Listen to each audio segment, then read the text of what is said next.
Li Hao's consciousness slowly emerged from darkness. Every bone in his body felt shattered, excruciating pain coursing through him as he groaned aloud. What happened?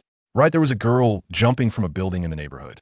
I rushed to help, holding a blanket to catch her, and while I was looking up, a pair of perfect buttocks fell right on top of me. Recalling the denim-clad, perfectly parted roundness, he shivered and cursed inwardly. With pain this intense, did I get paralyzed? He opened his eyes and looked around and froze.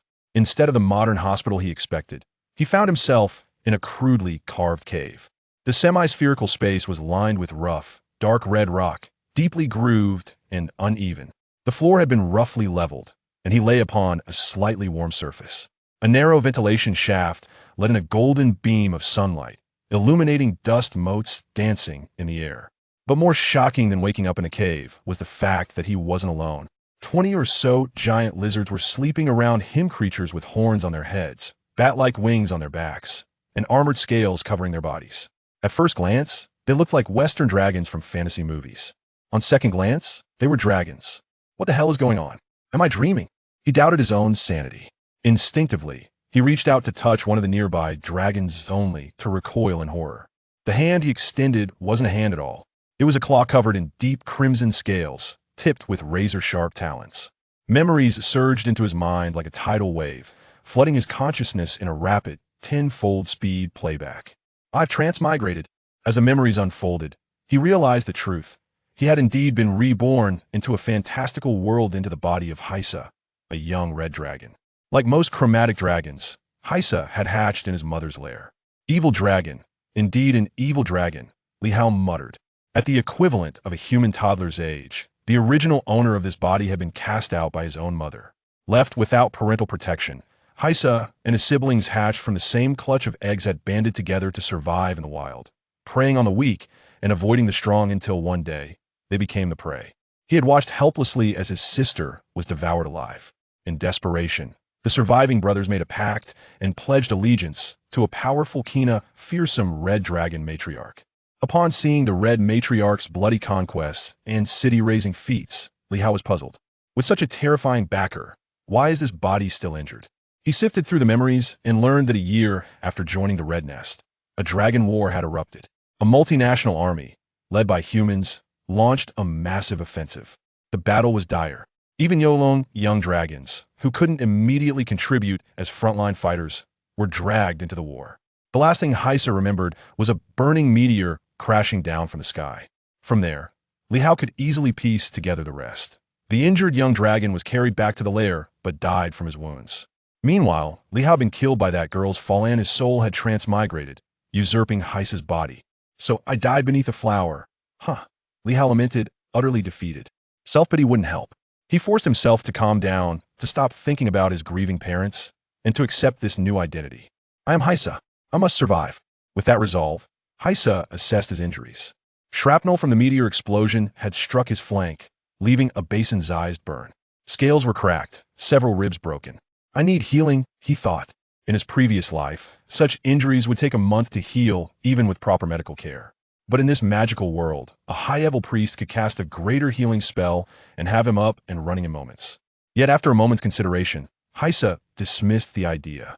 Healing resources in the Red Nest were limited. As a weak, low-status Huang with no power or connections, he had no right to such luxuries. With no other options, only one desperate solution remained: eat. Consume vast amounts of food to accelerate recovery. Thank God, food isn't an issue. He tried to stand, but his fractured tibia couldn't support his massive weight. Any movement would worsen the injury. This was bad. He glanced at the other dragons around him. Maybe one of his roommates could bring him food, but none of them looked particularly reliable. Wait, there was one other option. His older brother. He turned his head, scanning the group of dragons until he spotted him. There, Balin, another red dragon, resting with his head on the ground. Balin didn't even lift his head. He merely glanced sideways at his younger brother, then closed his eyes and went back to sleep. Haisa swallowed the words of plea. In that gaze, he saw no trace of brotherly affection, only disdain and contempt. Thinking it through, he understood. Chromatic dragons of the evil alignment were cold by nature, worshipping strength above all. As a wounded dragon, he was now seen as weak, and the weak were meant to be bullied. The realization chilled him to the bone. Seeking help from the others would only invite humiliation. What should he do? The thought of dying slowly from pain and starvation, his corpse discarded like trash, filled him with dread. No, I want to die like this.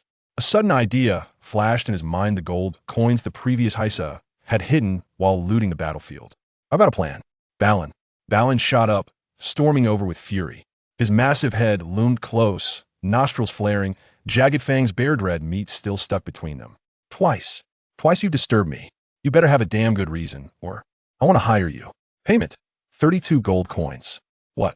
Do you take me for some common mercenary? A few coins, and you think you can wait? Did you say gold coins?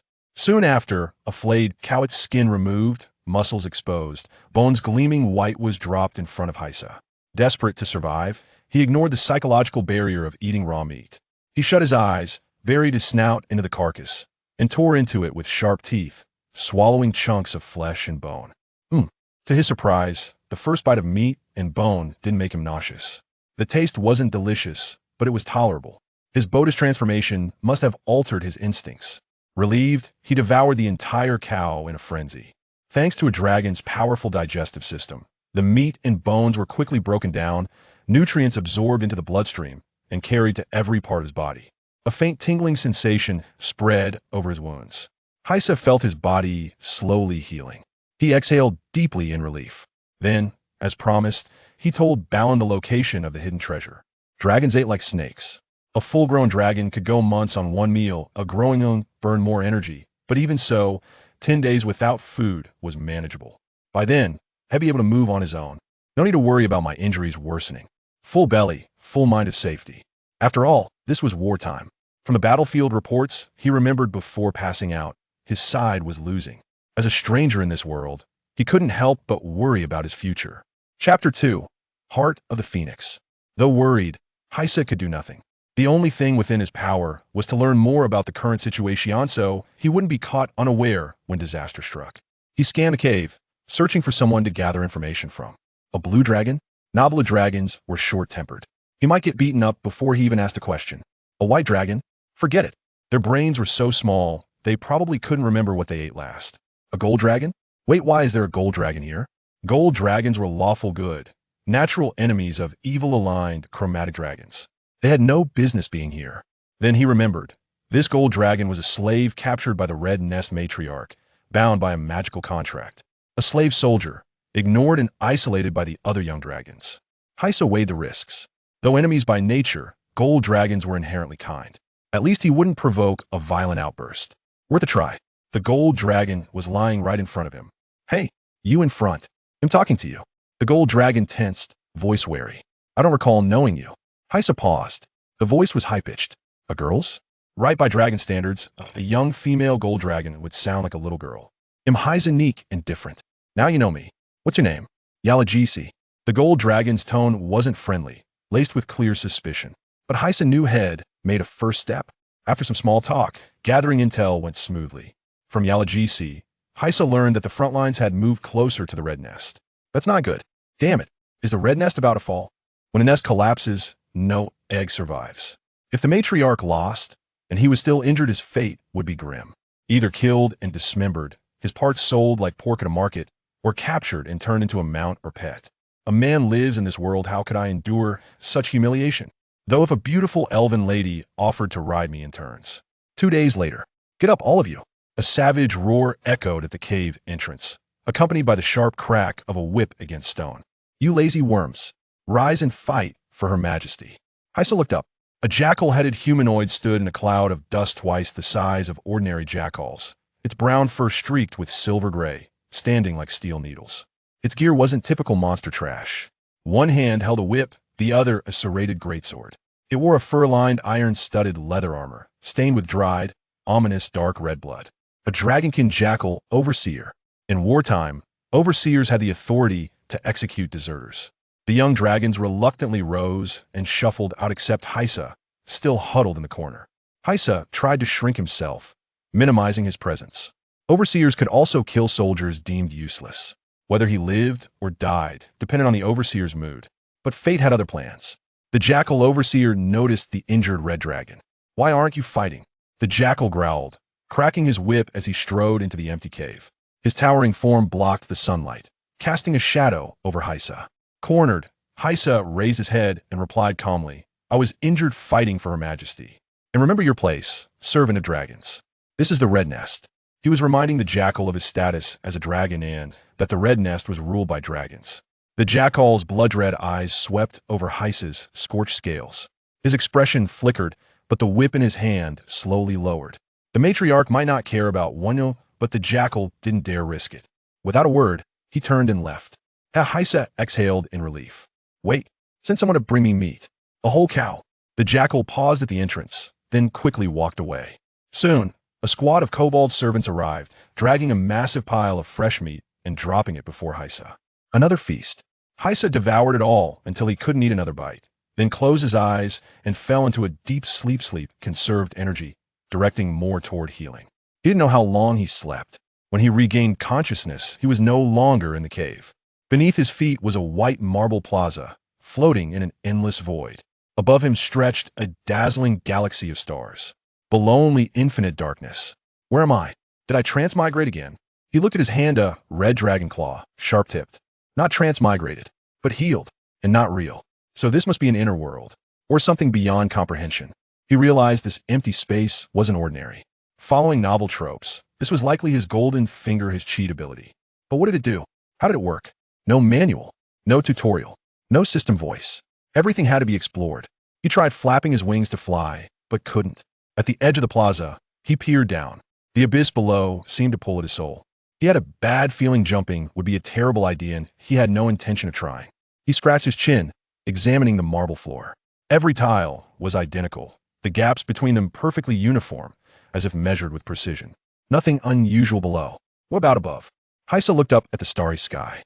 The galaxy shimmered with brilliant blue and purple hues, more beautiful than any digitally enhanced image from his past life. Countless stars of varying sizes and brightness filled the sky, yet the arrangement felt strangely orderly, as if following a hidden law. His gaze was drawn to one particular star. He felt a strange connection to it. Come here. And then it did. The star plummeted from the galaxy, a blazing meteor trailing fire as it hurtled toward the plaza. Blinding light. Haisa couldn't open his eyes. Was this golden finger trying to kill him? But no explosion, not even a speck of dust. A flash of intense light, and in the center of the plaza stood a radiant, starlit statue. After a long moment, Haisa came to his senses. Such a dramatic entrance. I thought you were going to murder me. He muttered, walking toward the statue. It was the same height as him, standing on a square base.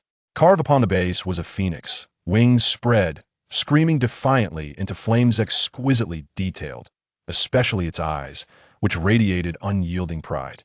He circled the statue, then noticed words on the front of the base. Heart of the Phoenix, yes. Reborn one, reborn from the flames. A second life granted. Good luck, traveler from another world. Huh, is this a transmigration bonus? But how to claim it? He recalled the novel's head read on Chidian.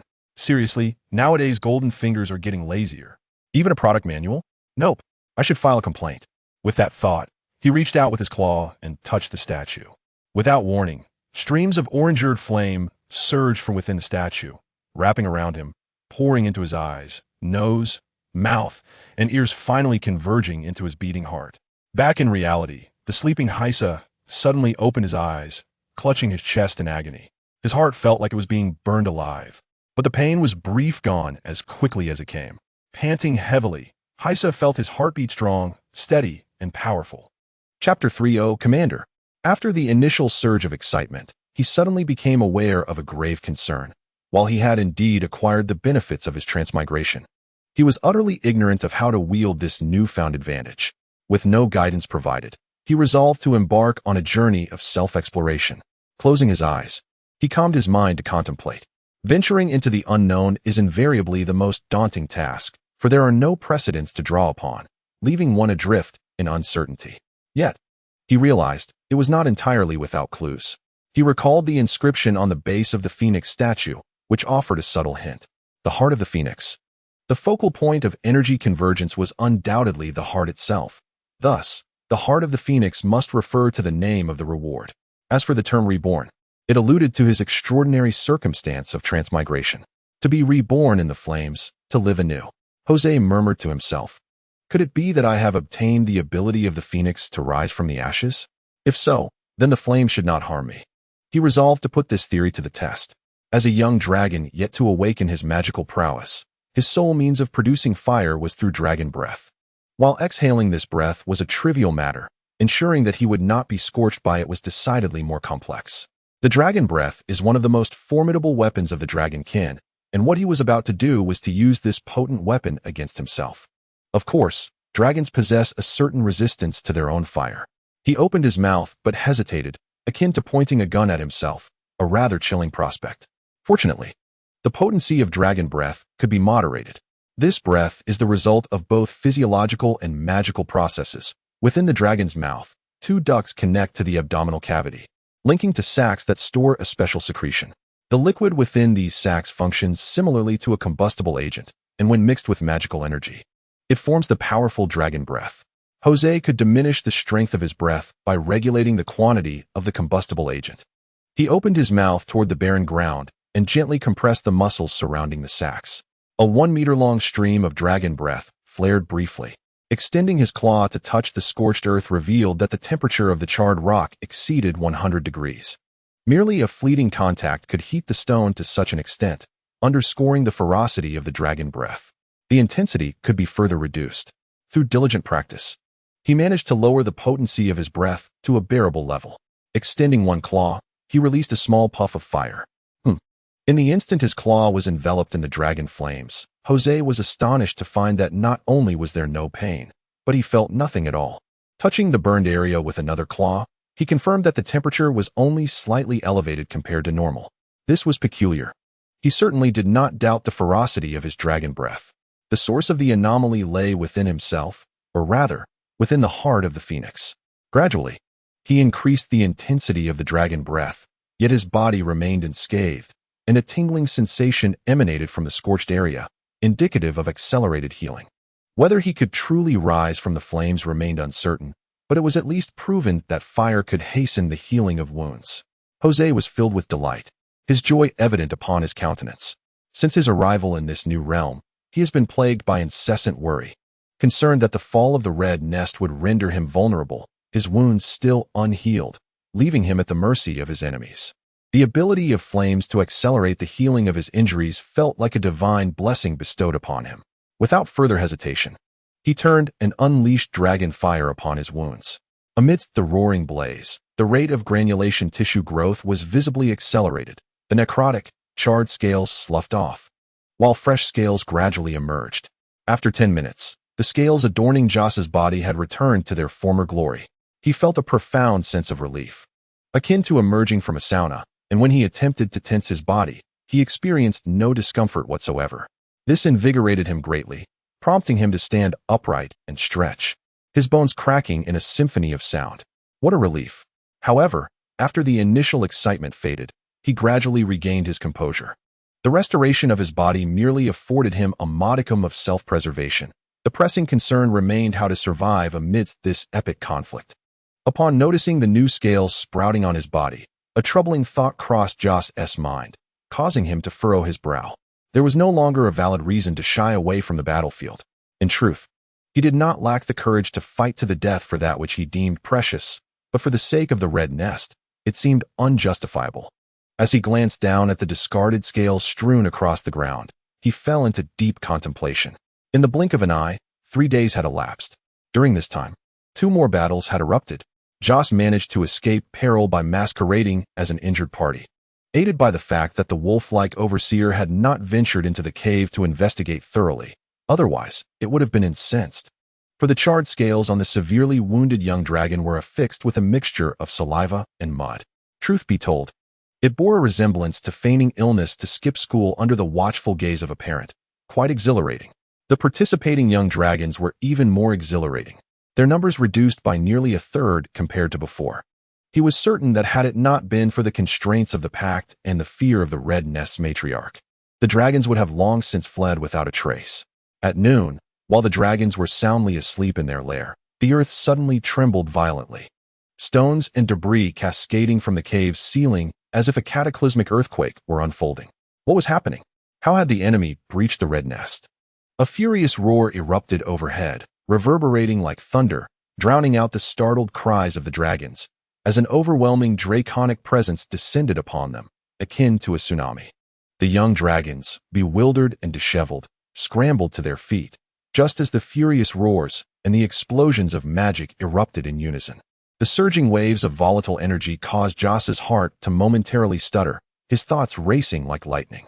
There was no doubt that the Red Nest was under siege, and its matriarch was locked in combat with formidable foes. Yet, based on the intelligence gathered over the past few days, the enemy was still quite a distance away from the Red Nest. What was happening? Given the urgency of the situation, he could not afford to ponder further. The destructive power of elite combatants was immense, and the cave's structure was on the brink of collapse. Alongside the other dragons, Joss rushed toward the exit. Upon emerging outside, he looked up at the sky, where the battle had momentarily paused, and two factions found themselves locked in a standoff high above. One side is led by the legendary five-colored dragon team, headed by the mother of the Red Nest, comprising 12 dragons of red, blue, green, black, and white hues. The opposing faction is commanded by an elder in white robes, boasting a greater number of adversaries, numbering 30 to 40. Yet, the five-colored dragon team stands resolute. Even brimming with eagerness, flames of dragon fire poised on their tongues. Shyvana, I grant you one final opportunity to depart from Titanor and never return. Morlun, are you senile? What gives you the audacity? From the dialogue exchanged, Jose deduces that this assault serves as both a test and an ultimatum. Although the human coalition holds the upper hand, they are not prepared for the grim reality of inflicting mutual destruction. To circumvent a catastrophic confrontation, this meeting was arranged. However, it ultimately fell apart. Following the breakdown of negotiations, the enemies teleported away. Suddenly, someone nudged him from the side. Jose turned to see the golden dragon girl and noticed the scales that had fallen from his body due to the crowding of the dragons. A sense of foreboding gripped him. Redwhelp. A voice, laced with suppressed fury, echoed behind him. Jose stiffened, mechanically turning to confront the furious, trembling werewolf commander. Oh, esteemed commander. Chapter 4. The ordeal. You dare to deceive me. The werewolf commander roared in wrath. Astute as he was, he immediately conjured a dramatic scenario, the young dragon feigning injury to evade battle, thus tricking the benevolent commander. If this wretched red whelp were not dealt with, how could he lead his troops in the future? With this thought, the werewolf tightened his grip on his blade. Commander, do not act rashly. Look above. Look above. Jose quickly retreated to increase the distance. According to human classifications of strength, novice, intermediate, advanced, master, and legendary, the werewolf commander, overseeing the young dragons, possessed advanced prowess, while the young red dragon was merely at the novice level. Though elite creatures like dragons can challenge higher tiers, facing two major stages above would be tantamount to certain death. The werewolf commander had intended to strike decisively to establish his authority, but upon hearing Jose's warning and recalling the numerous dragons above, his expression shifted. Weighing the pros and cons, he furiously turned and departed. Once the werewolf commander left, the dragons erupted in chatter. Ah, it turns out this fellow has been feigning injury to dodge battle. Bah, coward. A disgrace to the red dragons. The idle gossip of the unimportant did not affect Jose. He disregarded the jabs from the young dragons. Their lack of reaction only led to their own embarrassment, and one by one, they retreated to their lairs. Jose remained outside, gazing down upon the scenery of the Red Nest amidst the mountain winds. The Red Nest is located in the northern region of the Titanor continent, within the core area of the Jobel Mountains. It is a towering dormant volcano, aptly named for its crater resembling a nest, and home to an ancient dragon-level red dragon. The vegetation from the summit to the base has been entirely cleared, revealing the crimson-hued mountain formed by the prolonged habitation of the red dragon, which is riddled with numerous caverns, each serving as a residence for the minions of the mother of the Red Nest. The entire Red Nest resembled a pyramid, with inhabitants arranged by their strength from top to bottom. At the pinnacle resided the matriarch of the Red Nest, while the young dragons occupied the mid-slope. Below them lived the formidable forces under the matriarch's command, and at the very bottom lay the squalid quarters of the lower-tier monsters, extending from the foot of the mountain for miles until reaching the mountain passes. Straining his vision, Jose gazed towards the primal jungle beyond the mountains. From the very beginning of his journey, he had yearned to escape this place of turmoil, and now his resolve to flee grew ever more steadfast. 2 days later, as Jose rested in his cave, the Wolfman Overseer abruptly entered, a whip cracking against the wall, sending dust scattering. You, and you. Step forward. Unsurprisingly, Jose found himself among those called upon. He glanced at his two companions, a golden dragon girl and a white dragon, who also rose to their feet. Slaves, fools. Outcasts, what delightful fate awaits us. In silence, the trio followed the wolfman overseer around the mountain until they arrived at a cave bustling with activity. Enter, the overseer sneered, his crimson eyes fixed on Jose, attempting to discern fear or regret upon his countenance. Alas, he was disappointed. Jose's expression remained impassive as he obeyed the command and stepped into the cave. Humph. May you retain your calm for as long as possible. Inside the cavern, the three dragons encountered a female elf adorned with a circlet of willow branches, seated behind a stone table. It was evident that an elf could not rise to prominence within the ranks of the evil dragons. Before them sat a dragon in elven form. At least in the youthful dragon stage, Jose detected a sweet, metallic scent, characteristic of a green dragon. As the dragons assessed the green dragon, she too scrutinized them. While she understood the presence of the slaves and the simpleton, the lethargic red dragon did not ponder too deeply. News from the front lines indicated a need for a group possessing significant magical knowledge to serve as cannon fodder. Who would fill that role was of no concern to her. The Greystone Fortress had reported disturbances within its forest, and their detection magic had been compromised, rendering them unable to probe further into the woods. Your mission is to proceed to Greystone Fortress and assist the commander in uncovering the source of these issues. This is your mission credential. As she spoke, a scroll of parchment levitated before Jose, carried by an unseen force. Jose accepted the scroll, bowing slightly in respect and understanding. Esteemed elder, we shall take our leave.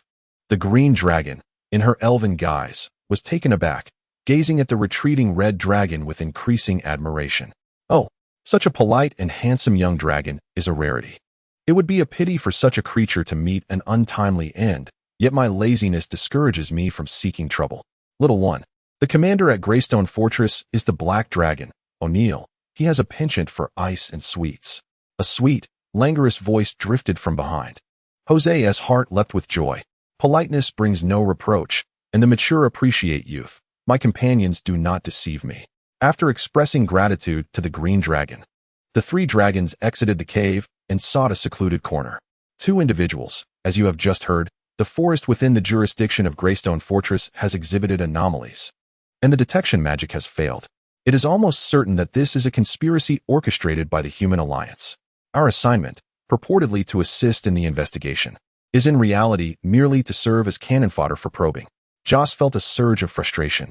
He couldn't help but acknowledge how deftly the Wolfman General played the game of using others as pawns. Regardless of the dangers that may lie ahead, it is always beneficial for us to stand united. I propose that we forge a temporary alliance. Who is in favor? The Golden Dragon nodded affirmatively. I support the alliance. I too agree. Joss cast a glance at the stammering white dragon, who, regrettably, was ashamed to the dragon lineage. At nearly 9 years of age, on the cusp of adolescence, he still struggled with the dragon tongue. However, being able to use the dragon language correctly and communicate with others, albeit with difficulty, placed him among the more talented of his kind. With the golden dragon present, they could not swear an oath to the evil dragon god Tiamat. Instead, the three dragons swore an oath in the name of the god of justice, establishing a temporary alliance of mutual vigilance and assistance. The formation of this alliance significantly strengthened the bonds between the three dragons. I am Joss Yalogis. Kakashi. Joss was somewhat taken aback to discover that the white dragon shared a name with Kakashi, but the thought of their mission quickly dampened his amusement. You all witnessed the earlier situation. It is undoubtedly advantageous to maintain a good rapport with one's superior. That black dragon, named O'Neill, has a penchant for sweets and ice. We cannot squander this information. Ice is manageable, given that Kakashi is here. The white dragon timidly raised his hand. It's Kakashi. Joss replied.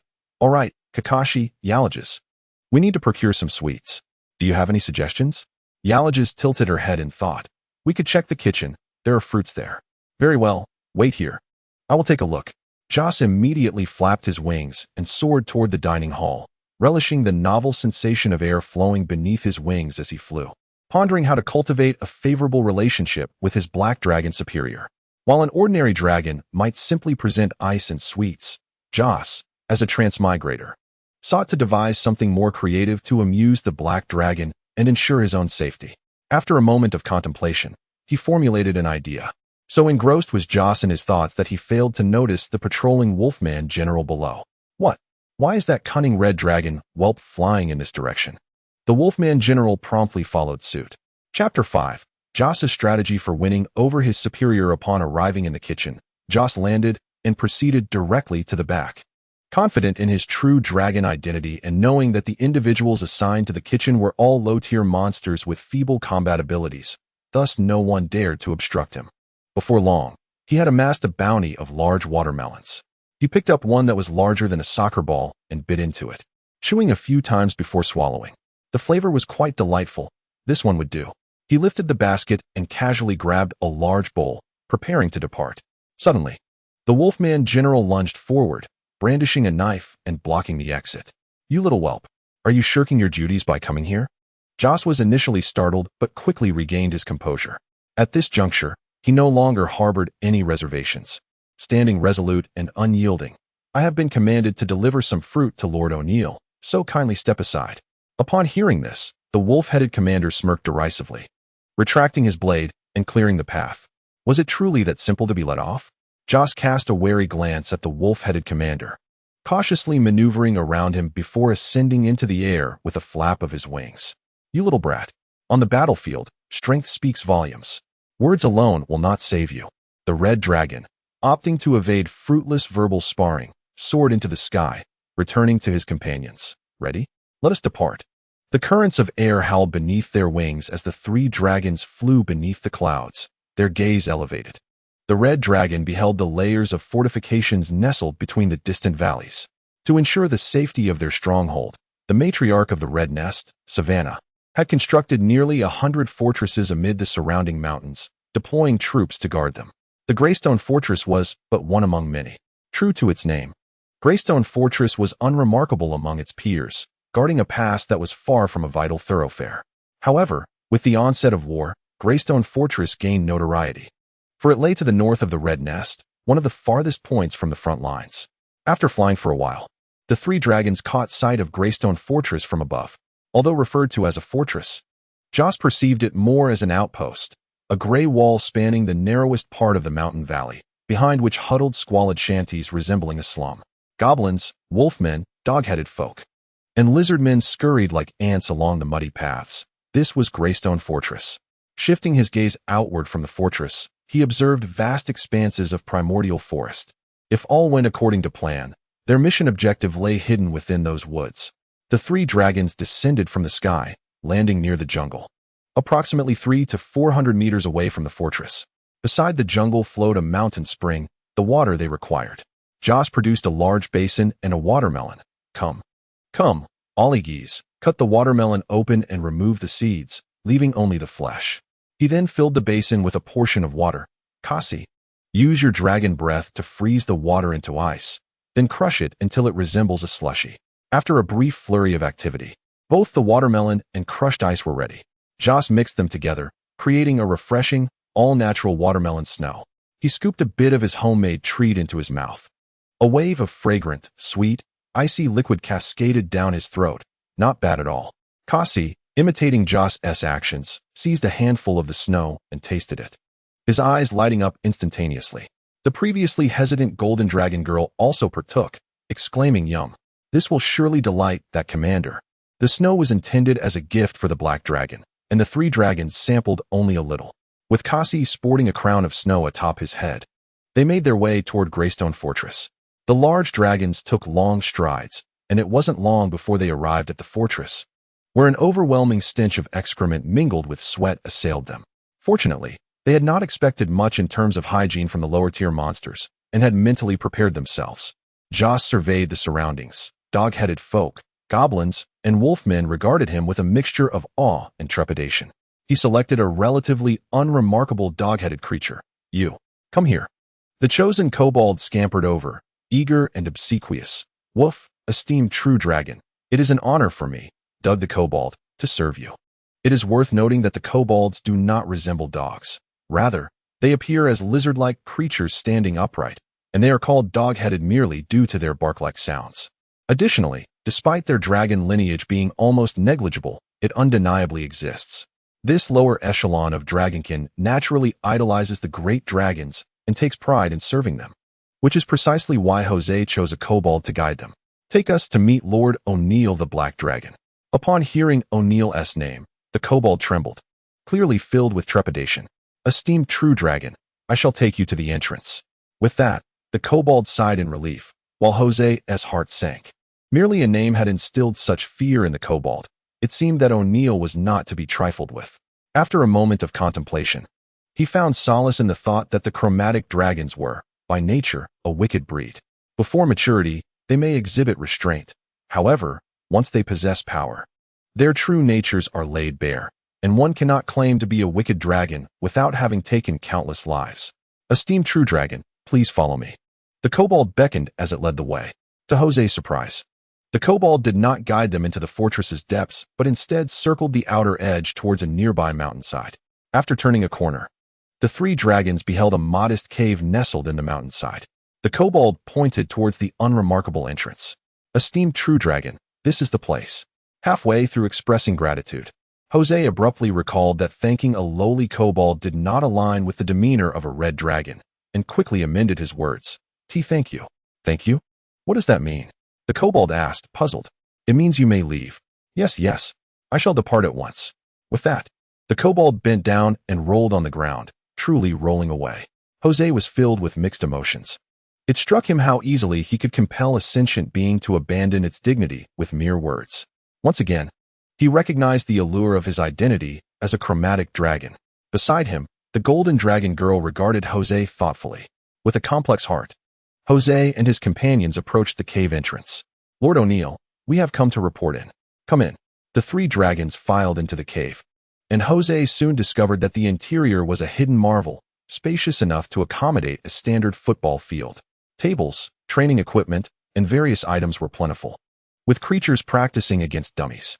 Unlike the fodder outside, the monsters here were true warriors, tall and robust, executing strikes and parries with precision and discipline. Moreover, the sounds from within were entirely inaudible from outside, indicating the presence of a magical barrier. As he passed a partially open door, he glimpsed a hooded creature, a mage wielding a short staff, darting past. Such military strength concealed within a mere outpost left Jose pondering what the true fortress, surrounded by rock, must hold. With this thought, he gained a deeper understanding of the power wielded by the Red Mother of the Nest. Meanwhile, the young dragon made a silent vow within. One day, I too shall be like this. Chapter 6. The Black Dragon. O'Neill amidst the curious gazes of the monsters.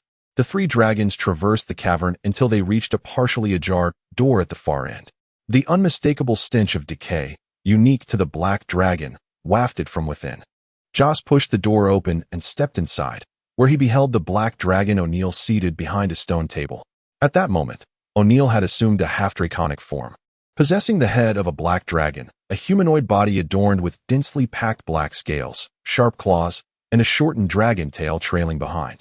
Reminiscent of the character from Jackie Chan Adventures, albeit slightly more slender. Lord O'Neill, we have been dispatched to report to you. Here is our mission credential, Joss declared, extending a parchment scroll. Since the moment the three dragons entered, O'Neill's gaze had not strayed from the shaved ice in Cassie's hands.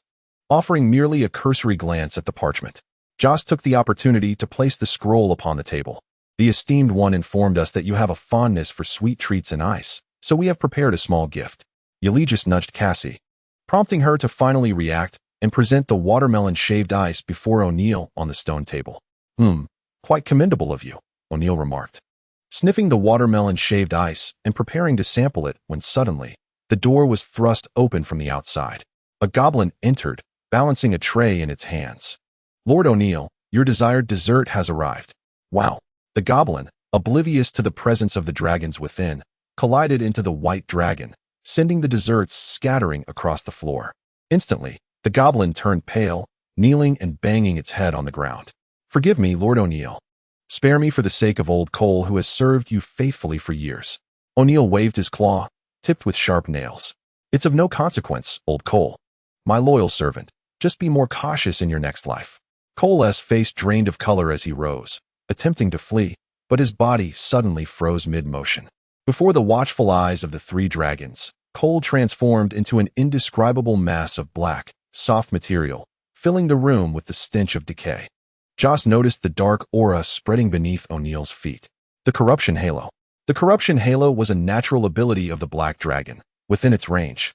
O'Neill possessed the power to instantly annihilate creatures far weaker than himself, reducing their corpses to mere refuse. Foolish, clumsy waste. With a wave of his hand, O'Neill cast the remnants of what could hardly be called a corpse, along with the tray and scattered desserts, into a corner of the room, a veritable heap of refuse. Even by dragon standards, O'Neill's brutality was undeniable. Joss lowered his head. The golden dragon girl dared not to breathe, while the white dragon trembled in fear. Yet O'Neill appeared unperturbed, as if he had merely performed a trivial act, taking a taste of the watermelon shaved ice. Upon witnessing O'Neill's eyes brighten, Joss understood that the gift had pleased him, and he felt a wave of relief wash over him. Excellent. Truly splendid. What is this called? Who invented it? Lord O'Neill. I am glad you like it. It is called shaved ice, and this is my first attempt at making it. You made this. The black dragon regarded Joss with suspicion. It seemed rather absurd to claim that a red dragon had invented a delicacy centered around ice. He did not dwell excessively on the question of how it was done. It was quite simple. Remove the seeds from the watermelon, blend the rind with frozen pure water, and crush it all together until mixed uniformly. It certainly sounded straightforward. I was quite pleased with your gift. However, O'Neill's tone suddenly deepened, a semblance of a smile gracing his lips as he regarded Joss. The task must be conducted with due diligence. Joss felt a twinge of discomfort, but dared not voice any dissent. Of course, all for Her Majesty. All for Her Majesty, O'Neill nodded affirmatively, continuing. Your mission is to investigate the anomalies within the forest, to uncover the cause of the magical detection failure, and to resolve it. As he spoke, he retrieved a crystal ball from beneath the stone table. This is your task tool, the Magic Sensory Crystal Ball. It can detect subtle magical fluctuations and will aid you in completing your mission. Moreover, it will record the places you visit. So do not attempt to hide and shirk your duties. Understood. Joss accepted the crystal ball, feeling its cold surface in his hand, akin to handling a hot potato. By the way, do not think I am taking your gifts for granted. Here is a map for you. As Joss received the map and glanced at it, he realized it depicted the northern regions of the Tadanor continent, including the Horhair Mountains, the dark forest adjacent to the mountains to the east, the vast grasslands to the north, and finally, the 5 northern human kingdoms to the south. In a sense, exchanging a watermelon shaved ice for a map of the northern territories was a considerable bargain. It is worth noting that in this world devoid of satellites, every map is the result of immense efforts and resources expended by powerful factions, with their members traversing the land to measure and collect information, which is then meticulously compiled into a usable map. Such maps hold tremendous strategic value. However, the intention behind the 3 dragons offering the watermelon shaved ice was to secure tangible support and mitigate some of the mission's dangers. What use was a map of the northern territories from the Black Dragon? They had no need to survey the entirety of the north. From the perspective of reducing mission risks, the map provided by the Black Dragon was utterly worthless. Holding the crystal ball and map, Joss exited the cave with his 2 companions and reached a safe distance away. Is he really sending us off just like that? It makes no sense. Yalisk sighed. Have you not noticed? Wolf's aura is identical to O'Neill's. Wolf? Who is Wolf? Joss paused, the mocking smile of the Wolfman commander flashing through his mind. How ruthless. Most mid-level positions within the Red Nest are occupied by the Dragon's kin, but not solely those of the Red Nest matriarch. Other Dragon's kin can also assume significant roles. Given O'Neill's position as the fortress commander, appointing a powerful subordinate as a commander in the Red Nest would be more than sufficient. So be content. Having offended his trusted captain, it is already a favor that O'Neill did not trouble us further. Joss turned his gaze toward the snow-laden pine forest on the distant peaks. It seems we are not worth his trouble. The dangers of the forest are substantial enough. Yalisk, troubled in heart, furrowed her brow and fell into silence. Cassius remained silent, yet his silence was fundamentally distinct from that of the other 2 dragons. He was simply bewildered by the situation and hesitant to voice his thoughts. After a prolonged pause, Joss turned to the golden dragon girl and inquired, Do you have any thoughts prior to executing our mission? While the Crimson Dragon enjoyed a natural advantage in communication due to its identity within the Red Nest, the golden dragon girl had received systematic education from her parents, rendering her insights immensely valuable when it came to combat and tactical actions. Consequently, the three dragons agreed that Joss would take the lead in communication, while the red and gold dragons would deliberate on the operational aspects. Eurygis glanced at the expansive map of the Northern Territories. This map is too large. It only holds reference value on a small scale. We require a guide well-versed in the terrain. Joss's gaze drifted to a nearby camp of expendables, where he spotted a familiar figure. That one should suffice. Chapter 7. An encounter in the cave. The kobold Dag felt utterly despondent. Today, he had encountered 3 genuine dragons and was honored to serve as their guide. If the story ended here, it would indeed be a fortuitous day. Serving true dragons could become a source of bragging rights, and perhaps, with a stroke of luck, he might even attract a kobold maiden, thus ending his solitary existence. However, the predicament was that one of the dragons had sought him out again, presenting a request that nearly terrified him to the point of losing control. He was to guide them in scouting the forest beyond the fortress. What lay in the forest outside the fortress? In the past, he had ventured out frequently to hunt rabbits and the like, but of late, no scouting party had returned unscathed. Many had vanished entirely. To be frank, he longed to refuse. But the cunning dragon had already drawn out the fact that he was familiar with the terrain. A refusal could very well provoke the dragon's wrath, and he could easily find himself buried in the ground, with no hope of a proper burial.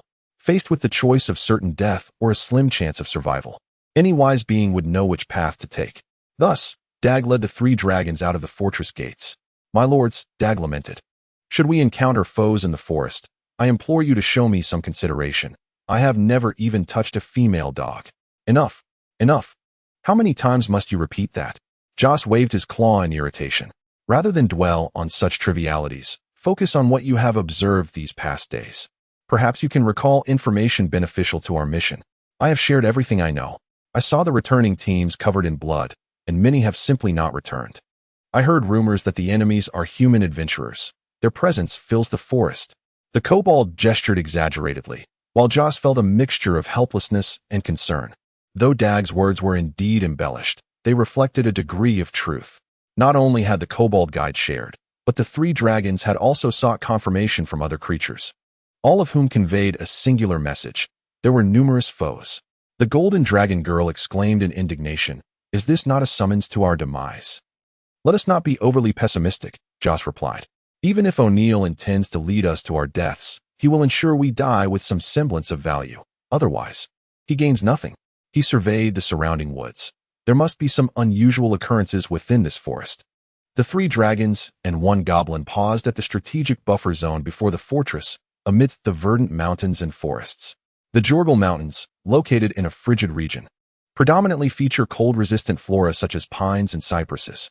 Unperturbed by human interference and elevated in magical energy, the trees grow tall and straight, with 40-meter giants being a common sight. To put that into perspective, 40 meters roughly equates to the height of a 13-story apartment building. The advantage of such towering trees is that the colossal dragons can navigate the woodland without feeling cramped.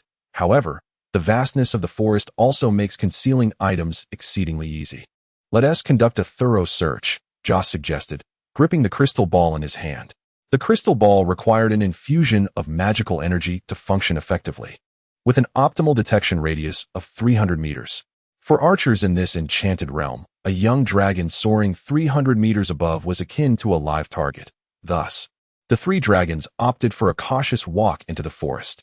After several hours of searching, they had yet to encounter any foes. Indeed, not even a rabbit.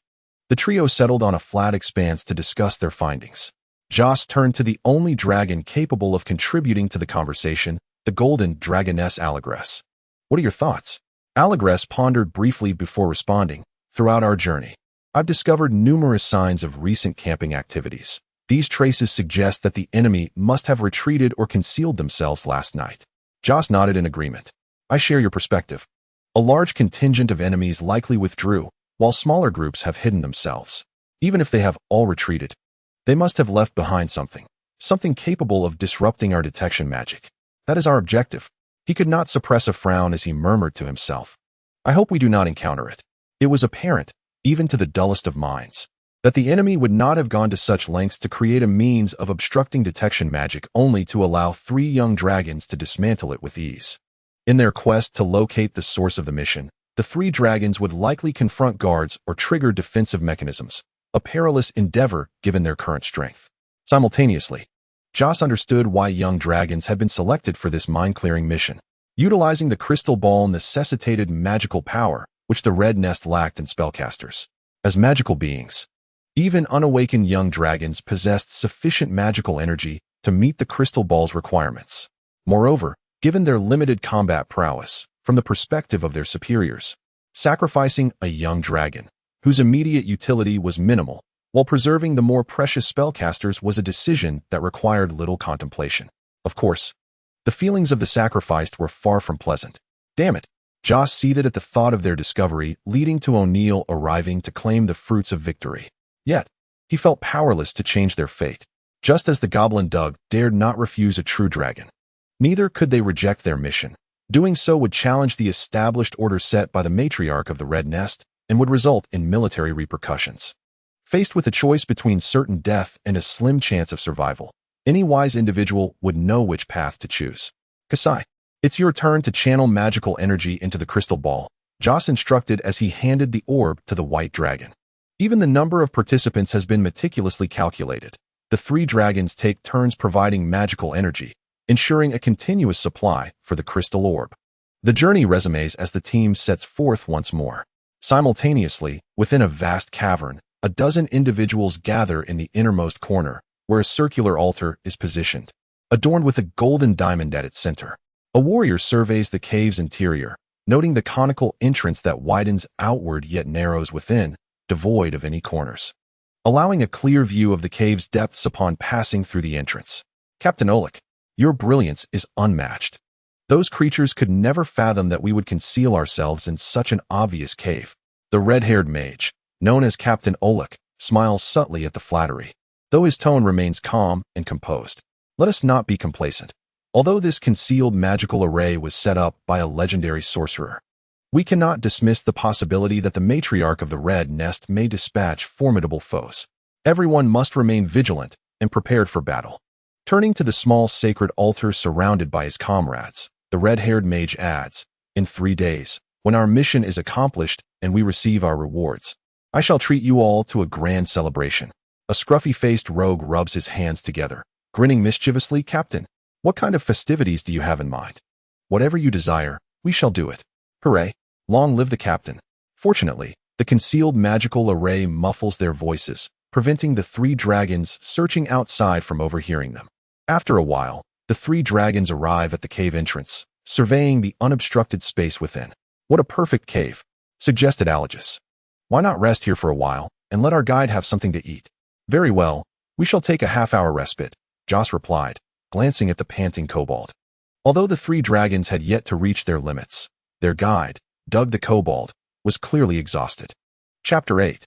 The invisible observer. The three dragons and the kobold entered the cave and settled onto the ground. Allegis magically produced a small fabric pouch. Joss's eyes glimmered with envy at the sight of the silken bag in the golden dragon's grasp. It was a spatial item, a dimensional bag. According to their communication, the dimensional bag belonged to the golden dragon before its capture, and the matriarch of the Red Nest deemed the belongings of a young dragon unworthy. Thus it was fortuitously preserved. Allegis retrieved a deer carcass from the dimensional bag, the blood still fresh, a testament to the prey the three dragons had hunted along the way. Give it to me, Joss said, taking the game to bleed, skin, and eviscerate it without the need for a fire, utilizing his dragon breath to roast it, rotating it to ensure even cooking. A minute prior, the hidden guardians of the altar had observed the three young dragons enter the cave, instantly becoming tense, their hands hovering over their weapons. Soon, they realized the dragons had no intention of venturing deeper into the cavern. Instead, they settled near the entrance. Captain Oleg, upon witnessing this, could not help but exhale in relief. Gentlemen, do not be alarmed. They are merely passing through to rest, with the protection of the concealed magical array. As long as we do not venture out, they shall remain oblivious to our presence. The tension among the crowd gradually eased as the thief curiously scrutinized the golden dragon. How peculiar that there is a metallic dragon among the colorful dragon team, he mused. A companion interjected, perhaps it was unfortunate enough to be captured. Yet, Don't metallic dragon hatchlings always have the protection of their elders? Just as the confusion lingered in the air, Captain Oleg, with his fiery red hair, spoke up. I have heard whispers that the legendary golden dragon, known as the Gilded Blade, and his mate were ambushed by the Red Matron, and even the hatchlings were taken. Initially, I thought it was mere gossip. Now it appears there may be some truth to it. The Gilded Blade.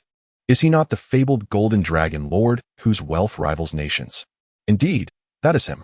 The thief's mind began to race. Captain, I have heard that this golden dragon lord is immensely wealthy. Do you think if we rescue his daughter, he might reward us? The mention of this ignited a flicker of interest in Captain Oleg's mind, but he quickly dispelled such childish notions. He glanced back at the golden diamond upon the altar. This rare gem contained a formidable and mysterious power. Describing it as a treasure of unparalleled rarity would not be an exaggeration. Moreover, the golden diamond was merely one of the numerous precious materials that constituted the altar. Given the considerable costs involved, the Alliance must be planning something significant, if personal desires were to jeopardize the Coalition's grand objectives. Leading to the ultimate victory of the Red Matron, he and his family would become traitors to humanity. Contemplating the ensuing dreadful consequences, clarity washed over him. The mission must take precedence. Besides, if the Red Matron dared to release her, she must have contingencies in place. And look at the crystal ball in the possession of the White Dragon. That is a crystal ball for detecting magical reactions, capable of sensing minute magical fluctuations. The moment we engage in battle, the Red Nest will immediately receive notification. Everyone must exercise caution and refrain from rash actions. The thief sheepishly touched his nose. Just then, noticing Jose beginning to skin and roast meat, his expression suddenly transforming with intrigue. Look, how can this red dragon do that? The crowd gasped in astonishment. Who would have thought a red dragon would also skin meat? Oh, it's roasting with fire, and it truly resembles something exquisite. Oh, it even spins. Marlene, I sense that this red dragon's culinary skills may surpass yours. Huh, you criticize my cooking. Why don't you try making it yourself? In contrast to the light-hearted banter of others, Captain Oleg bore an expression of astonishment and gravity.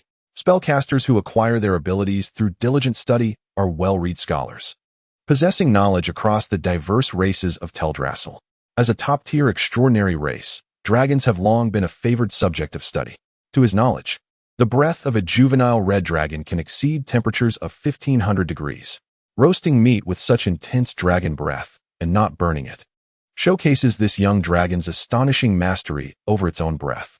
Oblivious to the attention he had garnered from a spellcaster, Jose inhaled the aroma of the golden, grease-dripping venison. Delicious. He tore off a leg and handed it to the golden dragon, another leg to the white dragon. Cassie kept one leg for himself, and then offered the remainder to the kobold guide. For the three dragons, the cicadeer was merely a trivial snack, indifferent whether consumed or not. However, for the dog-headed Doug, a hearty meal could invigorate him for an entire day. Thus, his need for sustenance was paramount. Oh, great dragon, do I also have a share? Doug exclaimed, incredulous. Less chatter. Eat up. Only a full belly can provide the strength to lead us. Yes, yes, yes. Doug accepted the food, tears welling in his eyes as he devoured it voraciously, overwhelmed by emotion. It is crucial to understand that dog-headed folk, being lower dragon kin, were regarded by true dragons as inferior to mere swine, and O'Neill was known for his mercilessness. This context elucidates Doug's astonishment and gratitude. Meanwhile, the concealed onlookers erupted in astonishment. Am I seeing things? This red dragon is actually offering food to a dog-headed creature. What a jest. Is this truly the notorious red dragon? Captain Oleg murmured, bemused. Suddenly, he was acutely aware of the sound of saliva being swallowed around him. Although the hidden magical array could obscure light and sound, it could not impede the flow of air. After all, everyone required oxygen. At that moment, the aroma of fresh air mingled with the scent of roasted meat, tantalizing their appetites. In truth, the adventurers were seasoned individuals, not easily swayed by such trivialities. Yet, having subsisted on rations and diluted water for days to avoid revealing their position, their palates had grown weary. The resourceful mage could do little but offer comforting words. Bear with it, everyone. Once the task is complete, we shall indulge in a feast. Just think of the generous rewards. This endeavor will ensure a lifetime free from worry. As they envisioned a brighter future, the restless hearts of the group gradually calmed. On the other side, once the three dragons finished their meal, they awaited Doug to conclude his. Growing weary of waiting, the golden dragon casually posed a question. Where do you think these humans are hiding? No matter where they are, let us hope we don't cross paths, replied the not-so-bright Cassie, misunderstanding Joss's words. Yes, yes, yes. If we encounter them, we shall dismember them completely. Cassie continued to curse, her language growing increasingly vulgar. Joss and the golden dragon exchanged glances, both reflecting mutual exasperation, while the hidden adventurers ground their teeth in frustration. After receiving a rather unkind greeting from the white dragon regarding his kin, the mage glared with fury. I truly wish to silence this foolish dragon. Before long, Doug finished his meal and rested briefly, prompting the three dragons to decide to resume their search. Please wait a moment, Joss said as he walked deeper into the cave. What is the matter? I need to relieve myself. Huh. The golden dragon was puzzled. Oh, it means that dragons have their own urgent needs. Chapter 9. The sequence of events. The magical array muffled sound, and the guardian of the altar did not hear the exchange between the dragons. Upon observing the red dragon returning toward them, his heart raced, and he rose, drawing his blade. Joss felt a chill. Oddly enough, despite having transformed into a red dragon, he still felt cold. He thought little of it, attributing it to the cave's dampness, and after a few steps, he paused to leave a portion of his meal for old ate. The three dragons searched throughout the night, inevitably finding nothing. Phew! Joss let out a sigh of relief, exclaiming, what splendid fortune. We encountered nothing at all. Eulegis, equally relaxed, glanced at the crystal orb in her hand. Even O'Neill cannot fault us, for we have traversed the entire scope of our assignment. Perhaps, but regardless, we must return. Indeed. The three dragons lifted their dog-headed guide and soared toward the Greystone fortress bathed in the light of dawn. During wartime, they could not fly directly over the city walls, so they gracefully descended onto the strategic buffer zone before the fortress and successfully passed through security to enter the city. "Doe, this is your reward," Joss said, presenting a fragment of red scale. It was a shard that had fallen during his injury. According to Draconic legacy, once one awakens their magical abilities, dragon scales can be used to transform followers, so he had preserved the fallen scale. Doe, filled with excitement, accepted the scale. The dog-headed kin and lower dragon-blooded could utilize dragon scales and blood through magical rituals to enhance the concentration of their draconic lineage, which could fortify their bodies and, with luck, awaken them as draconic sorcerers. Praise be to you, benevolent, true dragon. I pledge to serve you eternally. Excellent. Keep an ear to the ground for any news. I may come seeking you at any moment. As you command. With that, the dog-headed guide gradually receded into the distance. Joss turned to his companion and explained. Having an extra pair of ears is always advantageous. He then shifted his gaze toward the dark cave of the black dragon, its gaping entrance resembling the maw of a great beast. Let us proceed. I sense that our mission will not conclude so easily this time. Upon entering the cave, the three dragons immediately sensed something amiss. How is it that so many more have appeared in merely one day? At that moment, the elite monsters within the cavern had doubled since their last visit, an alarming anomaly. With frontline forces stretched thin, the garrison at Greystone Fortress had been largely transferred to the front lines, making this sudden increase in elite creatures highly suspicious. The three dragons continued onward toward the black dragon's office. Approaching the office, the door swung open to reveal an unexpected dragon emerging. It was Joss's elder brother in the draconic sense. Baron, what brings you here? Upon seeing his younger brother approach, Baron smirked disdainfully. Oh, you foolish sibling. Your reactions are perpetually so sluggish. Upon your return, hurry inside and report. No time for idle chatter. A sudden roar from behind startled Baron, causing him to retract his neck. Joss lost interest in gathering information and hurried with his companions into the Black Dragon's office. Inside, O'Neill had shed the previous ease he exhibited while enjoying sweet delicacies. Now, he buried his head amidst a chaotic heap of parchment on the desk. Lifting his gaze, his crimson eyes revealed a hint of inquiry. Lord O'Neill, we have completed our search of the assigned area and found no anomalies, Joss stated, offering the crystal orb. O'Neill placed his claw upon the orb, concentrating with closed eyes. After a brief moment, he opened his eyes, disappointment evident within them. The scope of the three dragons' search was impeccable, and the busy O'Neill had no inclination to trouble the trio. Your task is not yet complete. Gather in the hall at noon. Understood. The three dragons exhaled in relief as they exited the Black Dragon's office. Joss discovered that Baron had vanished without a trace. He casually grabbed a werewolf who had his back turned to him and demanded, "Whose subordinate are you? Where did you come from? How long have you been here?" The werewolf was about to retort angrily, but upon seeing a red dragon, he quickly donned a sycophantic smile. "Esteemed true dragon, we are the reserve army under the command of Lady Venom, having just been transferred from the Red Nest last night. Did something significant occur yesterday? Are you not aware?" The werewolf continued, "You know why I'm asking. Don't dawdle, just speak." "Well, it was reported that the mage guilds from various fortresses utilized magic to survey the forests within their jurisdictions, only to discover that an increasing number of areas were shrouded in mysterious barriers, rendering their detection spells ineffective. That is all I know." Joss recalled the crimson, weary eyes of the Black Dragon, realizing the immense pressure it must be under.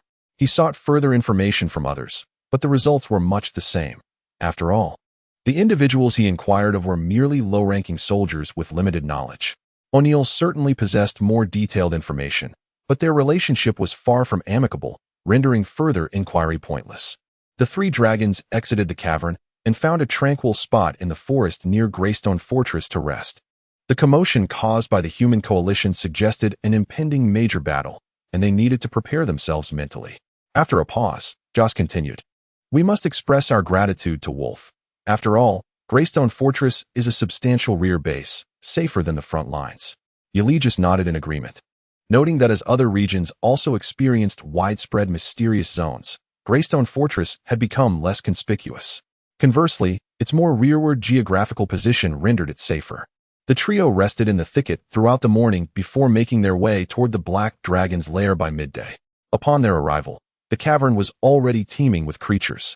In addition to the lower-tier monsters such as werewolves, kobolds, and goblins, there were formidable ogres, trolls, earth elementals, and a smattering of dragonkin. Undoubtedly, the most prominent figures in the hall were Joss and the other great dragons, particularly the two youthful dragons, one blue and one green. The trio found an inconspicuous corner to stand in, awaiting the arrival of the Black Dragon commander. Monsters, by their very nature, are carefree and governed by the principle of might. It was remarkable that hundreds of them could maintain silence when gathered. Just as Joss was drawing a parallel between the monsters and the ducks in a pen, an imposing aura descended upon the assembly. The dragon's might. Moreover, it was the presence of an adult dragon. The once chaotic hall now fell silent as the Black Dragon O'Neill emerged from a chamber. He first surveyed the hall, noting that all present bowed their heads in respect or submission, which pleased him as he strode to the center of the hall. O'Neill produced a map, employing magic to project its image into the air, magnifying it so that all could discern the markings clearly. Joss examined the map and realized it depicted the defensive area of Greystone Fortress, with each mountain numbered and regions distinctly delineated. "Her Majesty has issued a command. We shall unearth those hidden humans, even if it requires digging 3 feet into the ground. I decree that each true dragon shall lead a team to conduct a thorough search." Chapter 10. The Black Dragon's Trials. Without any superfluous words, O'Neill promptly began to assign tasks. "Jakra, you are tasked with leading Squad 1, responsible for Zone 1. Luda, you shall lead Squad 2. Jose, you will oversee the slaves in Zone 13. Jose, taken aback, doubted his own hearing. Zone 13 was no less significant than the others. Each of the other teams consisted of at least 50 members, while his own group comprised merely 2 individuals.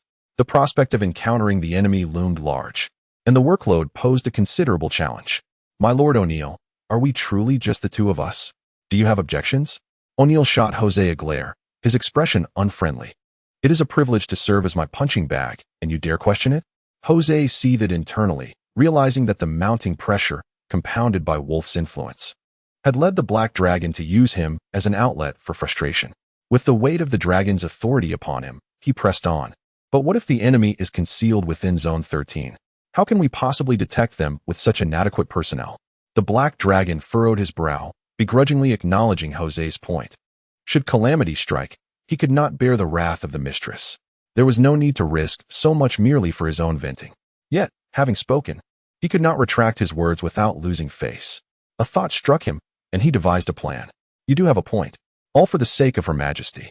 Perhaps it would be best if you were allowed to choose whomever you wish to accompany you." The others recoiled from the two dragons, as if from a plague. It was clear to anyone with sense that the black dragon was deliberately making things difficult for Jose, and naturally, no one wished to incur his wrath. All but one. That is, the dim-witted white dragon Cassie, who remained oblivious to why everyone was distancing themselves from him. O'Neill, disinclined to engage with a fool, remarked derisively, only one willing soul to join your ranks. This simply won't do. How about this? To avoid hindering the mission, you may select from the elite outside. What do you say? Jose maintained a stoic expression. The elite outside. Those who have undergone no training, reduced to mere skin and bones. You call this elite? My Lord O'Neill, your generosity knows no bounds. Your selflessness is unparalleled, and your wisdom is profound. Oh, my foolish brother. Do hurry and express your gratitude to Lord O'Neill for his grace. Hearing Baron's taunts, Jose merely chuckled. Indeed, my Lord O'Neill is exceedingly generous, selfless, and wise. Dear brother, your sagacity is but a hair's breadth behind that of the Lord. I take comfort in your realization. Enough. O'Neill interjected impatiently. Since there are no further issues, let us expedite the mission. As the assembly concluded, Jose soared from the cave into the sky, casting his gaze upon the creatures dwelling below the shanty. The monsters residing in the shanty appeared gaunt, largely due to malnutrition. The werewolf's fur was matted with mud and sweat. The scales of the dog-headed beings were so filthy their original hue was unrecognizable, and the goblins looked as though they had rolled in the mire. They were the denizens of Greystone Fortress, mere cannon fodder under the Black Dragon's command. Despite their disheveled, refugee-like appearance, these foot soldiers could muster considerable fighting strength when amassed. After all, numerous ants can bring down an elephant, especially when the ferocity runs deep within their bones. Joss inhaled deeply and proclaimed loudly to the monstrous beings gazing up from below, "Vile servants, by the command of Lord O'Neill, you are summoned. Each household shall provide one adult male. Gather at the city gates with your weapons." In the Greystone Fortress, the fearsome reputation of O'Neill could quell the cries of children at night, and his intimidation was as potent as a calf standing on its head. One by one, nearly 1,000 creatures emerged from their dwellings, armed with clubs, pitchforks, and other implements of war. Within the cavern, O'Neill observed this grand spectacle through his scrying magic. Feeling as though he had lifted a stone only to drop it upon his own foot, he struck the table in frustration, causing the parchment upon it to leap 1/2 meter into the air. Wolf was indeed correct. This little brat was undeniably irritating. Thus, amidst the envious and resentful gazes of other factions, the three dragons strode forth proudly, leading the throng of nearly 1,000. After marching for over 2 hours, the procession arrived at Zone 13, where they could see the cave where they had previously roasted meat from afar. Everyone, let us overturn these hills. The multitude of creatures dispersed, while the three dragons remained stationary. The white dragon suggested, "With so many of us, why don't we rest in the cave?" However, he quickly reconsidered. No, we must not give O'Neill any leverage. Inside the cave, the Sentinel Guardians detected the passage of the red dragon. The red dragon has returned. Stay calm, my friend. Perhaps this time we shall have our chance for revenge, the rogue replied, his expression dark as he glanced at a nearby mound that emitted a foul stench. Upon seeing the source of their misery, the typically taciturn cleric's wrath ignited. Friends, bear with me a little longer. As soon as noon arrives in 2 days, I shall activate the altar, and we will exact our vengeance. Upon hearing this, the brawny warrior caressed the cold blade of his double-edged axe, gritting his teeth. At that moment, I shall cleave that accursed dragon into 8 pieces to vent my rage. No, 8 is not enough. At least 16. Nay, 32 pieces to start. No one shall slay him. The ever-composed Captain Oleg finally opened his eyes. Alive. We must capture him alive. The crowd suddenly realized. Yes, alive. A juvenile red dragon could be exchanged for a title of Viscount. Before selling him, he must be thoroughly tormented. Hang him up and beat him. Immerse him in the cesspit. Let him experience this taste. The female warrior's face lit up with satisfaction, as if she could already envision the scene of her adversary, overwhelmed by the stench, kneeling in desperation. While the assembly deliberated on how to torment their foe, the red-haired sorcerer Oleg remained silent. He was no mindless brute filled with muscle, nor a cleric brainwashed by dogma. He was a spellcaster, an erudite one at that, hailing from noble lineage. Initially, when he witnessed the red dragon roasting meat with its fiery breath, he sensed something was amiss. Later, observing the dragon distributing meat to the lowly goblins, his suspicions deepened. After pondering throughout the night, he recalled a rare book from his family's library he had perused during his apprenticeship, Analysis of Draconic Anomalies. In the book, there is a passage that records, dragons are among the most successful races in the multiverse, endowed with the legacy of their kind and possessing innate knowledge. Each dragon species has a unique set of behavioral norms, and if a dragon strays significantly from these inherent patterns, it warrants attention. There are numerous reasons for a dragon to deviate from its nature, but two particular situations demand heightened vigilance. The first is when an evil entity invades a dragon's body through arcane means. However, such an invasion lacks a true name and cannot access the dragon's legacy. The second, rarer circumstance involves a naturally aberrant dragon, which often possesses extraordinary abilities that vary widely but share a common trait. Their growth rate and power far exceed that of ordinary dragons. Generally, as long as these aberrant dragons do not perish prematurely, they are likely to evolve into formidable beings within the multiverse. The emergence of these aberrant dragons is entirely unpredictable, with instances documented across various dragon species, though the five-colored dragon appears most frequently. According to an anonymous dragon elder, nearly half of the five-colored dragon rebels, personally eradicated by the evil dragon deity Tiamat over the past 10 millennia, were aberrant dragons. The aberrant dragon, Olukfa, murmured to himself. He resolved to capture the red dragon for himself. Although the likelihood of encountering an aberrant dragon was slim, the prospect was enticing. Even if it were not aberrant, it would still serve as an impressive steed, and with proper training, the family could gain a guardian capable of living for 2 millennia. Chapter 11. A sudden stillness in the air. Time slipped by, and in the blink of an eye, it was the morning of the second day. During this span, the monstrous army had scoured the entire area thrice, yet no discoveries were made. The 3 dragons concluded that the enemy was not within their territory, leading to a sense of relaxation. After deliberation, they decided to rest in a cave. Upon entering, the white dragon, Kashi, immediately lay down. Yalages furrowed her brow. Noticing her companion's expression, Jose felt a tinge of embarrassment. He had not anticipated returning and awkwardly made his way to the back of the cave. Let the flames purify all. From a distance, Jose slightly parted his lips, only to close them again, stepping back outside to inhale a breath of fresh air before re-entering the cave. To the guardians of the holy sanctuary, the behavior of the red dragon was indeed puzzling. What was this red dragon doing? Moments later, they found out. A torrent of draconic fire erupted from the red dragon's mouth, surging toward the innermost part of the cave. Oh no! The guardians of the holy sanctuary were startled and sprang up from the ground, but the cave was limited in space, leaving no refuge. Fortunately, there was the mage. Captain Oleg, with his crimson hair, reacted swiftly, conjuring a transparent energy barrier that stood like a rock amidst the tumultuous flames, providing a safe haven for everyone. As a mass turned to ash, the concealed magical array dissipated, and the magic detection crystal orb in the hands of the golden dragon girl flickered with light. The gold and white dragons suddenly looked up, but their sight was obstructed by the draconic flames. Jose, however, noticed the energy barrier that had unexpectedly appeared within the flames, and 1,000 thoughts raced through his mind in disbelief. The enemy was hiding right before him. He dared not halt and continued to unleash draconic fire. With a resolute bite, the mage maintained the energy barrier while retrieving a scroll from his waist, unfurling it with a swift motion. Dragon binding spell. A flash of white light surged forth, rendering Joss immobile. As if his body were no longer his own, the torrent of dragon fire extinguished. The dragon binding spell, originally devised by mages to subdue juvenile dragons, proved effective even against young dragons. Captain Oleg's heart bled. The spell was of masterful caliber. The scroll intricately crafted and exorbitantly priced. Following the outbreak of the war against the Red Mother, the demand for such scrolls had soared, and so had their price.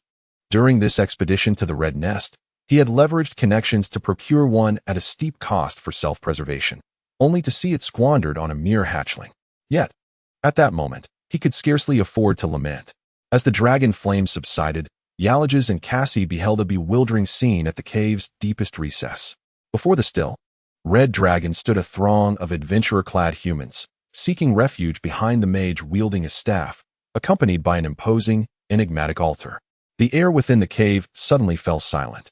The two dragons found their minds blank, yet the guardians of the altar were undeterred, charging at the duo with weapons drawn. Realizing the futility of resistance, Yalages hastily retreated towards the cave's entrance, while the white dragon Cassie, inexplicably emboldened, roared and charged deeper into the cavern. This was akin to a fragile egg colliding with stone, and the crowd swiftly subdued Cassie. A flicker of magical light sparkled from a ring on Captain Oleg's finger, and his form vanished from sight. Golden Dragon Miss, I would advise against reckless actions. The voice echoed nearby, causing the fleeing Yalages to freeze. Turning, she beheld the red-haired mage, his staff aimed directly at her, the gem atop it glimmering like a polished ruby, indicative of its significant worth. In this multiverse, a principle held true: a mage's power was directly proportional to their wealth. I surrender. A wise choice. Fear not, you are unlike them. As long as you cooperate, we shall not harm you. The magic within the staff crackled with anticipation as Oleg gestured for Yalages to proceed deeper into the cave. Complying, she witnessed the captured dragons. Cassie lay pinned to the ground, a gleaming double-headed axe pressed against her neck, while Joss remained motionless, ensnared by magic in a pose of gasping breath. If possible, please do not harm them. They are my friends. Rest assured, they hold considerable value. I would not dream of harming them. Nearby, Joss struggled in vain, panic rising within him. According to the lore of dragon heritage, a young dragon's fate in human hands seldom ended well. The prospect of being forced into an unequal pact, treated as a mere pet or steed, was the least dreadful outcome. Should he fall into the hands of a mage with a penchant for experimentation? He shuddered at the thought of being skinned, bled, and subjected to bodily modifications, injected with various chemical concoctions. Such notions made his skin crawl. Oleg cornered the golden dragon, entrusting her to a companion's watchful eye, as he hastened towards the anxious cleric. Esteemed priest, there remains a while until the appointed time. Do you have any contingency plans? The bishop had advised that the altar could be activated in advance, yet it should not be done unless absolutely necessary. The priest grasped the mage's sleeve as if clutching the last straw of hope. Captain, do you have a way to endure this final hour? I cannot either. The concealed magic array has been destroyed, and the nearby dragon commander has likely detected the magical fluctuations here. He will arrive shortly. We must activate it. With a determined resolve, the priest knelt before the altar, crossing his hands over his chest, his head bowed as he recited the incantation fervently. Everyone, bring the gold dragon and the white dragon to the red dragon. Once the altar is activated, we will teleport immediately. As he spoke, the red-haired mage retrieved a massive scroll from his dimensional bag. This was the group teleportation scroll issued by the Alliance. Before long, a golden beam of light surged from the altar, piercing through the layers of rock and reaching the heavens. Quickly, assemble and prepare. Captain Oleg unfurled the scroll in his hands, and a pale blue, arcane energy poured forth, sketching a profound, deep blue three-dimensional magic array upon the ground and in the air. Simultaneously, an enraged dragon's roar echoed from afar. It was Commander O'Neill of the Greystone Fortress. Yet from the sound, it was evident he was still quite distant. By the time he arrived, it would be too late. The priest dashed into the realm of the group teleportation array. In mere seconds, the array would activate, whisking the altar's guardians away from peril while dragging Jose and the other dragons into a hellish fate. Chapter 12. The three-dragon confrontation with the mage. Jose did not wish to be an easy prey. He summoned the last vestiges of his strength to struggle fiercely. Move for me. Unfortunately, the power of magic did not yield to the tenacity of his will to survive, and he faltered, just as despair enveloped him. A sudden warmth surged from his heart, radiating throughout his body, and the sense of restraint vanished. At that moment, as the magic array was taking shape, the mood among the group was markedly relaxed. They could almost envision selling the two five-colored hatchlings and dividing the spoils among themselves. Suddenly, Jose launched a fierce counterattack, unleashing a torrent of searing dragon flames aimed directly at the mightiest among their foes, Oleg. No, Oleg, confident in his ability to immobilize dragons, had focused his attention on the gold and white dragons, never anticipating the red dragon's sudden escape. Caught off guard, the imminent group teleportation was interrupted, and the chaotic energy of magic erupted violently. With a thunderous bang, amidst the azure flames of magic, the altar's guardians and the three dragons were violently propelled by the shockwave of rampant magical energy. Jose tumbled several times upon the ground before hastily rising to assess the situation. Humans lacked the formidable physique and robust magical resistance of dragons. The fiery breath incinerated 3. While the explosive shockwave hurled the remaining survivors against the stone walls, some lying motionless on the ground, others struggling to rise. Only one remained unscathed, the red-haired mage Olek, whose protective magic had automatically activated, leaving him merely disheveled and dusted with a bit of debris. Reality is not akin to a game. There is no need to contemplate occupational balance. Given sufficient initial distance, a high-level mage can easily vanquish a multitude of warriors of the same rank, especially considering that their side consists merely of 3 fledgling dragons devoid of any magical prowess. There is not the slightest chance of victory. In a moment of despair, Jose turned to flee, the sound of dragon roars growing ever closer. If only he could reach O'Neill's side, he might survive. Never had he anticipated a day when he would so desperately long to see O'Neill. Olek raised his staff, conjuring a fireball the size of a wheel, which materialized in midair.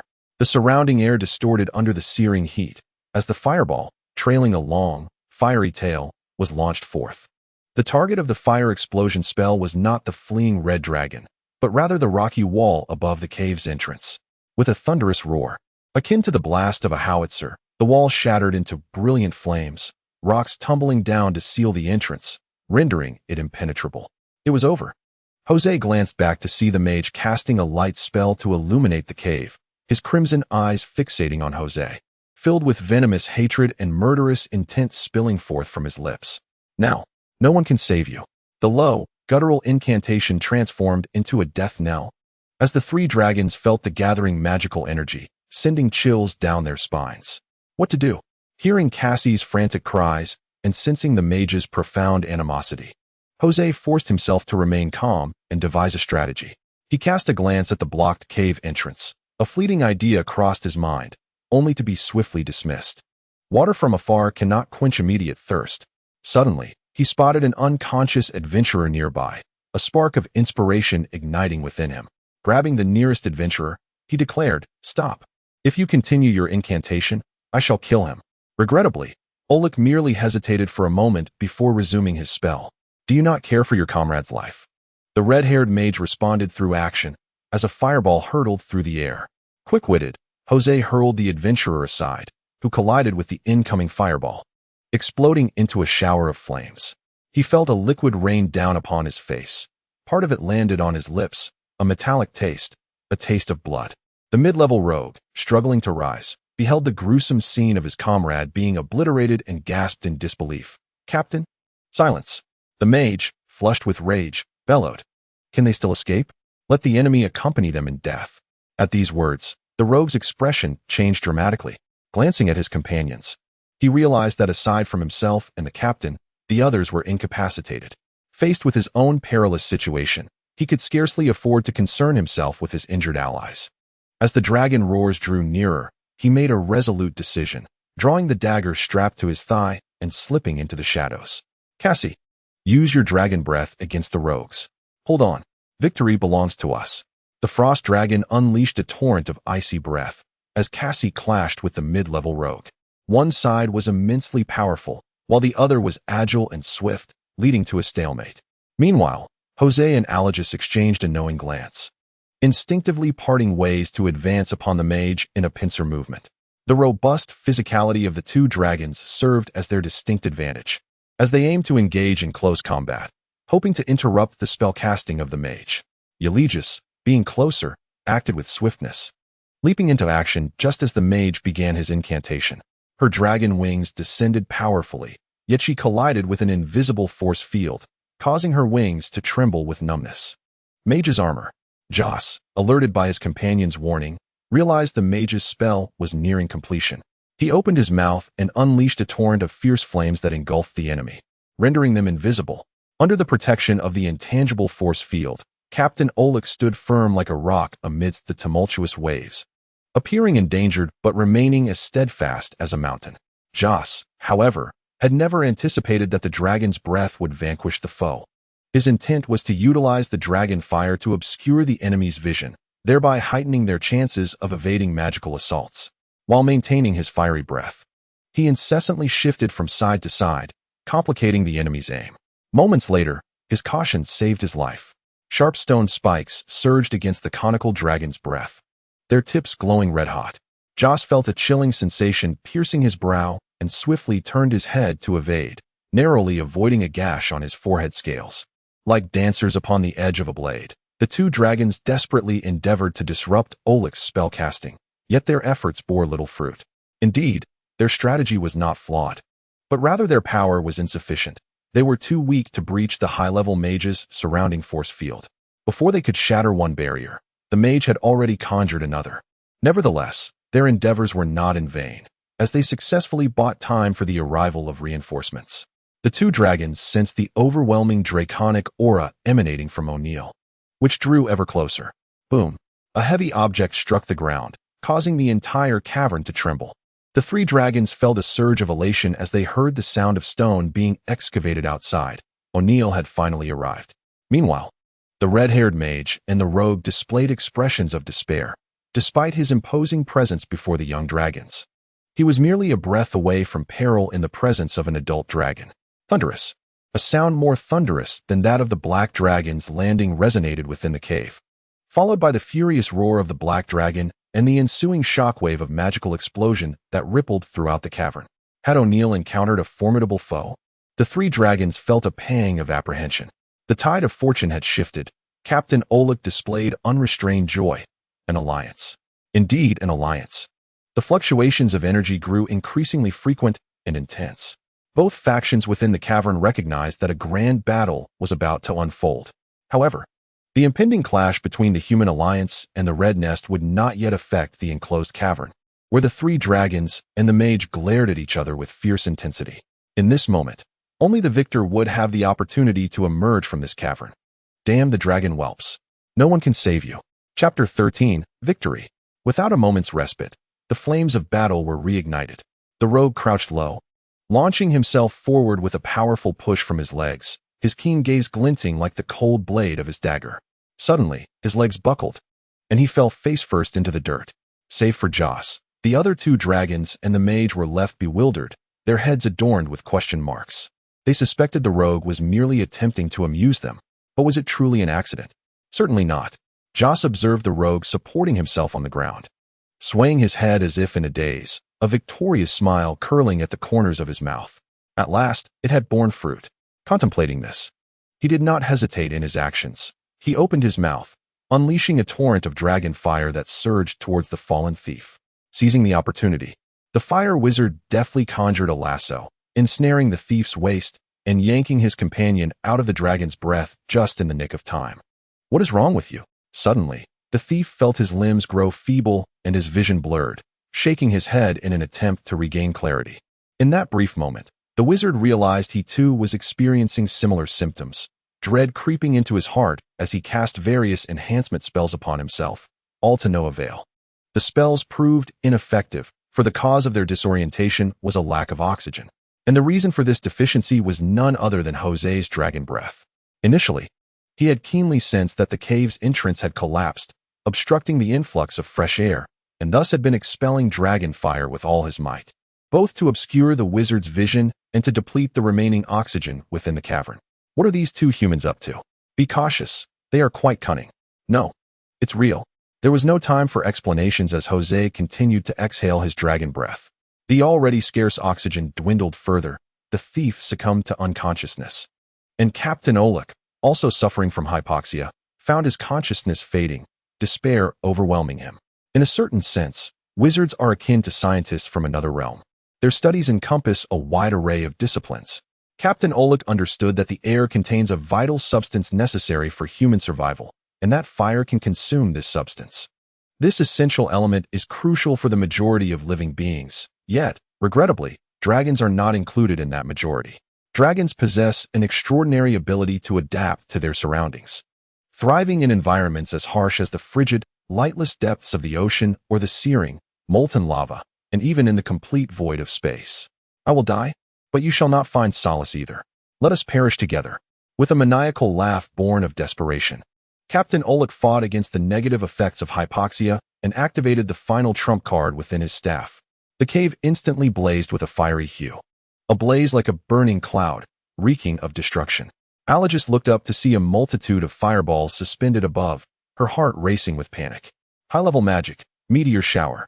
The meteor shower could summon an array of fireballs, unleashing a carpet-bombing effect over a designated area, favored by many wizards for its immense power and wide-reaching devastation.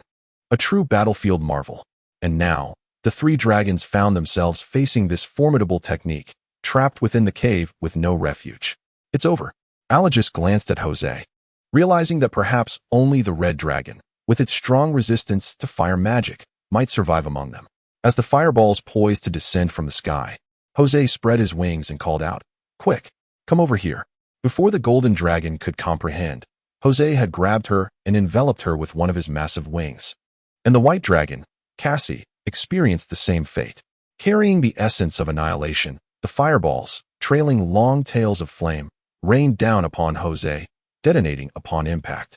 Boom, boom, boom. The thunderous explosions echoed like the firecrackers of a festive celebration, causing Jose to grimace in pain. Although he could be considered immune to fire, his immunity only extended to fire elemental damage, excluding explosive impacts and the like. The fireballs striking his body felt akin to being pummeled by a powerful foe. Fortunately, the meteor shower lasted only a brief span of seconds before dissipating. Once the dust settled, Jose folded his dragon wings, revealing his two companions, who were shielded and unscathed beneath the broad expanse of his wings. As he stretched his sore body, he cast a resentful glance at the charred corpses a few meters away. Those vile creatures, even in death, they refused to grant us peace. Despite his bitter resentment, Jose had to concede that this sorcerer was a worthy adversary.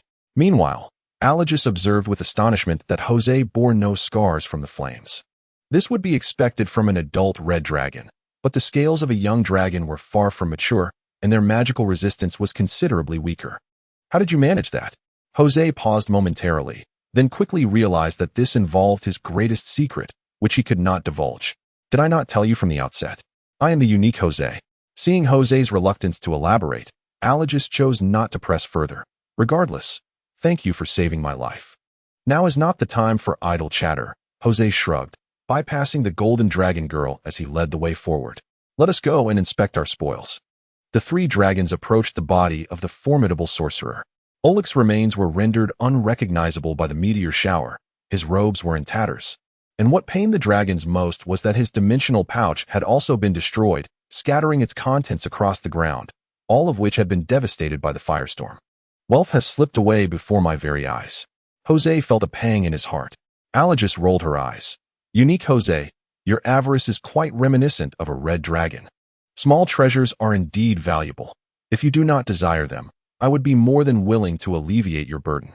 Your shamelessness is also quite red dragon-like. Is that a belief you hold for yourself? Jose pondered the virtues of the red dragonkin. Well, it indeed is not mere prejudice. As they conversed, the three dragons thoroughly scavenged the sorcerer's belongings. Fortunately, the staff remained intact, along with a teleportation ring and a protective necklace that activated automatically. Just 3 items. So the three dragons decided to divide them amongst themselves. The white dragon Cassie eyed the treasures and swallowed hard. You go first. You deserve it the most. So you should choose first. Jose, without hesitation, selected the staff, having discerned during the battle that it possessed multiple enchantments, making it the most valuable of the 3. Subsequently, Cassie took the necklace for himself, likely attracted by the larger gem compared to the ring. Lastly, Alogis willingly accepted the more precious teleportation ring.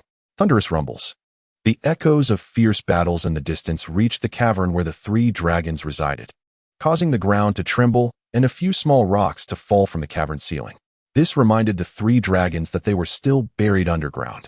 You all search for spoils. I will dig us an exit, Alogis declared as she turned to leave. Jose turned to gaze at the altar enveloped in the golden beam of light.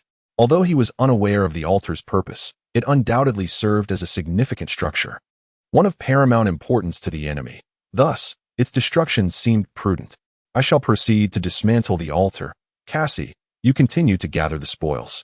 Upon approaching, Jose discerned a formidable energy field surrounding the altar, a protective barrier that rendered him unable to draw near. He hurled a stone at the altar, only for it to be thwarted mid-flight. The dragon's breath proved equally ineffectual. Indeed, it was not so simple. After some contemplation, Jose commenced digging downward, attempting to undermine the altar's foundation.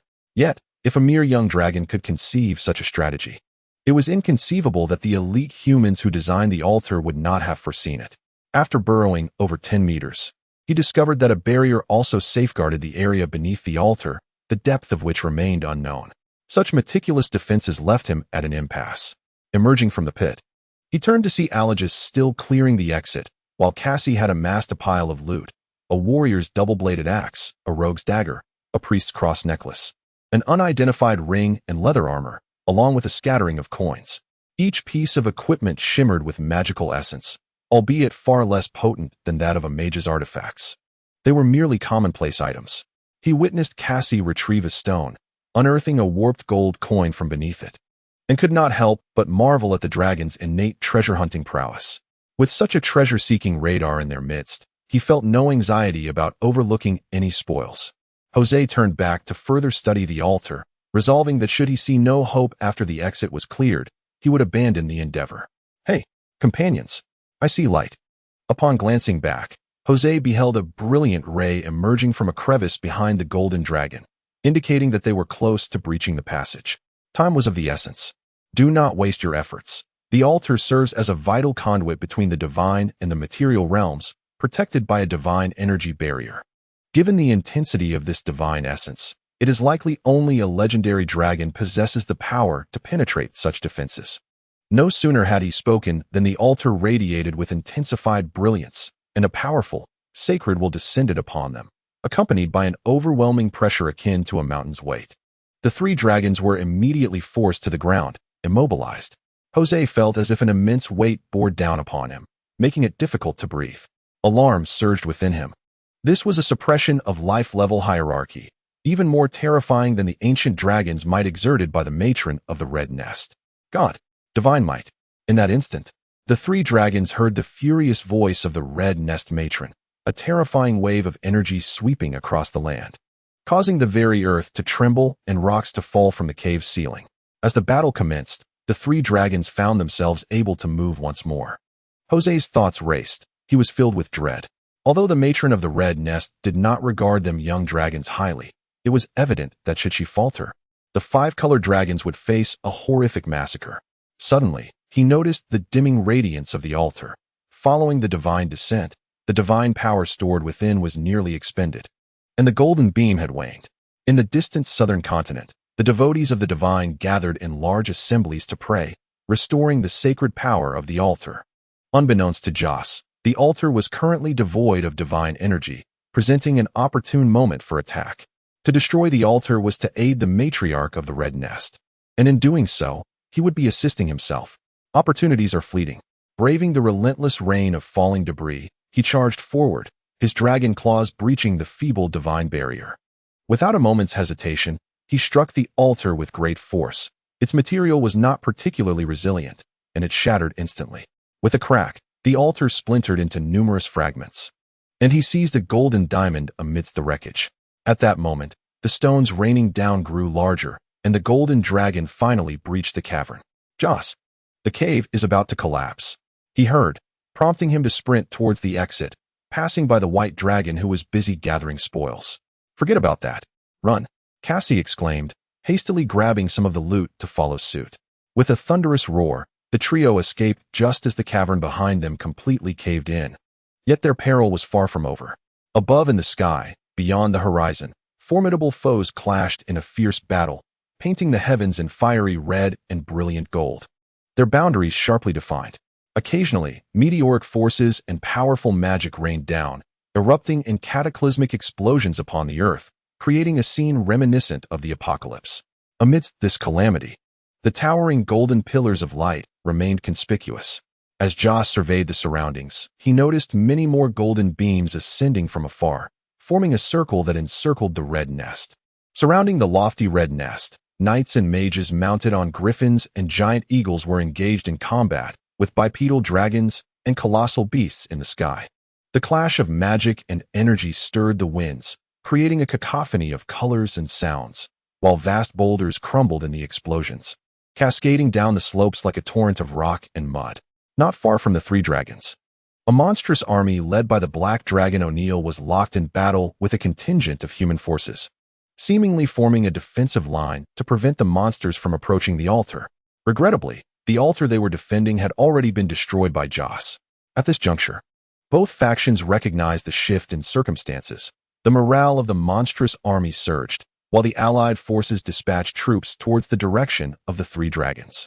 Joss hesitated, contemplating whether to engage in the fray. A year prior, his former self had entered into a stringent pact of protection with the matriarch of the Red Nest, a contract that curtailed his freedom and now rendered him unable to flee. Suddenly, a tremendous wave of energy surged through the sky. Fortunately, its source was distant, and by the time the energy reached the ground, it had lost its destructive potency, merely stirring the air into a tempest that made it difficult to see. Accompanying this energy wave was a resounding dragon's roar, filled with anguish. The matriarch of the Red Nest was wounded.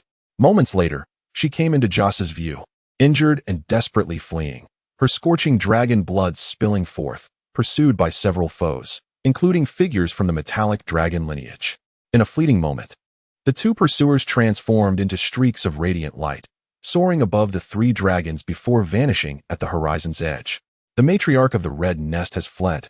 Joss was taken aback, but quickly comprehended the implications. Her escape signified her inability to continue providing sanctuary for the hatchlings, rendering their protective pact void. Quick, run. Without hesitation, Joss turned to flee, reminding his two companions as he departed. The golden dragon gazed into the distant sky, where the metallic dragon clan could be seen. You all should escape. I shall not follow. As Joss glanced back mid-flight, realization dawned upon him. Good luck, my friend. And to you, the unique Joss. The matriarch's retreat had shattered the backbone of the monstrous army, with all, including the adult dragons, fleeing for their lives, while the human coalition pressed forward to capitalize on their triumph. Thus commenced a fantastical version of a great escape. What are you doing? No flying. In the jungle, Joss grasped the hind leg of the white dragon, Cassie, who was about to take to the skies. Run with me. Why? If you wish to perish, then fly. Though his words rang true, the human coalition pursued their quarry to expand their spoils, seeking to acquire more loot. The hatchlings represented a target of immense value. Whether alive or dead, capturing even one could afford an ordinary person a lifetime of leisure. Furthermore, the coalition was replete with knights possessing flying mounts and high-ranking mages capable of flight.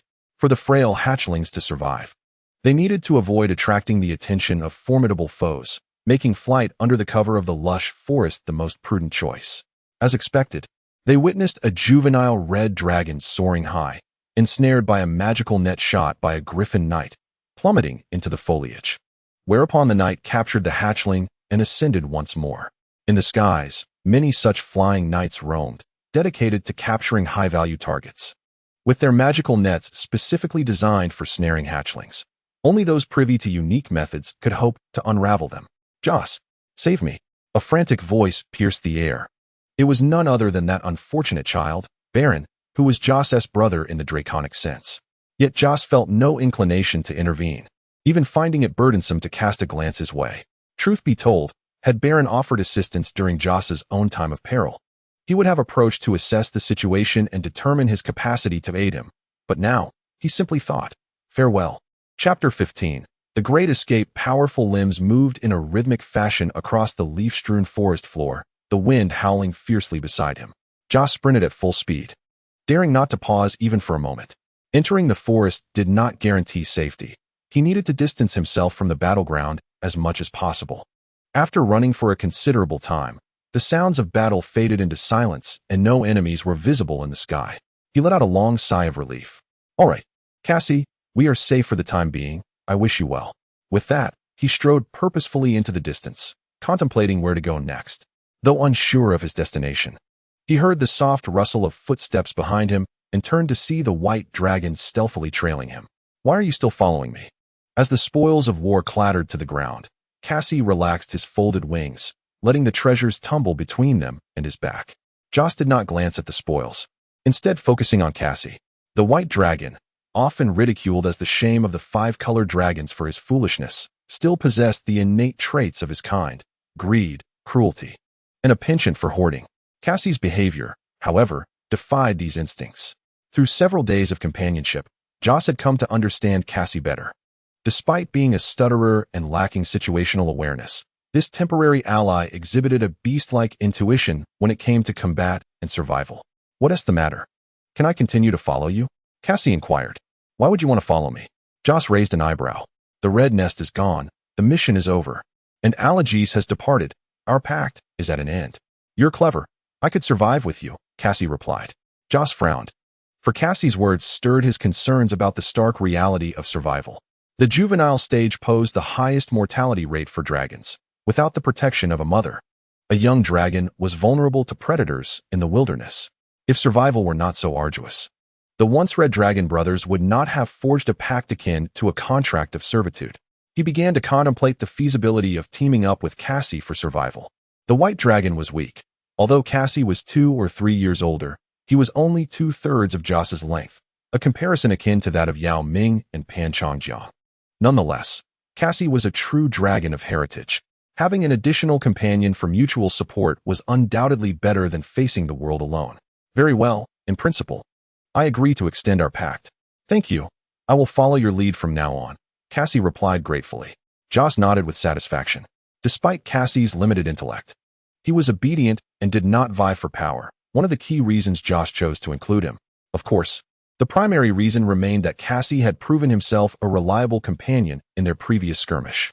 The two dragons then discussed the specific terms of their alliance and swore an oath in the name of Tiamat, the god of evil dragons.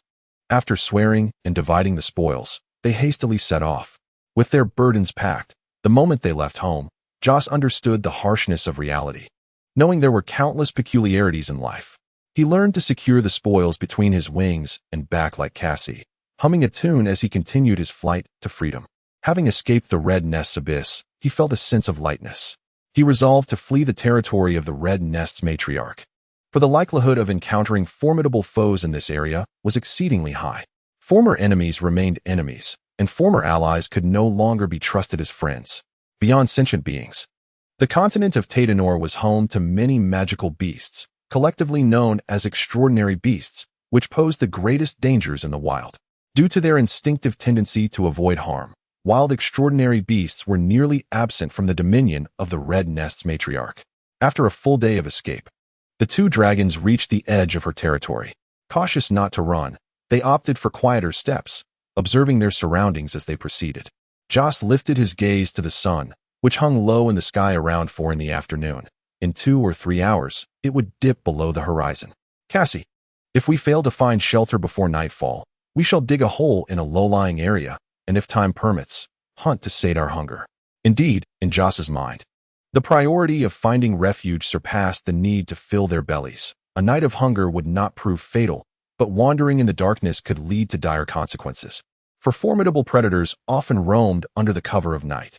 Due to the conspicuous crimson scales, the red dragon found it exceedingly difficult to conceal itself in any environment, especially in the jungle's nocturnal shadows, where a flash of brilliant red would unmistakably announce its presence to other hunters. Thus, it was imperative to avoid spending the night directly within the jungle.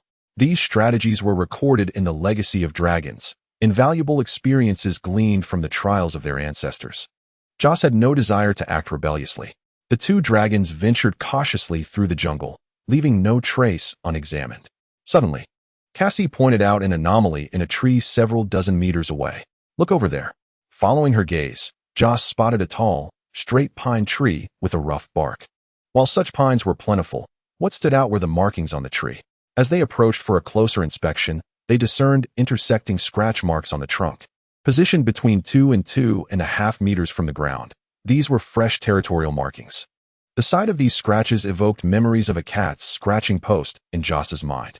If one were to equate the size of a domestic cat, this large feline would measure at least 1.5 meters in height and over 4 meters in length. After presenting his assessment, he turned to his companion. "Cats are prone to shedding fur. Search the vicinity for any fallen hair, paw prints, or droppings, but remain within my sight, just in case." The two dragons scoured the area and soon discovered tufts of fur belonging to the large feline. Joss examined the collected fur closely. It was a mix of yellow and black, indicative of a tiger. He exhaled in relief. Such a size was typical for a tiger. But should it have been a lynx or other medium-sized feline, they would have needed to be on high alert, as creatures of extraordinary size were often extraordinary beasts.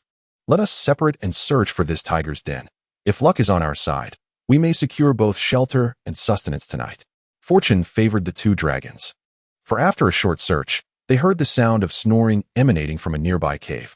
Following the noise, they located the lair of the tiger, a beast that held no true enemies on Blue Star, yet ranked low in the food chain of the magical realm. Both Joss and Cassie felt confident in their ability to prevail in a confrontation. With their hard scales, sharp claws, robust muscles, and the deadly dragon breath, they possessed ample confidence. To ensure their safety, Joss resolved to approach the cave with greater caution. He subdued his dragonic presence and stealthily advanced towards the entrance. The soft, decaying foliage underfoot muffled his steps until he was 10 meters away, at which point the tiger finally sensed an anomaly. In the instant the snoring ceased, the predator, no longer concealing its presence, leaped forth, unleashing a torrent of dragon fire into the cave. A pained roar erupted, its volume diminishing until it transformed into a feeble wail, which soon fell silent.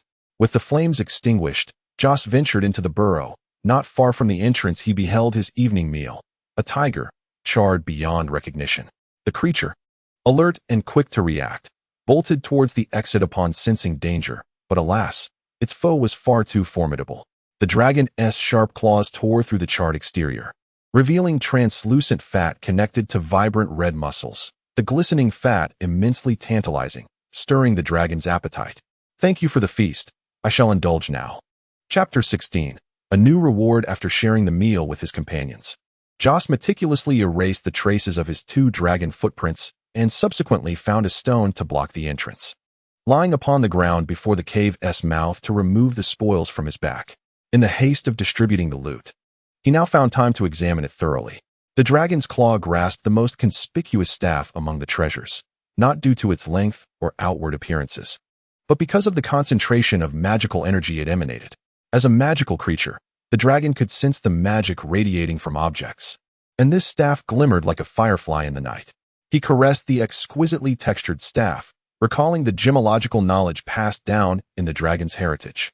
The main body is crafted from fire-patterned wood, intricately engraved using a micro-carving technique, with mithril infused into the patterns to reduce magical energy loss, and elven craftsmanship. His fingers glided over the smooth surface until they reached the staff's apex, where a ruby the size of a goose egg resided. Excluding the intricate engravings of magical arrays, the material alone was of considerable value. In the darkness, the red dragon's eyes suddenly widened, a spark of delight igniting within his pupils. He discovered that the staff contained not one or two, but 5 magical arrays, 2 large and 3 small, with the 3 smaller ones forming an equilateral triangle as the foundation, while the 2 larger arrays overlapped above them. The 3 relatively simple arrays were mid-tier fireball spells, with a cooldown period of 1 day. The 2 more complex arrays were high-tier magic, comprising explosive flame and meteor fire rain, both with a cooldown of 3 days. What a treasure! This staff is certainly worthy of an auction. To his surprise, he noticed a line of tiny script at the junction of the staff and the gem. Inscribed in Elvish, "This staff is gifted to my dear friend Vankel Lurens Alinas." Joss was unfamiliar with Vankel Lurens, yet the name Alinas resonated profoundly. He was renowned as a half-elf alchemy master in Titanor for nearly 3 centuries, his numerous illustrious works even recorded in the dragon's heritage. Of course, having one's creations coveted by the 5-colored evil dragons was hardly a stroke of good fortune. Joss pondered where the mage might have procured this staff, dismissing the thought. It was now his. Let us bestow a name upon it. Since the first owner bore the surname Lurens, let us call it the Staff of Lurens, he chuckled. After playfully naming the staff, he stowed it away and continued to inventory the remaining spoils. The remaining spoils were considerably diminished: protective arrows, a beast skin armor, a gold earring inscribed with a cleansing spell, a cross necklace imbued with minor healing magic, and finally, a handful of gold coins. For magical artifacts, a mysterious diamond, and a small collection of coins constituted the entirety of Jose's possessions. As he laid his head upon this meager wealth, he contemplated his future. Above all, he yearned to never again experience the helplessness he felt in the presence of the mage. He must grow stronger to seize control of his own destiny. The pursuit of a secure and blissful life is the eternal aspiration of intelligent beings, and Jose was no exception. However, having transformed into a dragon, he knew that leading a normal life was unattainable.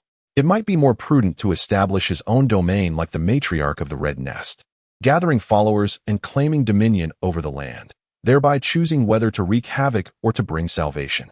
Shaking his head, he dispelled these impractical fantasies from his mind.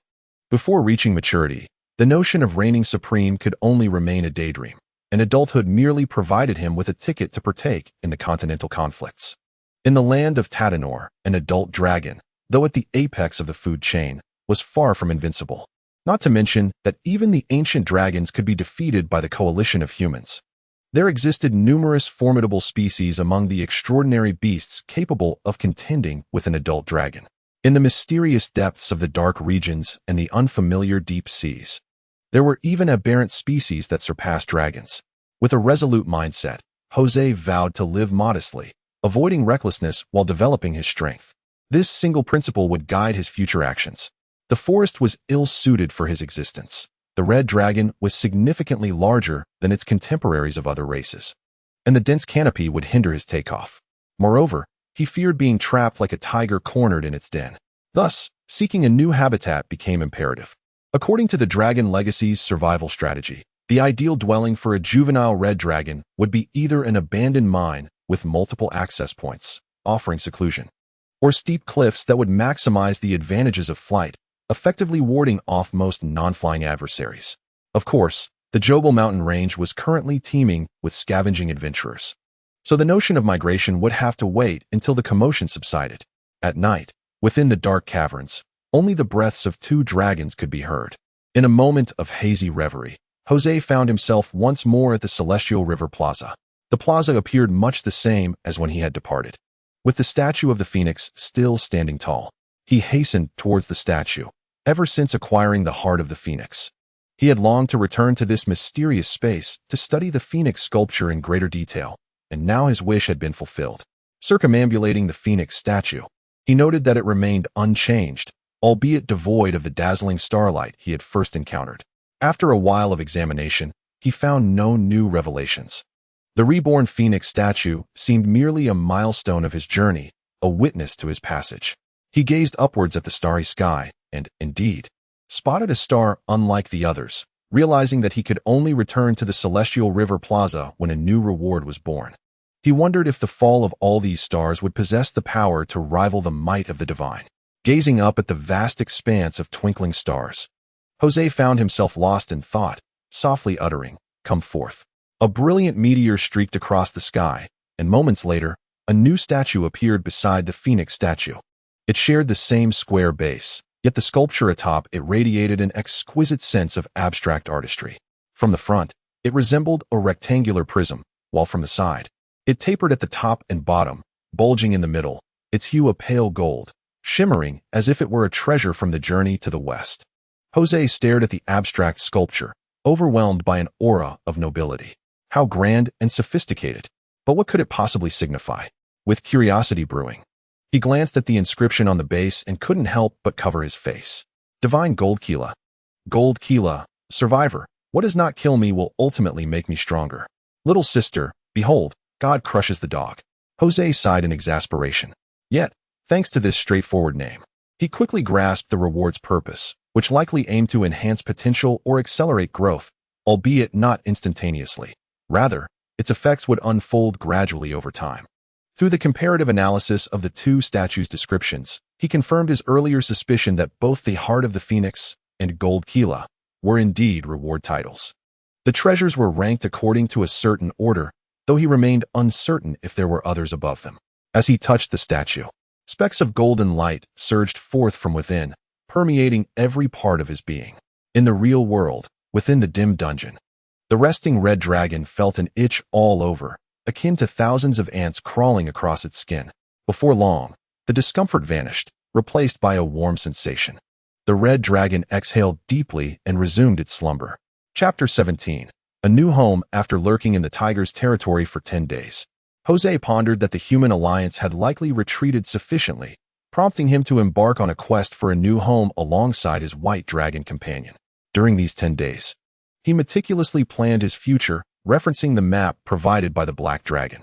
Abandoned mines were rare finds, but steep cliffs were actively sought after. To the north lay a grand river named the Volga, originating from the Jorgal Mountains, winding through dark, dense forests toward the sea. The canyons along the river presented an ideal location where he could dig a den into the cliffside, and Cassie could reside in the river's waters along the way. Naturally, Jose would avoid the river's main artery. As competition, there was fierce and intelligent beings roamed freely. Instead, he sought the steep canyons along the tributaries, preferably close to the Jorgal Mountains. The ancient dragon matriarch possessed a strong territorial awareness. Within her domain, powerful carnivores were either slain or assimilated. Though she now fled, her lingering presence remained, and for the foreseeable future, no predators would dare venture into the Jorgal Mountains, granting Jose a relatively stable period for development. For a young dragon, nothing was more precious than a secure time for growth. Journeying without incident, he fortuitously discovered a new home that met his expectations. It was a canyon flanked by 2 mountains, with a natural cave nestled within the cliffside on one side. The cave's entrance was both concealed and narrow, yet the internal space was just right to accommodate his living needs. Safety is assured. The cliff face rises sharply, almost perpendicular to the ground, making it impossible to discern the entrance to any caves from below. The surrounding terrain is steep and desolate, with not a soul in sight for miles. And no signs of powerful biological activity have been discovered. The river at the base of the cliff is crystal clear, often frequented by wildlife seeking a drink. Species observed include wild goats, wild boars, sika deer, and leopards, making hunting quite convenient. This location is splendid. Let us make our home here, Cassie.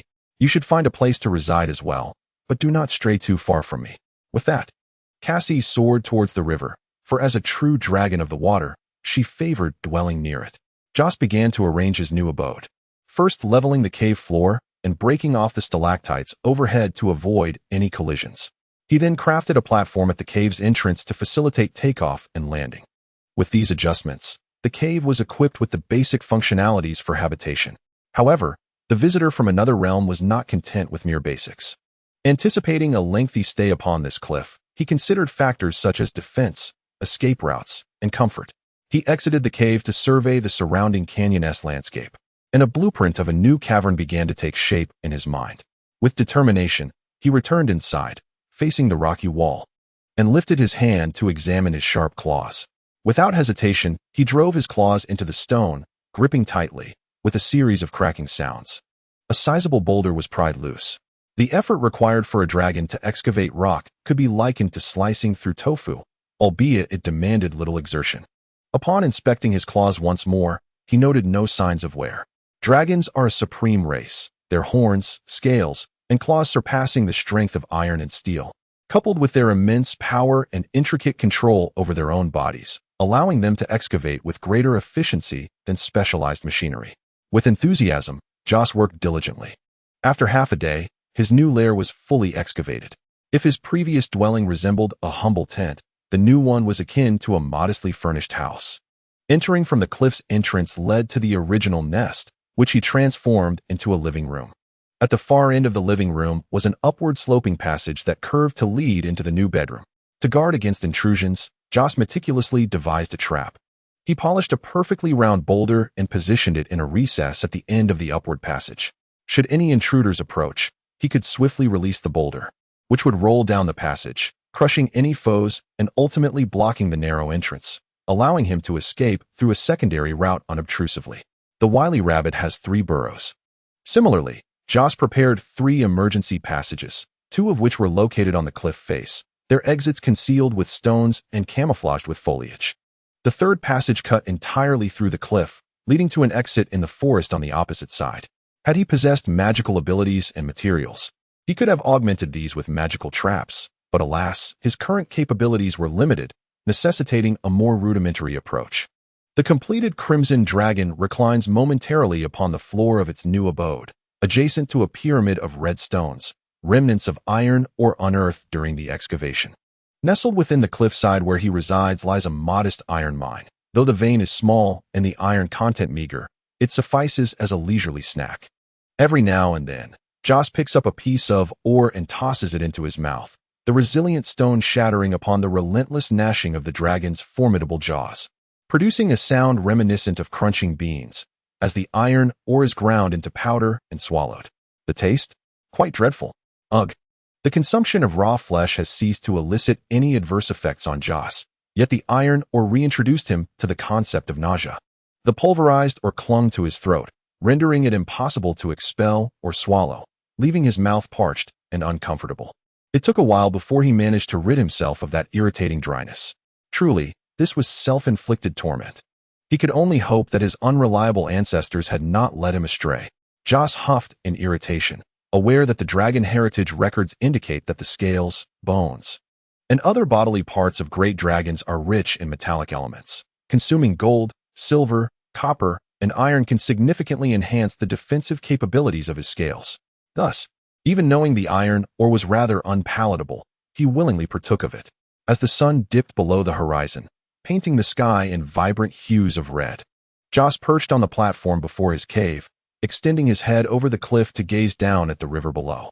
After a day filled with migration and toil, hunger gnawed at his belly, prompting him to randomly select a fortunate creature drinking from the water, destined to become one with him. He spotted a tawny wild rabbit darting from the thicket to quench its thirst. Too little meat, poor choice. After a brief wait, a robust adult black goat emerged from a grove across the river, cautiously peering out from the underbrush, vigilant and unaware of any danger. It trotted across the smooth pebbles towards the babbling waters. A worthy target for the hunt. Joss rose to his feet and leaped from the cliff, his dragon wings folding seamlessly against his sides, allowing himself to plummet freely downward, the rush of air whistling past his ears as the scenery blurred in rapid retreat. At a height of 20 meters above the ground, he suddenly unfurled his wings, arresting his descent in an instant, gliding towards the black goat, which was now bending down to drink. The setting sun cast elongated dragon-shaped shadows upon the ground, enveloping the startled goat in darkness. It turned to flee, but was ensnared by the descending dragon-esque claws, helplessly lifted into the sky. With a powerful beat of his wings, Joss ascended, clutching the goat, tracing a graceful arc before returning to his lair, leaving behind only the echoes of the goat's frantic bleats reverberating through the cliffs. Chapter 18. A quiet development. The morning in the canyon was perpetually shrouded in mist, which drifted lazily with the currents, brushing against the ancient pines and cypress trees, embodying the leisurely rhythm of dragon life. Within the cave, Joss awoke from his slumber, stretching languidly. Ever since establishing his home, he had increasingly embraced a sedentary lifestyle, often indulging in a meal only to sleep for 10 days thereafter. However, the slumber of a young dragon was not merely conventional sleep. Rather, it existed as a state of consciousness suspended between wakefulness and rest. In such a state, the primal instincts akin to a sixth sense are fully unleashed, awakening instantly upon external stimuli, thereby maximizing the safety of the young dragon. This unique physiological mechanism is the result of long-term biological evolution. On one hand, the combat prowess of the juvenile dragon is minimal. Thus, slumber serves to conserve energy, allowing for more resources to be allocated towards physical development. On the other hand, for the young dragon, sleep is an indispensable aspect of growth, even a predominant one, stemming from the legacy of dragons. The legacy of dragons, in simple terms, refers to the memories bequeathed by the ancestors of great dragons to their descendants, encompassing a vast array of knowledge, magical lore, combat techniques, life experiences, perspectives on dragonhood, and values. The challenge arises here. The memories left by generations of dragon ancestors are countless, and if they were to flood into the tender mind of a juvenile dragon all at once, it could overwhelm its fragile intellect, rendering it a mindless fool. To address this issue, the solution devised by the great dragons was to segment the dragon legacy into smaller fragments for separate storage. Given the sheer volume of information processed by the brain while awake, sleep thus becomes the optimal time for the young dragon to digest the dragon legacy. This is akin to a real-life version of learning in dreams. Joss could not help but marvel. He never anticipated that his ultimate aspiration from his previous life would manifest in this new existence. However, the red dragon, notorious for its reckless abandon, arson, and plunder, seemed an unreliable mentor. Much like perusing a novel, one could never anticipate what spectacle awaited them in the next moment of the dragon legacy. For instance, an ancestor named Klaus might be expounding upon his grand ideas one moment, utilizing the small hooks on his wings to activate a wand, only to abruptly shift to boasting of his conquests and seduction with a list of beauties from various races. With a lofty scientific curiosity to observe the birth of new species, Joss perused the practical records of this ancestor, who was, in every conceivable manner, truly great, only to have his worldview shattered and question his existence. From a human perspective, Klaus, this unreliable ancestor, is undoubtedly an oddity. Yet, from the perspective of dragons, such behavior is entirely commonplace. If one were to title the knowledge recorded in the Dragon Legacy, it might be, How Villains Are Forged, Efficient Robbery Techniques. The Art of Intimidation, Training Manuals, and Your Suffering, My Joy. It is no wonder the Red Dragon's reputation is infamous. There is a reason behind it, Joss murmured, tossing a piece of iron ore into his mouth. Fortunately, before his transmigration, he had already developed a sound personality. Otherwise, he too might have succumbed to the brainwashing of the Dragon Legacy, becoming like other red dragons, looking down upon all races, including other dragon types, and believing it is only natural for the world to submit to them. Nevertheless, the red dragon's approach to life is not devoid of merit. As long as one does not falter, arrogance can serve as self-aggrandizement, an effective means of spreading one's renown, and the greater the fame, the more it attracts wayward souls from the wilderness seeking allegiance. For Joss, endowed with human thoughts, arrogance could act as a disguise for his true character, lowering his enemy's vigilance. Moreover, regarding others with disdain, referring to another sentient being as a reptile, could be rather exhilarating in its own right. The magnificent true dragon, He Ao Yin, has emerged. With a rumble in his belly, He Ao Yin reluctantly set aside his grand title to confront reality. It was time to hunt. His snout, adorned with sharp angles, exhaled sulphurous breaths as he rose from the ground, his bones cracking and popping with each movement. He traversed the sloping passageway, arriving at the launch platform, where the youthful red dragon gazed down upon the vast canyon. At this moment, the crimson sun began to rise, shrouding the canyon in a thick mist that rendered visibility low. Yet, this was of no concern to him, for he was well acquainted with this terrain. With a mighty leap from the cliff, he plunged into the clouds, exuberantly flapping his wings, stirring up a tempest that dispersed the mist, an exhilarating experience for He Ao Yin, who once knew life without wings. After a brief revelry, he commenced his flight through the canyon in search of prey, not merely hoping for luck, but following a calculated flight path. Firstly, he ensured his altitude did not exceed the mountain peaks, thus remaining unseen by any potential observers on distant summits, minimizing the risk of revealing his presence. Secondly, his hunting grounds extended within a 10-mile radius of the nest, a territory the two dragons had patrolled numerous times without encountering any threats. This realm belonged solely to them. With an intimate understanding of his domain, He Ao Yin easily located his quarry, a family of wild boars residing in a burrow nestled among the trees. The red dragon descended from the sky, tearing through the earth above the den, unearthing the unsuspecting boar family and devouring the defenseless parents. He would not engage in the folly of overindulgence, sparing the trembling little piglets. He harbored no concerns for their survival. Over the past 2 months, any carnivorous creatures within their territory had either been consumed by the two dragons or had fled, and he would not allow these competitors to vie for his food resources. Having satisfied his hunger, the red dragon began his journey homeward. However, before succumbing once more to slumber and the teachings of his ancestors, he resolved to visit his younger brother, the white dragon. Cassie South Lair was in close proximity to He Ao Yin's home. Nestled by the riverside at the base of the cliff, a half-submerged cavern carved at the intersection of the river and the cliff face. After establishing their homes, the two dragons had remained in a prolonged state of slumber, often waking at staggered intervals, and it had been over 2 months since their last encounter. He Ao Yin landed on the riverbank, his hind limbs touching the smooth, water-worn pebbles. As he trod upon them, the stones emitted a hissing sound from the pressure of his weight. He folded his wings and called out, "Cassie."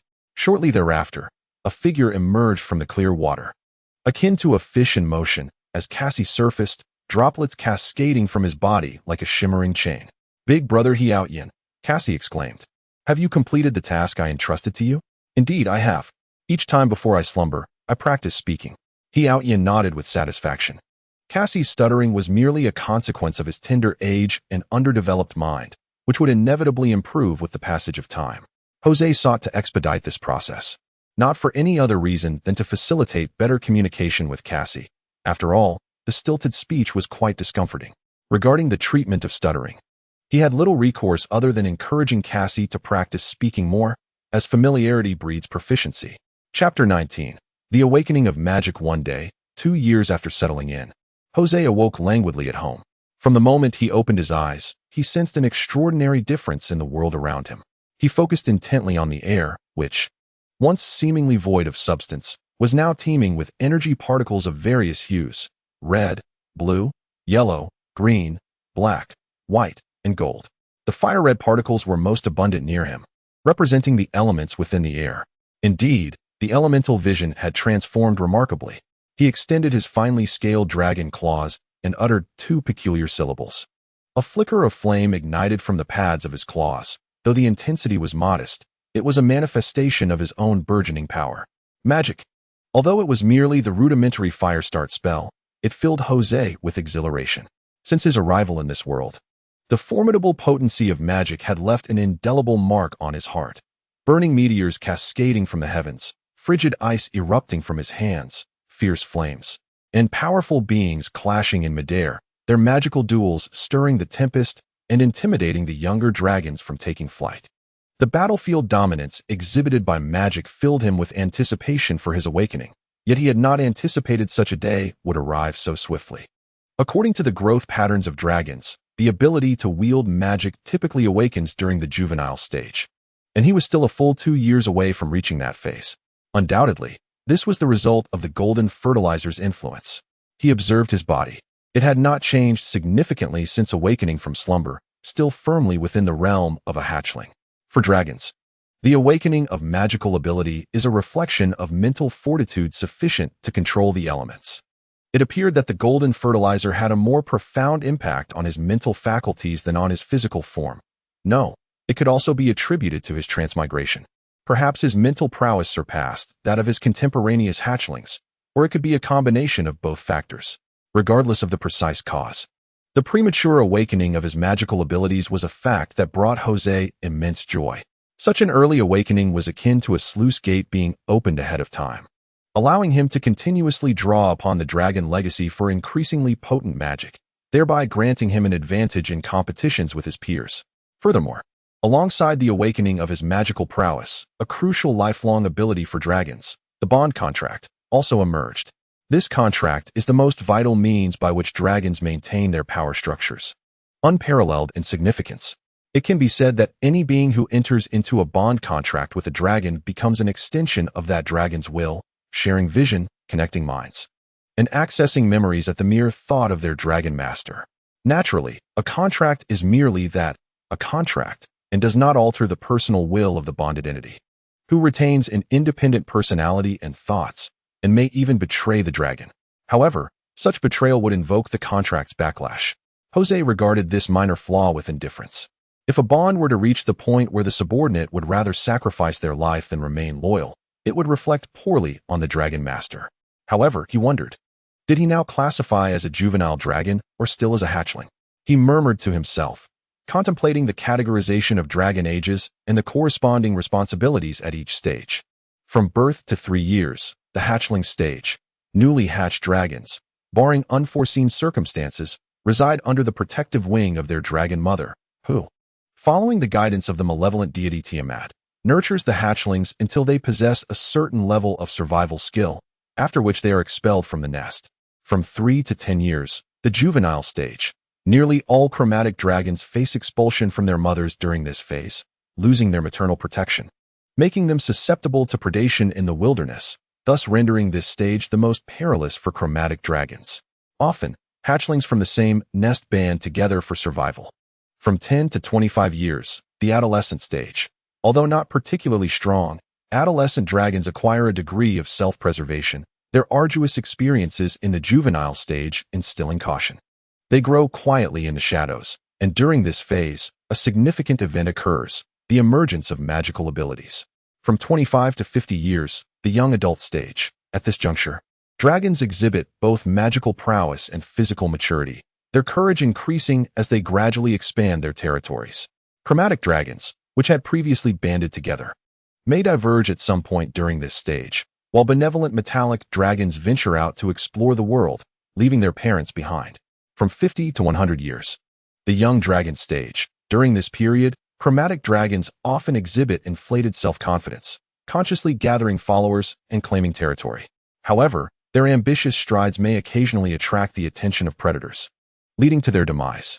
From 100 to 700 years, the adult dragon stage. Adult dragons undoubtedly sit atop the food chain, possessing established lairs or territories, and are bold enough to reveal themselves to the world.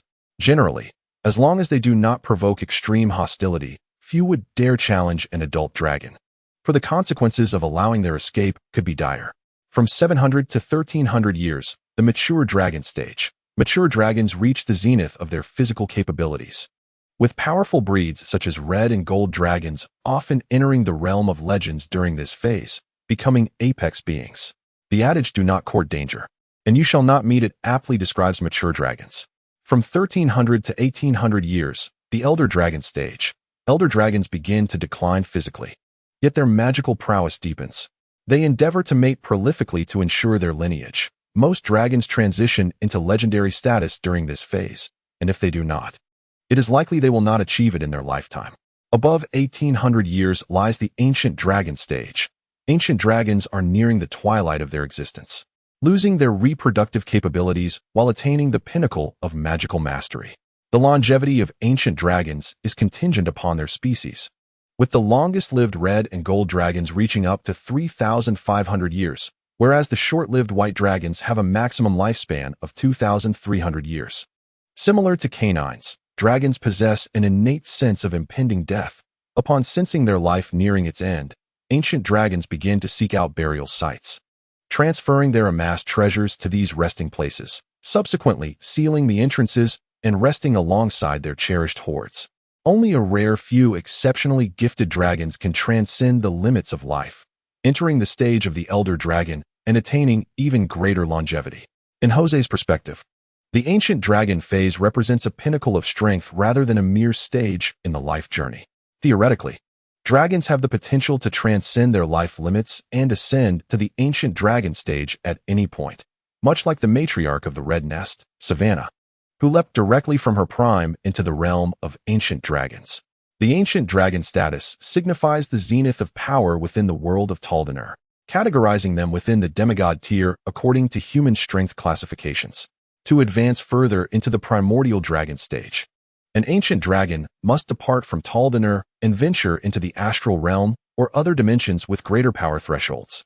As for the ancient dragons that surpass the primordial level, records within the dragon legacy are scarce. Jose only knows that they stand shoulder to shoulder with true deities. Uncertain of whether he could reach such heights, the young red dragon in the cave succumbed to boundless reverie.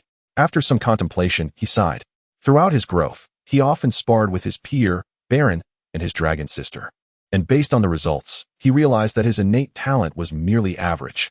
He recalled the mysterious astral plaza, which instilled a newfound confidence within him. Regardless of his innate shortcomings, one cannot underestimate the advantage of extraordinary capabilities. Chapter 20. Departure. A year after the awakening of his magical abilities, Jose stood by the riverbank, gazing at his reflection in the water. There appeared a youthful red dragon, as long as a truck, adorned with a pair of symmetrical, swept-back, spiral horns atop his head. Between these grand horns lay 3 rows of smaller spikes that extended all the way to the crown, resembling a regal diadem. At the tips of the horned crown, a fin-like, swept-back, frilled edge connected, its translucent deep red hue beginning at the head and flowing along the spine to the tail, harmonizing with his well-defined, robust muscles, exuding an aura of majesty and dominance. "Oh, I have grown more handsome again," he snorted, a plume of flame escaping his nostrils. Having just entered his juvenile phase, he struggled to master the sudden surge of power, leading to a manifestation of energy. Over the course of 3 years, his body length increased by 33 meters. And according to the normal developmental patterns of red dragons, the growth enhancement effect of the golden fertilizer was around 10, which was quite commendable, Jose mused. Reflecting upon the past 3 years, he felt a swell of emotions. Everything unfolded as he had envisioned. The residual intimidation from the matriarch of the Red Nest deterred formidable extraordinary beasts from encroaching upon the Jorgal Mountains, granting the two young dragons 2 years of stability. However, from the 3rd year onward, extraordinary creatures began to be lured into the relatively secure hunting grounds of the Jorgal Mountains, arriving in succession. Fortunately, these newcomers were not particularly powerful species, and with Jose's early awakening of magical abilities, the two young dragons managed to cope. Jose had anticipated that upon reaching the juvenile stage, he and Cassie would be better equipped to defend their territory, perhaps even expand their domain. But an unforeseen incident disrupted his plans.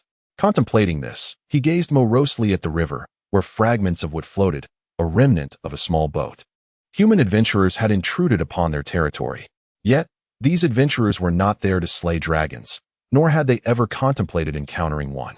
An unprepared adventurer encounters the submerged young white dragon, and the outcome is all too predictable.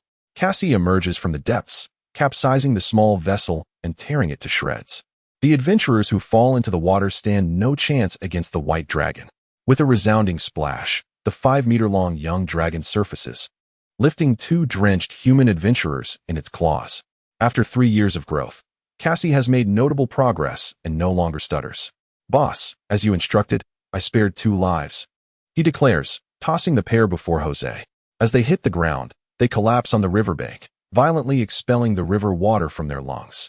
Since fleeing the Red Nest, this marks the first time Jose encounters humans. He observes them closely. One has golden hair and the other red, their attire reminiscent of medieval figures from his past life. He feels no sense of belonging to the humans of this world, instead harboring a cautious and slightly hostile disposition.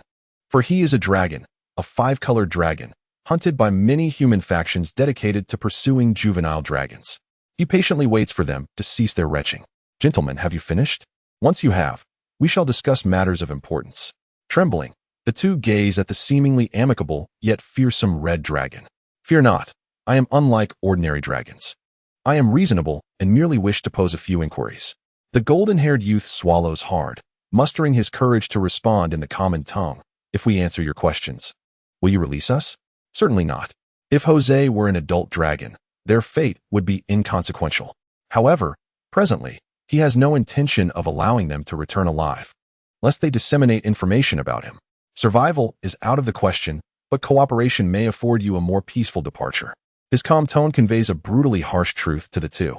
The red-haired youth, his face flushed in desperation, retorts loudly, "Didn't you say you were reasonable? What kind of logic is this? Strength is truth. I am strong, thus I am justified." Jose unfurls his dragon wings, casting a shadow over the two. As his draconic might radiates forth, instantly, the drenched pair feels as though their hearts are gripped tightly, collapsing to the ground. Noticing a foul odor, Jose raises an eyebrow as he sees a pale yellow liquid spreading beneath them. It seems that direct intimidation would prove more effective with such individuals. "Now I shall ask, and you will answer. First question, why have you come here?" Adventurers who can be intimidated into submission by a young dragon are hardly resilient. Under the pressure of interrogation, they divulge everything. It turns out they are not adventurers at all, but mercenaries belonging to the household of Baron Tagiel. Their master is attempting to establish a smuggling route through the Jorgeir Mountains, connecting the northern plains to the human kingdom, and they have been dispatched to scout the river passages of the gorge. Now it makes sense, Jose reflects. Due to the natural barriers of the Jorgeir Mountains and the dark forest, there are only 2 routes between the human kingdom and the northern plains. One lies at the western edge of the Jorgeir Mountains, where a narrow pass exists, and the other is a maritime route, allowing vessels to navigate around the dark forest to reach the eastern side of the plains. On the vast northern grasslands, horses, gold, and local specialties are continuously transported to the human realm via 2 trade routes. In return, humans supply grain, textiles, and other goods to the grasslands, yielding immense profits for both parties. However, one trade route lies to the west and the other to the east, placing the kingdom in a rather awkward position, as a sumptuous feast remains tantalizingly out of reach. The discontent of the nobles, driven by greed, has led them to make numerous attempts over centuries to connect through the formidable Kobold Mountains. Yet, due to the towering heights, dense forests, and the presence of extraordinary beasts, their endeavors have met with failure. During the reign of the Red Nest matriarch, The Koger Mountains were akin to a den of dragons and tigers, and now, with the return of the extraordinary beings, the greedy human nobles see a glimmer of hope, rendering their prolonged presence in the mountains meaningless. With these thoughts in mind, Jose posed a second question. In recent years, have you heard any news regarding the Red Nest matriarch? The response was negative. They only knew that since the great battle 3 years ago, Shyvana had not been seen again. Reflecting on this, Jose considered that Shyvana had likely escaped. Had she been slain, the human kingdoms would have proudly displayed her head atop their city walls. He then inquired about significant recent events, allowing them to ponder their responses at leisure.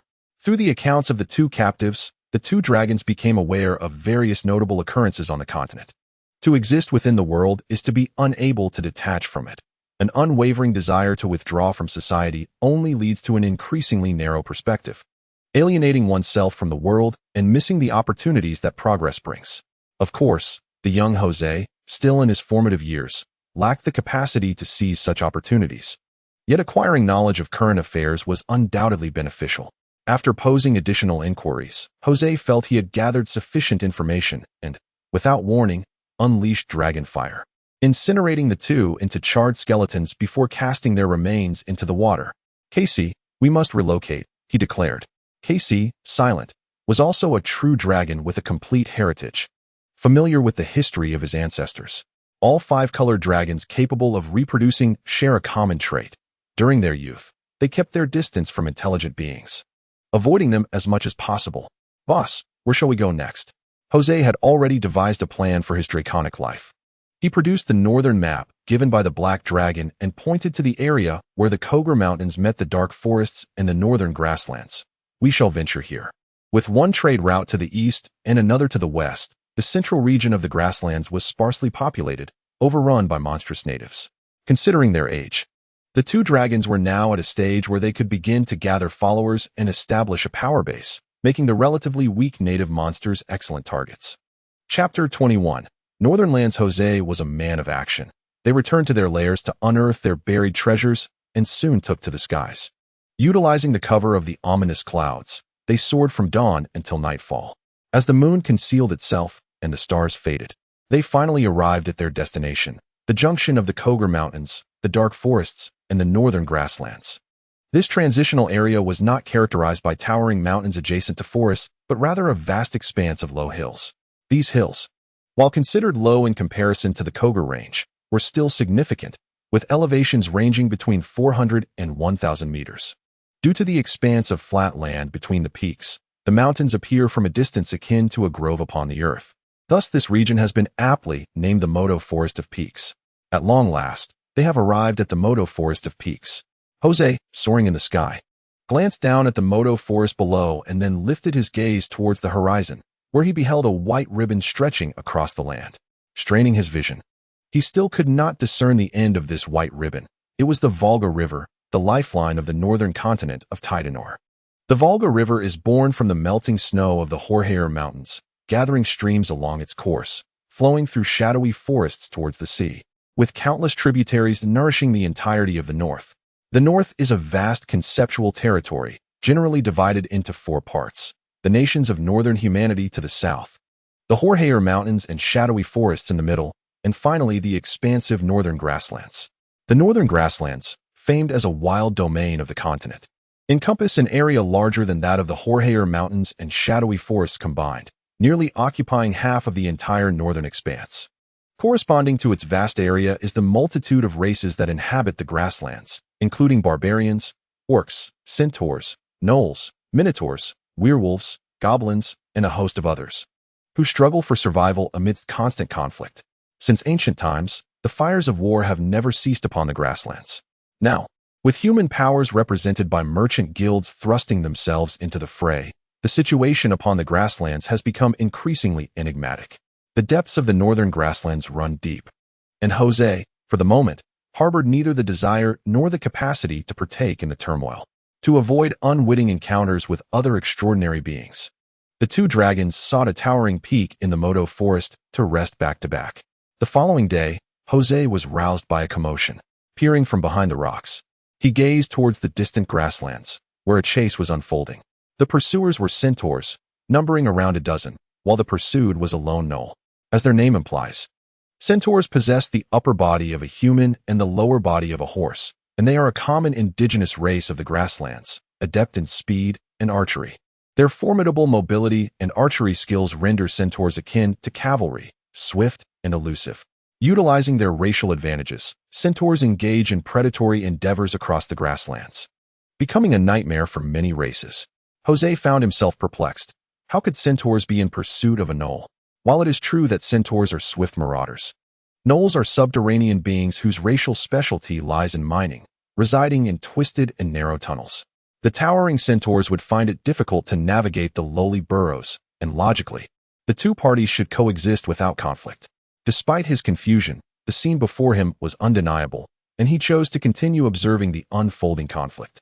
The centaurs relentlessly pursued, while the gnoll sprinted towards the Moto forest with all its might. This was undoubtedly a wise choice, for the forest was fraught with obstacles that would hinder the centaur's mobility. Unfortunately, in terms of speed, the two-legged gnoll could not compete with the four-legged centaurs, and it would not be long before the overwhelming numbers of centaurs caught up to it, with dire consequences to follow. Jose resolved to rescue the gnoll.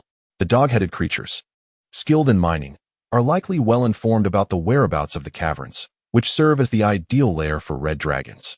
Moreover, these lesser dragonkin, marked by a reverence for true dragons, are inherently weak and easily controlled, making them suitable as servants for immature dragons. Despite deciding to rescue others, he did not spring into action immediately. Providing timely aid is far more valuable than merely enhancing a situation. Bringing someone back from the brink of death surpasses even the most opportune assistance. Suddenly, a centaur caught up with the dog-headed creature, closing in to form a circle of encirclement. From his hiding place, Joss emerged, unleashing a resounding roar reminiscent of dragons. "Cassie, to me." With that, he spread his wings and soared into the sky, gliding toward the battlefield from above. His wings sliced through the air, the winds howling past his ears. As he focused on the panicked centaurs in the distance, his throat building with the essence of dragon fire. "Dragon!" The centaurs screamed, scattering in terror, raising clouds of dust across the plains. Dragons are widely depicted in the legends of various intelligent races, regardless of their color or alignment. They share a singular trait, unrivaled strength that ordinary beings cannot contest. The sight of two dragons approaching instilled palpable dread within the centaurs, who lamented their lack of additional limbs and fled in a frantic rush. However, if fleeing in different directions were effective, the malevolent dragon would not bear such a title. In mere moments, Joss closed the distance of 1,000 meters, pursuing the fleeing centaurs. A conical torrent of fiery breath fell from the sky, effortlessly transforming the galloping marauders into charred remains. Like a child with a magnifying glass scorching ants, the feeble centaurs fell one after another, with no refuge to be found. Under the onslaught of the two dragons, it wasn't long before only the last centaur remained in sight. Joss ceased his fiery breath and pursued the fleeing centaur with a powerful flap of his wings. The wind generated by his wings sent beads of cold sweat cascading down the centaur's back. The once fierce marauder succumbed to despair in the shadow of the dragon. In a final act of desperation, he turned to draw his bow and shoot. Yet, the proud centaur's arrows were but a jest before the might of the dragon, failing to even leave a mark on the hardened scales. Witnessing the shattered arrows, the centaur nearly lost the will to run. Descending from above, Joss's claws seized the ashen-faced centaur, lifting him into the sky. Returning with his prey, he released the centaur from a height equivalent to 6 stories, letting him crash before the astonished dog-headed creatures. With a thud, the centaur landed on the grass, blood spilling forth, his body twitching slightly. Joss, 10 meters above, folded his wings, succumbing to gravity's pull. With a thunderous crash, his massive 9-meter frame struck the ground, steel-like claws crashing down upon the convulsing centaur, ending his wretched life. Vivid blood flowed from beneath the dragon's claws, soaking into the earth, pooling in the low spots. Of course, Joss was not a sadistic fiend.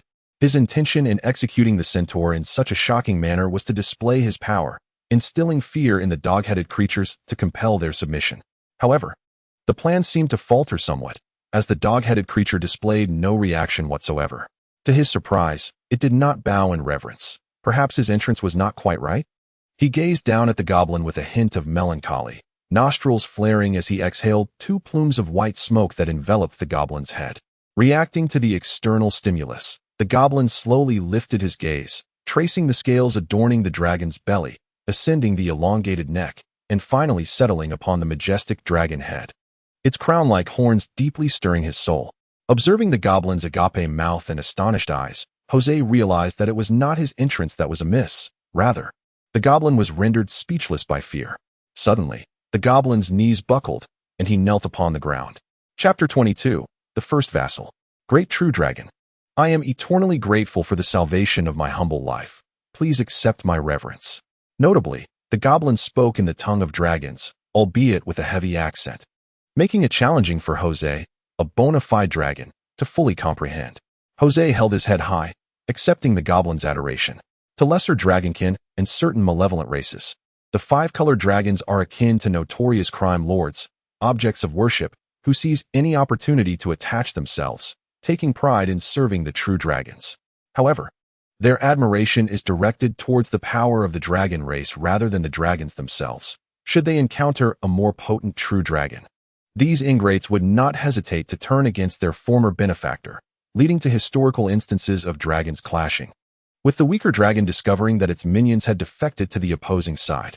Thus, one must exercise caution when dealing with these lesser dragonkin, maintaining a decisive superiority in strength. After a moment, he felt it was time to inquire further. Rise, which tribe do you belong to? Why are you being pursued by the centaurs? Great True Dragon, I am a member of the Bloodtooth Goblin tribe. As for why I am being hunted by the Grey-tail centaurs, I initially sought their assistance. Through the goblin's clumsy narrative in dragon tongue, Jose discerned the unfolding events. The Bloodtooth tribe and the Grey-tail centaur clan were once allies. The goblins, skilled in mining yet lacking in agricultural production, exchanged precious metals for food with the centaurs, fulfilling each other's needs in a harmonious partnership. However, recently, three extraordinary beasts known as petrifying lizards emerged from obscurity and besieged the goblins' mine, forcing them to flee. In the chaos, the goblins managed to carry away only a meager supply of food. Desperate and starving, they dispatched a messenger to their old friends, the Grey-tail centaurs, seeking aid, only for the envoy to nearly become a slave. Jose detected a flaw in the goblins' account. The centaurs were not fools, and it was improbable they would allow a captured slave to escape under the cover of night. How did you manage to escape from the slave pen? Enlighten me, he inquired. The goblin's eyes sparkled with excitement. During the battle against the centaurs, I awakened my magical powers. At that time, I was still unacquainted with my new abilities and pretended to be weakened to get captured. When night fell, I took advantage of the guard's drowsiness and used my magic to eliminate him. Then, I rallied the other slaves to ignite the centaurs' dwellings, and amidst the chaos, we made our escape, ultimately crossing paths with you. After hearing the goblin's tale of escape, Jose could not help but regard him with newfound respect. A remarkable individual indeed. In a moment of crisis, he awakens as a dragon pulse sorcerer, yet finds himself ensnared by overwhelming adversaries.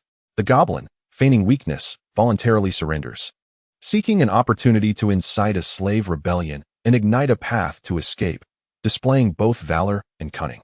Not only is he courageous and shrewd, but fortune also favors him. Awakening as a sorcerer is indeed a stroke of luck, and encountering oneself in dire straits is fortuitous as well.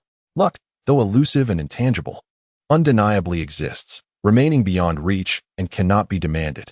For ordinary individuals, the only recourse to seek fortune is to befriend those blessed with good luck, hoping to rise with their aid. As a member of the dragon lineage, Joss possesses superior choices and resolves to take the goblin as his vassal. With grandeur, Joss unfurls his dragon wings and stands tall, enhancing his majestic presence. Your courage and wisdom shall be rewarded. Great True Dragon Francisco Trinidad, Joss bestows upon you the honor of becoming a servant of the mighty dragon. The goblin, initially taken aback, soon erupts in joy. Kneeling before him, it is my greatest honor, my master. Joss nods in approval, thoroughly pleased with the goblin's reaction, and produces a scale that had shed during his growth, contemplating for a moment before squeezing forth a drop of blood. Witnessing this, the goblin's expression radiates with delight. As a naturally awakened dragon pulse sorcerer, he glimpses foundational knowledge of the dragons through their bloodline. There are 3 tiers of vassalage for dragons. The highest tier is the essence blood contract. The colossal dragon harbors abundant blood, yet only a small bowl's worth is deemed essence blood. This contract involves the dragon extracting a drop of essence blood to bestow upon the vassal, fundamentally transforming their bloodline into that of a dragon, enabling them to grow alongside their master. However, this contract places immense strain on the dragon and is not employed lightly. The intermediate tier consists of dragon blood and dragon scales, with scales serving as parchment and blood as ink, establishing a mental connection through magical contracts. The vassal will be transformed into a dragon offspring, benefiting from the master's growth, albeit to a lesser degree than the essence blood contract. The lowest tier involves merely imbibing the dragon's essence, receiving dragon blood, scales, and even absorbing some essence from prolonged proximity to the dragon, acquiring a faint trace of dragon lineage. However, such vassals gain no advantages from their master's growth and enjoy considerably more freedom. As Joss intones the incantation, the dragon's scale and blood ascend slowly under an invisible force, gradually drawing closer until they merge, the crimson scale shimmering with a subtle glow. Nearby, the white dragon Cassie gazes enviously at the scene. Despite being a few years older than his superior and having entered the youthful dragon stage, he bears the title of the Shame of Dragons for good reason. He has yet to awaken his magical abilities and, consequently, cannot forge a contract with a vassal. As the incantation progresses, lines of minuscule text emerge upon the dragon scale, inscribed in the ancient dragon script. This contract is not drafted by the dragon itself, but is a legacy passed down from the progenitor dragon, refined over countless years, standing as one of the most perfect contracts in the multiverse. The contract was completed, and the scales gently descended upon the forehead of the kneeling gnoll, melding seamlessly into his skin, gradually vanishing as the dragon's essence permeated his being, nurturing his flesh and bones, fundamentally enhancing the gnoll's physique. The gnoll gritted his teeth, enduring the agony brought forth by the transformation, knowing that after this suffering, he would emerge reborn. After a span of 10 minutes, the transformation concluded, and the gnoll's taut features began to relax. He opened his eyes, the bright yellow slits now tinged with a hint of red, a manifestation of the red dragon's bloodline awakening within him. Joss sensed a faint spiritual connection with the gnoll before him, realizing that his first vassal had come into existence. "My servant, reveal to me your name." In response, "My name is Urgu." "Urgu? Second dog. Truly fitting for a gnoll." "Very well, second dog. Lead me to your encampment." "Second dog." Urgu felt a twinge of confusion, but dared not voice his dissent. "As you wish." Under Urgu's guidance, Joss ventured into the woods, traversing a distance before arriving at a mountainside where the Bloodfang Gnoll tribe had set up camp. Though referred to as a camp, it was essentially an open-air encampment within the forest, encircled by stones, with wooden frames erected using sticks and a cauldron suspended above, a solitary structure in their settlement. Upon witnessing their kin returning with two magnificent true dragons, the astonishment of the Bloodfang Gnolls was palpable. Those who had been languishing on the ground quickly rose, gazing in awe at the majestic forms of the true dragons.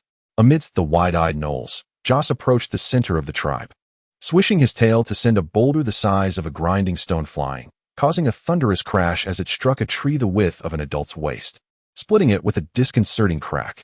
From that moment on, with the tilted tree as a backdrop, Joss unfurled his grand dragon wings and proclaimed, "You are mine."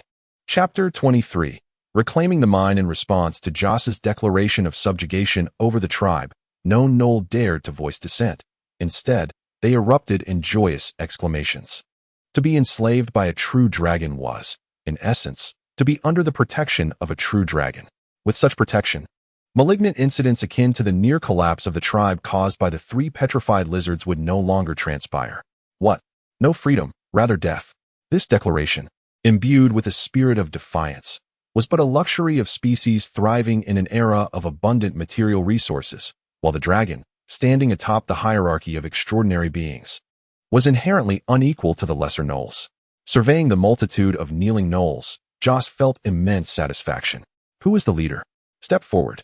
He had already noticed the robust gnoll exchanging glances with Urgu, a creature towering above his kin, muscles bulging against the scales that clung to his form like a second skin. As expected, the muscular gnoll rose, his head bowed in respect as he gazed at the dragon's toes. "Great master, I am Sodar, the current chieftain of the Bloodfang tribe. My servant, inform me of the current population of the Bloodfang tribe. How many warriors do we possess?" "Master, we have 332 kin, excluding 63 children, the remaining goblins, including the females, are capable of wielding weapons and engaging in battle. Joss cast a glance at the goblins still kneeling before him, noting that all the adult goblins were in their prime.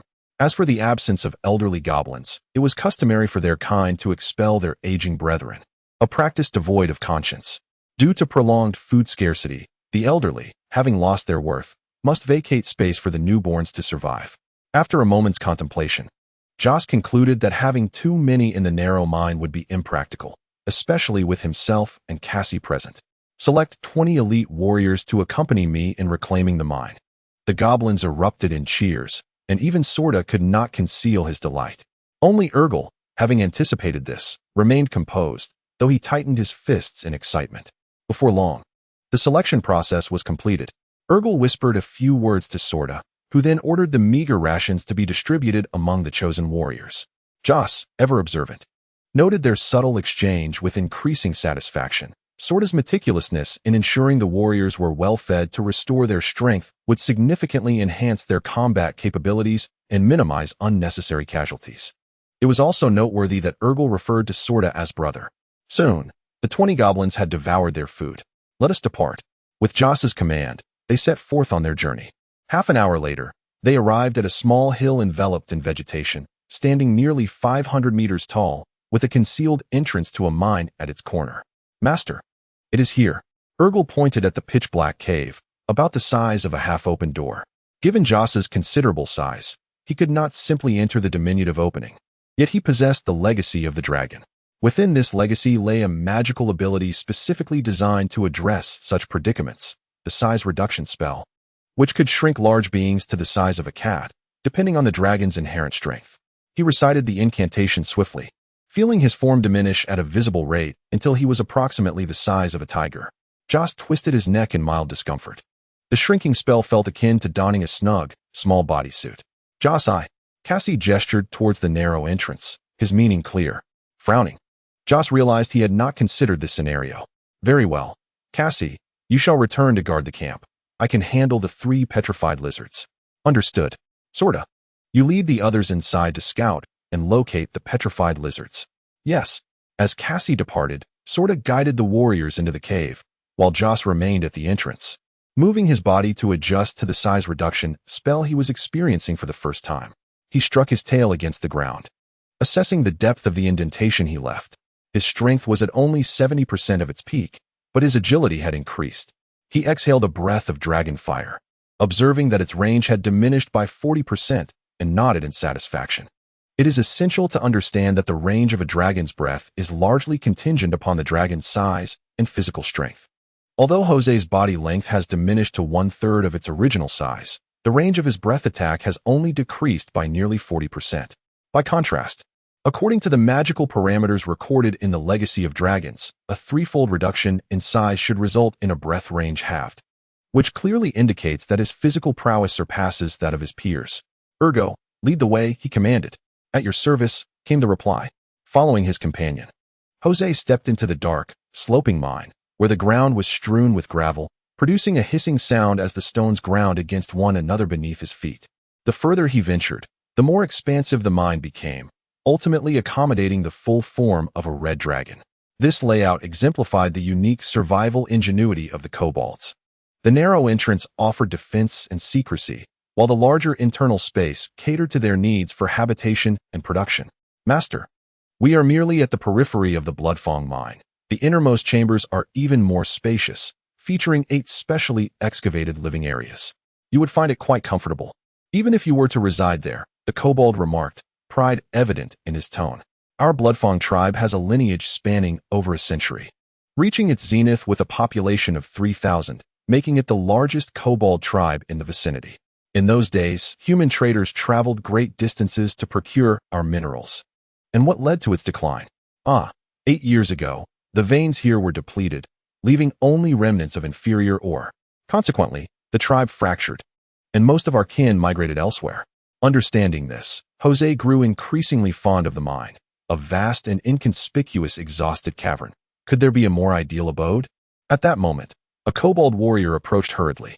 Master, we have located the petrified lizards. They are in the first living area ahead. Let on. Yes. Following the kobold warrior, Jose arrived at the so-called first living area, which indeed matched Ergo's description. It was spacious enough for his comfort. This vast circular chamber, measuring 500 meters in diameter and soaring to a height of 30 to 40 meters, bore a ceiling pockmarked as if gnawed by some creature. Flecks of or still clung to the dark, rocky surface, suggesting that this area had been hollowed out from a rich mineral deposit. The ground had been leveled and was dotted with a multitude of tents, crafted from wood, hemp rope, tattered cloth, and animal hides, all appearing quite antiquated and stained with grease. The petrified lizards, the target of their endeavor, had made their home towards the inner side of this living area. As they sensed the intruders, the three lizards formed a triangular formation, confronting the kobolds from a distance. Their forked tongues flickered from their mouths intermittently, and their tails flicked restlessly, having caught a whiff of danger. It was evident that this looming threat did not emanate from the kobolds. Upon sighting the massive dragon around the corner, the three petrified lizards grew increasingly agitated, their muscles tensed, claws digging into the ground, their breathing quickening like a bellows in motion. As the petrified lizards scrutinized Jose, he, in turn, observed them closely. The massive 6-meter-long body is robust and powerful, its gray skin wrinkled like the aged hide of an old cow, but what stands out the most are the eyes of the petrified lizard. Those two pale gray orbs emit a paralyzing beam, thus earning their name. 3 petrified lizards, 1 male and 2 females, form a common familial trio, Joss murmured, his eyes narrowing as he focused on his adversaries. The petrified lizard, an extraordinary species, is as harmless as a kitten in the presence of a fully grown dragon. However, Joss is not a fully grown dragon. He estimates he can defeat 2 petrified lizards simultaneously, but facing all 3 would likely lead to a stalemate. He resolved to exercise caution to avoid a catastrophic downfall, glancing at his 22 subordinates, including the dog-headed brothers. Following the typical dragon-esque strategy, he would normally send the minions to the front lines while he awaited his opportunity. Yet, such an approach would result in significant casualties among his subordinates. Joss did not wish to witness such losses. He may not consider himself a noble dragon, but he adheres to his principles. Since they have chosen to follow him, he feels a duty to ensure their safety. This was his conviction. Soda, Ergol, each of you lead 10 warriors against 1 petrified lizard. Victory is not the objective. Merely hold them off. I will resolve the opponent swiftly and then provide support. Yes, the 2 females are yours. Go. With that, Joss dispelled his size-reducing spell, his form rapidly expanding. Chapter 24. The fierce battle with the petrified lizards. Upon regaining his larger perspective, Joss suddenly noticed the nest of the petrified lizards. They had constructed it using the hides and filthy rags from the dog-headed tent nearby. Certainly, the lizard nest itself did not astonish him. Rather, it was the sight of pure white lizard eggs lying within that captured his attention. At that moment, the dog-headed men charged forward, the battle on the verge of igniting. And a multitude of thoughts flashed through his mind.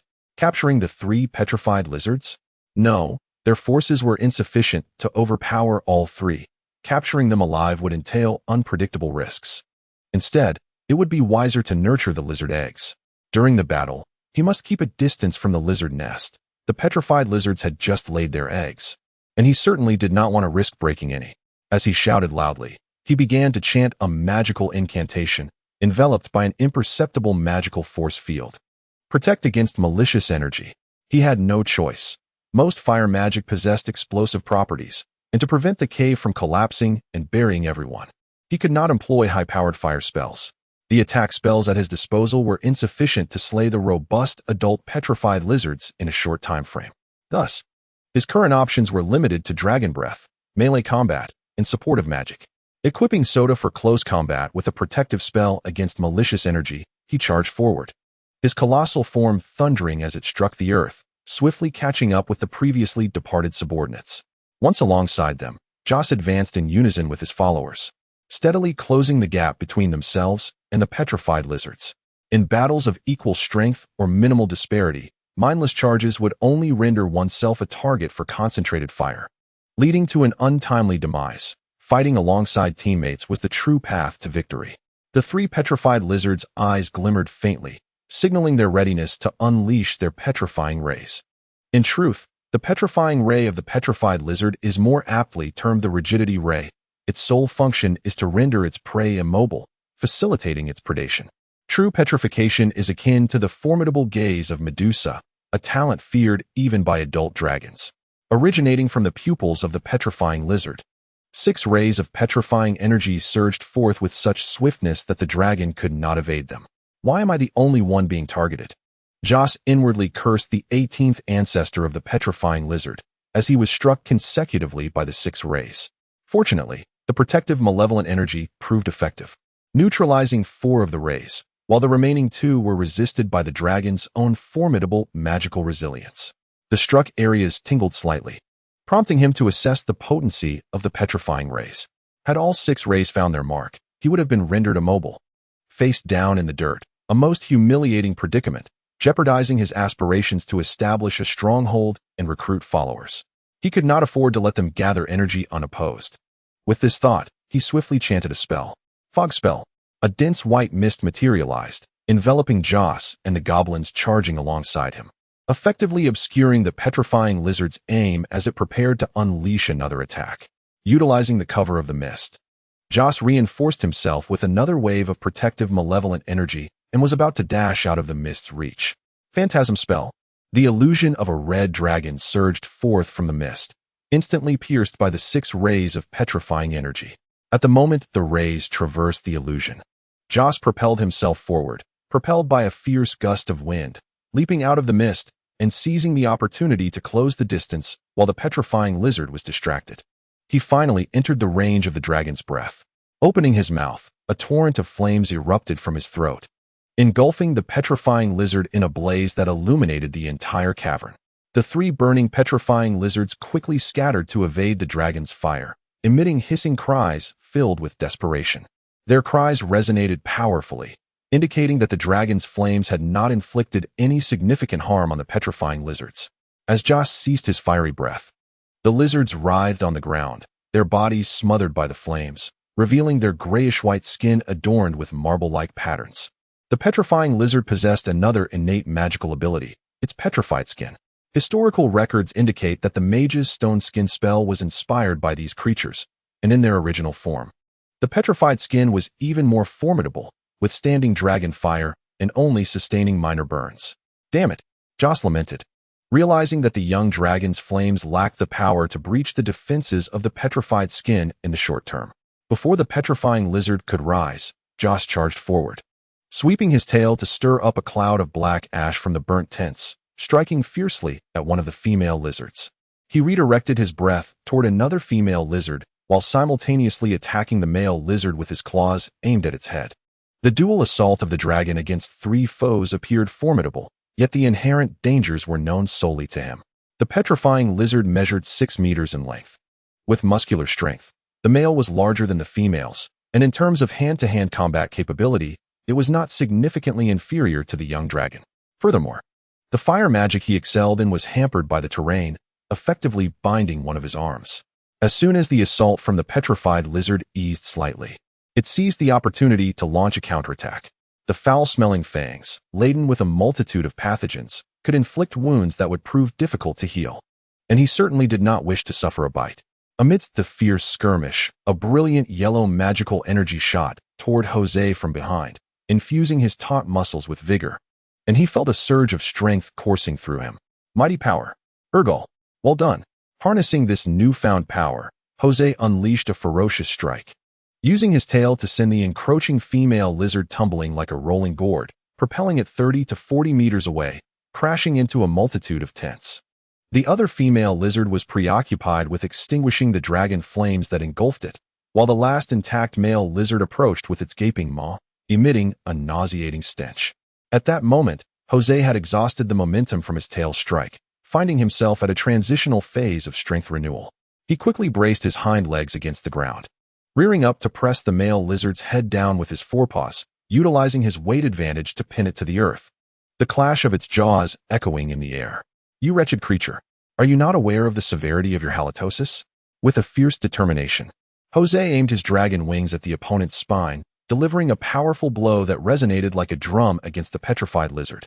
The dragon wing strike, a technique of the dragon clan's martial arts, was unleashed with unparalleled force. The dragon wings, seemingly delicate, carried the weight of an enormous power, striking down like a hammer. Although the petrified skin's defenses remained unbroken, the vulnerable innards could not withstand such an onslaught. The petrified lizard emitted a pained screech, writhing in agony and sending dust and gravel flying with its thrashing tail. Upon hearing their companions' tormented cries, the two female lizards rushed to assist, only to be thwarted by the approaching dog-headed men. The dog-headed foes, leveraging their smaller stature, attacked the weaker underbellies of the females with their spears, forcing them to retreat. In a one-on-one confrontation, Jose finally unleashed his full potential. He pressed down heavily on the male lizard's head, continuing the relentless strikes of his dragon wings, while simultaneously exhaling a torrent of fiery dragon breath, enveloping both dragon and lizard in scorching flames. Under this dual assault, the petrified skin succumbed within mere seconds, the gray magical carapace peeling away to reveal the lizard's original skin, which was swiftly charred and torn apart by the dragon flames, filling the air with an aroma of roasted flesh.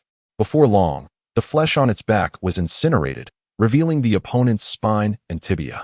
With a surge of determination, Jose tilted his head back, taking a deep breath, and then leaned forward, opening his mouth to unleash a torrent of roaring fire.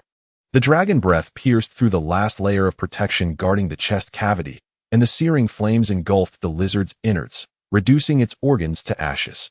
Chapter 25.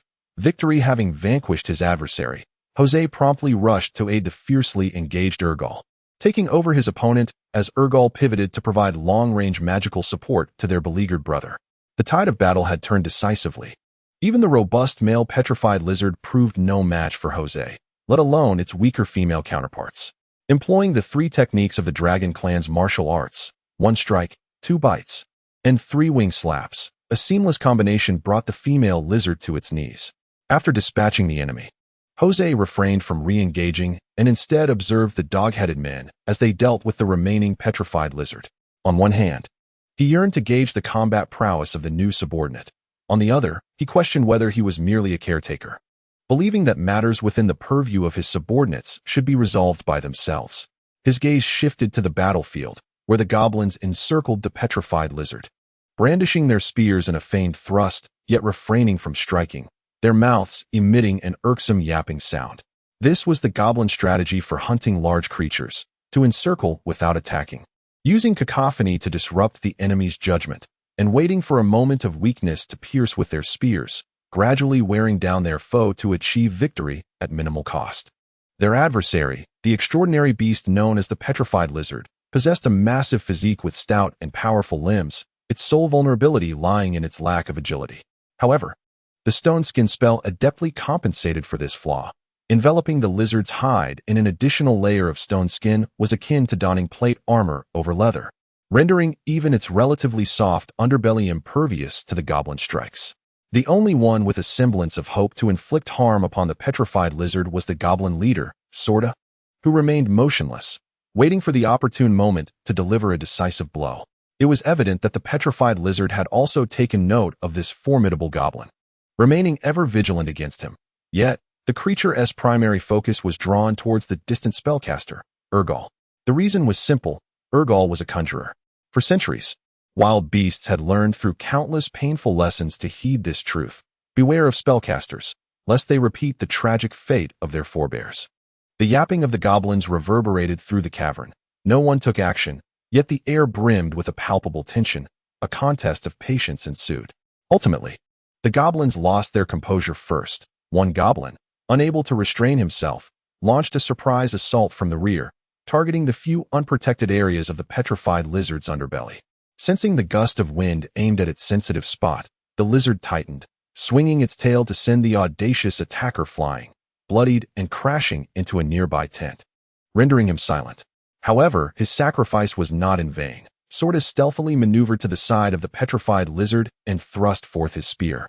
Imbued with his brother's sharpened spell, the lizard, caught off guard, was wounded, a crimson hole appearing in its snow-white abdomen, blood trailing down its belly. Pain ignited fury within the beast, and just as it prepared to retaliate, it noticed a fleeting shadow approaching. A small fireball aimed at its eyes, prompting it to swiftly evade. The fireball detonated upon the lizard's neck, leaving a charred mark the size of a basketball. Amidst the distraction provided by their kin, the goblin brothers took turns to strike. hastily inflicting further wounds upon the petrified lizard, both keenly aware of the observing Jose, eager to showcase their prowess before their master. A slight smile graced Jose's lips. For despite the disparity in strength, the brothers' performance was indeed commendable. As pain accumulated and blood flowed, sapping the lizard's strength, it gasped for breath.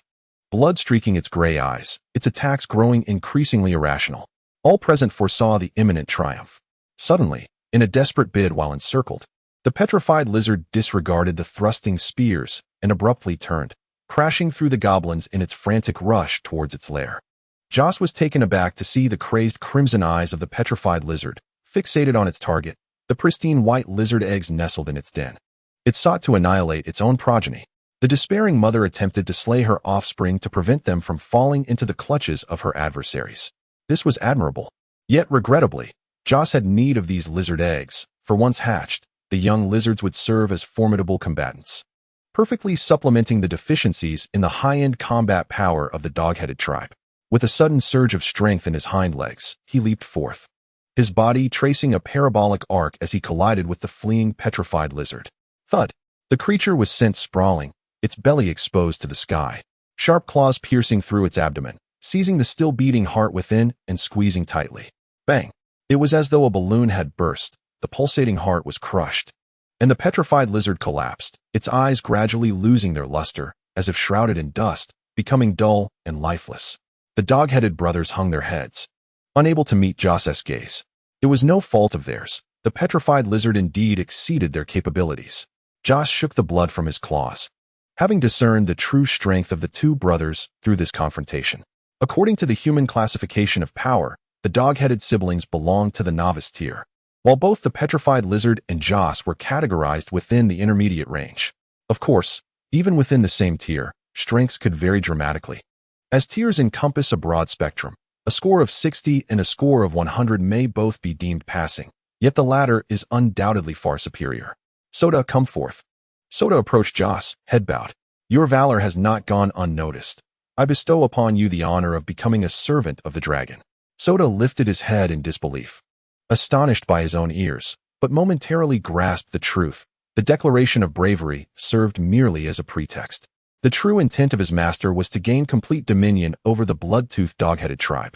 However, he had never contemplated betrayal. Becoming a descendant of dragons offered numerous advantages, and thus, he was eager to accept. Soda knelt on one knee. I am grateful for your benevolence, my lord. The blood-toothed tribe stands ready to be your sharp blade. Excellent, very well. Before long, Soda received the same treatment as his brother. Once the dragon vein transformation was complete, he emerged as though pulled from water. Yet his face could not conceal his joy. The power of the dragon veins surged within him. The benefits of this exalted bloodline would extend beyond the present, yielding greater rewards throughout his growth. At the very least, and most pragmatically, the lifespan of a dragon descendant far surpassed that of a dog-headed being. While Joss forged a pact with his elder brother, Urgal had already commenced the aftermath, organizing personnel to tend to the wounded, dispatching messengers to inform the tribesfolk in the temporary camp to return home, and sending others to inspect the state of the tribe's food storage. He dared not handle the corpses of the petrified lizards or the lizard eggs without permission. Upon witnessing the completion of the pact, he approached Joss, my lord. How shall we deal with the corpses of these petrified lizards? Joss glanced at his spoils. The extraordinary beasts were treasures in themselves, and the eyeballs of the petrified lizard were the primary material for crafting magical items, specifically the petrified eye. Alas, he lacked professional storage containers and had no means to sell them. Certainly, even if there were a means, he had no intention of purchasing. There was no need to risk dealings with intelligent beings for a trifling sum of wealth, as it would only heighten the risk of exposure. Prepare a stew to reward the warriors, and for the remaining two, carve the meat and dry it for provisions. The lizard's skin shall be fashioned into leather armor. Furthermore, send some hands to widen the entrance, allowing my companions to enter. At your command.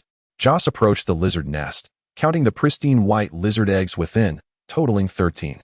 Assign 2 individuals to guard the lizard eggs, ensuring no one approaches. Ergo, accompany me on a tour of our new abode. It would be my honor.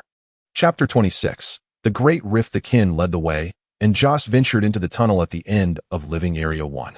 Within the shadowy confines of the tunnel, Ergo explained as they walked. Master, We are now proceeding to Living Area 2, which remains in operational status. The tribe's population is modest, and Living Area 2 is not fully occupied. We shall utilize the surplus space to establish an incubation base crafted from the dried grasses collected from the vast plains. Indeed, the kobolds, like dragons, are oviparous creatures. A female kobold can lay eggs twice a year, with each clutch ranging from 4 to 9 eggs. Generally speaking, nearly all eggs can successfully hatch, yet the survival rate is below 40%, as diseases, hunger, and competition among peers pose significant challenges to the growth of young kobolds. One can only wonder how many of the previous eggs were ravaged by the petrified lizards. Ergo sighed wistfully. Exiting the tunnel, they found themselves in a vast expanse, comparable in size to Living Area 1. Half of the space was occupied by kobold tents, while the other half was strewn with heaps of dried grass, amongst which lay a small hollow containing fist-sized kobold eggs. Unfortunately, most of the grass piles had been trampled by larger creatures, leading to the disappearance of the eggs. And some piles still bore remnants of shattered shells, yet no sign of the hatchlings that should have emerged. Utilizing his height, Joss surveyed the intact piles, discerning that approximately 80% of the kobold eggs belonging to the Bloodfang tribe had been destroyed. However, this posed little concern. As long as there was an ample supply of food, the lost numbers could swiftly be replenished. Upon the arrival of the colossal red dragon, a kobold soldier, searching among the grass piles, approached, cradling a kitten-sized kobold hatchling. The soldier bowed before Joss, his head lowered. "Master, we discovered a few little ones hiding amidst the grass. They were fortunate to evade the dreadful enemies, yet they could not escape hunger. This hatchling is the sole survivor." Joss glanced at the small kobold, newly hatched. It was a delicate shade of pale pink, with its nascent claws and scales appearing as translucent crystals, exuding an endearing charm. However, its eyes remained closed, breath shallow, and its heartbeat perilously faint. Ergo furrowed his brow. There is no hope. This hatchling has lost consciousness and cannot feed. Female kobolds lack secondary sexual characteristics, and newly hatched kobolds do not require maternal milk. Like dragons, they consume eggshells to supplement their nutrition before transitioning to solid food. Yet, the unconscious hatchling could not partake in sustenance. "Dispose of it." "Wait," Joss called out, halting the dog-headed soldier who was about to turn away. He took the small creature from the soldier's hands. "It is your fortune to encounter me." As he spoke, arcane energy surged from his dragon claws, mingling with wisps of crimson mist. The essence of dragon blood seeped into the skin of the dog-headed infant, causing its body temperature to rise rapidly, transforming its skin into a vibrant crimson hue, steaming with heat, while its heart beat with increasing vigor. Witnessing this scene, the nearby dog-headed soldier was consumed with envy and resentment, wishing fervently to take the creature's place. "What a fortunate little one," Ergal remarked with a complex expression. "Take him away." The dog-headed soldier promptly accepted the infant, and Joss and Ergal resumed their exploration. However, the second living area differed somewhat from the first. It featured 4 tunnels leading to other regions, oriented to the east, west, south, and north. "Ah, so it is a network structure. I had anticipated a chain structure." Ergal mused, though he did not fully grasp the specifics of either term. Yet, he gleaned enough from their meanings. Indeed, it resembled a web, as sharp as your insight. Joss cast a sidelong glance at his kin. "Never mind. Your wisdom is merely a literal interpretation," he thought. This world remained quite innocent, and a chrysanthemum was still just a flower. Joss observed a dog-headed soldier carrying several lifeless pups into a nearby tunnel, piqued by curiosity. "Where are they taking the bodies?" "To dispose of them," Ergal answered. "There is a large chasm in the third living area where waste, feces, and useless refuse are discarded." Ergal exhaled, feeling immense pressure from merely catching a glimpse earlier. To accompany a lord is akin to walking with a tiger. Joss remained oblivious to his kin's internal reflections, but was intrigued by the mention of the chasm. "Let us take a look." "As you wish." After a short walk, the dragon and his servant arrived at the third living area, which was markedly more dilapidated than the first 2. It appeared that after the Bloodfang tribe's schism, it had remained uninhabited. While exploring the history of the Bloodfang dog-headed tribe was of interest, what captivated Joss more was the chasm. Located at the edge of the third living area, it was a fissure in the ground, ranging in width from 0.5 meter to 2 meters. Joss approached the widest part of the chasm and peered down. It was deep, very deep. The visible depth alone was over 2,000 meters, but further down, His view was obstructed by irregularly protruding rocks. However, he could make out a faint red glow emanating from the molten magma deep within the earth. What is the nature of this chasm? Have you explored it? Esteemed master, Urgal replied, I have heard that when this chasm was first excavated, the tribe ventured into it. But they found nothing and lost many lives. The chieftain deemed the chasm to be an ominous entity and forbade further exploration. Beyond this, I know little. Very well, Joss said, extending his head into the chasm, feeling the flow of air. There was a breeze, it was open, testing the direction of the wind. He looked toward its source, but the chasm's surface was not smooth. It was marked by irregular protrusions. In its wider sections, it was ample enough for Joss to pass through, while the narrower parts were scarcely the width of a finger.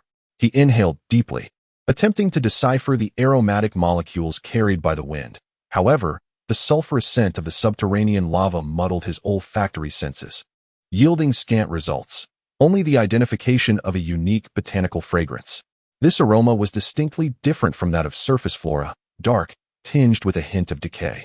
Could it be connected to the shadowy realm of the Black Forest? Joss mused softly to himself. The likelihood seemed substantial.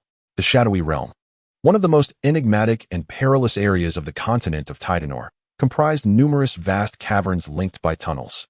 The largest of these caverns mirrored the surface world, featuring hills, forests, lakes, and subterranean rivers among its diverse topography.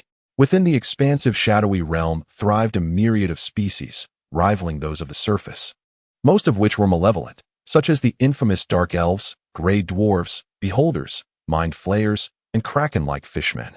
The Black Forest represented a primordial ecosystem within this shadowy domain, perpetually shrouded from sunlight, where dark energies corroded the flora, twisting it into forms entirely alien to surface plants, distorted, dark, and exuding a foul stench of decay. Apart from aberrant beings and necromancers, few were fond of the Black Forest, as its vegetation was poisonous to life. Consequently, the subterranean civilizations often resorted to incinerating the Black Forest, and its survival suggested it remained undiscovered by intelligent races, at least, not yet exploited. Joss's gaze flickered. The uncharted shadowy realm held both opportunity and peril. Legends spoke of the once mighty elven empire that had risen from the shadowy realm, where fortunate elves unearthed the remnants of a lost ancient civilization.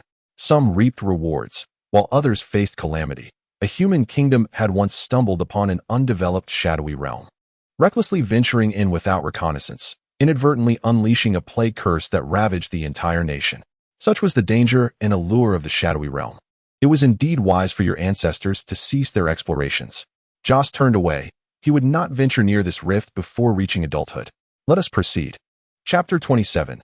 Geothermal. Accompanied by Urgal, Joss surveyed the remaining living quarters, zones 4 to 8. Apart from the 5th living area, which boasted a spring, the others lay abandoned and were of little significance. Are there any other places we have yet to visit? Only some forsaken tunnels remain, Urgal replied, dug by our ancestors in pursuit of new mineral veins after the existing ones were depleted. Oh, I just remembered. We also have the cavern where we excavate inferior iron ore. Would you like to take a look, master? Indeed, as the lord of this domain, I must familiarize myself with every corner of my territory. The mine's entrance lay within the 8th living area, with a passage carved to accommodate the stature of goblins, compelling Joss to shrink his form. Navigating the narrow, deep tunnel, the master and servant arrived at the cavernous mining area, where the rock walls bore dark crimson speckles, indicative of the iron or vein upon which the Bloodfang goblin tribe relied for sustenance. The cavern floor was strewn with angular slag and scattered tools such as iron picks and shovels. Joss stepped into the mining area. He sensed an anomaly in the ground and promptly bent down to clear away the surface debris, pressing his dragon claw against the earth to perceive the unusual warmth emanating from it. There lies geothermal energy. Those acquainted with geography understand that our world floats upon a layer of molten rock, akin to vessels adrift on water. However, the magma beneath the surface is far from the tranquility of the water's surface. Within the Earth's crust, substances possess varying melting points. Those with lower melting points are gradually eroded by intense heat over eons, leading to the formation of subterranean voids. Under pressure, the rising lava creates underground lava lakes. The warmth of hot springs and geothermal energy originates from these lava lakes situated close to the surface, which implies the presence of magma beneath the mine. Joss felt a surge of elation. As a fire element dragon, the red dragon would thrive in such geothermal-rich locales, significantly benefiting its growth. A perfect abode. My esteemed master. It was the discovery of the lava lake below that compelled our ancestors to abandon their endeavors to dig deeper. Now, we are left with no choice but to excavate these inferior iron ores, which are nothing but dross, lamented Urgal, gazing at the barren veins of ore. Do not despair, my loyal servant. I have uncovered a new vein. Indeed, the dragon's innate treasure-hunting prowess is remarkable. During his recent exploration, Joss felt the rhythmic pulse of the ore veins beneath the earth, an exquisite aroma that beckoned to him. To the east of Living Area 6, at a downward angle of 30 degrees, if we dig in that direction, we shall unearth what you desire. Urgal recalled that dragons were indeed experts in treasure-seeking, and a genuine smile illuminated his face. Praise be to you, great master. You are truly a blessing to the Bloodfang tribe. No need for gratitude. Minerals, wealth, the Bloodfang, and all, including you, belong to me. After meandering for a while longer, he felt sufficiently acquainted with the mine. Let us return. The others should be back by now. The master and his servant turned towards Living Area 1, where the distant sounds of animated conversation reached their ears as they encountered the returning members of their tribe. Standing at the edge of Living Area 1, Joss looked down upon his people. The kobolds remaining at the camp poured in from the tunnel entrance, bringing their families along. Their faces beaming with joy as they chatted animatedly, the cacophony of barking dogs filling the air. The kobolds are an intelligent race, adept at using the common tongue and a smattering of Draconic. Their linguistic capabilities are one of the primary reasons for their recognition as a wise species. However, their civilization remains remarkably primitive, with adornments fashioned from animal bones and teeth. Most of them are in a natural state, with less than 30% donning leather aprons or coarse cloth. It is noteworthy that the kobolds wear clothing not for modesty but to signify status. In their eyes, garments hold greater value as decorative items than bone ornaments. Upon seeing the red dragon, Sorda and 4 kobold soldiers approached with freshly roasted food in hand. Presenting it with reverence, "Master, please indulge in the culinary delights prepared by the kobolds." Joss accepted the skewered morsels, inhaling the aroma of the petrified lizard recently slain. The shape indicated it was the prime thigh meat. A bite revealed that, in comparison to the raw flesh scorched by dragon fire, this primitive roast was exceedingly delectable. Indeed, you have put forth great effort. Receiving the master's approval, Soda's face brightened with joy as he bowed deeply, saying, "Please enjoy at your leisure. More food is still being prepared." Jose turned his gaze toward the distant bonfire, where a circle of dog-headed humanoids was rotating skewers of roasted meat. In addition, a cauldron sat atop the flames, emitting wisps of steam. Curiosity piqued, he approached, lifted the lid of the pot, and was met with a wave of foul-smelling vapor. Inside, he beheld a hodgepodge of barley, the innards of petrified lizards, and unfamiliar plant tubers, all simmering together in a chaotic stew. The sound of the surrounding dog-headed beings swallowing their saliva was unmistakable. Clearly, this meal was prepared for them. Jose discreetly placed the lid back on the pot and inquired, "Soda, enlighten me about the tribe's food situation." Most of the previously stored meat had been squandered by the petrified lizards, yet Soda reassured, "Rest assured, my master. I have dispatched hunters. The warriors will ensure a sufficient supply of meat, even at the cost of their lives." It was evident that Soda had misunderstood. However, given that no malevolent dragon had ever cared whether its servants were well-fed, dragons being brutal conquerors who cared solely for their own indulgence, often resorting to consuming their own kin when hunger struck, it was not surprising that he had misconstrued the situation. Yet, the visitor from another world could not be so cold-hearted. He could not stand by while his subordinates went hungry, let alone use them as sustenance. "I shall certainly partake in meat, but at the very least, my brethren deserve some broth," was his underlying thought. He shifted to a more direct inquiry. "How much food remains in the tribe? And how long will it sustain you and your kin?" Soda paused momentarily, then quickly realized that the master was concerned about the tribe's food reserves.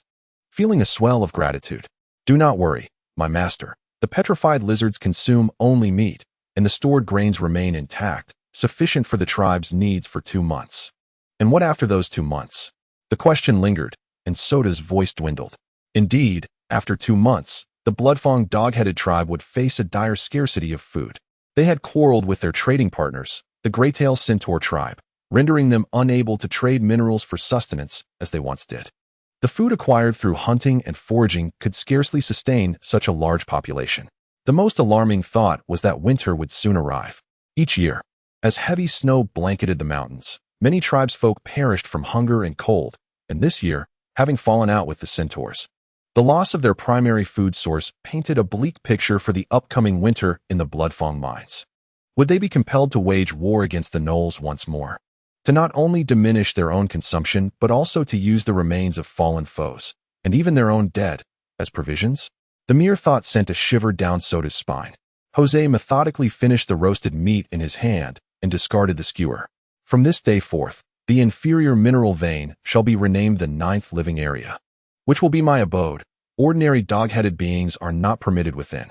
You too may come to me if needed. Furthermore, my brother, the white dragon, shall be brought to the 5th living area upon his arrival. He will surely appreciate the spring there. With that, he turned and strode toward the lair of the petrified lizards, retrieving a lizard egg from within, before disappearing into the tunnel, leaving the dog-headed beings behind. Returning to his geothermal lair, he carefully placed the lizard eggs down and surveyed his new abode, contemplating that, barring any unforeseen events, he would reside here for an extended period.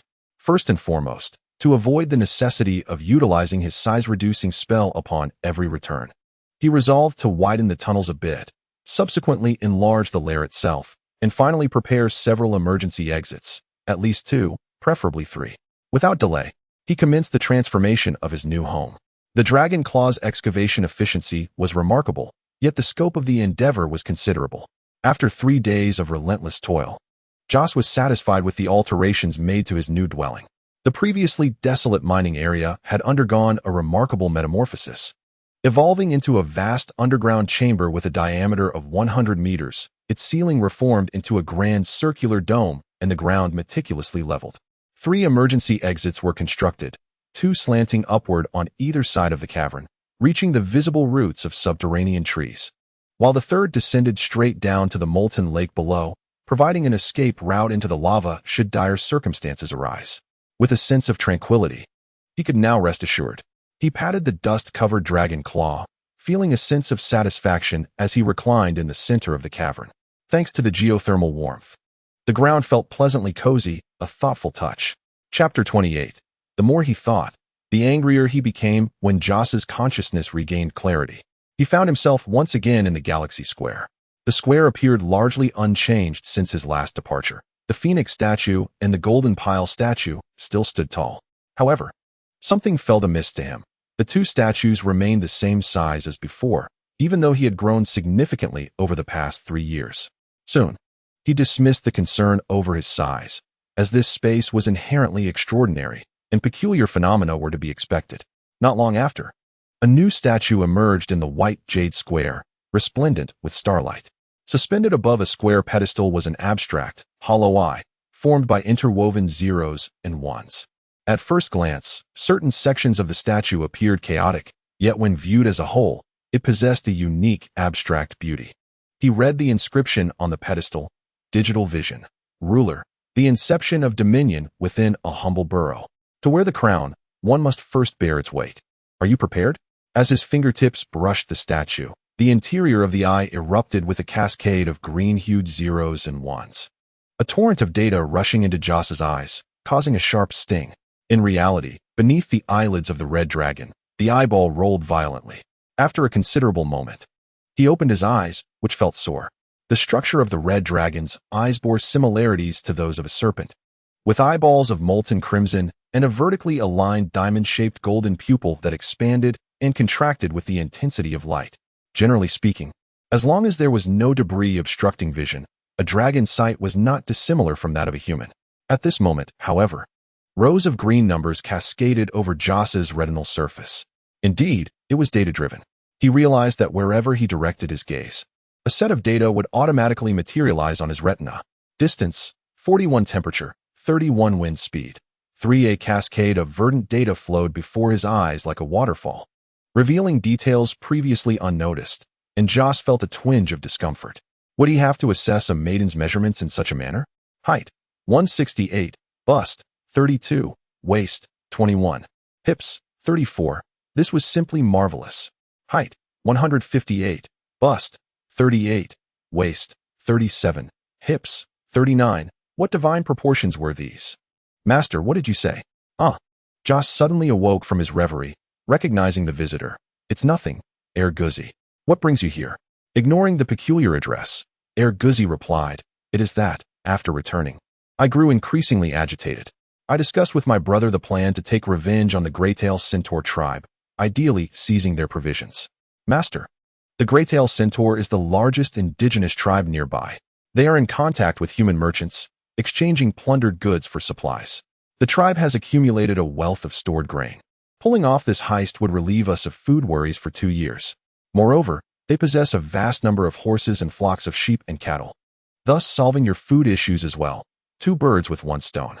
Centaurs. Let me ponder this, Joss mused, stroking his chin and recalling the records of centaurs from the legacy of dragons.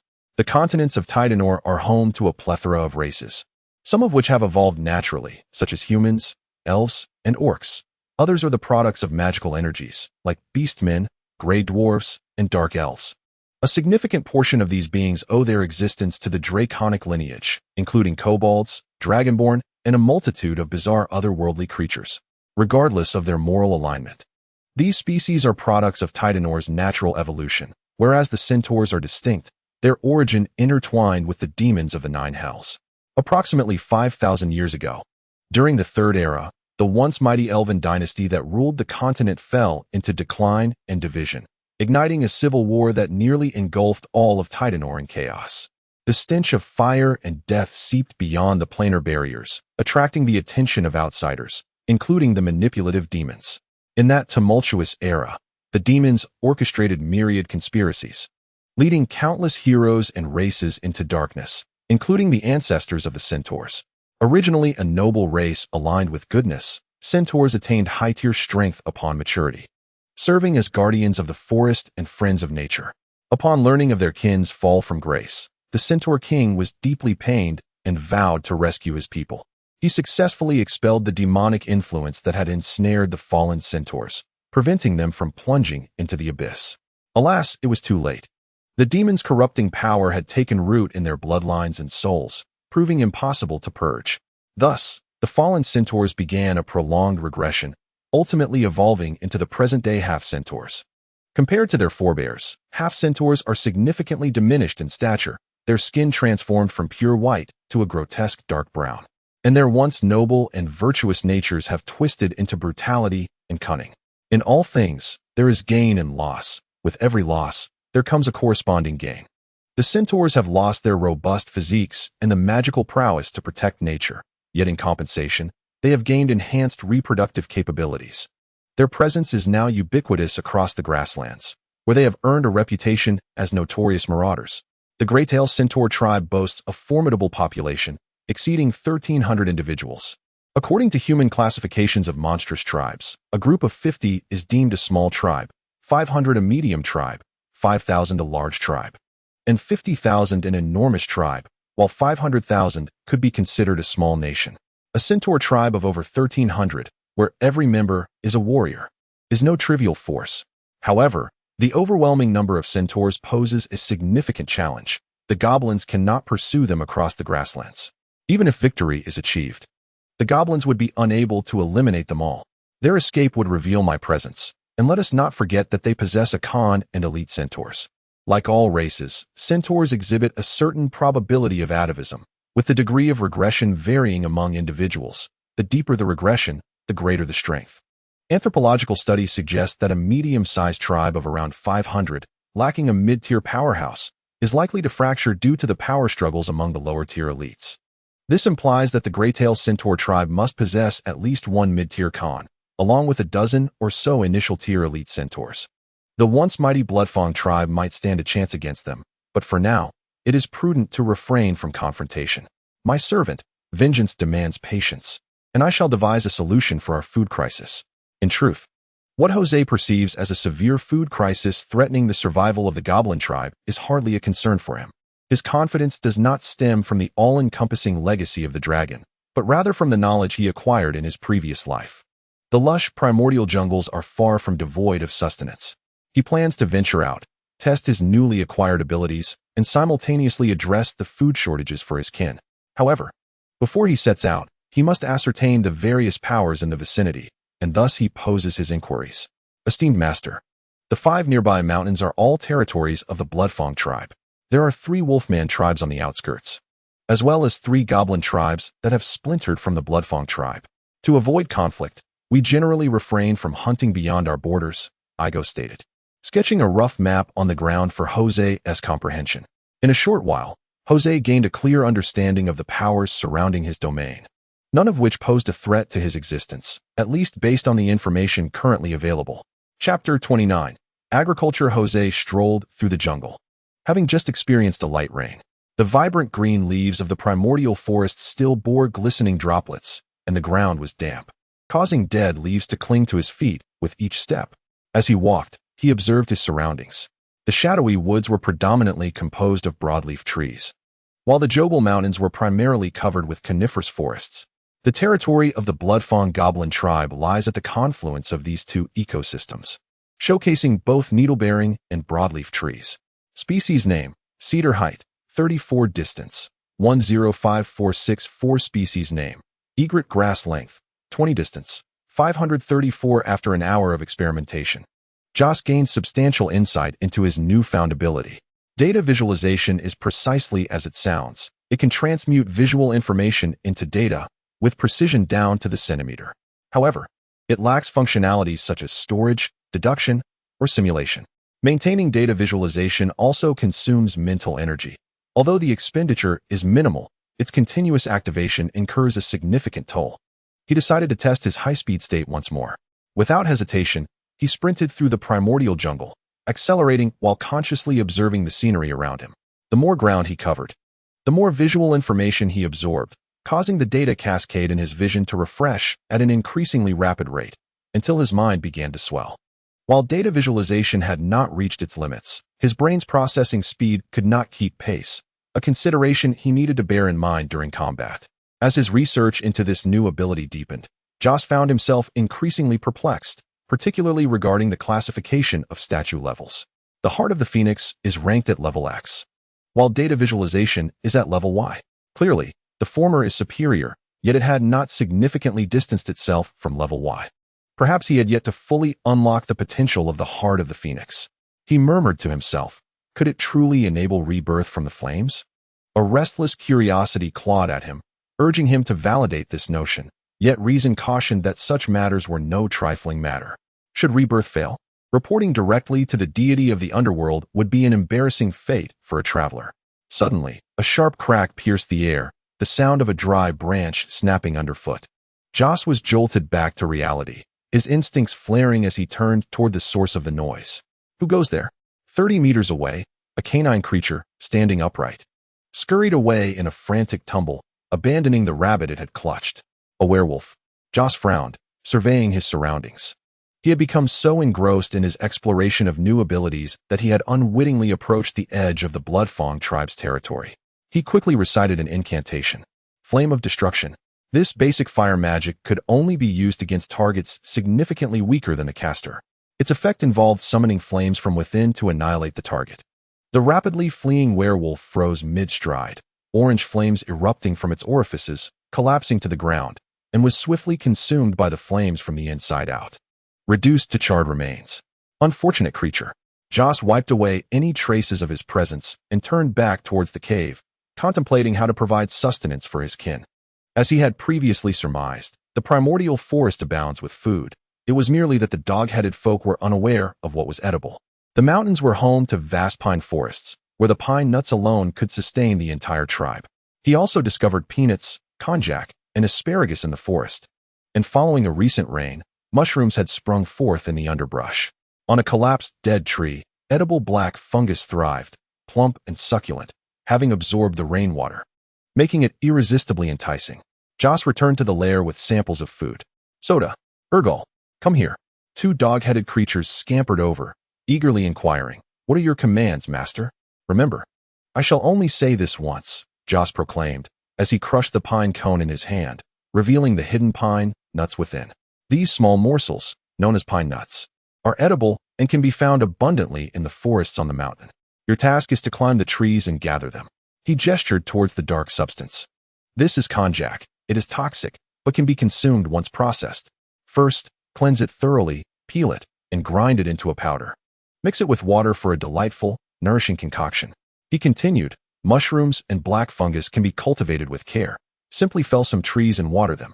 Upon finishing his instructions, the two dog-headed creatures gazed at Joss with admiration, exclaiming, "Master, you are truly the blessing of the Bloodfang tribe, the savior descended from the heavens." The great dragon sage. Flattered by their praise, Joss felt a surge of joy, and with a lightness in his step, he made his way towards the lair.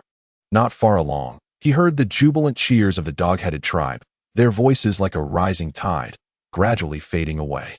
A smile crept upon his lips. It felt good to occasionally assist his subordinates.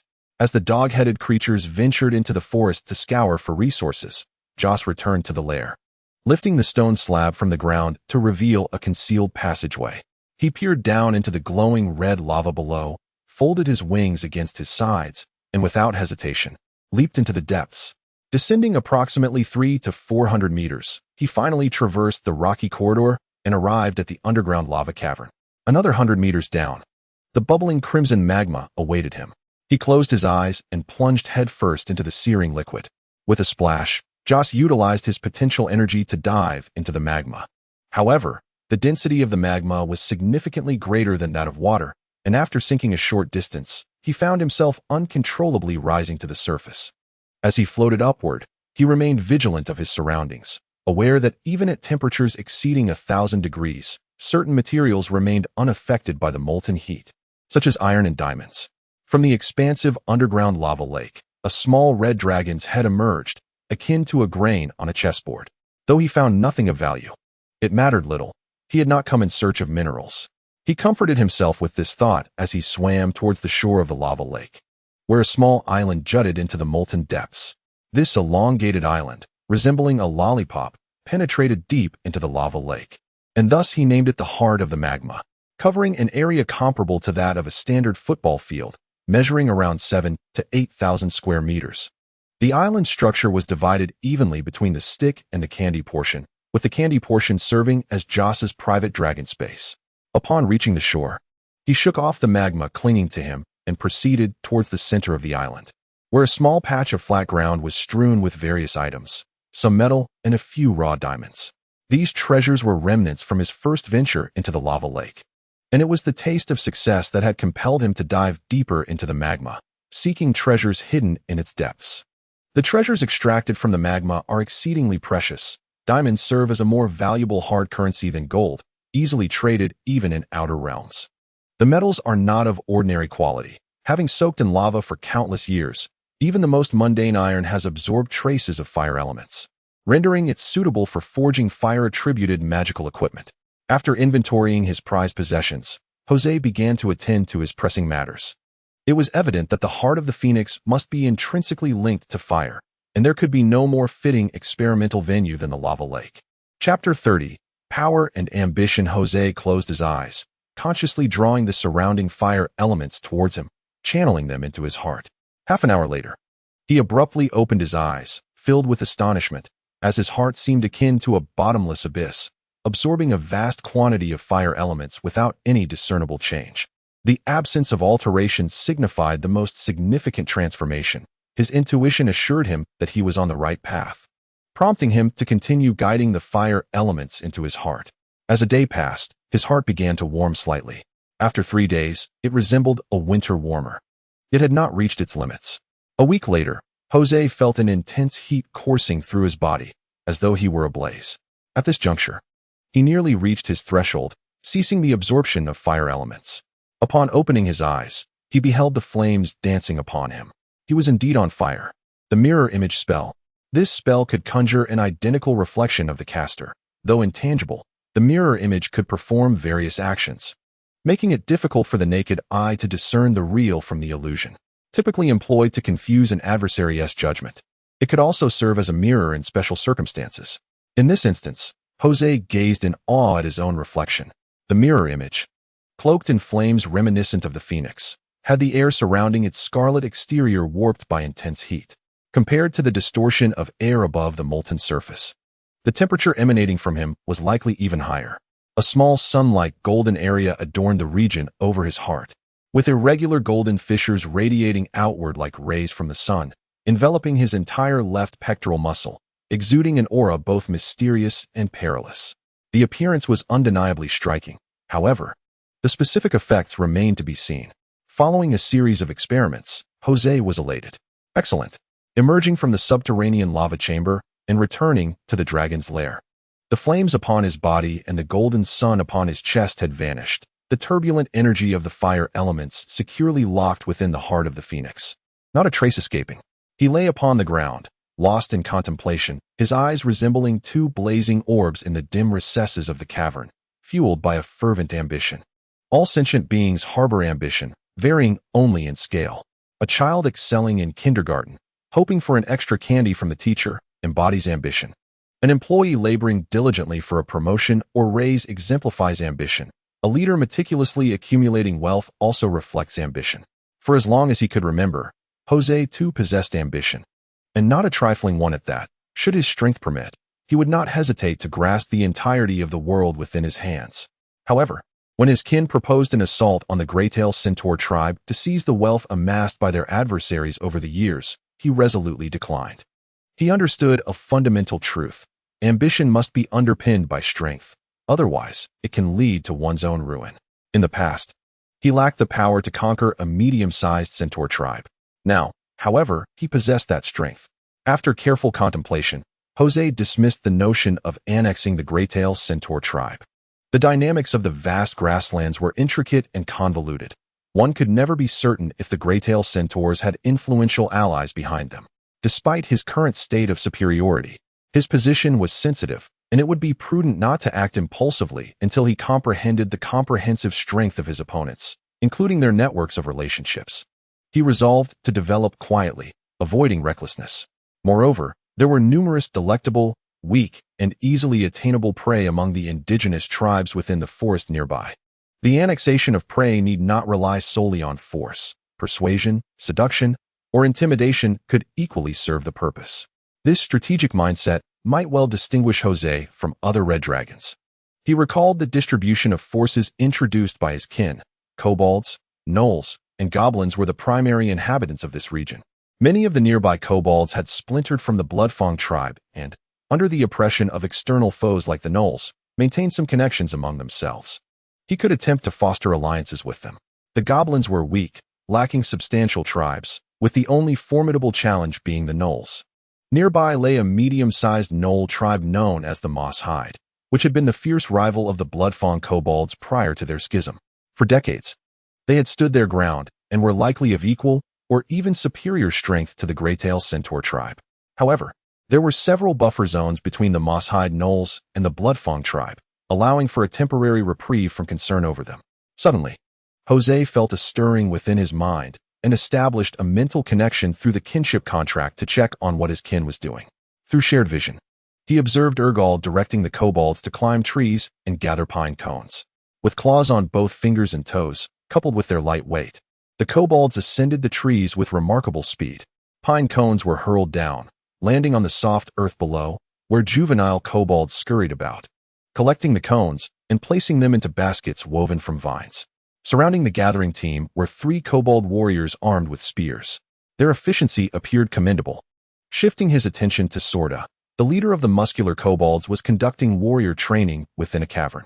In a spacious arena, selected kobold warriors were sparring with wrapped spears, delivering merciless blows that elicited pained grimaces from their opponents. On the periphery, new recruits practiced thrusting against wooden stumps. All of this progress stemmed from an abundance of food. Previously, the kobolds had no time for training, preoccupied with survival. Jose nodded in approval, recognizing that his 2 kin had effectively fulfilled his will, stockpiling resources and honing their warriors. Come to my dwelling. Upon receiving the message, Sorda promptly set aside his tasks and soon arrived at the cave where the red dragon resided. Master, Sorda, I have heard that decades ago, many kobolds splintered from the Bloodfang tribe. Do you believe you can rally them all back under our banner? Soda lowered his head in contemplation for a moment before raising it again. Indeed, thanks to your esteemed presence, my lord. The Bloodfang tribe has discovered new mineral deposits and amassed a substantial food supply. Most importantly, with your great leadership, I am confident I can persuade them. But what else? Jose prompted. Soda, feeling a twinge of insecurity, glanced up at Jose. My lord, the leaders of those tribes are not inferior to me in strength. I fear I may struggle to keep them in line. Jose smiled knowingly.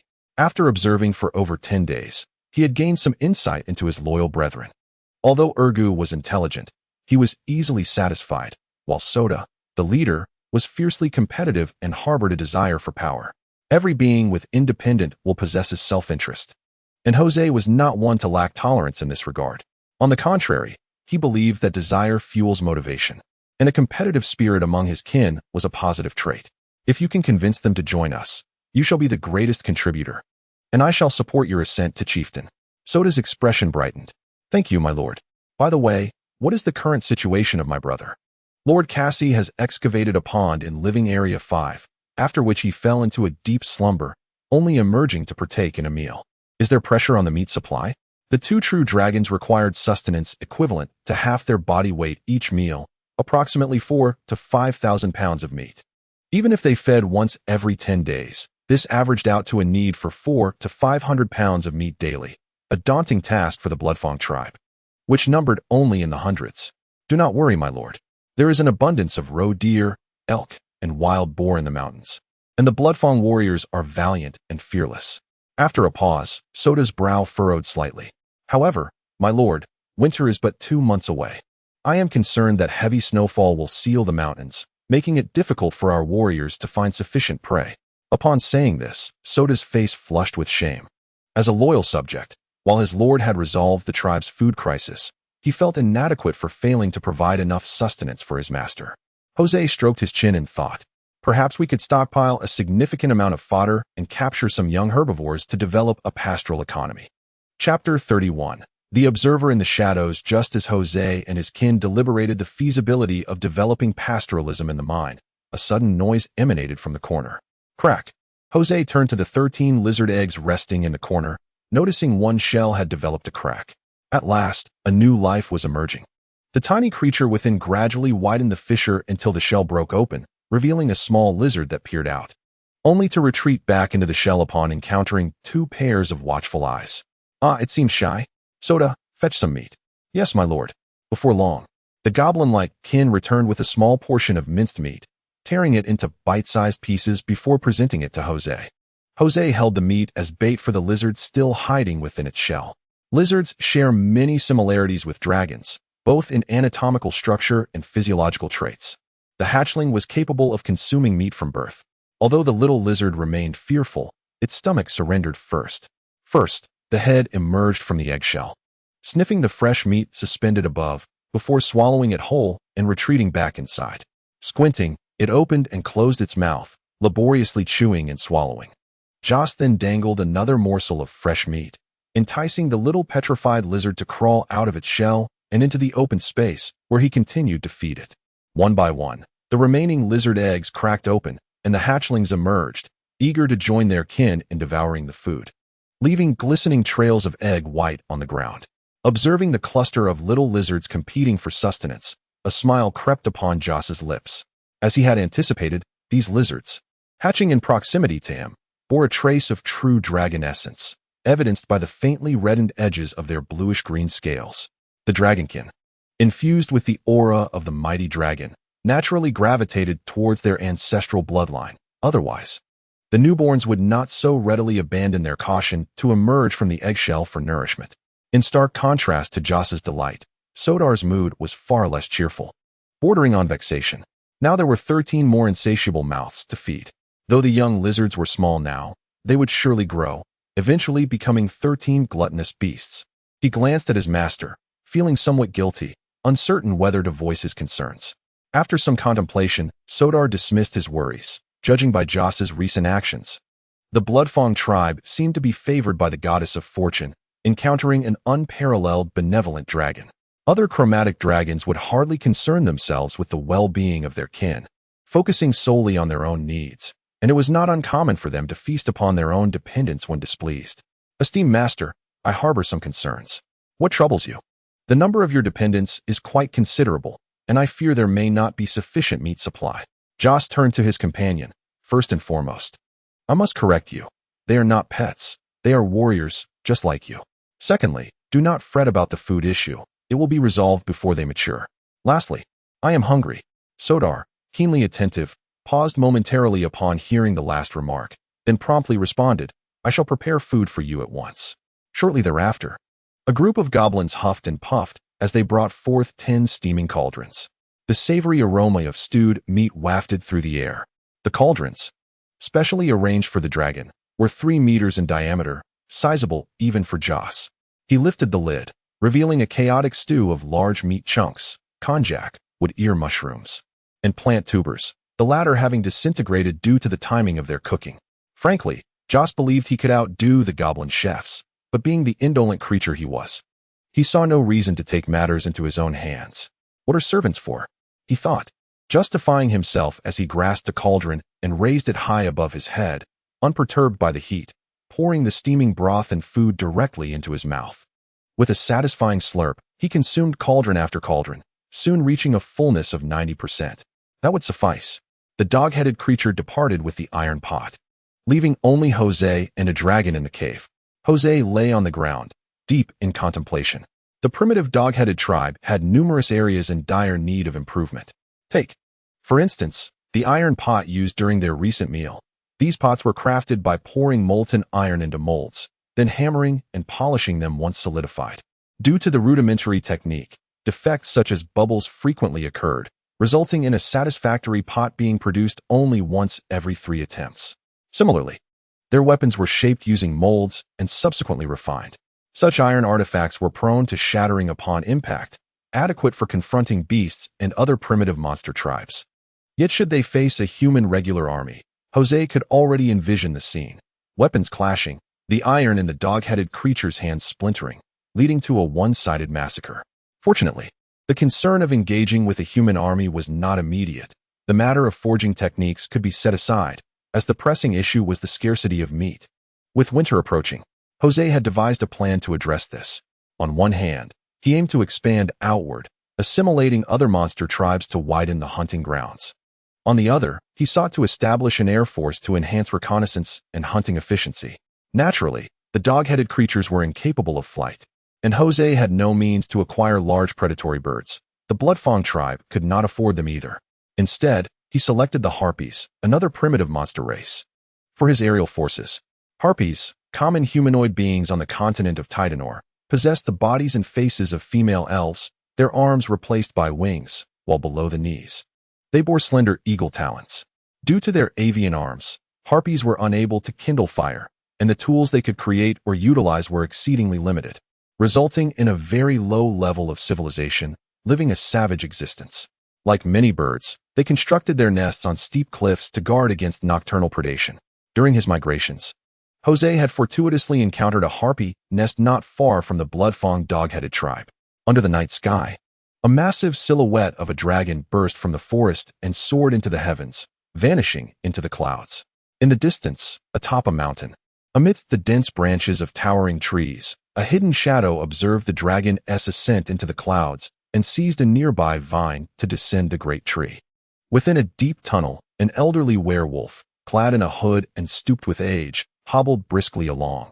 His pace belied his apparent frailty. Sensing a faint, sweet scent ahead, the werewolf sorcerer, Old Mosa, felt a jolt of energy and quickened his steps, entering a lair shrouded in a pale green toxic mist. Upon sighting a massive shadow lying in the center of the nest, he noticed the shadow's emerald, diamond-shaped vertical pupils fixed intently upon him.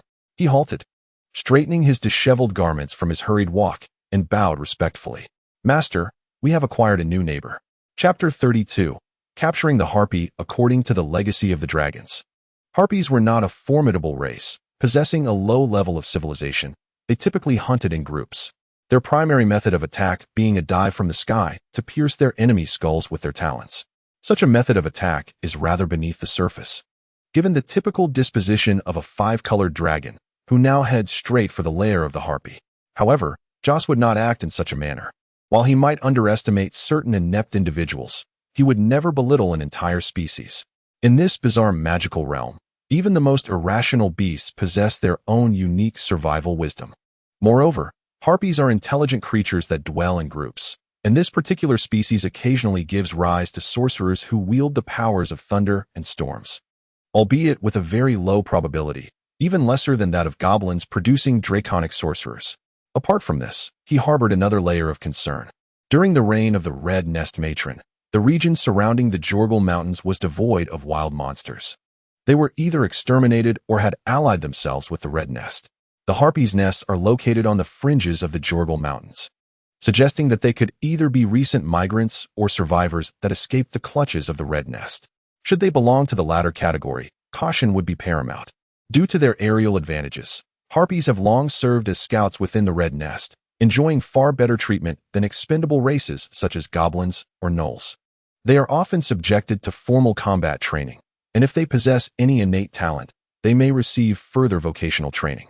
If memory serves him correctly, the leader of the harpies under the Red Nest Matron is a masterful sorceress. To avoid a headlong collision with a formidable opponent, Joss resolved to gather intelligence first, aiming to ascertain the number of adversaries and the strength of their leader, thus determining whether to conquer, persuade, or discreetly withdraw. He ventured to a verdant valley, concealing himself within the dense foliage, patiently awaiting developments. This valley lay some distance from the harpies' lair, yet remained within their operational range. As time passed and dawn broke, his patience bore fruit. By midday, he spotted two harpies soaring above, a quintessential hunting duo. According to their hunting habits, harpies typically search for prey in pairs. Should they encounter a large quarry beyond their capability, one would return to summon reinforcements while the other continued to track the target. If the prey is manageable, they would engage together. For Joss, these two harpies were a fortuitous gift. Not merely two, but should there be no formidable individuals among the harpies, even 100 of them, with their talons alone, would find it impossible to pierce Joss's scales. Oh. He imitated the call of a monkey, an animal that features on the harpy-s menu. As expected, the two harpies halted their flight and began to descend into the valley, only to pause midway. Had they detected him? No, that seemed unlikely. Through the layered canopy, he observed the two harpies, their wings fluttering as they craned their necks to survey the forest below, seemingly searching for the location of prey. Joss hesitated, contemplating whether to entice them once more. The distance between him and the two harpies was neither too close nor too far. If he made a sound, there was a possibility of being discovered. Although his speed of flight was considerably superior, should they scatter in fright, they could still escape the valley, and if spotted by distant companions, it would surely alert the entire nest. However, if no sound lured the harpies, their motivation to search would wane, and they might abandon their quarry, rendering the efforts of the entire day futile. Ultimately, Joss opted for caution, deciding it best to await another opportunity. The two harpies, unable to resist the allure of food, dispersed to scour the forest meticulously. One harpy soared above the treetops, and suddenly caught sight of a striking flash of red within the woods. Before she could react, an overwhelming pressure descended upon her. The might of a dragon. The dragon's might, akin to its breath, is a hallmark of its power. This natural aura of dominance creates an invisible force that instills profound dread in lesser beings, rendering them as frightened as mice before a cat, robbing them of their courage to fight. Under the influence of this fearsome presence, the harpy flailed her wings in a panic, her body involuntarily descending towards the forest, where she was seized by Joss midfall.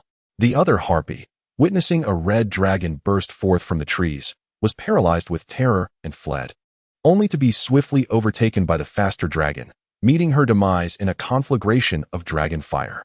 Clutching the trembling captive, Joss descended towards the gorge and unceremoniously cast the quaking harpy to the ground. From a human aesthetic perspective, had the harpy possessed slightly fairer skin, she might have been deemed an attractive beast, yet the unsightly spots and tufts of fur marred her appearance, and her sharp teeth shattered any semblance of the elven beauty. Repugnant creature, reveal your name, Joss demanded. No, I have no interest in your name. Let us cut to the chase. Do you hail from the Red Nest? How many inhabitants does your tribe possess? What is the name of your leader? What powers do they wield? What is their profession? Why do you not respond? Are you testing my methods? The harpy was rendered speechless by the barrage of inquiries, her mind blank, even forgetting to tremble. Joss's expression darkened further, and he contemplated employing the interrogation technique he had gleaned from the dragon's legacy. Step 1. deliver a beating. Step 2. Bring them to the brink of death. Step 3. Finish them off. It seemed, however, that he had no next target, which left him somewhat disgruntled as he flicked the harpy's forehead. "Ah!" she cried out, the sheer force of the dragoness power causing a sizable bump to swell on her brow, jolting her from her stupor. "Wretched insect. Answer my question. Do you come from the red nest?" As the sulphurous breath wafted over her, the harpy dared not flinch, closing her eyes and trembling. "Esteemed true dragon, I serve under the 3rd Legion of the Mistress. I am uninterested in your designation." Joss interrupted her self-introduction. "Your former allegiance cannot save you now. Your only chance for survival lies in answering my questions. If I am in a generous mood, I might spare your life." Next query. How many members do you have? 64. Excellent. Let us proceed. Who is your leader? Through the interrogation, Joss discerned that this group of harpies was rather complex. Some were indeed from the red nest, while others were later additions, roaming harpies who had joined their ranks. Their leader, the intermediate mage Luna Bloodfeather, is a dragonborn who has lost her master. Upon learning that the harpy leader is of dragon descent, Jose furrowed his brow. An intermediate mage makes for a rather commendable subordinate, albeit regrettably. The subordinate contract can only be signed once. But wait, has your leader entered into a subordinate contract? I am unaware of that. Jose did not press the harpy captive further. It is quite normal for subordinates to lack knowledge of their leader's private affairs. He resolved to see for himself. If she merely bore the essence of a dragon, all would be well. However, if she were not. Chapter 33. Misunderstanding on the nearly vertical cliff. Large nests constructed from sturdy sticks and supported by branches, lined with dried grass collected from the vast plains, provided a warm abode for the harpies. Yet, at this moment, within their own territory, the harpies felt no warmth. They stood against an unprecedented foe, the red dragon. Despite their numerical advantage and familiarity with their terrain, the red dragon surveyed them with the audacity of a master, offering casual commentary. Discipline is commendable, indeed well trained, a testament to the red nest's rigorous training. Jose, indifferent to his surroundings, observed the group of harpies. Most had dispersed in search of prey, leaving only 21 to guard the nest. Although these harpies trembled like chicks in the cold wind in his presence, their morale had not shattered. They maintained formation for aerial combat against large creatures, with their steadfast leader at the forefront. Jose's gaze fell upon the leading harpy, who was notably larger than her kin, her blood-red feathers gleaming without a trace of mottling. Even more astonishing was her skin, exposed and pristine, as if touched by the grace of the divine, complete with a set of delicate teeth. At first glance, one might mistake her for an elegant elf rather than a grotesque harpy. This was, of course, a result of superior genetics. Truly, she bore the bloodline of my dragon clan. Upon witnessing the harpy leader, Jose realized he had misjudged the situation. This harpy leader was neither merely touched by dragon blood nor a contract-bound subordinate, but rather a genuine bloodline born from a dragon's own lineage. The familiar scent of flame unmistakably signifying her red dragon heritage. Seeing that the red dragon had yet to initiate an attack, Luna Bloodfeather felt a quiet relief. This true dragon was no reckless fool. Having brought his kin here, he likely had discerned her strengths and weaknesses. However, his brazen demeanor suggested he held considerable confidence in his superiority over her kind. Engaging him directly would be unwise. Avoiding conflict became paramount. With this in mind, she broke the silence first. "Great true dragon, may the mother of evil dragons watch over you. May I inquire about the purpose of your visit to the Bloodfeather clan?" Tiamat's gaze upon me is hardly a favorable omen, Jose thought, fixing his intense gaze upon the harpy leader. "I have come for your loyalty." Loyalty? Luna Bloodfeather regarded the young red dragon before her, her mind grasping the general situation. This red dragon was in the process of establishing its own dominion. And judging by its length, its power was still in its nascent stages. Just as she was about to voice her refusal, a crucial thought struck her. From her understanding of draconic beings, only those dragons who have awakened their magical abilities would begin to forge contracts with subordinates. Had this young dragon truly awakened its magical prowess so early in its adolescence? It is known that while dragons may awaken their magical abilities during this stage, it is not an immediate occurrence, but rather happens at a specific moment within this period. The earlier this awakening occurs, the greater the potential for growth in that dragon. "Hey, succubus, what is your answer?" The red dragon's pressing inquiry jolted Luna from her contemplation. She inhaled deeply, resolving to make an important decision. It would be my honor to follow in your footsteps. However, I humbly request that you grant your servant a modest plea. A request? Jose raised an eyebrow.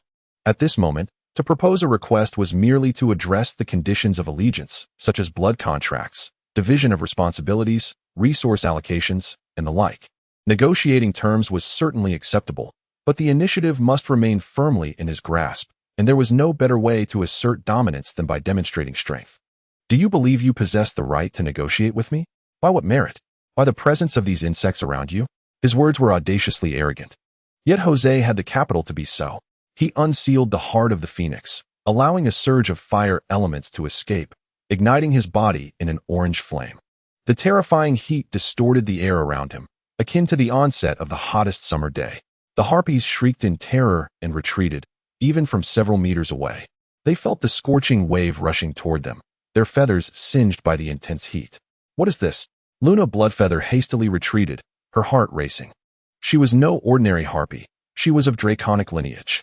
Though her fallen father, who perished on the battlefield, cared little for her. Her blood granted her a privileged status within the Red Nest, where she received a formal education in magic from a young age. Regardless of her scholarly knowledge or her innate understanding of draconic lore, there were no records of such a phenomenon before her. It was unheard of. Yet, the might of the magic and the terrifying elemental fluctuations were undeniable. This dragon had not recently awakened its magical abilities. Suddenly, a possible realization struck her, and her excitement became uncontrollable. Ancestral bloodline. Almost all races that have persisted since ancient times have experienced degeneration, and dragons were no exception. In antiquity, the richness of draconic bloodlines was such that ancient dragons and colossal dragons were merely stages of life that came naturally. Now, however, becoming an ancient dragon was a limit only a fortunate few could surpass, illustrating the extent of the degeneration of the draconic bloodline. Yet, the path to ascendancy had not been entirely blocked. Like many races, dragons occasionally birthed ancestral bloodlines, albeit with a slim chance. The ancestral bloodline has always distinguished itself from ordinary dragons since childhood. For instance, it boasts a more robust physique, a swifter growth rate, and occasionally receives formidable ancient draconic magic from the dragon's legacy. To elaborate, the matriarch of the Red Nest, Savannah, who can single-handedly disrupt the entire world and successfully evade divine retribution, is a prime example of an ancestral red dragon. The potential of the true dragon before me exceeds my expectations. With this thought, Luna Bloodfeather's face radiated joy, as her long-held aspirations finally glimpsed hope. However, Jose found himself perplexed. Am I mistaken? Despite being treated so roughly, this beautiful lady actually displays an expression of excitement. Could it be Stockholm Syndrome? If she were to make unreasonable demands of me, esteemed true dragon, please do not misunderstand. I do not intend to coerce you in any way, but rather hope that, within your capabilities, you could assist me in lifting this wretched curse. Cursed? What curse? To deal with a mere mid-tier mage of a harpy, does one truly require a curse? Is that existence so utterly tiresome? Jose scrutinized the harpy before him, noting her seemingly good spirits, which hardly suggested she bore any curse. Chapter 34. The Curse. Upon seeing the perplexed gaze of the red dragon, Luna Bloodfeather realized he had misconstrued her words. Esteemed true dragon, it is not I who am cursed, she said, gritting her teeth, but rather the curse that the harpy race has imposed upon me. Jose's brow furrowed. Dragons possess a rich history, being one of the oldest species in the multiverse. Yet their arrival in the material plane occurred merely tens of thousands of years ago, during their migration to the Titanor plane, a time when many existing species had yet to be born, including the harpies. According to the dragon's legacy, harpies emerged in the early Third Era over 6,000 years ago, shortly after the Elven dynasty had triumphed over the dwarves and gnomes, flourishing in an era of curiosity and exploration among the High Elves. Among them was a group of audacious mages who formed a clandestine organization, audaciously attempting to usurp the power of the gods, not the primitive deities worshipped by island natives, but the true deities with a seat in the pantheon. Though these high elf mages were mad, they retained a semblance of reason. Their target was not a god in a state of normalcy, but a hapless deity gravely wounded and on the brink of demise. Undoubtedly, this group of deranged mages went awry, yet they succeeded in causing the death of the already weakened deity. The deity's overwhelming hatred at the moment of death transformed into a vile curse, aimed squarely at the architects of its demise. All the male high elves in the mage organization perished, while the female high elves sprouted feathers, their once pristine hands morphing into avian wings, their feet becoming the withered talons of an eagle, thus becoming the harpies we recognize today. Jose's expression turned vivid. He had never anticipated that Luna Bloodfeather would make such a request, a curse left behind by a deity. On what grounds do you believe I possess the ability to lift the curse afflicting you? You are indeed remarkable, and I am willing to take a gamble. Luna Bloodfeather chuckled self-deprecatingly. To be candid, ever since I learned that I was meant to be an elf, transforming back into one has become my greatest aspiration in life. For one who harbors dreams, Jose did not wish to dampen her spirit. After a prolonged silence, he remarked, "If I did not mishear, you just mentioned lifting your curse when it is within my means, correct?" "Indeed." "Very well, I accept your terms." The harpy bartered her initial investment for future assistance, which seemed fair. Moments later, Jose welcomed the birth of his third vassal, successfully incorporating the Bloodfeather clan into his domain. Accompanied by his new vassal, Jose soared between the cliffs, observing the state of the harpy tribe. "Luna, what is the population of your clan? How many warriors do you possess?" In response to her master, Luna stated, "The Bloodfeather clan has 64 harpies, including myself, with 5 warriors. Besides me, there are 4 novice fighters, all of whom I brought from the Red Nest as elite scouts. I require you to send 3 harpies to assist my vassal, the Bloodfang Knoll tribe, in their hunting endeavors. As compensation for the delay in your own hunting, you may claim a portion of the spoils." Naturally, Luna Bloodfeather would not refuse her master's request along with the compensation. "As you wish. Furthermore, instruct your kin to monitor the Greytail Centaur tribe while they roam the plains, gathering intelligence, including their internal power structure, food storage locations, and their associations." Jose noticed his vassal hesitating. "What is it? Do you have a concern?" "Master, have the Greytail Centaurs offended you?" Luna Bloodfeather paused. "The Greytail Centaurs are allies of the Bloodfeather clan. We provide them with caravan information from the plains, and in return, they supply us with sustenance. 1/3 of our food comes from the Greytail Centaurs."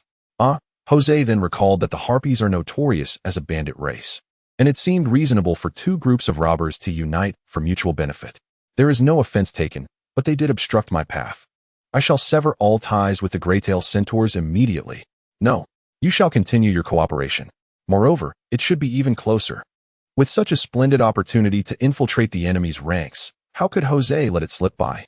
A coordinated effort at a critical moment could prove invaluable.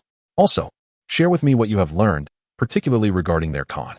Luna Bloodfeather lowered her gaze to gather her thoughts before lifting her head. "The Khan of the Greytail Centaur tribe is MDA Khan Greytail. He is a mid-tier warrior, and I have had numerous dealings with MDA Khan Greytail. He strikes me as very dangerous, likely on the verge of breaking into a higher tier. And he has a genuine high-tier warrior brother." "A high-tier warrior? A brother?" Jose looked at his vassal with curiosity, awaiting further elucidation. "Indeed, he has a brother who is a high-tier warrior named Hammer Greytail." Hammer Greytail did not remain with the tribe. He joined a band of centaur marauders, hunting across the vast plains. However, he has not severed ties with the tribe, returning each year to winter with them. Luna Bloodfeather continued, "In addition, the Greytail Centaurs have connections with the Blackwater Chamber of Commerce, through which most of their plundered goods are sold. Indeed, no tribe that thrives on the flesh of the plains is without its complexities." Jose pondered this, yet his trepidation was directed more towards the Blackwater Chamber than the Centaur natives. In a tumultuous expanse like the grasslands, a chamber is far more than a mere merchant organization. Without sufficient military protection, one could easily vanish amidst the savage natives or face ruthless competitors. "How much do you know about the Blackwater Chamber?" he inquired. "I have only encountered those merchants once, purchasing a few items from them. All I know is that they hail from the eastern port of Yangfan. Yangfan, the city of 1,000 sails, a land of flowing gold and silver, a fertile ground of hope, serves as the terminus of the sole maritime routes connecting the northern grasslands to the human world, and is the origin of wealth flowing into human society from the plains." After a moment of contemplation, Jose concluded that the relationship between the Centaurs and the Blackwater Chamber was likely one of mere profit-driven cooperation. Yet this alliance could sufficiently disseminate knowledge of his existence into human society, bringing forth immeasurable consequences. Attacking the centaur tribe must be approached with utmost caution. As he soared through the skies, Jose noticed an unusual nest, larger than others, adorned with banana leaves for rain cover, and branches embellished with blue and white flowers. The enchanting breeze that wafted towards him was undoubtedly that of his kin's abode. He glanced at Luna Bloodfeather, noting her efforts to embellish her nest despite the scarcity of food, revealing her strong desire to become a fairy. Jose observed a glimmering object within the nest. Indeed, a mirror. Ha! I purchased this for 3 gold coins from a human merchant, Luna Bloodfeather exclaimed, her expression one of triumph. Jose felt a pang of dismay. 3 gold coins for a mirror. That's more lucrative than outright robbery. He began to understand why the nobles south of the Jogger Mountains were willing to go to such lengths to establish trade routes. The allure of such exorbitant profits was irresistible to anyone.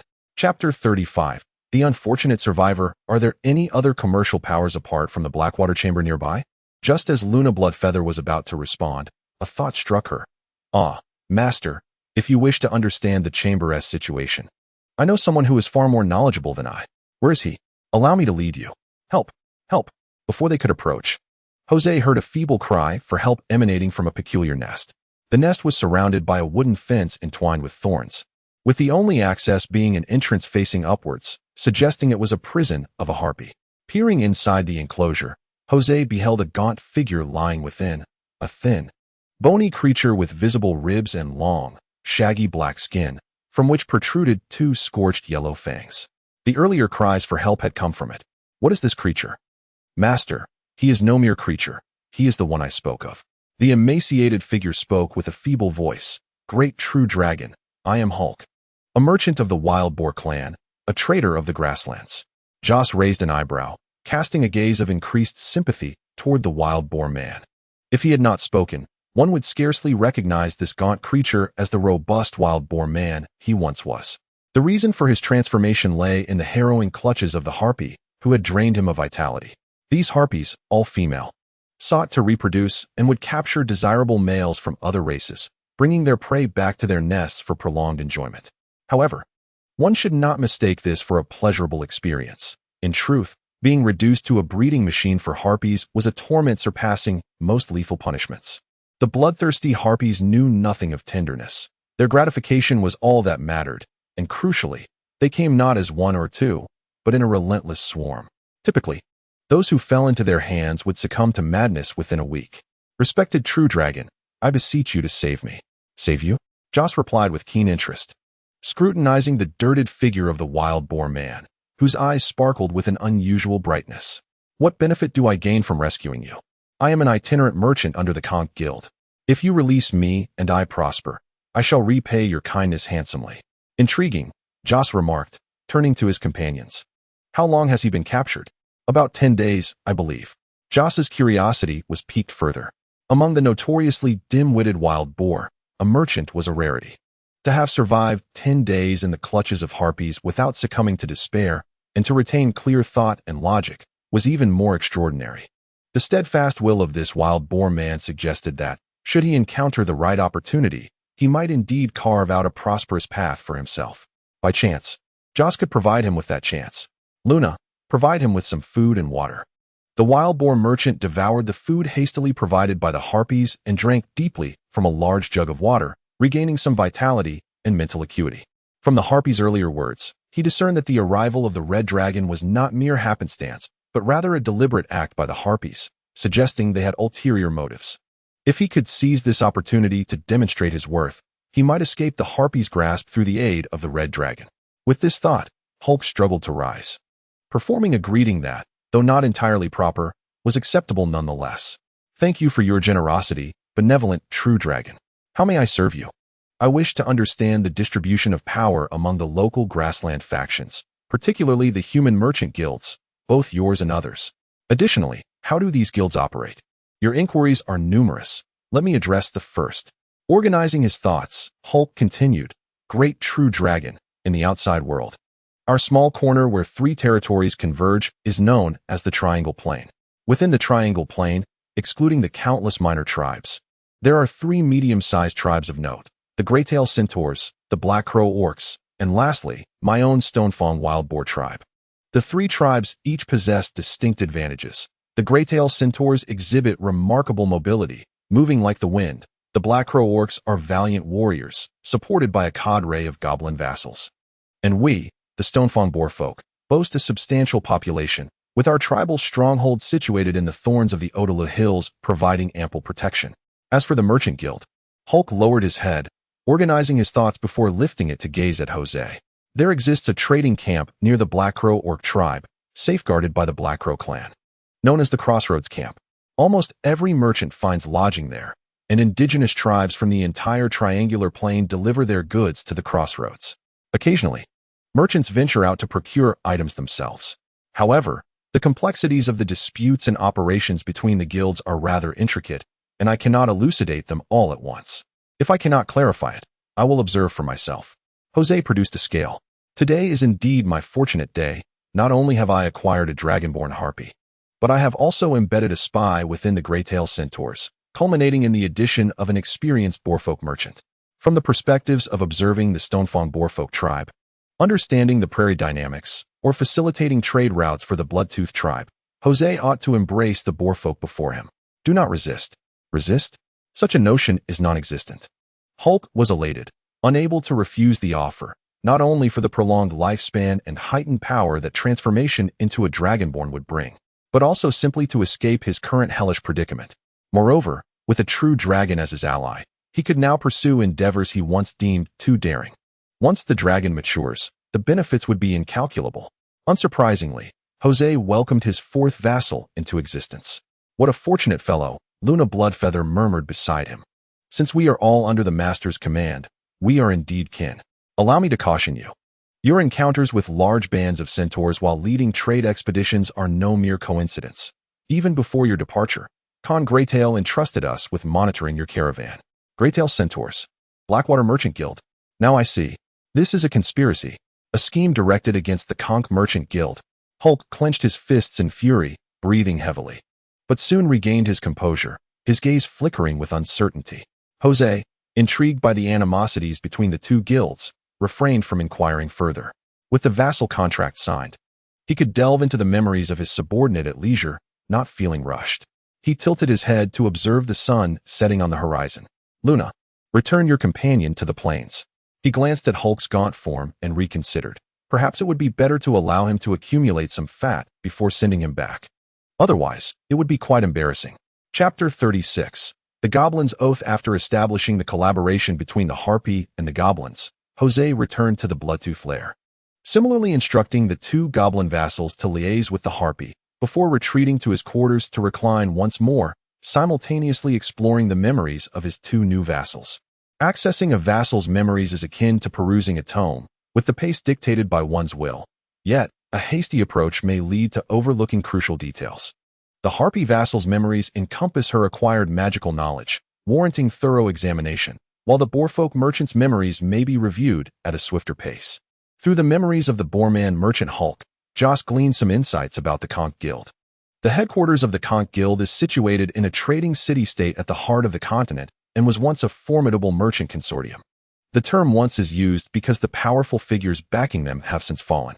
Despite the adept leadership of the caravan's captain, the Conch Guild has not been vanquished by competitors, yet it has inevitably declined to the point where it can no longer sustain its vast protective forces. The guild's leader devised a strategy to relinquish a portion of their profits to cultivate alliances with the indigenous tribes of the plains, thereby securing their commercial ventures through the strength of these tribes. It is within this context that the Boarman Hulk became a merchant under the Conch Guild. Conversely, the Blackwater Guild emerged as one of the ravenous wolves eager to pounce following the downfall of the Conch Guild's champions. The red dragon rested its three-horned chin upon the ground, lost in thought, murmuring to itself. A merchant guild stripped of its protector might find an ally in Hulk, especially since the iron ingots smelted by the dog-headed folk are languishing in their warehouses. Joss mentioned the sale of iron ingots to the Boarman merchant, who readily agreed. In any nation, iron is a vital strategic resource. It is essential for crafting agricultural tools, armor, and weaponry, and is indispensable in numerous aspects of daily life. Due to the significance of iron resources, governmental powers have enacted laws to restrict mining and trading, making the freely circulating iron increasingly precious. The iron ingots extracted and smelted by the dog-headed folk are compact and easy to transport, ensuring a profitable venture whether sold to tribes on the plains lacking iron goods or to the guild itself. However, the transaction of iron ingots must await the return of the Boreman to the plains, at which point he can organize a team for procurement. As Joss lay in contemplation, he felt a stirring in his mind, discovering a request for a mental connection from the muscular dog-headed kin. This exemplifies the advantage of the kinship contract. The dragon can connect freely with the minds of its kin, while the kin must request permission. What is it? Master, I have negotiated with 4 dog-headed tribes, and they are willing to pledge allegiance. I am currently in discussions with a 5th tribe, but they have proposed a condition that I dare not accept on my own. What tribe? What condition? It is the Grayscale tribe. They wish to ally with the Bloodfangs against the Lycanhide Wergs. Thoughts raced through Joss's mind. The territory of the Grayscale tribe borders that of the Lycanhide Wergs, and they frequently suffer raids. This demand is reasonable, and moreover, one cannot allow others to slumber beside them while the conquest of the Lycanhide Wergs is merely a matter of time. Agree to the Grayscale's condition, and also, bring all the chieftains of the allied tribes to meet me. Understood. The following noon, Soda led a group of dog-headed folk to Joss's lair and knelt before the reclining red dragon, resting his head upon his forepaws. Joss's indifferent gaze swept over the kneeling dog-headed folk, numbering around 30. Of course, there were only 5 chieftains among them. The rest were their attendants and guards. All of you rise. The multitude of goblins rose to their feet, and Soda gestured towards the goblin chieftain beside him. Master, this is Jose. However, Jose waved his hand, interrupting Soda's introduction, and stood up. Despite not exuding draconic majesty, his imposing figure, reminiscent of a red dragon, with distinctly defined muscles, instilled a profound sense of pressure among the goblins. Before you make the requisite offerings, I am disinterested in knowing your names, he spoke languidly, as if yawning after waking, entirely dismissing the goblin chieftains as though they were mere weeds by the roadside. Yet, the goblin chieftains found no offense in this. Rather, they regarded it as entirely appropriate. This was indeed the demeanor a true dragon should exhibit towards lesser dragonkin. I am not your typical dragon. In my domain, one's status is not solely determined by strength, but rather by the tributes one offers me. Your contributions will dictate the benefits you may receive from me. Jose raised a dragon claw, its palm facing upward, and slowly drew a horizontal line before him. The Bloodfang tribe has granted me a favored abode, and thus earned my favor. And you, the newcomers, what can you offer me? Fidelity. Gold. The great true dragon, a stout goblin, seemingly more robust than Soda, lifted his gaze earnestly towards Jose. The Bloodclaw clan is willing to offer loyalty and treasures. As he spoke, he confidently dragged forth a small wooden chest from behind, opening it to reveal an assortment of gold coins and irregular gold nuggets. Honorable true dragon. This is the wealth accumulated over many years by the Bloodclaw clan. Recently, we discovered a gold mine, and the Bloodclaw is prepared to offer it all in exchange for the honor of serving the mighty dragon. The mention of a gold mine startled everyone, including Jose. It was astonishing to discover such a treasure in this remote area. Jose scooped a handful of gold from the chest, letting it slip through his fingers, the coins clinking melodiously as they fell back into the box. Excellent, truly excellent. The goblin speaks the truth. This is indeed newly mined gold, he mused, his keen dragon senses detecting the lingering scent of fresh earth within the gold. What is your name? Answering, Master, my name is Hasa Bloodclaw. Hasa Bloodclaw. I shall remember you, Jose declared, closing the chest and surveying the assembly of goblins. The Bloodclaw clan, having provided the gold mine, shall enjoy the same privileges as the Bloodfang clan. Is there anyone else? The Grayscale clan pledges loyalty. We offer a copper vein.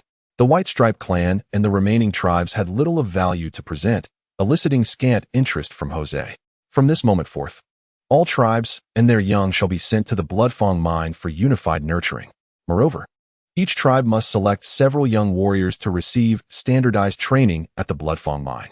I hereby appoint Soda Bloodfang as the Grand Chieftain, responsible for leading all goblin clans.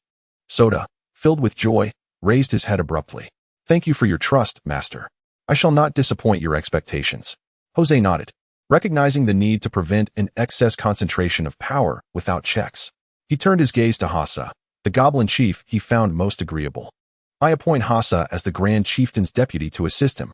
Hassa knelt on one knee, placing a hand over his heart. The Blood Claw is willing to work alongside the Grand Chieftain to expand the Master's territory. I eagerly anticipate your performance. With that, Jose produced 5 scales, transforming 5 chieftains into his loyal subordinates. Although many of the attendants accompanying the chieftains possessed initial stage strength, Jose chose only 5 chieftains. On one hand, the bond of loyalty must not be indiscriminately bestowed, lest it lose its motivating essence. On the other hand, Jose had begun to regard these initial stage warriors with a degree of disdain. Once the ceremony concluded, the assembly made their way outside. Suddenly, Jose felt the sensation of being watched. He abruptly lifted his gaze and noticed among the retreating throng of goblins, one individual anxiously glancing back. Yet, he was not the only goblin to turn in such a fluster. Among them was also a chieftain bound by the contract. It is the goblin's inherent nature to revere and admire the true dragon, making it quite normal for them to steal a glance before parting ways. Am I being overly sensitive? Jose resumed his previous position. In the distance, within a cavern overrun with vines, a tall figure sipped from a goblet of crimson wine upon a throne woven from thorns and blossoms. The little rascal is rather alert, isn't he? Chapter 37. Ideological education. After bidding farewell to the chieftains, Soda and Urgal received a command through their mental connection and arrived at Jose's lair, standing submissively before the reclined red dragon. Even while lying down, Jose towered over the goblin brothers, casting a commanding gaze with his golden vertical dragon eyes upon the 2 initial subordinates.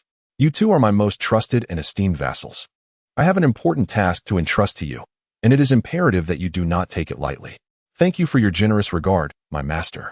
I shall exert every effort, Soda responded earnestly. Urgal then expressed his willingness to contribute his utmost to the endeavors of his master.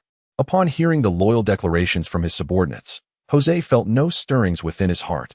Actions speak far louder than words. Soda, once the young warriors sent by the tribes arrive, you will be responsible for their training. The number of officially recognized warriors that emerge will serve as a metric for evaluating your success in this task. Rest assured, my master, I will ensure the task is accomplished, Soda declared with unwavering confidence, standing tall. For nearly 20 days, he had conducted warrior training for his tribe's soldiers with remarkable results. From 50 individuals, 6 had awakened their combat instincts and ascended to the status of official warriors. Given another 20 days, he was confident he could double that number. Seeing the enthusiasm from his subordinate, Jose nodded in satisfaction.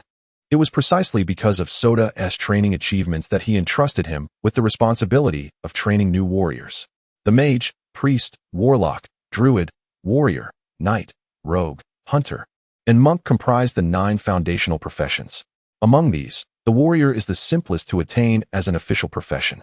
It demands not an abundance of knowledge but rather courage and sustenance. The former instills the confidence to engage in combat, while the latter is essential for physical training. Naturally, not just any well-fed farmer could easily qualify after some training. A certain degree of physical aptitude is also required. Generally speaking, the stronger the physique and the richer the combat experience, the more likely one is to awaken their combat instincts through repeated exertion, thereby advancing to the status of an official warrior. The Gnoll has struggled for survival in harsh environments since childhood. Combat is an indispensable aspect of their growth. Their extensive battle experience, coupled with the abundance of food brought about by agricultural development, has resulted in a high birth rate among Gnoll warriors. All right, Soda, you may leave now. Yes. As Soda turned to exit, he abruptly halted and glanced back.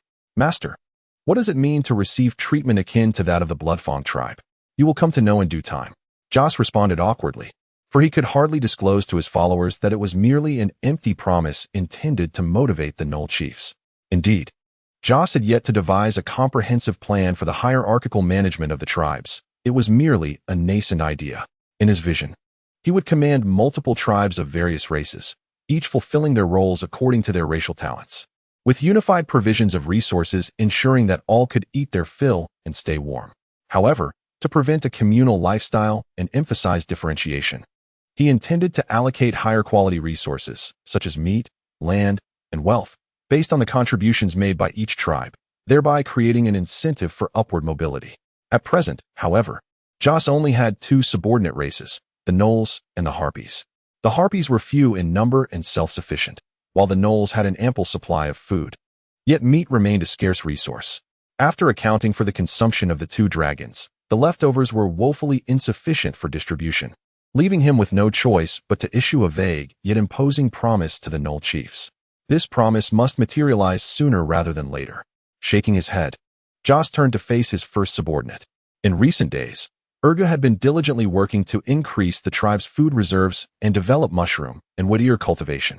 Urgu, what progress have you made these past few days? Upon being asked about his achievements, Urga's face instantly brightened with a smile. Master, we have harvested and dried a substantial quantity of pine nuts, filling our granaries to the brim, necessitating the excavation of new storage facilities. These pine nuts alone will suffice for the tribe to endure a prosperous winter with a surplus to spare. The growth cycle of konjac is relatively lengthy, and it has yet to sprout. As for the mushrooms and wood ears, following your guidance, I have just determined the optimal temperature and humidity for their growth, and they are flourishing splendidly. If this trend continues, mushrooms and wood ears will become our primary food source, adequately supplying all tribes. Excellent. Food is the cornerstone of the tribe's survival. It must remain firmly in our grasp. Moreover, the 5 major tribes have sworn allegiance. I need you to send someone to their territories to instruct them on food collection. After a moment of contemplation, Joss continued, leave them with a month's worth of provisions. Return with the rest to secure them in storage. I entrust this task to you, but you need not go personally, as I have a more important mission for you. Pausing, Joss decided to test the mettle of his foremost subordinate. Urgu, why do you think I intend to gather the young warriors of various tribes for training? Without hesitation, Urgu replied, to produce a greater number of professionals and enhance the combat effectiveness of the army. No. Regardless of how strong the gnoll army may be, it amounts to merely a matter of 2 dragon breaths. Enhancing combat effectiveness is but a small facet of my objective. Joss shook his finger. I shall grant you another opportunity to respond. This time, Urgal dared not speak directly, bowing his head and contemplating seriously for a moment. To command the army, my master, must you consolidate their forces in preparation for expansion? This was partly correct, yet not entirely so. Feeling somewhat embarrassed, Urgal scratched his head and inquired, my master, forgive my ignorance, what is your ultimate objective? Loyalty. Joss replied in a deep tone, my servant, without the strength of loyalty, it is utterly worthless. For some time, Joss had been pondering a particular dilemma. Could history repeat itself, leading his army to defect to a dragon stronger than himself? After much contemplation, he concluded that such a scenario was highly probable. Aside from the bound vassals bound by contracts, others are autonomous beings with no constraints, driven by the instinct to seek benefits and avoid harm. The chaotic and malevolent nature of the dog-headed creatures would likely lead them to side with the stronger party. Recognizing the problem necessitated a solution, thus the current scene unfolded. Joss rose and paced within the cave. Urgal, your task is to resolve the loyalty issue of the new recruits, to prevent them from siding with an elder dragon. Do you comprehend? Urgal's eyes lit up. Then he gazed up at Joss with admiration. Master, your vision is as far-reaching as the moon illuminating the earth. After a moment, his expression turned troubled. However, master, I do not possess the magic to alter thoughts. No, magic is unnecessary, my servant, for at times, the power of language surpasses that of magic. There exist certain advanced beings in Tidarnor who can inherently manipulate the will of others, such as the heart thief demons. Even a legendary heart thief has its limits of control, managing at most 20 to 30,000 individuals, whereas language knows no such boundaries. What you must do is to inform the new recruits of who provided them with everything they possess, instilling the concept of loyalty firmly in their hearts. Chapter 38. Recruitment. Joss and Urgal deliberated for an extended period on how to employ the art of language to indoctrinate the new recruits, enhancing their loyalty through slogans, rituals, and a sense of honor, among other strategies. They discussed and refined various details, ultimately arriving at a final plan. Master, if there is nothing else, I shall take my leave. Wait. Joss gazed at his first vassal. For the first time, this represented an unprecedented experience, a transition from the unfamiliar to the familiar, a beginning from naivety to maturity. It was precisely the uniqueness and significance of this first encounter that rendered it profoundly commemorative. Joss held his first vassal in high regard. Yet, over time, he observed that his vassal seemed saintly, devoid of desires apart from fulfilling the tasks assigned to him, which contradicted the biological instinct to pursue gain. In truth, he could have chosen to delve into his vassal's inner world through a contract. However, Joss was reluctant to do so, not due to moral constraints, but because of his own concerns regarding magic. Contracts were exceedingly convenient, and he feared becoming dependent on magic, losing the ability to perceive the world through his own eyes. Urgal, what is your desire? Urgu was momentarily taken aback by his master's unexpected question, but quickly responded, stating, to serve my master. Jose could not dispute this. Urgu approached his duties with utmost seriousness, consistently exceeding the expectations set before him. And beyond that, Urgu pondered deeply for a while before softly replying, to grow stronger. Thus, it dawned on Jose that the aspirations of his subordinate remarkably mirrored his own.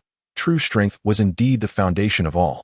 In fact, within Jose's heart, wealth, servants, and dwelling could all be relinquished if need be, as long as power remained. He could acquire such things anew in a different locale. My master, I find myself lost. Uncertain of the path that lies ahead, Urgu confessed. Jose nodded, understanding Urgu's sentiments, for he too had experienced similar turmoil. As a dragon-vein sorcerer, one's magical prowess naturally increased with age, awakening new spells and becoming ever more formidable. Yet, the gifts of one's ancestors had their limits. Many foresight and resourceful sorcerers pursued another vocation as a pathway once their bloodline reached its zenith, with the path of the mage being the most favored and promising. Jose also intended to follow this route. However, becoming a spellcaster was not a matter of mere sustenance, as it required an indispensable blend of wealth, talent, mentorship, and time investment. Do not rush, my servant, he assured. In a few years, all that you currently worry about shall dissipate. With that, he waved his claw, signaling that Urgu could depart. With the promise bestowed upon him, Urgu's furrowed brow relaxed, and he respectfully bowed before retreating. The following day, in accordance with the Red Dragon's command, the 5 tribes of goblins delivered a total of 222 young warriors, who also brought along the accumulated metal ingots from their tribes, including 3 iron mines and 1 copper mine. As for gold, its yield was minuscule. The gold presented by the Hassa Bloodclaw tribe was already all they possessed. Soda designated the abandoned living area number 4 for training the newly arrived warriors within the mines, while Urga directed his kin to transport the metal ingots into the warehouse. Through Urga's eyes, Jose beheld towering heaps of metal reaching the cave ceiling, which brought him joy yet also concern. Copper and iron ingots held considerable value due to their broad applications in minting coins and crafting weapons and armor. If they remained stagnant in the warehouse, their worth would diminish. Moreover, the goblin smelting craftsmanship left much to be desired, merely involving repetitive mold-making, pouring molten iron, and shaping. This was unacceptable. Jose planned to launch an offensive against the lycanthropes once winter concluded, taking advantage of the lingering snow before it melted, and the ensuing scarcity of food left the lycanthropes weak and famished. Having just endured the harsh winter, the lycanthropes would be at their most vulnerable, while the goblins, well-fed and seasoned by months of training, possessed no reason to fear defeat. Thus, Jose intended to regard this battle as a trial to test his subordinates. To transform these iron ingots into tangible combat prowess, I require a cadre of exceptional blacksmiths. Jose mused, stroking his chin, and resolved to inquire with the boar merchants if they had any solutions. Through the bond of the familial contract, he connected with the boarman merchant and discovered that he had departed from the Harpy tribe and was on his way back to the settlement. Oh, have you recovered so swiftly? Leaving so soon? The voice of the Red Dragon resonated directly in his mind. The boarman merchant, Hulk, was initially taken aback, but then he quickly realized, Master? Ah, indeed. I could not bear to remain in the presence of those harpies any longer. Curse it. It was nothing short of a nightmare. Jose sensed the fear conveyed through their mental connection, recognizing that the boarman had been psychologically scarred by his experiences with the harpies. It was truly a lamentable tale. Unsure how to console his traumatized subordinate, he decided to shift the topic.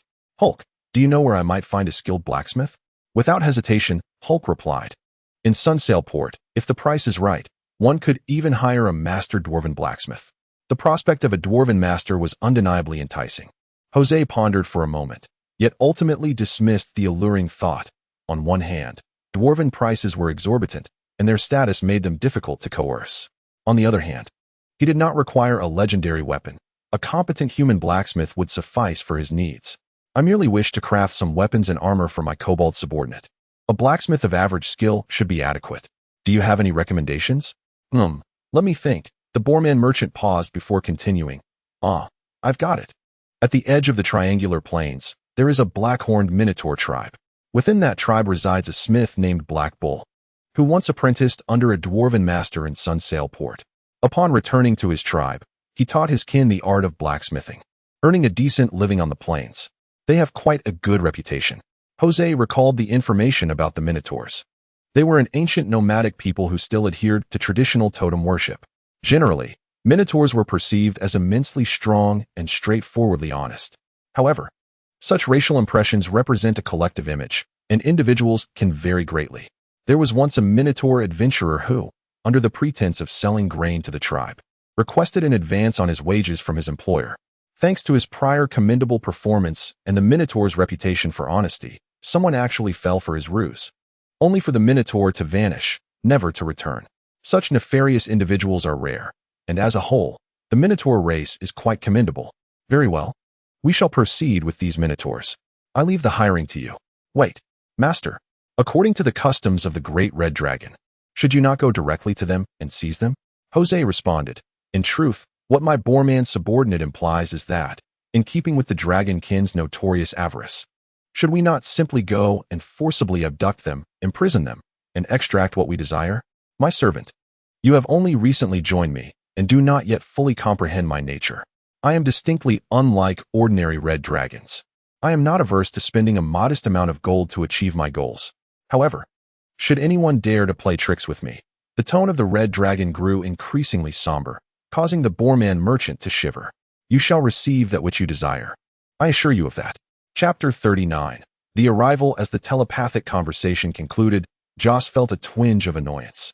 It was the first time a subordinate had dared to play tricks. After a moment's contemplation, he found solace in the realization that it was quite natural for merchants to pursue profit. Moreover, the Boar merchants were neither the vassals of revered dragons nor supplicants to their harpies. Their allegiance was more a consequence of circumstance than devotion. Nevertheless, this incident served as a reminder that the bond of subservience was not akin to brainwashing. While it could largely ensure loyalty, it could not guarantee unwavering commitment to one's cause. To prevent subordinates from merely coasting through their duties, a balanced approach incorporating both reward and punishment mechanisms was essential, fostering an atmosphere of ambition and maximizing the individual contributions of each subordinate. Joss began to formulate a plan. 3 days later, under the aerial reconnaissance of the Harpy, the Boar merchant, Hulk, safely traversed the Triangle Plains with his newly reconstituted caravan, entering the Moto Peak Forest. Strong and robust Boar merchants pushed wooden unicycles, forming a long procession through the woods, the heavy wheels leaving distinct impressions upon the soft forest floor. At the forefront of the caravan, Hulk glanced back at the unicycle train laden with provisions, and then at the 7 Minotaurs, each twice his size, who were blacksmiths. A sense of pride enveloped him as he turned to the kobold, Mr. Urgu, who had been assigned to guide them. Mr. Urgu, these unicycles are filled with meticulously procured high-quality barley, a gift for our esteemed lord. Hulk suddenly recalled Joss's instruction to conceal his existence and quickly amended his statement. This supply of grain should suffice to see 100 kobolds through the winter. Might it alleviate the food shortages of your tribe? Urgu continued walking without turning back, a hint of indifference in his demeanor. In times past, such a bounty would have elicited ecstatic gratitude from him, but now it barely stirred a response. Reflecting on this, Urgu's heart brimmed with boundless reverence and gratitude for Joss, for all these changes were wrought by the Red Dragon. Thank you, Mr. Hulk, for your kind intentions. But the Bloodfang tribe does not lack for sustenance. After a brief pause, he considered that the Boar merchant was indeed well-meaning. However, barley is something we do not possess. Your lord would surely delight in it. Hulk harbored doubts about the kobold's assertions. It was well known that while the vast grasslands were primitive, they still engaged in commerce. The native inhabitants traded animal pelts and other local specialties for human food, and though they sometimes faced hunger in winter, starvation was a rarity. In contrast, the dark forest was a realm of true primitivism, fraught with perilous supernatural beasts, savage indigenous tribes, and a treacherous natural environment, all of which deterred most merchants. Each winter, numerous monsters perished from the cold and starvation in the woods, and in severe cases, conflicts erupted. Regardless of the outcome, there was invariably something simmering in both sides' pots post-battle. Was this kobold perhaps boasting? Stealing a glance, Hulk noted the kobold's calm demeanor, which did not seem indicative of bluster, prompting him to furrow his brow. He sensed an ominous undertone. The gifts he had brought appeared less precious than he had initially imagined. The meticulous preparation of these gifts stemmed from his awareness of having previously displeased his master, which left him feeling anxious and fearful of repercussions during this encounter. Thus, he endeavored to curry favor with Joss. He glanced back towards the center of the procession, where an unusual unicycle stood out, not due to the vehicle itself, but rather the cargo it bore. Unlike the other sacks filled with grain, this unicycle carried a large wooden crate. The sight of the box bolstered Hulk's confidence significantly. This specialty from the depths of the shadowy forest was bound to be favored by any red dragon. Under the guidance of Urgal, the boarmen arrived at the Bloodfang mine. Approaching the expanded cavern, realizing that the boarmen could not see in the dark, Urgal instructed his men to place braziers at intervals along the walls. In the flickering light, the boarmen's caravan pushed the unicycle into the Bloodfang mine. Catching a whiff of a peculiar fragrance, Hulk sniffed the air, exclaiming, "How delightful! What kind of oil is in these braziers? I've never encountered such a scent before. Truly, the well-traveled merchant that I am, I can identify it as turpentine. We have only recently begun to utilize it." Turpentine? The boar merchant pondered, having never heard the term before. What is turpentine? A new crop, perhaps? I find it difficult to answer your question. I can only relay that these changes are the result of that particular presence. Such revelations made it easier to accept the peculiarities, as they were linked to the Red Dragon. They proceeded to Area 1, leaving their cargo behind, while the accompanying boarmen enjoyed the hospitality of the gnolls. Meanwhile, the boar merchant and the Minotaur blacksmith accompanied Urgal deeper into the mine. Traversing through the profound, dark tunnels, the group arrived at Area 4.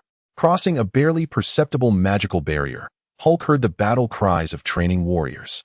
In the expansive cavern, hundreds of gnoll warriors wielding wrapped weapons engaged in fierce combat. This was not mere practice. It was a genuine struggle. Witnessing a gnoll struck in the mouth by a rival's swift club, sending bloody, shattered teeth flying, the newcomers felt their hearts race with alarm. Now there's blood. Far better than losing one's life on the battlefield. Haven't you eaten? Strike harder. With a crack of the whip, an extraordinarily robust gnoll patrolled the training grounds, punishing any sign of laziness. Noticing his fellow kin escorting guests, the two brothers exchanged subtle nods, acknowledging one another. As they passed through the training ground of the ordinary warriors, the guests beheld another formation that clearly surpassed the standard gnoll soldiers. The sound of their weapons slicing through the air sent shivers down Hulk's spine. There must be nearly 20 of them. I never anticipated such strength from this gnoll tribe. No wonder they sought our services. The Minotaur blacksmith whispered among his peers, while Hulk's astonishment only deepened, resulting in a significant elevation of his assessment of the Bloodfang gnoll's prowess. As a merchant accustomed to traversing distant lands, Hulk was well aware of the prerequisites for the mass emergence of warriors, an ample supply of food, preferably meat, to sustain them. In this era, where a significant portion of the common folk struggles to find sufficient sustenance, only the ruling powers of certain regions can often fulfill such a need. The goblins, relying on foraging and hunting for survival, surely cannot provide an abundance of food. After a considerable journey, the party arrived at the 8th living area, where they were astonished to witness goblin servants feeding vibrant red meat to the petrified young lizards in their enclosures. It is essential to understand that a fully grown petrified lizard rivals an intermediate warrior, possessing the innate magical ability of petrifying rays. Should the Bloodfang goblins manage to tame such creatures, the Bloodfang tribe would become unrivaled on the triangular plains in a matter of years. As they entered the tunnel leading to the 9th living area, a pungent scent of sulfur enveloped them.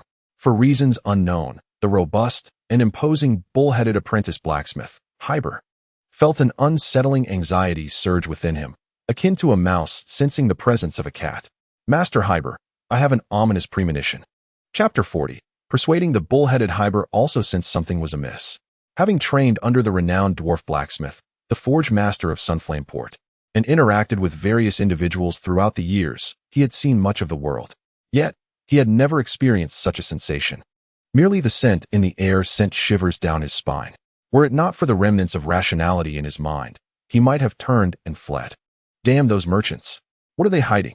Initially, when the wild boar merchant approached him, He spoke of a goblin tribe seeking to employ a few blacksmiths to instruct them in the craft of ironworking while forging a batch of iron tools. Hyber had intended to decline, but the merchant presented him with an irresistible offer, food sufficient to cover the winter shortages of the bull-headed tribe, with surplus to spare. Under the hopeful gazes of the tribe's chief, elders, and children, Hyber's resolve softened. The goblins were feeble. He could take along a few capable apprentices and leave if they were dissatisfied. With this reasoning, he accepted the merchant's proposal, only to now deeply regret his decision. Silently praying, "Mother Earth, please protect us." As he turned a corner, Hyber beheld a colossal beast engulfed in flames, the seething fire illuminating the entire cavern, with the rocks beneath showing signs of melting. "What is this? A Balrog? Ah, our guests have arrived." The flames coursing through his body receding to his heart as Jose recovered his composure, casting a glance toward the entrance where Urgel, the wild boar merchant, and the bull-headed company stood. In truth, everything they had witnessed during their journey had been meticulously orchestrated by Jose in advance. The ordinary wild boars remained in the first living area, attended to by designated personnel and forbidden from venturing into other areas, as they were to depart with Hulk after everything concluded, necessitating caution against any potential leaks from the ordinary wild boars. The subsequent events were merely a display of power, aimed at intimidating the wild boar merchant into compliance, as well as enlightening the bull-headed blacksmith to the stark reality before them. It is worth noting that the moment the bull-headed individual stepped into the Bloodfang mine, Jose had no intention of allowing them to leave unscathed, at least not in their original form. He rose from the ground, towering over the entrance as he regarded the assembled guests. The boar merchant strode confidently forward, halting 5 meters before the red dragon and bowing respectfully. "I extend my sincerest greetings to you, my master. I trust that the blacksmith you have brought will meet my expectations." Joss's voice was deep and gravelly, reminiscent of the rasping friction between rough iron blocks. The chill penetrated to his very bones, causing the boar merchant to shudder involuntarily, and he took a deep breath to regain his composure. "Of course, allow me to introduce you." The boar merchant gestured towards the leading black-skinned minotaur. "This is the Black Bull Smith. He has apprenticed under the renowned dwarven master, the forge master of Sunsail Port. Although he has yet to attain the title of master himself, he is not far from it. The others are his apprentices, all capable of crafting military-grade weapons." Joss regarded the minotaur with a scrutinizing gaze, his molten eyes assessing the figure before him. The minotaur bore a bovine head, a tail, and goat-like backward-bending hooves, his body covered in a thick coat of hair, while his other features resembled those of a human, albeit far more imposing. His muscular arms were thicker than the waist of an average adult, and some minotaurs adorned their noses and horns with decorative iron rings, exuding a primal beauty of the wilderness. These formidable beings could easily outshine any bodybuilding champion from a previous life, yet before the red dragon, they appeared as trembling chicks in the cold wind. Only one stood apart. The leading blacksmith inhaled deeply and stepped forward, intending to pay the red dragon a compliment to set a positive tone for their forthcoming discussion. "Esteemed true dragon, it is with great astonishment, surprise, and trepidation that I stand before you," Joss interjected, completing the unspoken words of the minotaur while recognizing that he faced a creature unskilled in deceit. "Indeed, it was I who commanded Hulk to bring you here under false pretenses." The red dragon's candor made the black bull uneasy, leaving him uncertain of how to respond, and he bowed his head, awaiting further words from the dragon. "However, you need not worry, nor should you fear. I have summoned you merely to forge weapons and armor to equip my army. Unlike ordinary red dragons, I am a dragon of reason. The price that Hulk agreed upon will remain unchanged." The minotaur harbored deep skepticism. It was well known that dragons coveted gold above all else, and the only way to wrest coins from a dragon was through conquest. "Perhaps you harbor doubts about my words, but honestly, your skepticism is futile." Joss leaned closer, his massive head resembling a car, exuding an aura of intimidation. "Do you understand?" The black bull's moist nostrils flared, releasing steamy breaths as he clenched his fists. "Dragon, you are formidable, but do not even think of enslaving a free minotaur. Minotaurs, fearless." Feeling the burgeoning aura emanating from the black bull, Joss realized that this minotaur was, in fact, a mid-tier warrior and a strong one at that among his peers. He retracted his forward-leaning head. "I do not doubt the courage of a minotaur warrior willing to face death, but consider those behind you. If you are unafraid of death, will you insist on dragging them along and endangering your tribe as well?" reduced to mere pawns under the coercion of the red dragon. The 6 minotaurs' eyes glowed a fierce crimson, emitting a deep, resonant growl. However, before them, Hyber relaxed his fists and let out a heavy sigh. The Blackhoof minotaurs were already few in number, and the apprentices he had brought were the finest of the tribe. Should they perish in the goblin mines, he would feel utterly ashamed to face his ancestors. Along the way, one could observe Jose circling the minotaurs, his massive frame thundering against the ground with each step. My strength grows by the day, my army stands ready, and in a few years, the entire triangular plain shall be shrouded in the shadow of my wings. As he spoke, Jose unfurled his wings, showcasing his formidable physique and robust musculature. His elongated neck arched gracefully, bringing his piercing gaze to meet that of Hyber, his sharp fangs glinting ominously as he spoke. When that time comes, what fate awaits your tribe, your kin? At these words, Hyber's heart sank with bitterness. He could not deny that, barring any unforeseen circumstances, the Red Dragon's predictions would undoubtedly come to pass. There existed no force capable of thwarting a dragon, especially not when coupled with a dozen petrified lizards and thousands of goblin warriors. Yet, conversely, if you were to join my ranks at this moment, contributing to my ascent, when the fruits of victory are harvested, you would be hailed as heroes. I assure you, in that time, my rewards will be lavished upon you, and your tribe will be duly honored for your achievements. At this juncture, the Minotaurs were stripped of their fighting spirit, yet their anger lingered, having been deceived. For those of value, I am quite forgiving. You need not respond immediately. Take time to ponder. Jose gestured for Urgu to escort the Minotaurs away. Once they departed, the cavern was left in silence, occupied solely by Jose and the boar merchant. The merchant hung his head, as if awaiting his judgment. Chapter 41. An unexpected gift. In the midst of this silence, the boar merchant Hulk felt a deep unease. The sensation was utterly dreadful. He would rather endure the wrath, or even the blows of the red dragon than bear this intangible pressure, akin to a criminal standing before the judge. Uncertain whether the impending punishment would be fatal or absolving, imposing upon him a mountain of psychological strain. After a considerable time, Jose noticed the sweat pouring from Hulk and deemed it sufficient. This is the first and last time. Do you understand?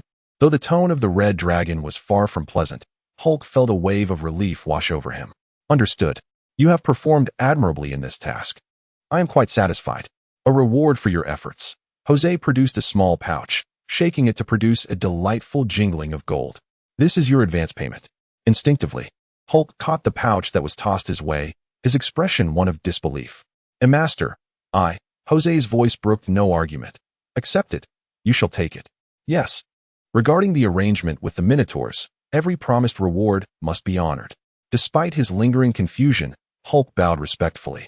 I shall heed your will. At this, Jose nodded in satisfaction.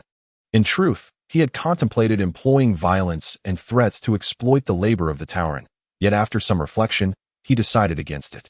On one hand, such actions would severely undermine the Tauren's motivation to forge, and on the other, while the allure of free labor was tempting, it would ultimately deplete his own credibility, which, in the long run, proved unwise. For those in positions of power, reputation is invaluable. Of course, Joss was not yet considered a figure of authority, but he would inevitably ascend to that status. Suddenly, the boar man smacked his forehead and dragged a box he had placed on the ground forward. Master, I bring you a gift that I am certain you will adore. Oh, the confidence in the subordinate's tone piqued Joss's interest. He was eager to discover what this gift entailed. The boar merchant produced a long string of keys, searching for the correct one while explaining. This gift hails from the depths of the Darkwood, smuggled out at great peril by those daring enough, and it holds considerable value. This revelation further intrigued Joss. It was important to note that the Darkwood is one of the 2 major elven habitats in Teldrassil, and the realm of the elves lies deep within its confines. The forest is enchanted by powerful elven mages, making it nearly impossible for outsiders to navigate without knowledge of the correct paths. As for the treasures worthy of smuggling from the Darkwood, they are numerous, including exquisite elven art, magical artifacts, and moonstones. The most precious, however, are the branches of the wisdom tree, a relic from the height of the elven dynasty. The magical conductivity of its branches rivals that of mithril, making it one of the finest materials for crafting wands. However, even the elves do not possess enough of it to part with lightly. At last, the boar man found the right key, inserted it into the lock, and turned it gently. With a click, the lock opened, and Hulk lifted the lid of the box, revealing the gift within. Upon seeing the contents, Joss's expression turned to one of shock. The box contained an elven maiden, curled up tightly within the confined space. Her lovely features twisted in fear, long black lashes clumped together with tears, evoking a sense of pity. "Is this what you referred to as a specialty?" Joss exclaimed incredulously. The boar merchant gestured invitingly, grinning. "Master, an elven virgin, a delicacy beyond compare. Please indulge." Here, the term indulge was to be taken quite literally. Consume. Damn. Joss found himself at a loss regarding the peculiar tastes of the red dragon lineage. Indeed, an unblemished female was the favored delicacy of red dragons, with elven maidens being the prime choice, followed by human girls. Both were regarded as luxuries, symbols of status and refinement. Consuming either would greatly satisfy a red dragon's insatiable vanity and pride. If he were an ordinary red dragon, he might have gleefully accepted and devoured this offering. But Joss was far from ordinary. Having once been human, he felt a kinship with both humans and dragons. And the notion of consuming a being so similar to himself as an elf was utterly repugnant. Glancing at the elven maiden's exquisite visage, he pondered an alternative approach to this predicament, should it be under mutually agreeable circumstances. Yet, Joss furrowed his brow, contemplating the fate of this elven maiden. Should he return her, or confine her, becoming a mature elven knight? Jose felt a sense of conflict as he glanced at the boar merchant, whose face was a canvas of anticipation for praise. It was prudent to first ascertain the origins of this situation. One must recognize that the enchanting elven maidens are not only favored by the red dragons, but also adored by the nobility of humanity. Their presence adds a touch of prestige, whether for personal enjoyment or for entertaining guests. Moreover, elves, being long-lived beings, possess a longevity that, with proper care, can extend through generations. However, the elven race is not merely a collection of wild creatures to be captured at will. They were once the sovereigns of the continent, and even in their decline, they represent a formidable force within Teldanor.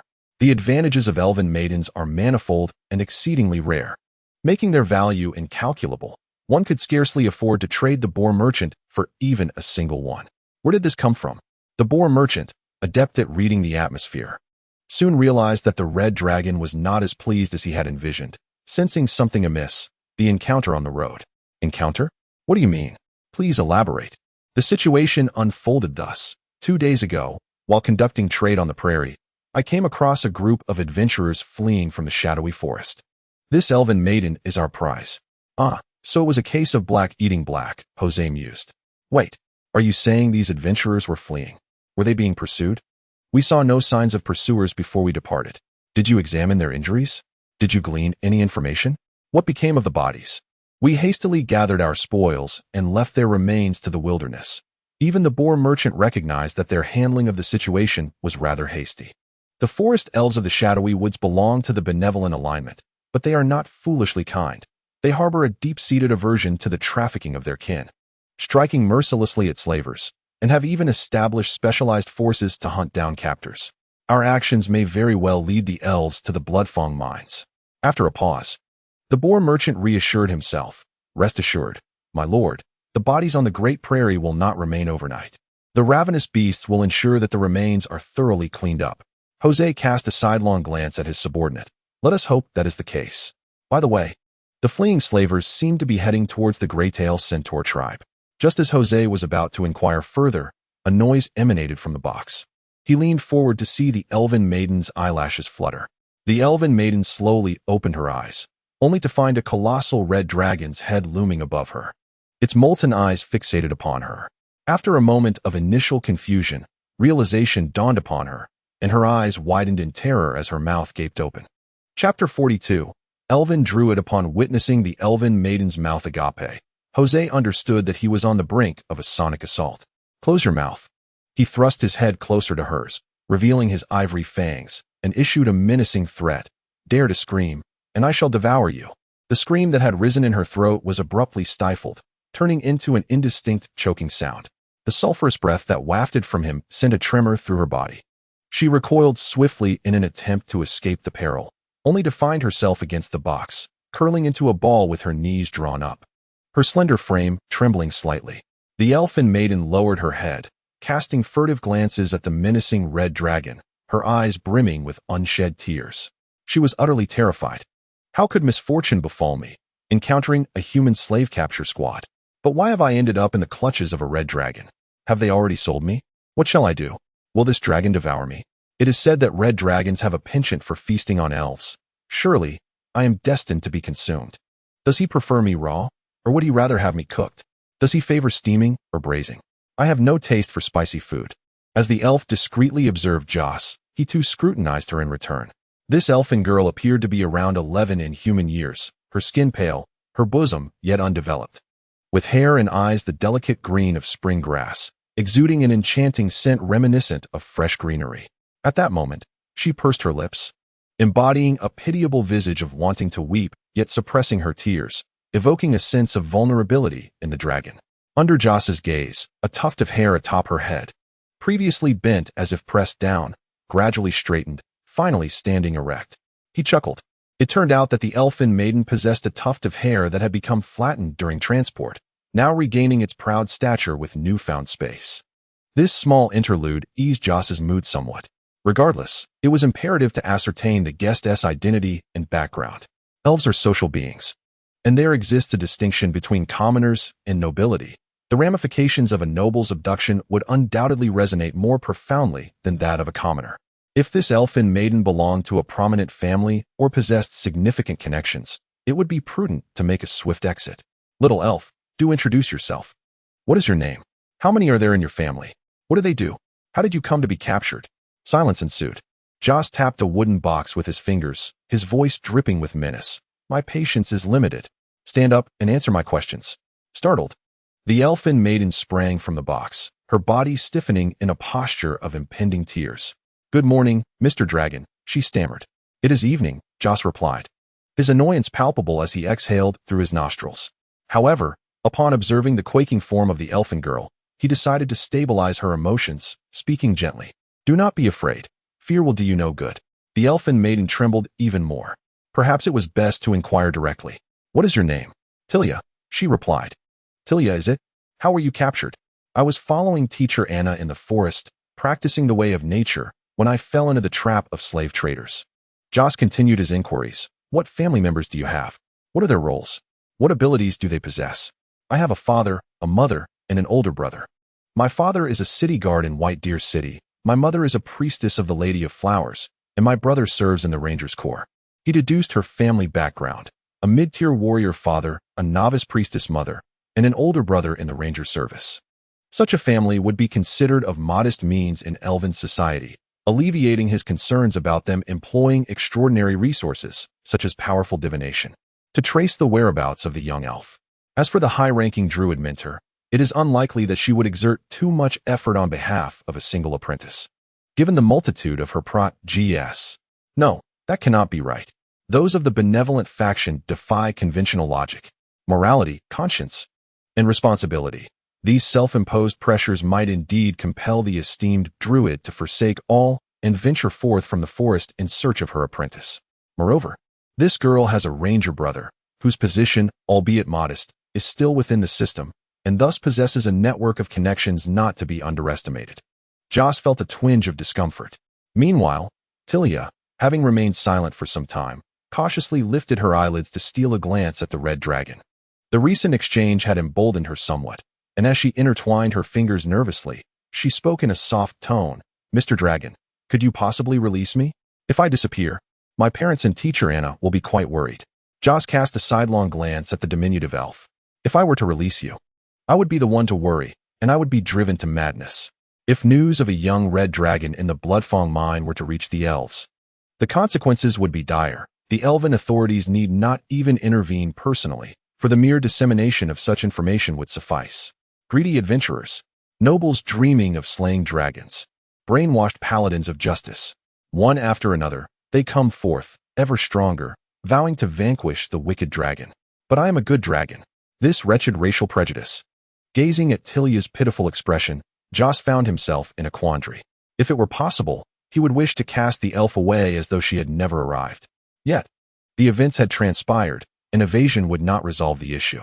How should he proceed with her? To slay her? That was out of the question. The little elf had not wronged him, posed no threat, and even lacked any conscious desire to be in the Bloodfang mine. Her cooperation during the questioning offered him no justification for her annihilation. To release her? Absolutely not. Setting aside the risk of exposure, should the elves come knocking tomorrow, and he could not produce her, it would be a dire predicament, especially given the red dragon's peculiar appetite for consuming elven maidens. After weighing the risks repeatedly, he resolved to keep Tilia with him. On one hand, the elven rescue party might not even locate him. On the other, should they arrive, having the elven maiden as a bargaining chip could prove advantageous. Additionally, having such an enchanting elven girl by his side was far preferable to facing the grotesque goblins daily. Turning to the boar merchant who had been feigning invisibility, he instructed, "Keep your subordinates in check. The matter of the elf must not be mentioned to anyone." The merchant nodded in understanding. "You may leave now." The boar merchant, as if granted a reprieve, hastily exited the dragon's lair. In the now empty cavern, only Joss and the elven maiden remained, the latter awaiting his response with eager anticipation. "My dear elf, it is impossible for me to release you. My servant rescued you from the hands of slavers, yet you bring me unpredictable troubles and dangers." Tilia looked bewildered. "But, Mr. Dragon, I haven't done anything." "That is irrelevant." The red dragon pointed at the elf's smooth forehead. "Because of you, the ranger may follow the trail to my home and subsequently launch an attack against me. Rest assured, Mr. Dragon, when that time comes, I shall clarify everything on your behalf. Isn't that just splendid? Therefore, you cannot leave. If you do, who will explain things for me?" Observing the bewildered expression on the elven maiden's face, Jose secretly revealed a cunning smile. The naive and innocent girl was so easily deceived. Without allowing her a moment to ponder, he continued, "You have caused me trouble. Should you not offer compensation? I saved your life, and thus you ought to repay me. You must understand that in the human world, you are worth a significant sum. Hence, you shall work for me to repay your debt, at least for a century to settle it. Wouldn't you agree?" Tilia appeared utterly perplexed, her mind swirling. The red dragon's reasoning seemed logically sound. Yet, why had she suddenly lost her freedom and found herself burdened with such a hefty debt? Chapter 43. Working to repay a century of debt. Although Tilia appeared adorably naive, her intellect was still intact. After a while, her thoughts began to shift. The notion of compensation was unfounded, but it was indeed true that she was valuable, and one ought to repay a life-saving debt. She raised her head and gazed earnestly at the dragon. "Mr. Dragon, I will compensate you. My family possesses an invaluable artifact from the Elven dynasty, and once I return home, I shall have my father send it to you." "Huh? Are you jesting? How can I trust that you will keep your promise? Furthermore, can you guarantee that your father will bring compensation and not an army?" "That won't happen. I can swear by the gods." Tilia panicked, raising a hand to swear an oath. "Silence." Jose swatted her hand down with a claw. Of course, he moderated his strength. Otherwise, with the power of the red dragon lineage, a mere finger could have easily broken the slender arm of the elven maiden. He was no longer inclined to engage in idle chatter with her. Swearing was out of the question, and compensation was also not an option. In any case, she must work for him to repay her debt. "You are not permitted to leave." Feeling the weight of lost freedom, Tilia was on the verge of tears, stamping her feet in frustration. You, how can you be so unreasonable?" "Huh, you speak of reason to me?" Jose's voice was low and gravelly as he tilted his head, bringing his dragon visage close to the elven maiden. His eyes narrowed, filled with a murderous intent. The red dragon was already the most formidable species among the chromatic dragons, boasting a towering and muscular physique, with clearly defined rock-like muscles and a crown of horns resembling thorny branches. Coupled with the infamous reputation of the red dragon lineage, Jose hardly needed to feign ferocity. His mere presence was inherently intimidating. His voice echoed like a death knell, "I am a wicked dragon." "Ah." The elven maiden's face was a mask of terror. She attempted to retreat quickly but stumbled over a wooden crate behind her and fell into it with a cry. Witnessing the silent tears streaming down her cheeks, Jose withdrew his head, finding little amusement in scaring her so easily. "In any case, you cannot leave. Furthermore, to prevent your secret escape, you must sign a magical contract with me." "I will not sign." Tilia stubbornly turned her head away. "Oh, there's a bit of a temper."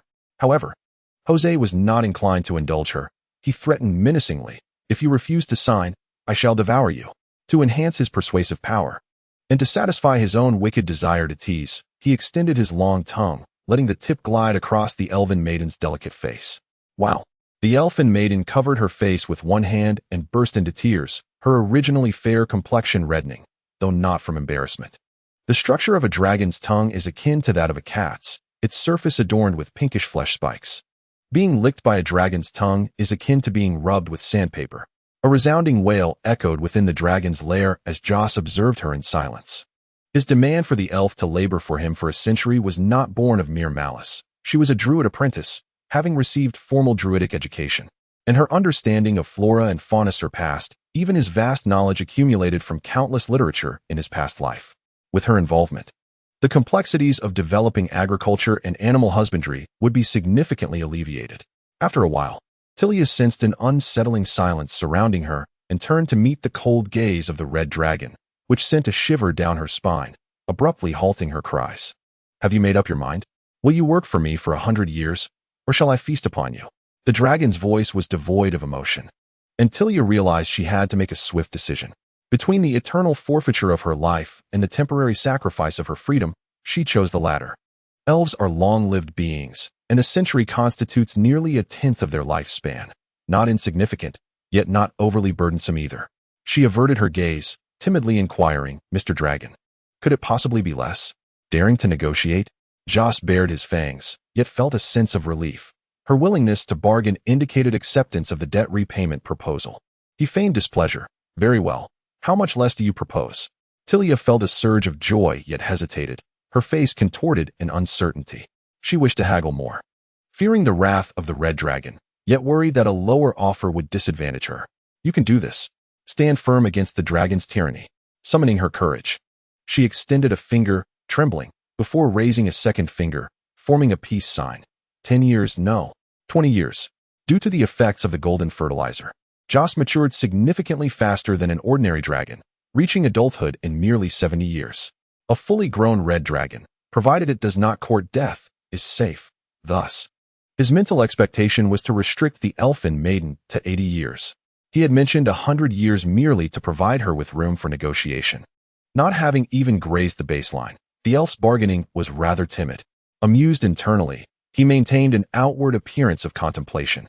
Under Tilia's anxious gaze, Joss furrowed his brow and pondered for a long while, finally conceding with a tone of feigned loss. "Very well, 80 years it shall be." A triumph.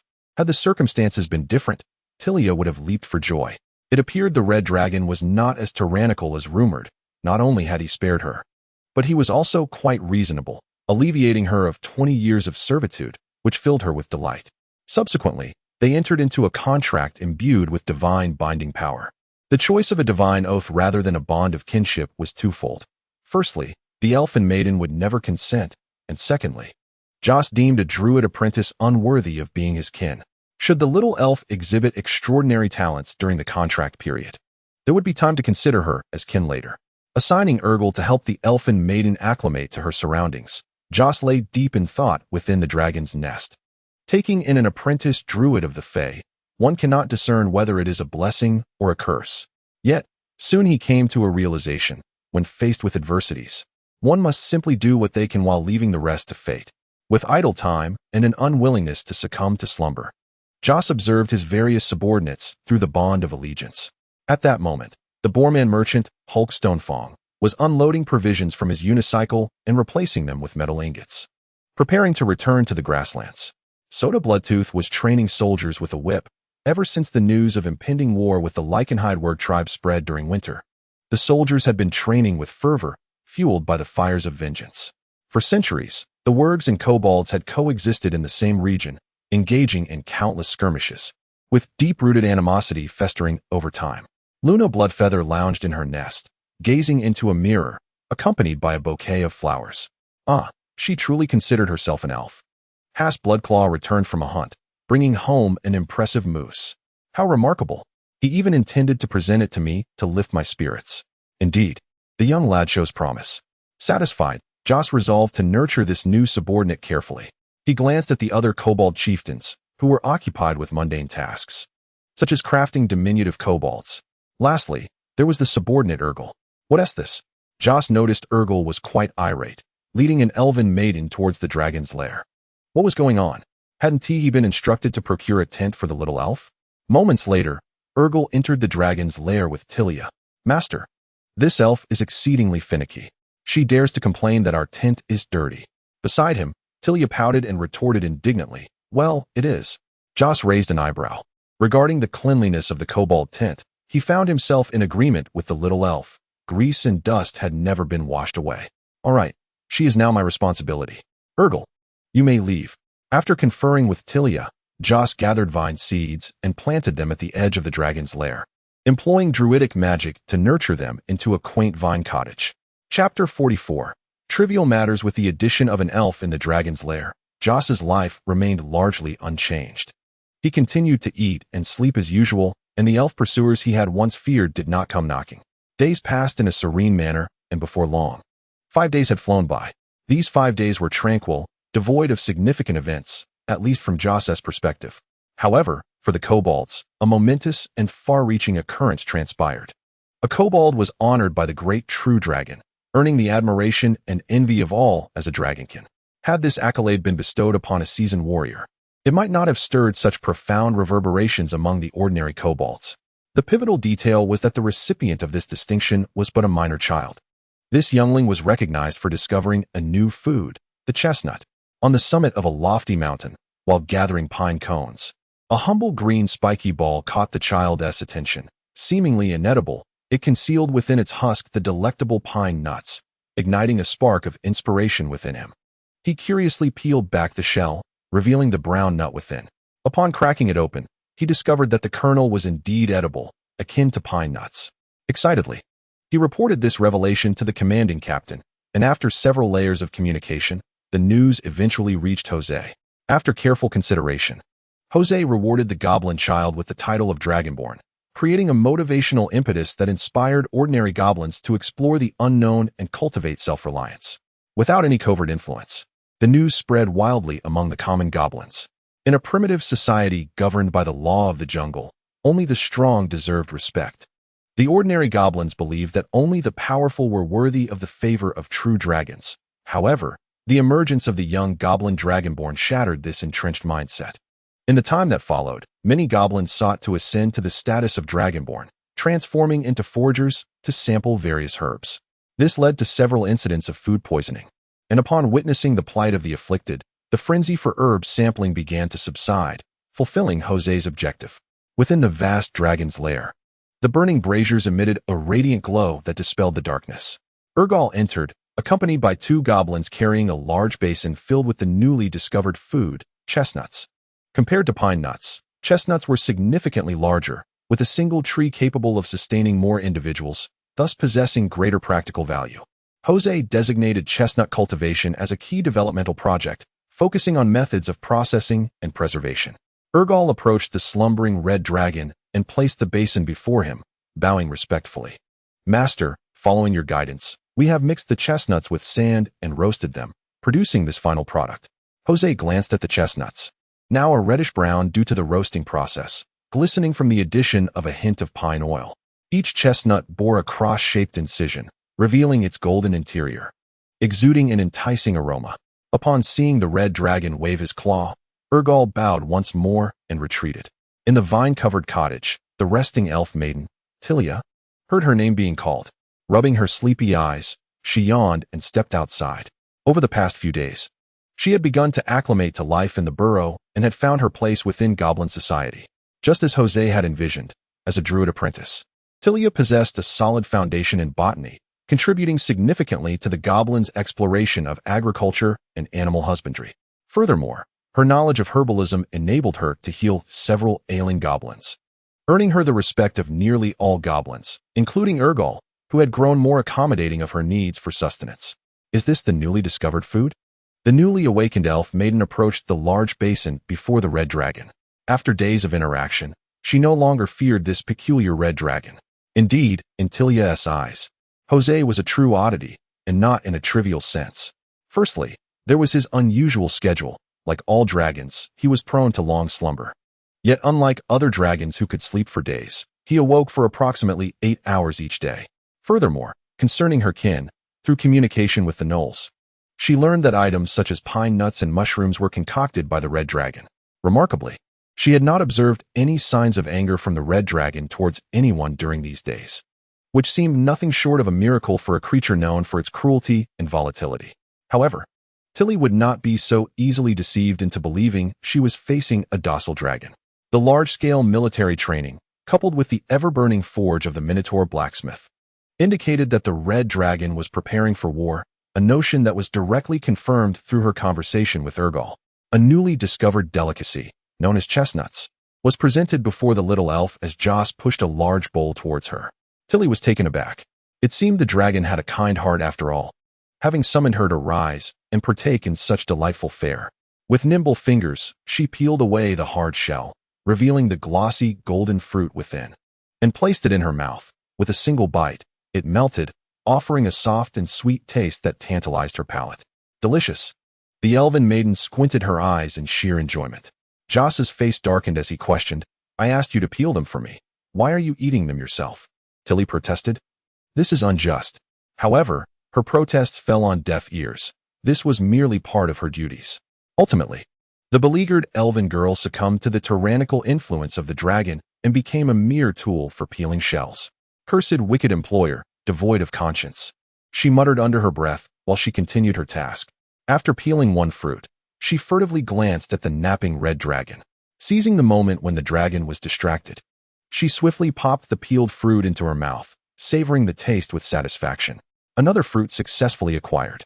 Although Joss had his eyes closed, the sound of her swallowing was unmistakably clear, yet he chose not to expose her. In truth, assigning the elven girl this task was not born of laziness nor a sadistic desire to exploit his employee.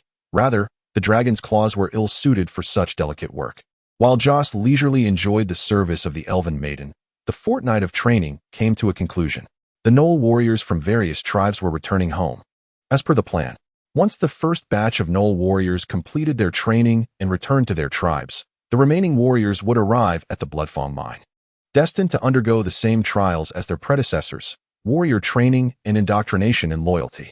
By the time the second batch of Gnoll warriors finished their training, winter would be upon them.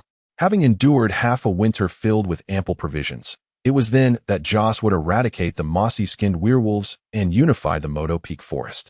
Following that, his gaze would shift towards the triangular plains, amid the fervent training of the gnolls and the rhythmic clang of the Minotaur's hammering.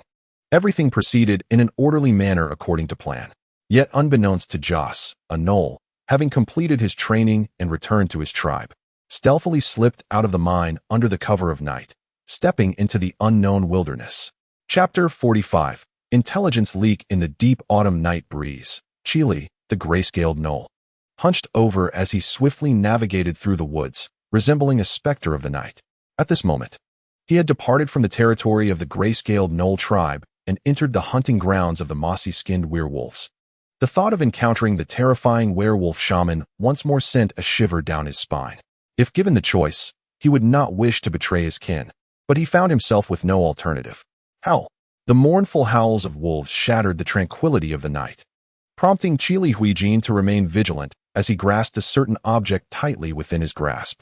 The cacophony had emanated from the seated wolves, companions of the werewolves, serving as both hunters and sentinels of the night, while simultaneously embodying the nightmares of the dog-headed beings. Had it not been for the object in his possession, he would not have dared to approach. After a brief interval, a pair of glistening green eyes emerged from the shadows of the forest, fixated intently on the intruder, evoking a sense of unease. As the air thickened with danger, he swiftly raised the item in hand, a formidable wolf's fawn. Bolstered by this token, Chili boldly proclaimed, "Regardless of the unseen presence in the woods, take me to meet Lord Mosa." A colossal seated wolf, resembling a magnificent steed, silently emerged from the shadows. Stepping into the moonlight, its nostrils flared, revealing a menacing array of sharp teeth, with fetid saliva dripping from its jaws. Fortunately, the seated wolf was under the control of a werewolf rider, who bore a whip at his waist and wielded a spear. With a swift motion, the spear lifted the wolf's fang from Chili's grasp, and the werewolf inspected it before discarding it back to him, urging the seated wolf forward with a squeeze of his legs. "Follow me." Traversing through the underbrush, Chili followed the werewolf ranger to the stronghold of the mossy-skinned werewolves. The stronghold was established atop a modest hill, with all trees cleared within a 200-meter radius, and obstacles such as large stones meticulously removed. Further inward lay a wooden palisade encircling the base of the hill, punctuated by watchtowers at regular intervals, where sentinels surveyed the surroundings of the tribe. Under the guidance of the werewolf ranger, Chili Huijin successfully passed through the village gate, entering the heart of the werewolf tribe. Much like the dog-headed beings, the werewolf village was dotted with numerous dirty beast skin tents, while the center of the tribe, particularly around the hilltop, boasted several wooden and straw structures, dwellings of the tribe's elite. At the summit stood a spacious stone house. Judged by human standards, the stone house could be deemed mediocre, yet within the realm of wilderness creatures, it undoubtedly represented a grand edifice. Upon arriving at the stone house, the werewolf ranger exchanged a few words with the guard stationed there, who subsequently opened the door, gesturing for Chili to enter. After a brief wait in the expansive, dimly lit hall, the door creaked open. An elderly werewolf, hunched and supported by a staff, entered, the sound of his cane echoing in the stillness of the stone chamber. Chili shuddered, lowering his head further. He understood that this seemingly frail elder concealed an immense power beyond the comprehension of ordinary beings. "Speak. What have you witnessed?" After a moment, in the shadowy depths of the lair, the high-ranking werewolf sorcerer Mosa Mossy Skin stood in a deferential posture, recounting the intelligence brought by the dog-headed being to the elven sovereign of the Thorned Throne.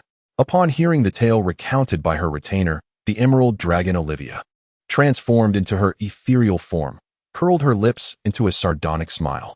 The notion of cultivating agriculture and hoarding grain, forging armor and training soldiers, indoctrinating loyalty through slogans. The frivolities of the red dragon were indeed a source of derision for the noble chromatic dragons. What purpose did such trivial pursuits serve? They could not satiate the hunger of a dragon, who relishes the taste of flesh. Were they meant to cater to those wretched creatures wallowing in the mud? Absurd. It would be far more sensible for those base beings to meet their demise. As for training soldiers and crafting weapons, the true strength of a dragon lies within itself, not in the banalities of an army. A great dragon merely requires sustenance and rest, drawing power from its very bloodline as time passes, growing ever stronger. The concepts of brainwashing slogans and loyalty education were even more ludicrous. What monsters revered was the unparalleled might of the dragonkin. Maintaining sufficient strength would deter any betrayal. Without power, all was but a castle in the air. Beside her, mossy algae, witnessing the buoyant mood of his mistress, ventured to speak. "Great Olivia, under your sagacious leadership, we have discerned the enemy as foundation. Your most loyal servant stands ready to present you with a grand victory at your command. I shall swiftly bring that young whelp back to you." "Nay, the offensive plan is rescinded," Olivia replied, waving her hand in contemplation. Upon learning of the presence of a fellow dragon in the vicinity, she had commanded her retainer to deploy spies for intelligence gathering and prepare for war. Now, with knowledge of the opponent's winter offensive, her urgency dissipated. The desire for cunning schemes lay deeply rooted in the veins of the green dragon. To toy with her adversary was far more exhilarating and fulfilling than mere annihilation. Since he would come to her, why not surprise him? Her adversary was merely a young red dragon, while she was a burgeoning green dragon on the cusp of maturity. Although the red dragon was the apex among the chromatic dragons, the age gap was significant, rendering victory implausible for him. In Olivia's eyes, triumph was within her grasp, and she intended to savor every moment of the process. "Ha ha ha, I can hardly wait to witness the expression on that red dragon whelp's face upon seeing me." The thought of shattering his dreams of victory as he brimmed with confidence filled her with immeasurable excitement. Surprise. Panic. Abandoning everything in a frantic flight. Well, that would not do. Seated upon her thorny throne, Olivia mused, a red dragon would make a splendid henchman. Capturing him, I shall train him to forever bow before the great Olivia. I have a splendid plan.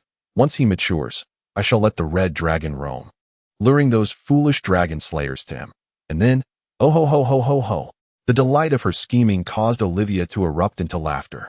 Mossy Algae was no stranger to such scenes. He had witnessed them numerous times, knowing that each time her laughter echoed, misfortune awaited someone. As her mirth subsided, he understood his own task was imminent. "Mistress, please bestow upon me the next directive."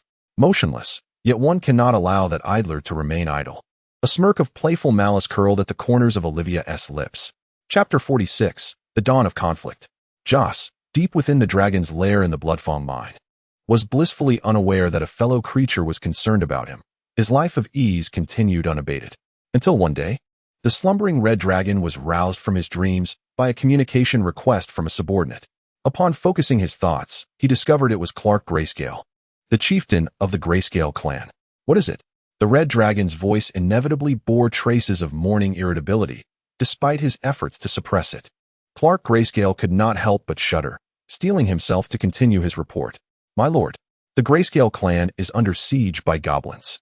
They seem to have lost their minds, charging into Grayscale territory, disrupting food gathering and hunting. I am presently leading our warriors to the site of the attack." A frown creased Joss's brow. The Grayscale territory lay on the fringes of the kobold stronghold, bordering both goblins and mossy-skinned wergs. An incursion by wergs was to be expected. But how could these cowardly goblins dare to provoke the kobolds? It was deep autumn, far from a time of food scarcity that would necessitate a reduction in tribal numbers through warfare. Could it be that the goblin population had surged, leading to a fractious split in their ranks, compelling them to seize kobold lands? Regardless of the reason, the immediate priority was to address the invaders. Joss pondered for a moment and resolved to observe this battle in its entirety, using the conflict to assess the training results of his chieftain. "Go forth, my servant. I shall watch over you." Clark Grayscale was invigorated, realizing this was an opportunity to showcase his prowess before his master. "Understood, my lord. The Grayscale will not disappoint you." Joss linked to Clark's perspective, witnessing him sprinting through the forest, flanked by the rapid retreat of trees. Beside Clark, 40 to 50 well-trained kobold warriors followed in formation, arranged in 3 lines, maintaining a judicious distance. This spacing allowed for both independent combat and immediate support for their comrades. Their training was evident not only in their formation, but also in their equipment. Each kobold was armed with a steel-tipped spear, a longsword, and an oak shield. The wooden spear shafts had been treated with special potions and dried, making them both lightweight and durable. The spearheads and longswords were crafted by the Minotaur's blacksmiths. True iron weapons far superior to the kobold's fragile homemade iron implements. The oak shields were made from boards soaked in potions, edged with iron plates for reinforcement, and fitted with convenient grips for handling. Considering that battles among monsters primarily utilized wooden weapons, as kobolds excelled in mining and thus possessed iron tools, while other monsters relied mainly on wooden implements, Joss reduced the thickness of the shields to enhance their portability. In addition to their weapons, the kobold warriors donned armor. The kobold armor consisted of 3 pieces, 2 iron bracers, and a unique piece of Joss's design, akin to the heart-protecting armor of ancient China, secured across the chest with crossed leather straps, safeguarding the vital heart region. The iron bracers are meticulously designed, their surfaces adorned with pyramid-shaped pointed particles, a structure that not only alleviates weight, but can also serve as a hammer in dire moments to strike an adversary. Beneath this lies a layer of beast hide, ensuring greater comfort for the wearer. Compared to the rare armaments of other monstrous tribes, the equipment of the goblinoids is nothing short of luxurious. Joss, Clark Grayscale, and the Grayscale warriors brimmed with confidence in this battle. Guided by sound, Clark Grayscale led his kin to the invaders, while Joss, through the vision of his minion, beheld a scattered group of goblins, numbering over 100, within their territory. Goblins, diminutive humanoid creatures, typically stand around 1 meter tall, barely reaching the waist of an average human. They possess long, triangular ears reminiscent of elves, green skin, hooked noses, and beady red eyes, exuding an air of cunning despite their limited intellect. Their martial prowess is equally deficient. Even a farmer wielding a hoe could easily dispatch 3 of them. It can be said that goblins possess virtually no advantages aside from their ability to reproduce, a trait that renders them a persistent nuisance to many races. Akin to weeds that regrow after being cut down and demand constant vigilance. The audacity of goblins is directly proportional to their numbers. When sufficiently numerous, they will raid villages, plunder crops, devastate fields, and even advance to assault settlements, reducing villagers to mere morsels in a cauldron, all while setting fires in their wake. However, within the Moto Peak Forest, goblin tribes seldom achieve substantial scale due to the oppression by both werewolves and the goblinoids. What audacity compels you to offend the Grayscale clan? Clark Grayscale shouted as he charged forward. Warriors of Grayscale, slay them, sever their wretched heads, and hang them from the branches. Let them witness the consequences of crossing the Grayscale. Roars of affirmation erupted from the ranks of goblinoid warriors in response to their chieftain's call. Within the Bloodfang mine, the goblinoid warriors had mastered tactics to effectively confront goblins. They formed two lines, with frontline warriors wielding swords in one hand and shields in the other to protect their bodies as they charged, while the rear line armed with long spears followed closely behind. The sound of stones striking shields resounded. This was the goblins' signature tactic of projectile assault. Traditionally, such stone-throwing tactics had some effect, but this time, the goblinoids remained shielded, emerging virtually unscathed. Realizing their projectiles were futile, the goblins, emboldened by their numbers, screeched and surged forward with raised clubs. Taking advantage of their momentum, goblinoid warriors rammed their shields into the front line of goblins, sending them sprawling, and thus, the melee commenced. Amidst the forest, the clash of clubs and shields echoed, interwoven with the furious battle cries and chaotic shrieks, resonating like a drumbeat. The sword and shield-wielding goblinoid warriors focused on defense, raising their shields to block the goblins' clubs, while seeking opportunities to thrust their long swords. Behind the dog-headed warriors of sword and shield, the spear-wielding dog-headed fighters serve as the principal force in vanquishing goblins. They exploit the advantageous reach of their polearms, launching attacks through the gaps in the shields, their spears darting forth like venomous serpents emerging from the underbrush, piercing their foes and creating gaping wounds from which blood flows freely, splattering upon the shields of the frontline warriors. Upon contact, the goblins ahead sense the peril. Their companions are perishing too swiftly, while the enemy is shielded, rendering their own efforts nearly futile. The courage derived from numerical superiority melts away like ice beneath the scorching rays of summer sunlight. As the dog-headed warriors press forward, treading upon the fallen goblins, the morale of their adversaries collapses utterly. In fear, the goblins retreat, yet their comrades behind, oblivious to the unfolding tragedy, continue to surge forward. A chaotic clash ensues between the fleeing goblins and those pressing ahead. Fortunately, this discord does not persist for long. Those at the edge of the battlefield flee into the forest, triggering a contagion of panic that scatters the goblin horde. How swiftly you flee! Observing the terrified retreat of their foes, the dog-headed warriors swell with pride. Though they had previously triumphed over goblins, never had the victory felt so effortless and gratifying.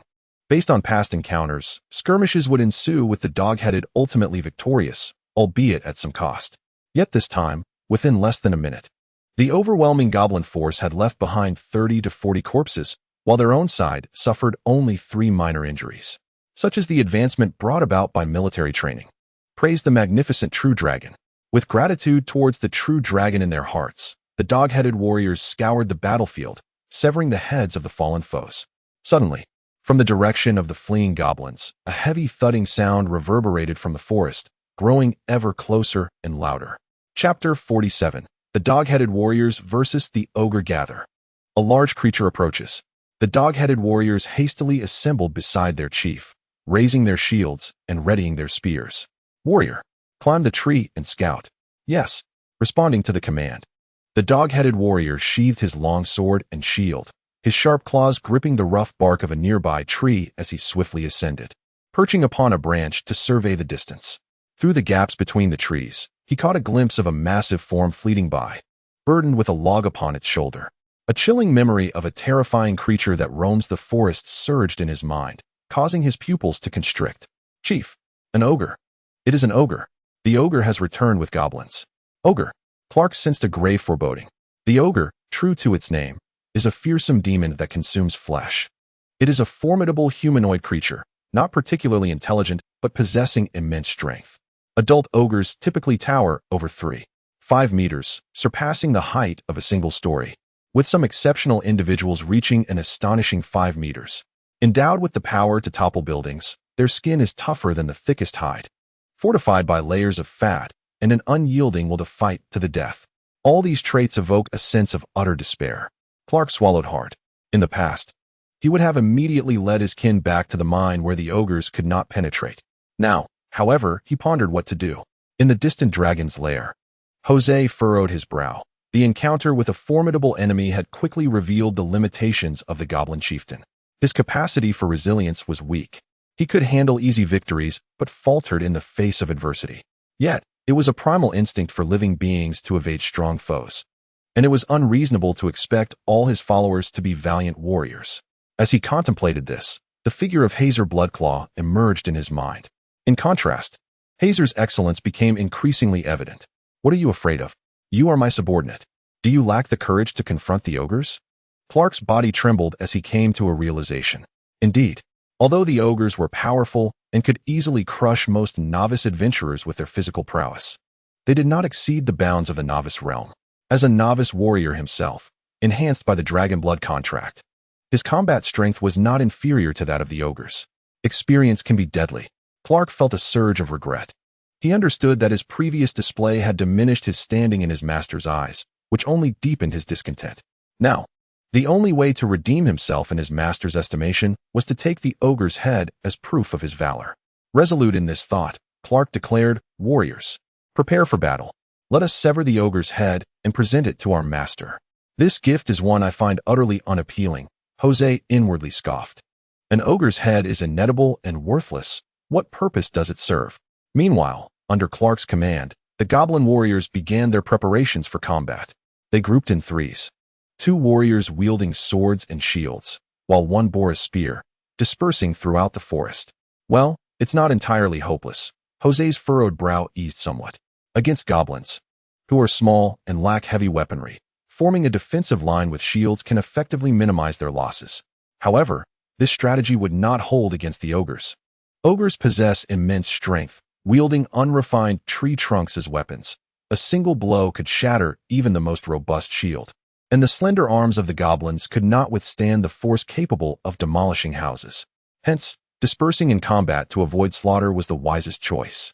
Before long, the ogre appeared in the sight of the goblin warriors. It was a towering behemoth, nearly 4 meters tall, shouldering a log as thick as a utility pole, causing the earth to tremble with each step. Clearly, it was not to be trifled with. The scattered goblins regained their courage, trailing behind the ogre. They barely reached its knees, raising concerns that they might be crushed underfoot. And indeed, it was so. Observing the goblins following the ogre, Jose understood the situation's context. He had seen similar occurrences in his memories. Wandering ogres occasionally enslaved weak goblin tribes, taking them along for hunts, targeting other monster tribes surrounding the goblin settlements. Whether the carcasses belonged to enemies or kin, they would ultimately become sustenance for the ogres.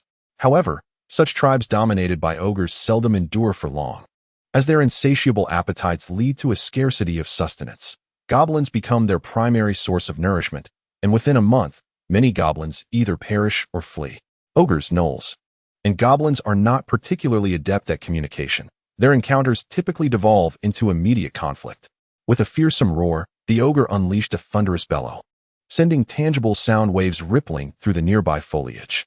Subsequently, he removed a hefty wooden club from his shoulder, gripping one end tightly while dragging the other along the ground as he charged forth, his colossal form resembling a rampaging truck, with goblins screeching in chaotic pursuit behind him. "Charge!" Clark, the gray-scaled leader, rallied his gnoll warriors to confront the incoming foe. The ogre's long strides and rapid pace left the short-legged goblins trailing in his wake, quickly creating a rift between them, while the gnolls maintained their synchronized formation. Clark met the oncoming ogre head-on, while the other gnoll warriors executed their plan, flanking the ogre to advance upon the goblins in the rear. "You shall face me." Seeing the ogre pivot to strike at his bypassing kin, Clark hurled a pre-prepared stone, which struck the ogre's head. Though it did not inflict significant harm, it was sufficient to enrage the dim-witted giant. "A gnoll will drain your blood," the ogre bellowed in fury, raising the massive club, capable of serving as a support beam for a house, and bringing it down with ferocity upon the diminutive figure wielding a spear. Clark deftly evaded the blow as the club crashed into the ground, creating a deep trench with a resounding thud. From afar, within the dragon's lair, Jose observed the clash between his kin and the ogre. The first-person perspective was exhilarating, with the hefty logs soaring through the air, the fierce winds stirring the fallen leaves below. Despite the enhancements granted by the dragon's lineage, a blow from the ogre's club would still reduce Clark to a mere puddle of flesh. Nevertheless, striking the draconic gnoll was no simple task for the ogre. The transformation brought about by the dragon's essence not only fortified the gnoll's physique, but also sharpened his reflexes, allowing Clark to seize opportunities to counterattack, thrusting his spear and eliciting pained howls from the ogre. As one of his kin rolled on the ground, Jose's perspective shifted with him, the disorientation from the shared visual experience causing a slight discomfort. He shook his head to sever the connection. The antics of children at play. If he were in Clark's position, Jose imagined an ogre towering before him, brandishing the wooden club with the intent to strike. What would be the outcome? First, he would catch the ogre's flailing weapon barehanded, then grasp it tightly, crushing it as one might crush a soft tomato. However, despite the ogre's limited intellect, he would not be foolish enough to swing a club at a red dragon. After the battle, report back to me with the results, and there is no need to bring back the ogre's head.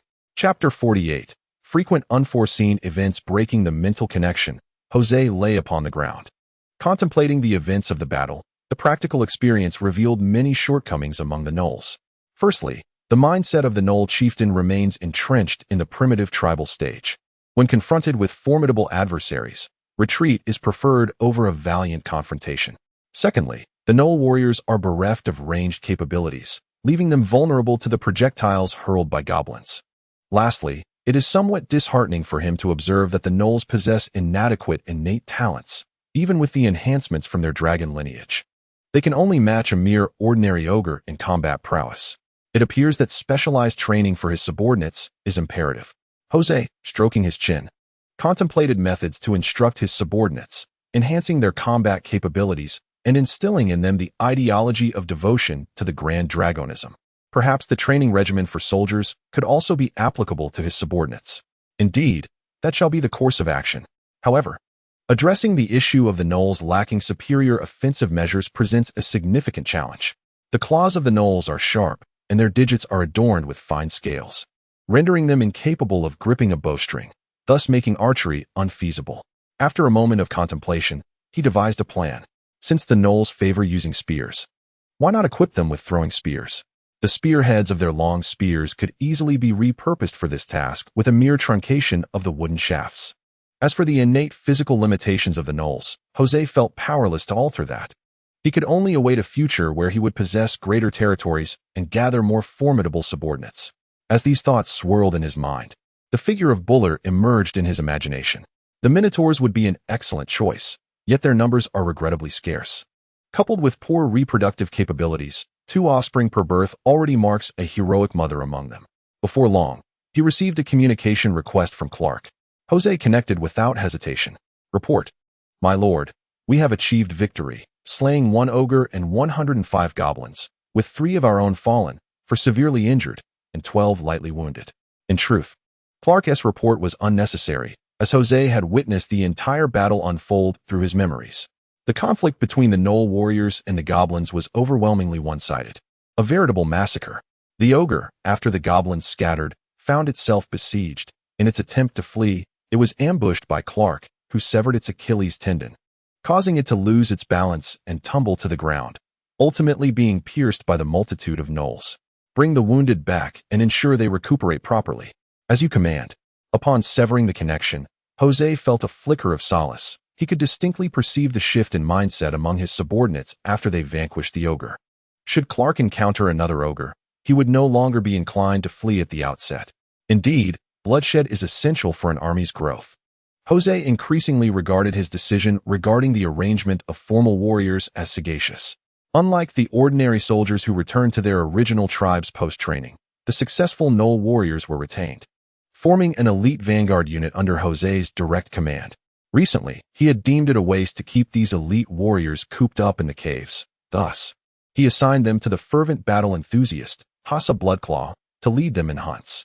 In recent days, their hunts had yielded bountiful results, and concurrently, the warriors had honed their skills through combat. Just as Jose was about to lie down for a respite, another communication request from his subordinates arrived, this time from Hasa Bloodclaw. My brave warrior, what brings you to me? Esteemed master, we have encountered a petrified lizard. The demeanor of the Hasa Bloodclaw is notably composed, seemingly not seeking assistance, which leaves Jose in a state of perplexity as he connects through visual sharing. Is this not splendid? It appears that Hasa Bloodclaw is conversing with the corpse of the petrified lizard alongside a red dragon, while the goblin warriors are resting nearby, evidently unscathed. A cursory glance through the memories of my kin confirms that no one is injured. Alas, the unfortunate petrified lizard met its demise at the hands of a hunting party comprising a dragonborn goblin and 37 seasoned warriors. However, it is peculiar that Hasa Bloodclaw's current mood seems rather grave. Is there a problem? Indeed, there is a significant concern. Shortly before encountering the petrified lizard, we had just dealt with a rock-skinned boar, and yesterday we dispatched a tearing wind wolf. Both the rock-skinned boar and the tearing wind wolf are low-tier extraordinary beasts, and Jose's brow furrows as he comprehends the implications. In the region of Moto Peak Forest, extraordinary beasts typically maintain fixed territories, and the sudden appearance of 3 different kinds of extraordinary beasts within goblin territory is decidedly abnormal. Hasa Bloodclaw continues, stating that upon encountering the rock-skinned boar, he initially thought it a mere coincidence. However, now he suspects something has driven them into our midst. Jose recalls the wandering ogre, sensing an unsettling dissonance. Have any discoveries been made concerning the beasts? None. Their pelts are intact, and they bear no wounds. Very well, proceed as you deem fit. Terminating the communication, Jose is plunged into contemplation within the dragon's lair. Could it be magic? He glances at the vine-covered hut in the corner of the lair. Druids possess the ability to control animals, and Tilia has a high-ranking druid mentor. Yet what of the ogres? Elves detest ogres, preferring to extinguish their lives rather than manipulate them. Could it be that the ogres and the extraordinary beasts are not allied? After a moment's reflection, Jose dismisses the notion of the druid as the hidden instigator. If he were that high-ranking druid, to trace the whereabouts of an apprentice, he would likely employ inconspicuous birds to gather intelligence rather than send formidable extraordinary beasts to alert the enemy. Moreover, given the druid's inherent love for life, it is unlikely they would engineer the demise of the beasts. Is it truly mere coincidence? With the information at hand being scant, Jose finds himself unable to render an accurate judgment. Should there indeed be an adversary at play, he can only maintain a steady course and await their reveal. After ordering all to remain vigilant, Jose once again succumbs to slumber. Meanwhile, the green dragon Olivia, through remote magic, discovers that her arrangements have yielded little effect, inadvertently providing the enemy with ample sustenance, leaving her astounded. The little rascal possesses some skill. Aside from the word kin and a few hidden cards, the petrified lizard represents her strongest combat asset. Reflecting on this, Olivia decides against further interference, opting to wait for the enemy to come to her. I eagerly anticipate our meeting. Days pass, and in the blink of an eye, winter looms just 3 days away, with no unexpected incidents occurring during this time. Joss's earlier doubts regarding the recent spate of accidents had largely dissipated, as he attributed them merely to coincidence. His days of seclusion and development continued unabated, eating, sleeping, digesting the legacy of the dragons, training his subordinates, relishing the service of the elven maiden, and indulging in appropriate entertainment. Indeed, with the use of a shrinking spell, Joss reduced his size and tossed 2 cards from his hand, as he sat in a circle with Tilia and Urgal, with a stack of cards positioned upon a wooden stump in the center. Indeed, the trio was engaged in the most popular card game on Blue Star, Landlord. Life in seclusion had grown rather monotonous, and upon discovering that the boar merchant could procure a type of sturdy paper, Joss crafted a deck of cards and invited the elven maiden and his subordinates to partake in the game. I win.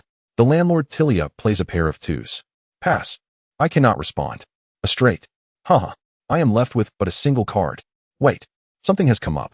Just as they were thoroughly enjoying themselves, Joss suddenly received a communication request from his subordinate. I was about to win a hand. Tilia expressed her discontent. It is urgent.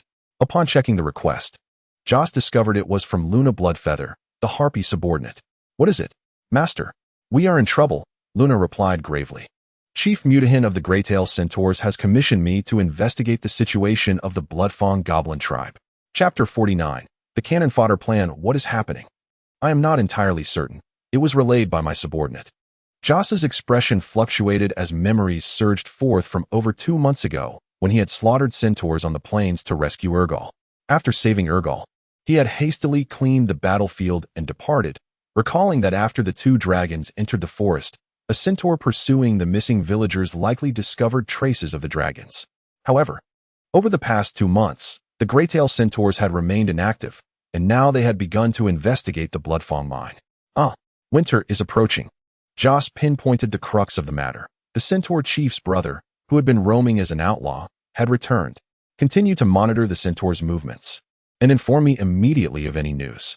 Understood. After ending the call, Joss lost the inclination to continue the card game, stroking his chin adorned with 3 pointed horns in a contemplative manner. Tilia and Urgal, noticing the red dragon deep in thought, dared not interrupt. The elven maiden's eyes darted mischievously as she swiftly gathered the cards from the stump and scampered after Urgal outside the dragon's lair. Within the vast emptiness of the dragon's lair, Joss murmured to himself, "Perfectly, I shall deal with both of them together."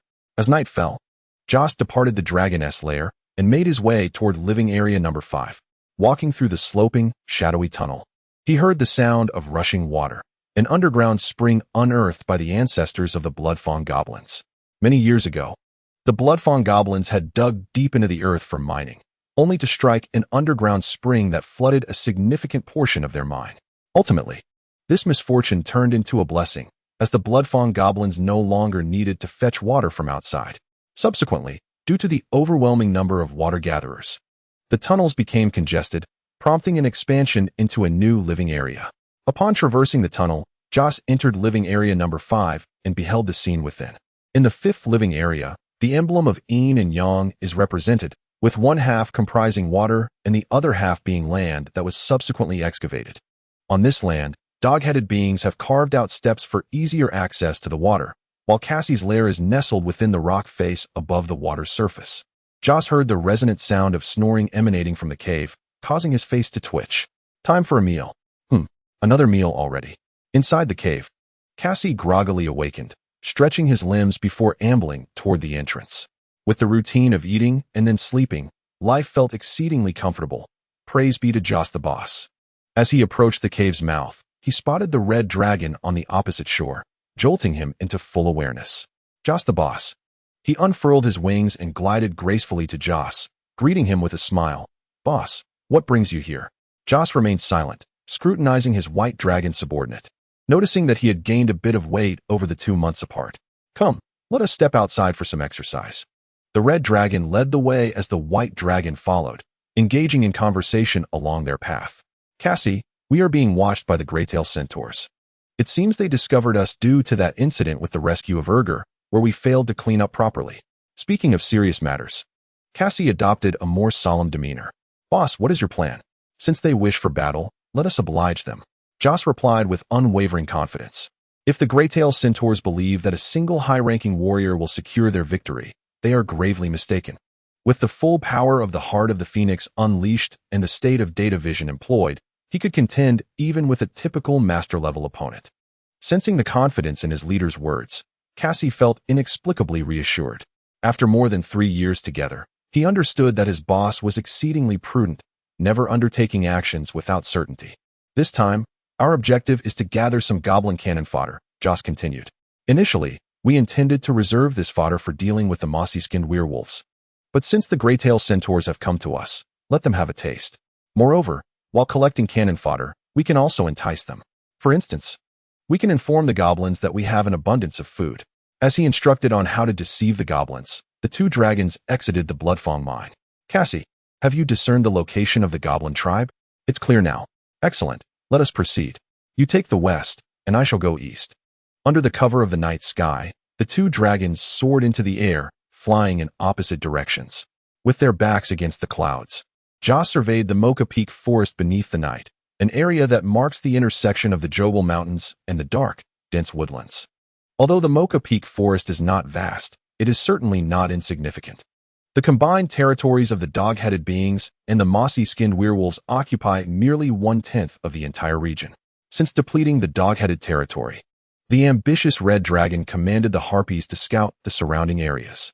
Goblin tribes, werewolf tribes, other dog-headed clans, and even extraordinary beasts appeared one by one on the rudimentary map drawn by the red dragon. Now, the foresight of the reconnaissance was proving its worth. Joss zeroed in on a goblin tribe and dove down. First came the sound of the wind rustling through the leaves, followed by the crack of a few branches snapping, culminating in a resounding thud. Awakened abruptly, the goblins had no time to react before a formidable presence of a superior being descended upon them. Jose caught a whiff of the fresh, foul odor carried by the night breeze. Many goblins trembled in fear, some even wetting themselves. He reigned in his draconic aura and surveyed his surroundings. The dog-headed folk at least had a hidden mind for shelter, while the goblins mostly slept exposed to the elements. With merely 3 ramshackle huts constructed of thatch and branches, it was evident that only the upper echelons of the goblin tribe resided in these huts. "Come forth." His voice was deep and gravelly, exuding an air of authority that demanded compliance. From within a dwelling, a goblin timidly opened the door and emerged, quivering at the sight of the ominous crimson figure cloaked in darkness. "Great true dragon, I am Goblin Nick, at your service." Jose turned his gaze toward the speaking goblin, who, with a slight belly, stood out among the otherwise slender goblin populace. Unlike his comrades, paralyzed by fear, this goblin displayed remarkable courage, not only standing firm but articulating his thoughts coherently, prompting Jose to regard him with a measure of interest. Yet, that was the extent of his attention. While Jose continued to observe the goblins, several others obediently crawled out from their abodes, leaving the interior in silence. The stillness within did not imply a lack of inhabitants. Defiance leads to this fate. Jose, indifferent to whether the goblins were merely stunned or deliberately hiding, swung his elongated tail, which sliced through the air with a resounding whoosh. Crash! The tail struck with devastating force, demolishing the huts, blood seeping from the wreckage and pooling around. The goblins trembled in the night wind. "Wretched goblins, congratulations. You have been chosen by the great true dragon. You are about to become the subjects of the true dragon." Jose spread his wings, enhancing his imposing stature. "Travel westward. To my domain. My loyal kin, the dog-headed folk, will welcome you. There, warm tents will shield you from the biting cold. There, ample food will spare you from hunger. You have my promise." With that, Jose took flight, whispering softly, audible only to himself, "What you gain, you shall also lose." Chapter 50. The overseer of the Blackwater merchants. Throughout the night, the goblin tribes surrounding the dog-headed folk were visited by 2 dragons. The following day, goblins began to trickle into the territory of the dog-headed folk, indeed welcomed and hosted as the true dragon had foretold, and instructed on the path to the Bloodfang mine. Thus, driven by fear and temptation, a multitude of goblins, along with a handful of wargs, congregated at the Bloodfang mine, where they were assigned to reside in a forsaken living area. Upon witnessing the might and abundance of the Bloodfang dog-headed folk, the newcomers yearned ever more to align themselves with the true dragon, aspiring to live as well as the dog-headed folk. They elected representatives to pay homage to the true dragon. In response, Jose delivered a few encouraging words, dismissing their aspirations with indifference. Watching the representatives of the newcomers sway away in a drunken stupor, Urgal's lips curved into a mocking smile. "Master, I have conducted a rough tally, and you and Lord Cassie have successfully deceived over 1,800 expendables." "What do you mean by deceive?" Jose cast a sidelong glance at his subordinate. "I refer to it as strategic persuasion. However, should these individuals endure this battle, I would not hesitate to grant them a genuine opportunity to join us. But master, what if half of the centaurs do not arrive? If they do not come, then they do not come. We are not lacking in resources." Urgu recalled the mountains of food piled in the warehouse, and indeed, it was as he thought, a self-deprecating smile gracing his lips. He had truly suffered the pangs of hunger in the past. After a brief pause, Jose continued, "Should half of the centaurs truly fail to show, we shall train these expendables and wait until winter to launch an assault on the moss-skinned wolfmen." Suddenly, another communication request from a subordinate came through. It was Luna Bloodfeather. "Do you have any new information?" "Master, Muda Khan of the Greytail informed me to proceed to the Greytail Centaur tribe, stating there are matters to discuss, and I am currently en route." "Excellent. Perform your duties as usual, but do not expose our intentions." "Understood." Jose linked to the vision of the harpy subordinate, discovering that she was soaring above the vast grasslands with 2 trusted companions. The speed of flight was incomparable to that of walking, and after half an hour, she caught sight of the Greytail Centaur tribe in the distance. The tribe was situated atop a small mound on the grassland, surrounded by a multitude of large tents, with a ring of barricades encircling them, where guards patrolled diligently. Luna Bloodfeather noticed an unusual dark spot within the Greytail Centaur tribe, and as she flew closer, she realized it was a carriage. How could there be a carriage? Centaurs have no need for carriages. Could it be the Blackwater Merchant Association? "Master, something feels amiss." "Indeed, it is rather peculiar. With winter approaching, The frigid air from the northern glaciers will soon descend, blanketing much of the north in ice and snow. At this time, even the hardiest of wild boars, with their thick fat, and minotaurs, with their abundant fur, would avoid venturing out, yet the merchants of the Blackwater Association have arrived here. Jose sensed foreboding, observing the carriage through his subordinate's eyes.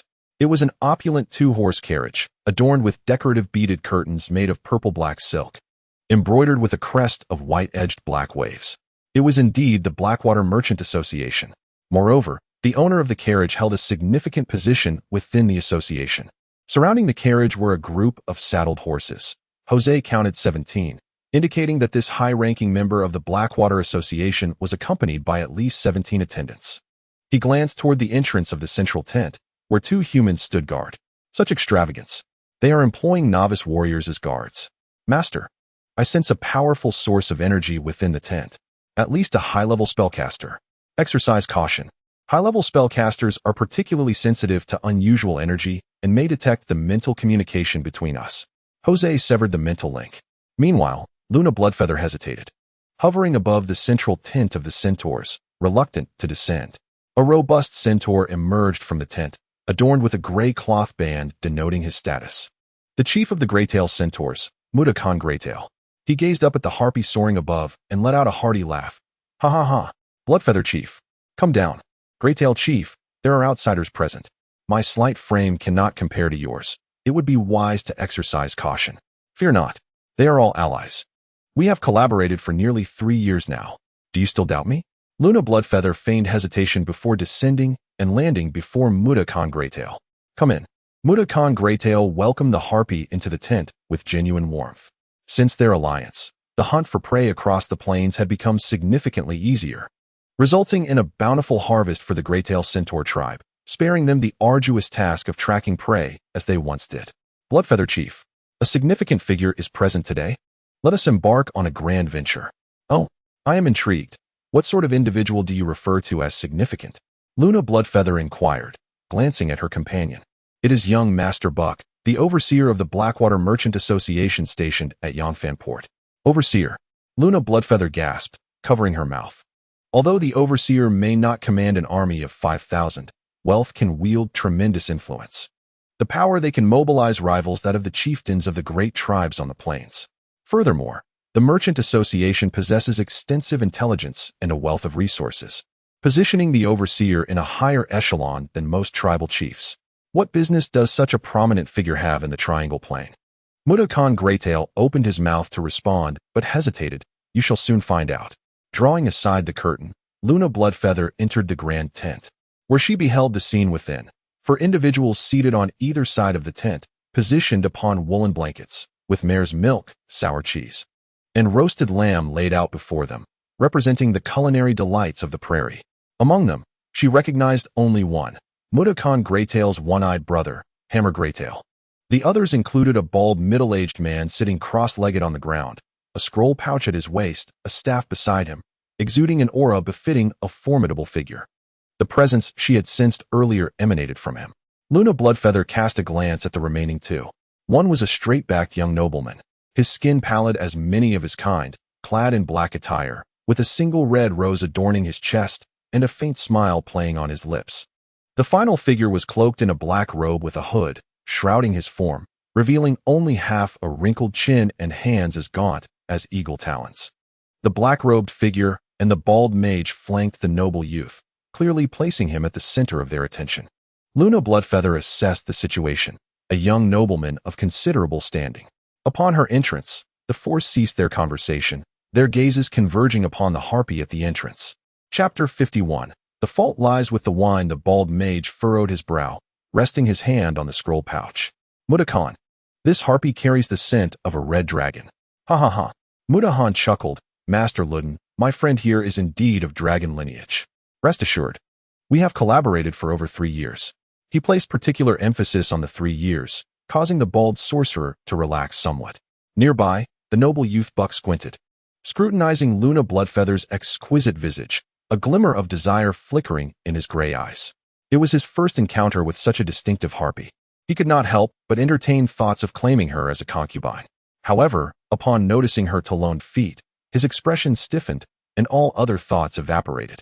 It was not that he found her bright yellow claws unacceptable, but rather he recalled that his own concubine had endured numerous battles, possessing more experience than he did, thus extinguishing his interest. "All right, everyone is here. Let us commence," Luna Bloodfeather said.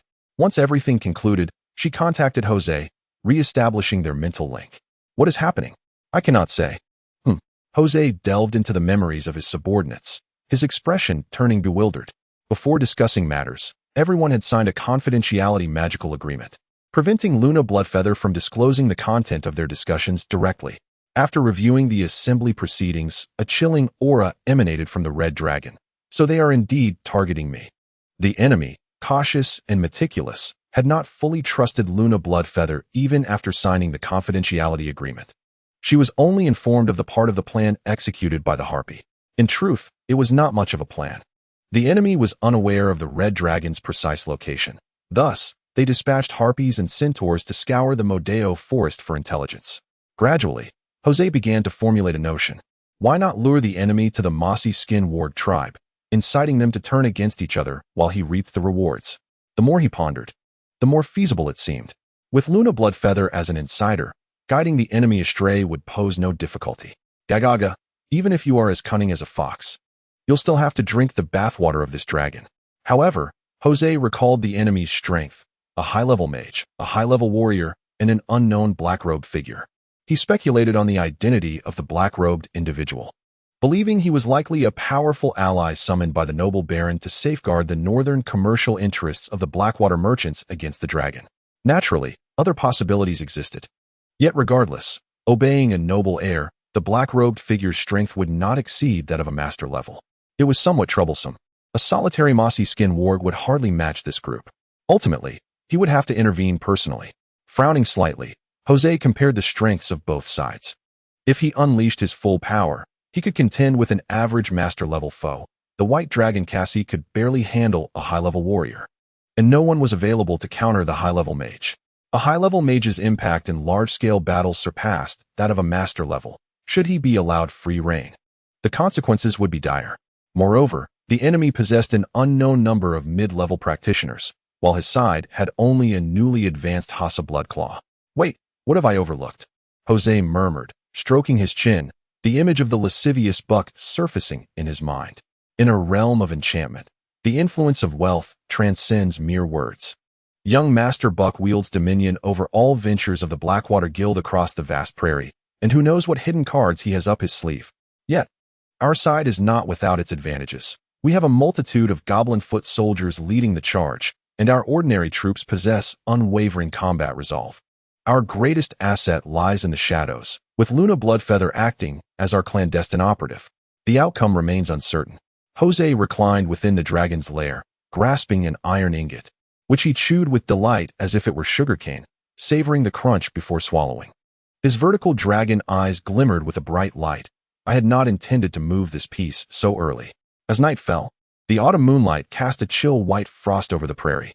A group, undeterred by the biting cold, raced across the expanse atop leather-padded wild boars. They hailed from the Odaloo Hills, the tribe of the Stonefang boar folk. Chief Udi Stonefang smacked the rear of his boar, glancing at his companion Hulk Stonefang, riding alongside him, a flicker of disdain passing through his eyes. In the Stonefang tribe, the chieftain serves as the military leader, while the high priest acts as the spiritual guide, both wielding significant authority over the tribe. However, with Hulk Stonefang's rise, fueled by the resources acquired through trade, he attracted a throng of young followers, transforming the once dual leadership into a precarious tripartite struggle. Udi Stonefang felt considerable dissatisfaction at the dilution of his power. A penniless wretch with no strength, clinging to the humans for support, dares to challenge me. Were it not for your occasional usefulness, I would have dispatched you long ago. In truth, he was reluctant to admit that, like the majority of the Stonefang boar folk, he harbored great anticipation and affection for the civilized goods Hulk Stonefang had brought back. Since the tribe began engaging in trade, the boar folk had never known hunger, and each winter, they were treated to fine human wines. Whenever he recalled the frigid winter winds, sitting around the fire with his family, feasting on meat and drinking wine, the warmth surged from his mouth to his belly, causing Udi Stonefang to swallow hard. Yet, What infuriated him was the possibility of facing a winter without wine. The caravan transporting the liquor had encountered a band of centaur marauders, and the precious alcohol was seized. As a self-proclaimed connoisseur of spirits, could he endure this? Fortunately, the location of the ambush was not far from the Odalu Hills, and given the weight of the liquor-laden carts, he took it upon himself to lead a party from the tribe, embarking on a quest to reclaim the cherished wine. Hulk, are we not there yet? Just ahead. Not far now. Unbeknownst to Udi Stonefang, Hulk Stonefang's expression twitched in irritation. You drunken fool. You brought this upon yourself. The party crested a gently undulating hill, spotting the abandoned liquor cart in the lowlands of the prairie. The night breeze swept through, ruffling Udi Stonefang's fur. And a sudden realization struck him. Something was amiss. There were no bodies surrounding the cart. This was not a site of plunder. Yet, if it were not a robbery, why had the centaurs dragged the cart partway only to abandon it? He tightened his grip on the spiked club in his hand, turning to Hulk Stonefang. What is going on here? With the courage to pursue the wine-thieving centaurs under the cover of night, Udi Shia undoubtedly possessed the capability.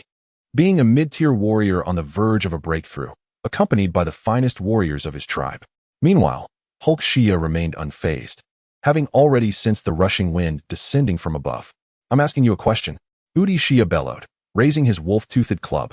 Suddenly, he felt the oppressive winds from the sky, and upon looking up, he beheld a fiery figure plummeting down, accompanied by the overwhelming pressure of a superior being. The wild boar beneath the beastmen was so frightened that it lost control, collapsing to the ground, while the beastmen knights stumbled in panic. With a thunderous crash, Jose landed beside the wild boar warriors, creating a crater in the earth, scattering dirt and grass. The wild boar men lying on the ground sensed the very earth tremble beneath them. The outspread wings of the dragon obscured the moonlight, casting a vast shadow over all present. Chapter 52. The performance in the verdant expanse of the forest, a few harpies glided across the emerald canopy, occasionally descending into the foliage to feign hunting while actually searching. Within the depths of the jungle, a cadre of elite centaur scouts meandered, investigating the traces left by large creatures, though they were fated to return empty-handed. Aware of the impending arrival of foes, Jose had long since made the necessary preparations. He activated his data visualization capabilities, retracing the path he had previously traversed. With the aid of this enhanced perception, all traces that might reveal the dragon's presence were meticulously erased. Even a master thief, skilled in tracking, would find it impossible to detect the dragon's whereabouts from the remnants on the ground. Due to concerns about alarming the enemy and the threat posed by the blood-toothed goblins, the centaurs dared not approach the blood-toothed mine overtly, allowing time to be squandered in aimless searching. While the harpies and centaurs wasted time, deep within the blood-toothed mine, Jose was orchestrating a performance, with actors gradually making their way through the shadowy tunnels to the dragon's lair.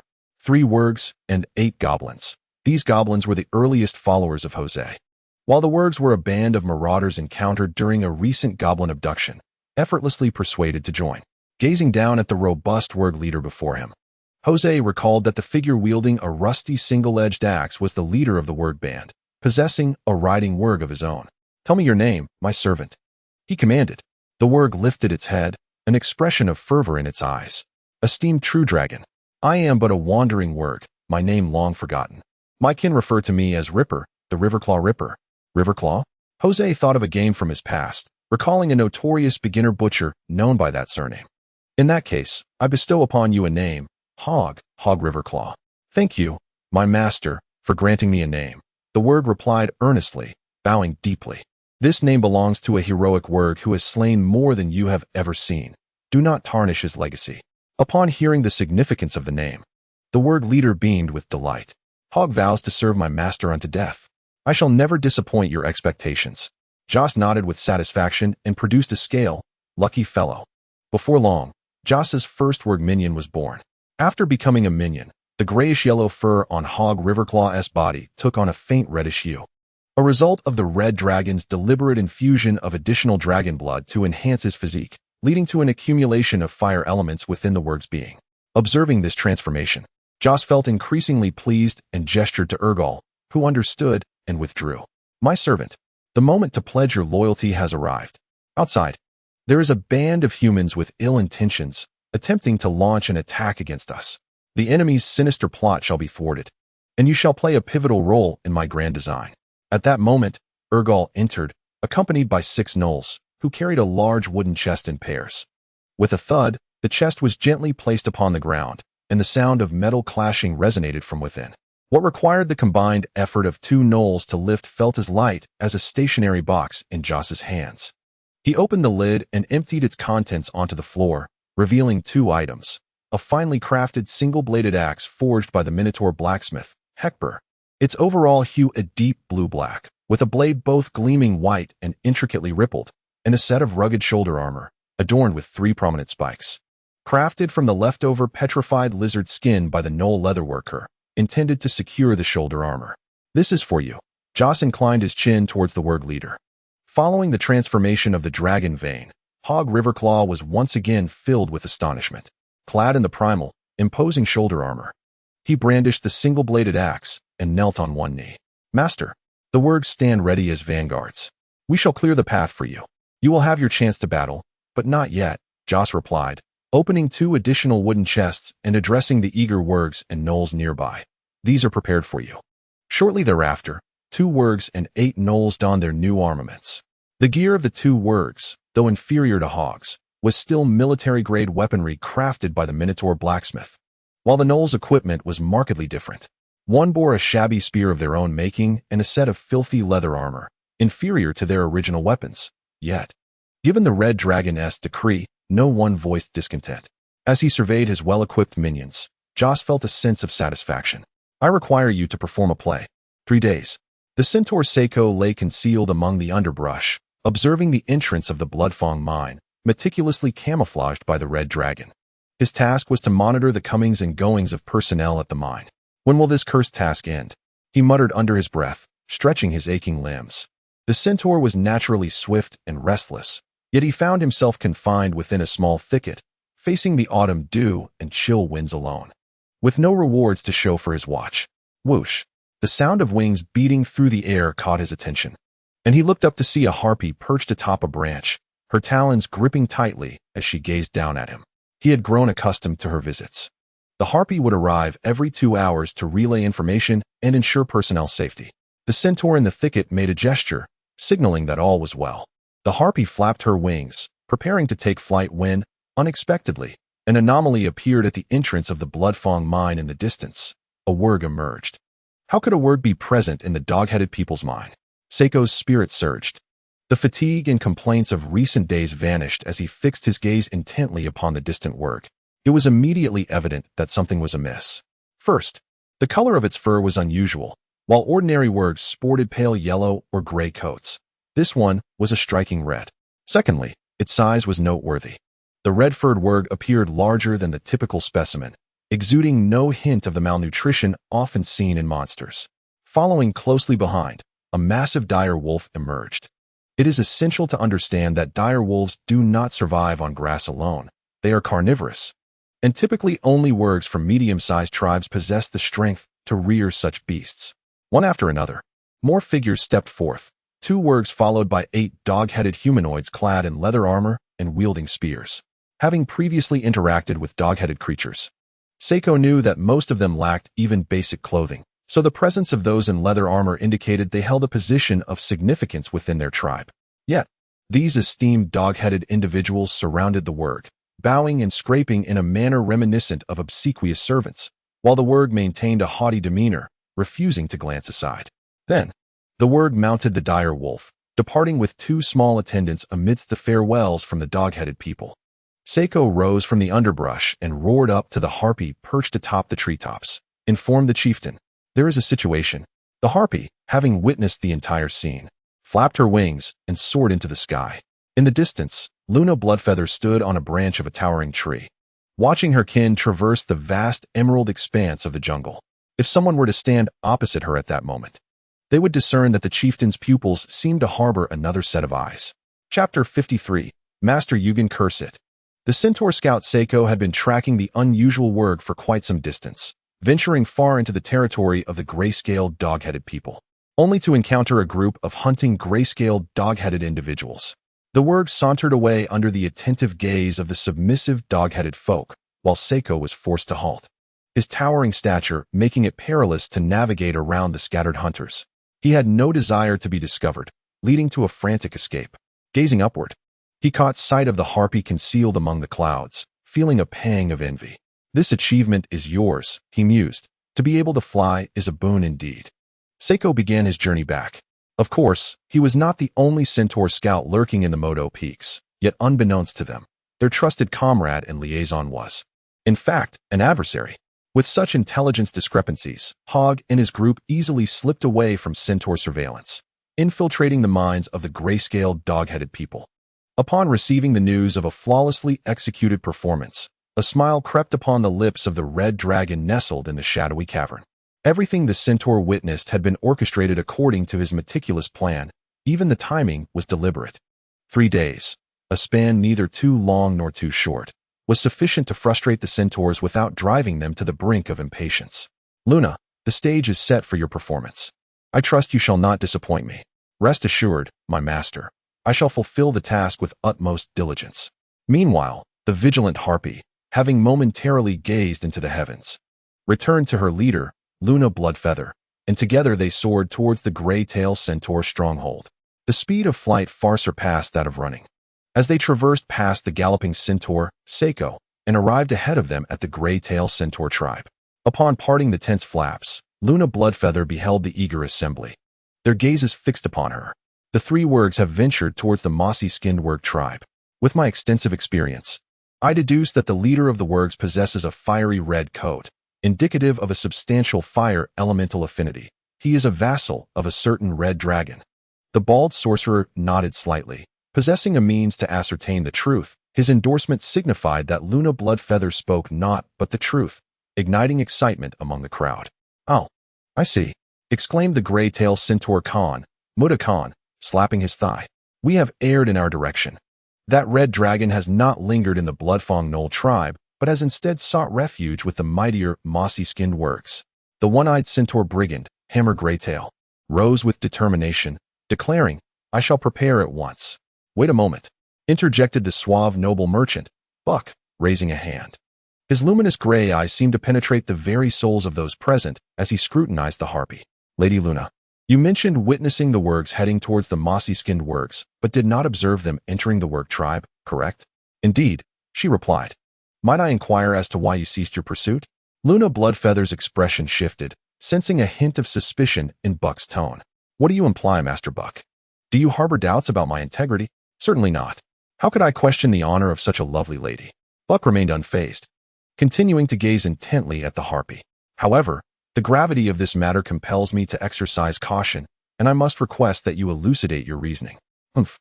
The harpy feigned indignation, yet secretly admired her master's strategic foresight. The mossy-skinned warg tribe resides deeper within the Moto Peaks. The dense foliage presents a challenge for tracking. Moreover, that band of wargs has constructed walls and watchtowers to safeguard their stronghold, with sentinels stationed at all hours. They have cleared the trees surrounding their tribe, granting them an unobstructed line of sight. Even if the harpy concealed herself in the heavens, the likelihood of detection remains substantial. Such was indeed the case with the mossy-skinned wargs, as Mudakan Greytail corroborated the harpy's assertions. Ha! Buck's doubts dissipated significantly, and he chuckled, brushing past the matter. Lady Luna, if I have caused any offense, I beg your forgiveness. A token of compensation shall be presented shortly. Luna Bloodfeather's demeanor softened considerably. Master Buck, you act in consideration of us all. In due course, Seiko, the centaur scout who had witnessed the events firsthand, returned. After inquiry, it was revealed that his intelligence aligned perfectly with that of the harpy, the sequences corroborating seamlessly. With no lingering doubts, the assembly engaged in fervent discussions on how to launch an offensive against the mossy-skinned wargs, refining the operational details amidst an uproar within the tent. Meanwhile, Seiko, having relayed his intelligence yet remaining present, timidly raised his gaze to the assembly and summoned the courage to speak. Esteemed lords, may I interject with a word? The volume of the discourse was rather subdued, almost imperceptibly low, yet it successfully captured the attention of the formidable professionals present. An inconspicuous individual dared to interrupt the discussion among the esteemed, prompting a displeased expression from Udahan the Ashdale. Meanwhile, Bark adopted a posture of attentive listening. His extensive experience in managing the merchant guild had taught him the importance of valuing the insights of lower-tier personnel, for they are the frontline contacts, providing the most authentic and detailed feedback. Speak, he urged. With so many influential figures observing him, Seiko swallowed nervously, mustering his courage to straighten his chest. My lords, I heard you discussing the moss-skinned gnolls, yet no one has mentioned the blood-toothed goblins. Gritting his teeth, he continued, I suspect there is something amiss with the blood-toothed goblins. Luna Bloodfeather felt a jolt in her heart, but maintained her composure, watching the situation unfold. Is there an issue with the blood-toothed goblins? Mutahan the Ashdale expressed his discontent. Of course they have issues. They are minions of the vile dragon, as evidenced by their attitude towards the Gnoll Dragonborn. Soldier, did you interrupt us merely to utter nonsense? Bark gestured for Mutahan to temper his agitation, signaling for the Centaur scout to continue. Indeed, Seiko inhaled deeply, while monitoring the exit of the blood-toothed goblin's mine. I discovered certain traces. There are too many signs of their excursions, which is highly suspicious. Luna Bloodfeather frowned in dissatisfaction. You are wasting our time. With winter approaching, it is only natural for goblins to increase their hunting frequency to stockpile provisions for the cold months ahead. No, their activities are far too frequent, and their numbers are excessive. The overlapping footprints are certainly not indicative of ordinary hunting. Bark furrowed his brow and turned to the silent figure in the black robe. Speaking softly, Master Yugen, what is your perspective on this? Rest assured, Master Bark, the voice of the black-robed figure croaked like a crow, without lifting his head. I shall dispatch someone to investigate the specifics. Bark's expression brightened, clearly placing immense trust in Master Yugen. Nearby, everyone, including Luna Bloodfeather, wore expressions of astonishment. Given Baroness' attitude towards the black-robed figure, it seemed their relationship was not one of hierarchy, but rather one of collaboration on equal footing. Chapter 54. The show begins. Even the most meticulous plans have their oversights. Who would have thought that the traces of goblins foraging for food would unveil something unusual? After delving into the memories of the Harpy's kin, Jose felt a heavy weight upon his heart. The emergence of this Master Yugen introduced unforeseen risks. In the dimly lit cavern, the red dragon lay on the ground, observing the earth before him while murmuring to himself, Master Yugen? The title Master is typically reserved for two types of individuals. First, those of master-level professions, and second, those who have achieved remarkable accomplishments in a particular field. Jose found himself lost in contemplation, meticulously analyzing the dialogue between Bark and the black-robed figure. From their exchange, it became evident that Bark held a profound trust in the so-called Master Yugen, believing that with his involvement, the true nature of the blood-toothed goblins and the moss-skinned gnolls tribe, whether a true dragon existed, would soon be discerned. This individual seemed well-versed in matters concerning dragons. He mentioned sending someone to investigate, implying that he is not alone. Perhaps he has a team. Could it truly be the dragon hunting team?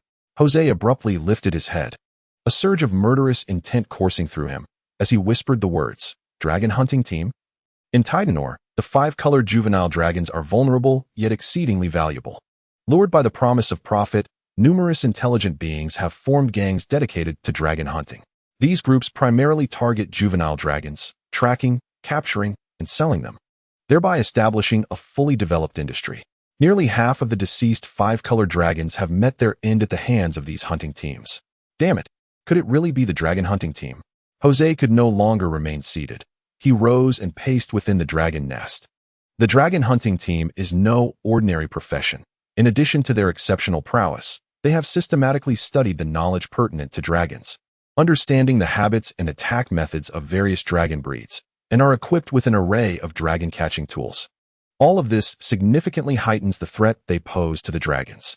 He could not help but recall his younger brother ensnared by a dragon-catching net, anxiety gnawing at him.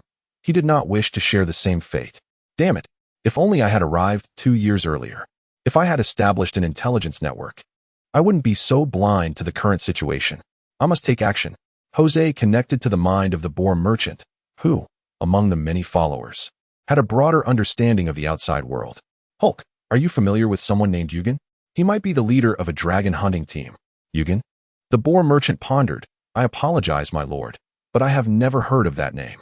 My current circle of information is limited to the internal affairs of the Conch Society, and most of my acquaintances are from the plains, leaving me with little knowledge of other circles.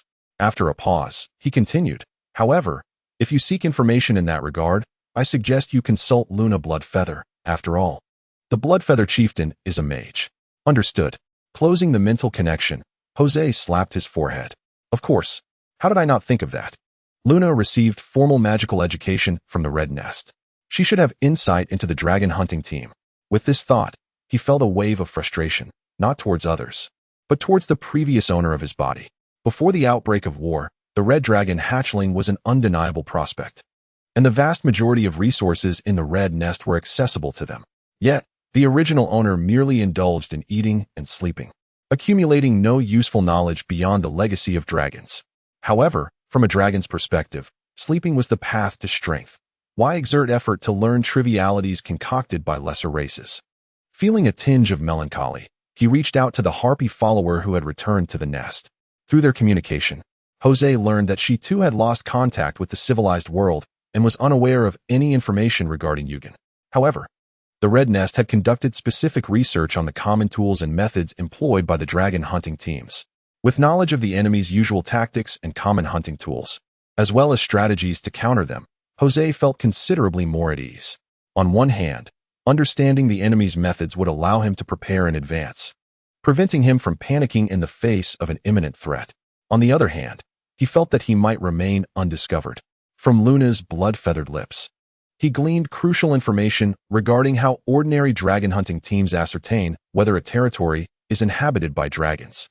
As magical beings, dragons inherently possess aura-like abilities, such as the ashen domain of the red dragon, the thunder hell of the blue dragon, the venomous grove of the green dragon, and the corrosive aura of the black dragon, while the white dragon is not worth mentioning.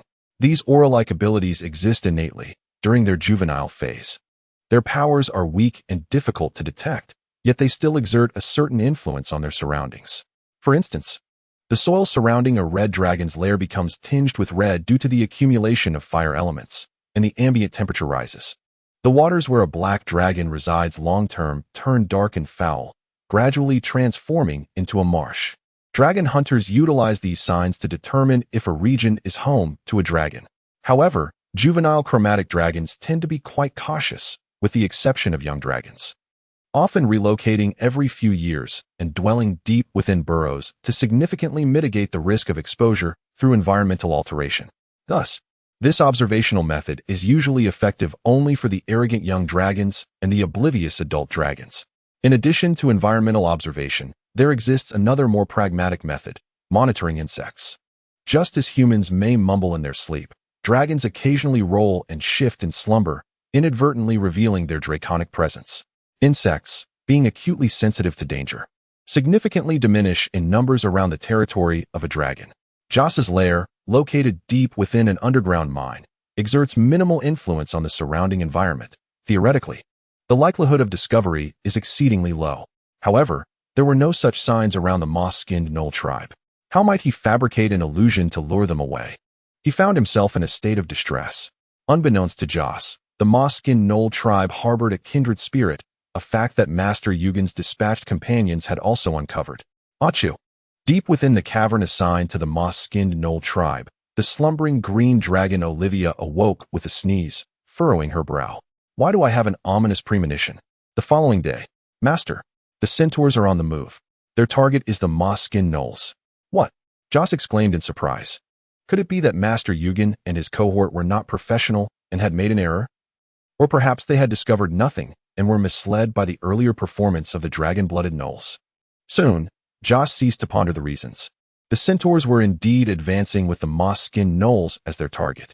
He simply needed to proceed according to the original plan. Continue monitoring and report any anomalies immediately. Yes. In the distance, under the vast azure sky, Luna Bloodfeather hovered gracefully, observing the long line of centaurs entering the Moto Peak forest below, their ranks forming a chain, their spears standing like a forest.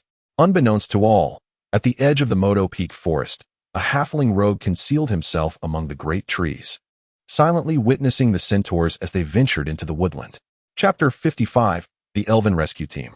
In the Moto Peak forest, several kilometers away from the moss-skinned Gnolls, a small clearing was revealed as the dry branches and leaves were swept aside, exposing fertile black soil. Stones were arranged in a circle upon the earth, within which a fire flickered, This was the campfire of the elves. The elven ranger Vales sat upon a stone by the campfire, a stick in hand to poke at the flames. His eyes were vacant, lost in thought, with his brow furrowed deeply. Alas, after searching for over half a month, he had yet to find his sister. Could she have already met with misfortune?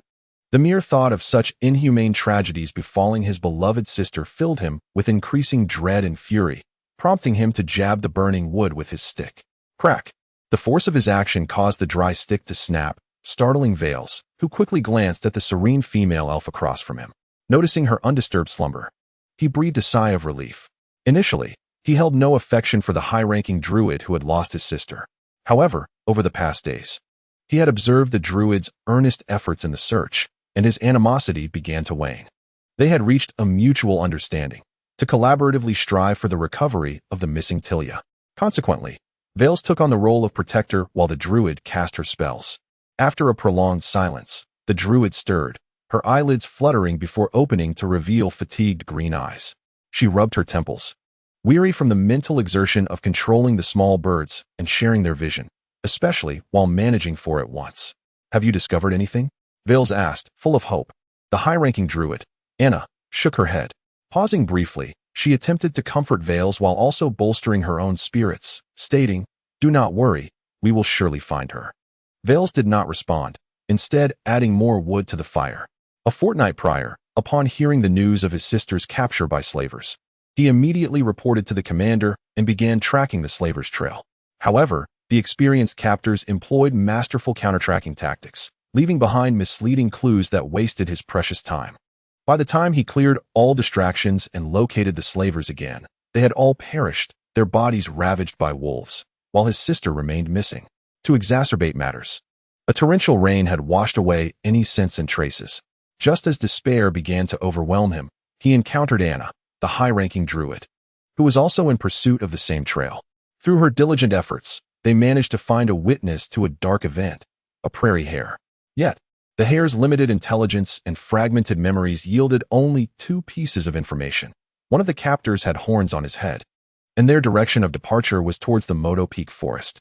Thus, the two elves, accompanied by their two allies, searched the Moto Peak forest for over half a month. Yet to no avail. After a brief rest, Anna was preparing to resume her magical search when the distant sound of galloping hooves reached their ears. Without need for confirmation, they knew that the centaur maiden, Lilia, had returned, a companion whom Anna had enlisted for assistance. Soon, Lilia appeared in their line of sight. Her upper body human and lower body that of a white horse. The equine limbs galloped swiftly, stirring fallen leaves in the wake of her rapid pace, her long hair flowing elegantly behind her as she approached.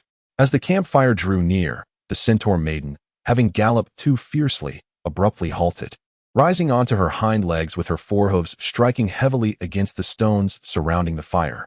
Glancing down at her forehooves, which had nearly tread upon the flames, Lilia took a cautious step back, her heart racing as she lightly patted her chest. Observing Lilia's comical sigh of relief, Anna could not help but smile, remarking, "You always were so reckless." Dismissing her friend's playful jibe, Lilia cast aside the earlier embarrassment and declared, "Friends, I inquired among the creatures of the forest, and there are no intelligent beings with horns in this vicinity." After a moment of silence, Lilia continued, "Do you think that rabbit might have taken a wrong turn?" With a furrowed brow, Vils expressed his uncertainty. "Horns, I suspect, refer to the bullmen of the plains. Perhaps that rabbit has indeed misdirected itself." Anna pondered for a moment before shaking her head. Given the gentle and kind nature of the bullmen, it is hard to believe they would engage in such nefarious acts as black-on-black crime. Moreover, there are no bullman brigands in the Triangular Plains. It's possible we simply haven't found the right place. After all, the Moto Peak forest is vast, and we have only searched half of it, she added, glancing at her visibly anxious companions, offering soothing words. "It's all right, with the Windtalkers Alliance monitoring the docks, even if we have gone astray. Those scoundrels cannot take Tilia from the Northlands. As long as she remains here, we will find her." "Let us hope so," Vils replied, his brow relaxing slightly. The Windtalkers Alliance is a loose organization of righteous individuals composed of many members from various races, their influence spanning the continent. Anna, a high-ranking druid, is among them. Following the apprentice's mishap, She promptly contacted the Alliance and tasked her friends within it to use magic to secretly surveil the cargo in the dock area of Sunsail's port. Hey, everyone. I'm back. The halfling rogue, Donkak, appeared silently behind the centaur maiden, startling her. Don, you rascal. You've pranked me again, she exclaimed. Don't pull my ears. I have crucial news.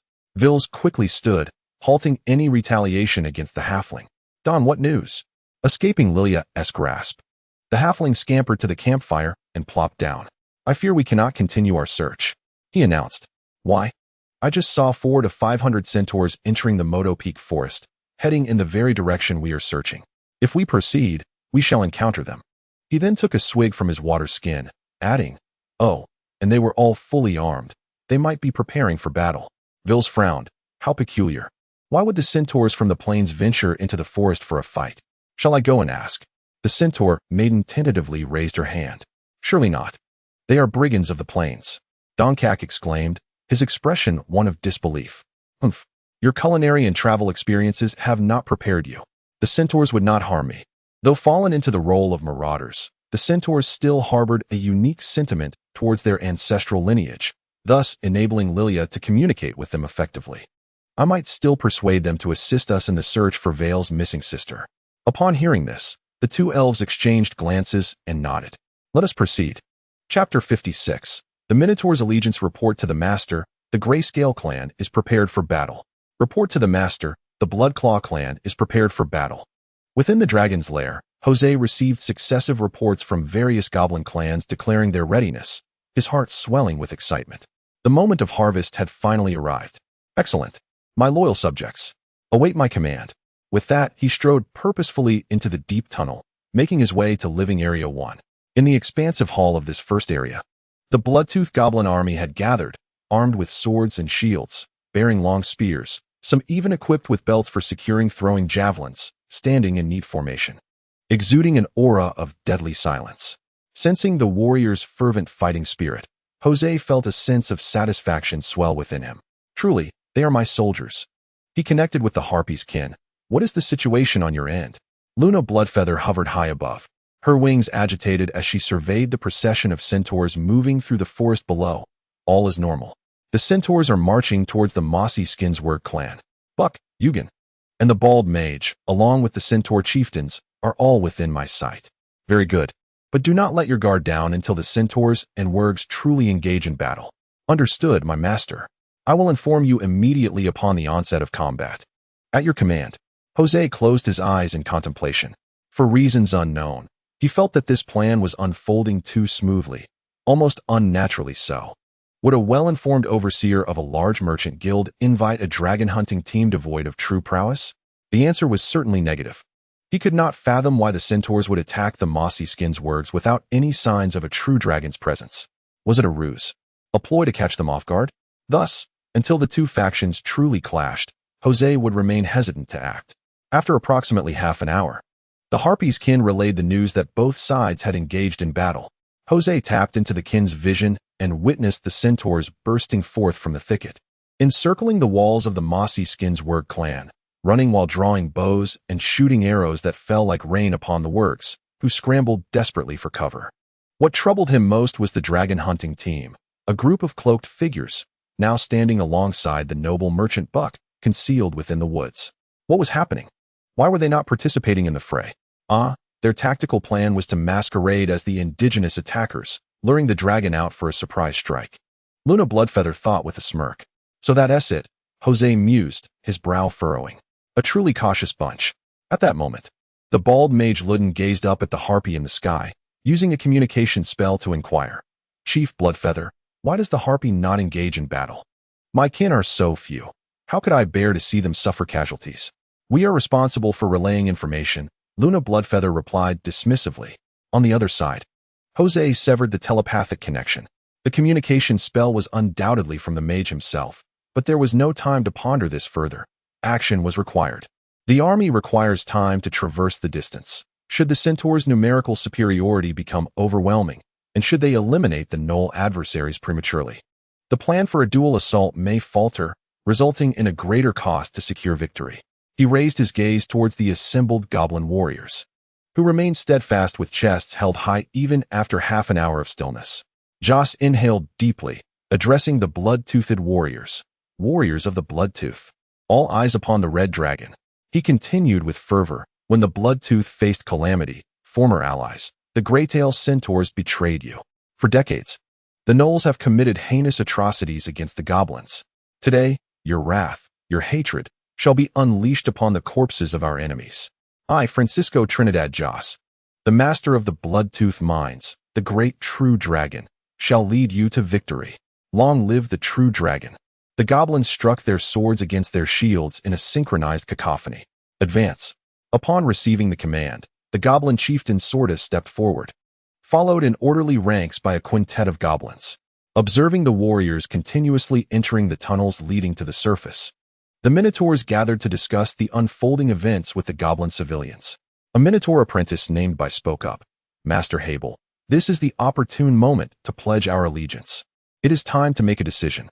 All the Minotaurs turned to Hable, awaiting his judgment. Hable raised his gaze, his expression complex as he glanced at the red dragon in the hall. Having spent numerous days in the company of the goblins, the Minotaurs had come to learn of the red dragon's past deeds, such as rescuing dying infants and seeking sustenance for his kin. This knowledge instilled in them the belief that Joss was a dragon of a different ilk, though he may be brutal and cunning. His ferocity and guile were directed solely at outsiders, while he treated his own kin and subjects with fairness. Before the watchful eyes of the Minotaurs, goblin soldiers underwent rigorous training. The petrified lizards grew stronger day by day, and the goblin tribe's food stores swelled, all indicative of the red dragon's burgeoning power. Consequently, the Minotaurs found themselves genuinely contemplating allegiance. Even without considering their own futures, for the sake of their tribe and kin, they ought to ally with the red dragon. The triangular plains were destined to be the dominion of the red dragon. The sooner they pledged their loyalty, the more favorable conditions they could secure for their kin and tribe as the red dragon's influence expanded. You stay behind. I shall go alone. Master, you silence. You are too weak. With a fierce outburst, Hable silenced his apprentices. After casting a stern glance at them, he hefted his great iron hammer and approached the red dragon. Kneeling before him on one knee, bowing his head.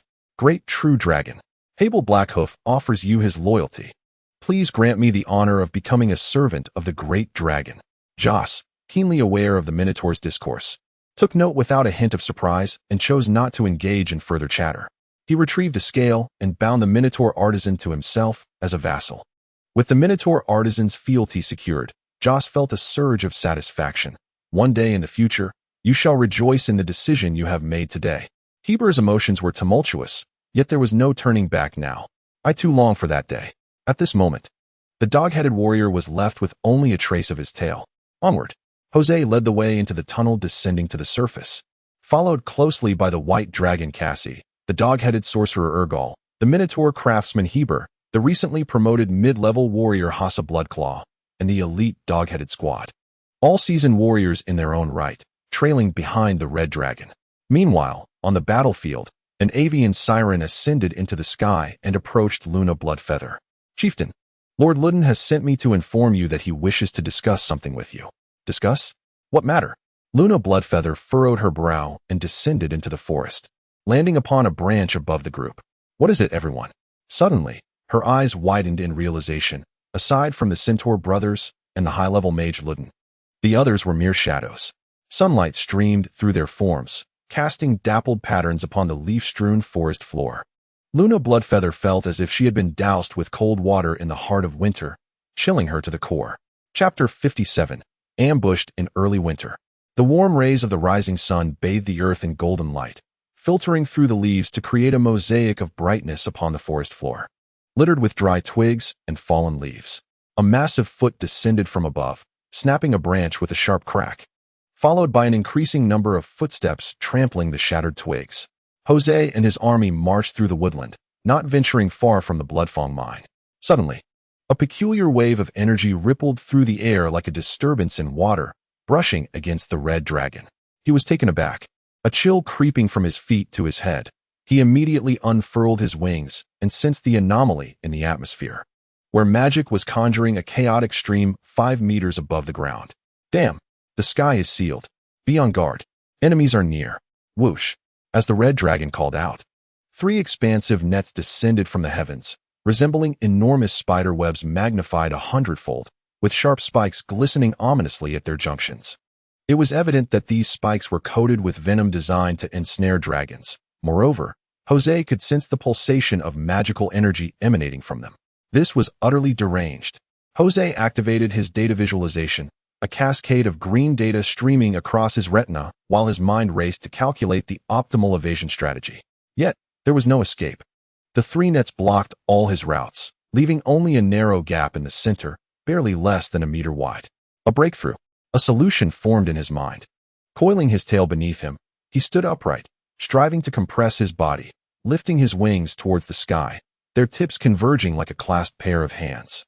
As the tips of his wings entered the net's gap, timing his movements perfectly, Jose spread his wings wide, casting aside the descending malicious net.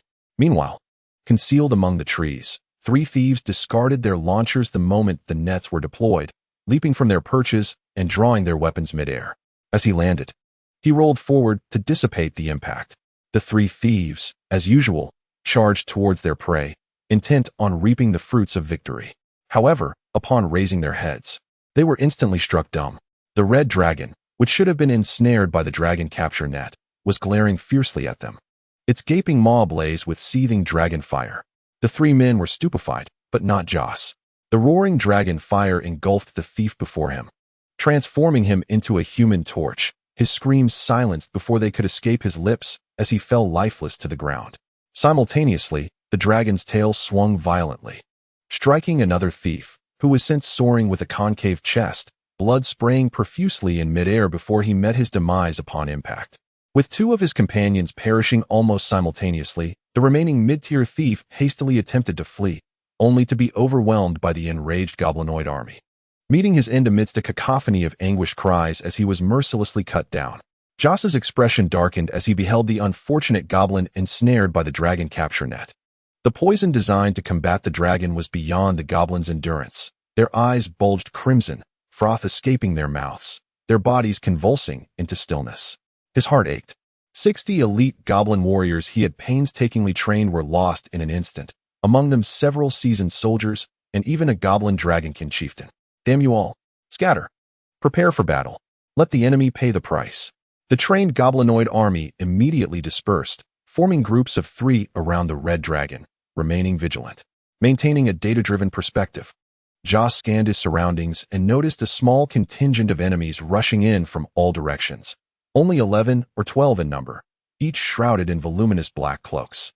This was the cunning of the dragon hunters, concealing their dragon-specific tools beneath their ample cloaks, until the moment of deployment. No one could discern the extent of their nefarious preparations. At that moment, a communication request from the Harpy's kin surged into his mind, her voice laced with urgency and anxiety. Master, it's a trap. A trap. Only Ludden and the Centaur chieftain are here. The others are illusions conjured by Ludden. Understood. We have encountered them. Joss established a visual link with his kin, observing Luna, the blood-feathered harpy, desperately fleeing upwards, fireballs narrowly grazing her. On the ground, the centaur, under the chieftain's command, was retreating in an orderly fashion. To lure me into a trap, they truly dispatched centaurs to assault the mossy-skinned werewolves. What a grand performance. Once out of danger, he ordered, monitor the centaur movements. As commanded, he severed the visual connection and turned his gaze towards the encroaching figures in black robes. Despite the enemy numbering merely 12, they seemed to encircle the hundreds of goblinoid soldiers as if they held the advantage. Arrogance. Do they truly believe they have me cornered? Joss's heart simmered with anger. Yet, from the perspective of the dragon hunters, they were indeed confident regarding the 2 juvenile dragons.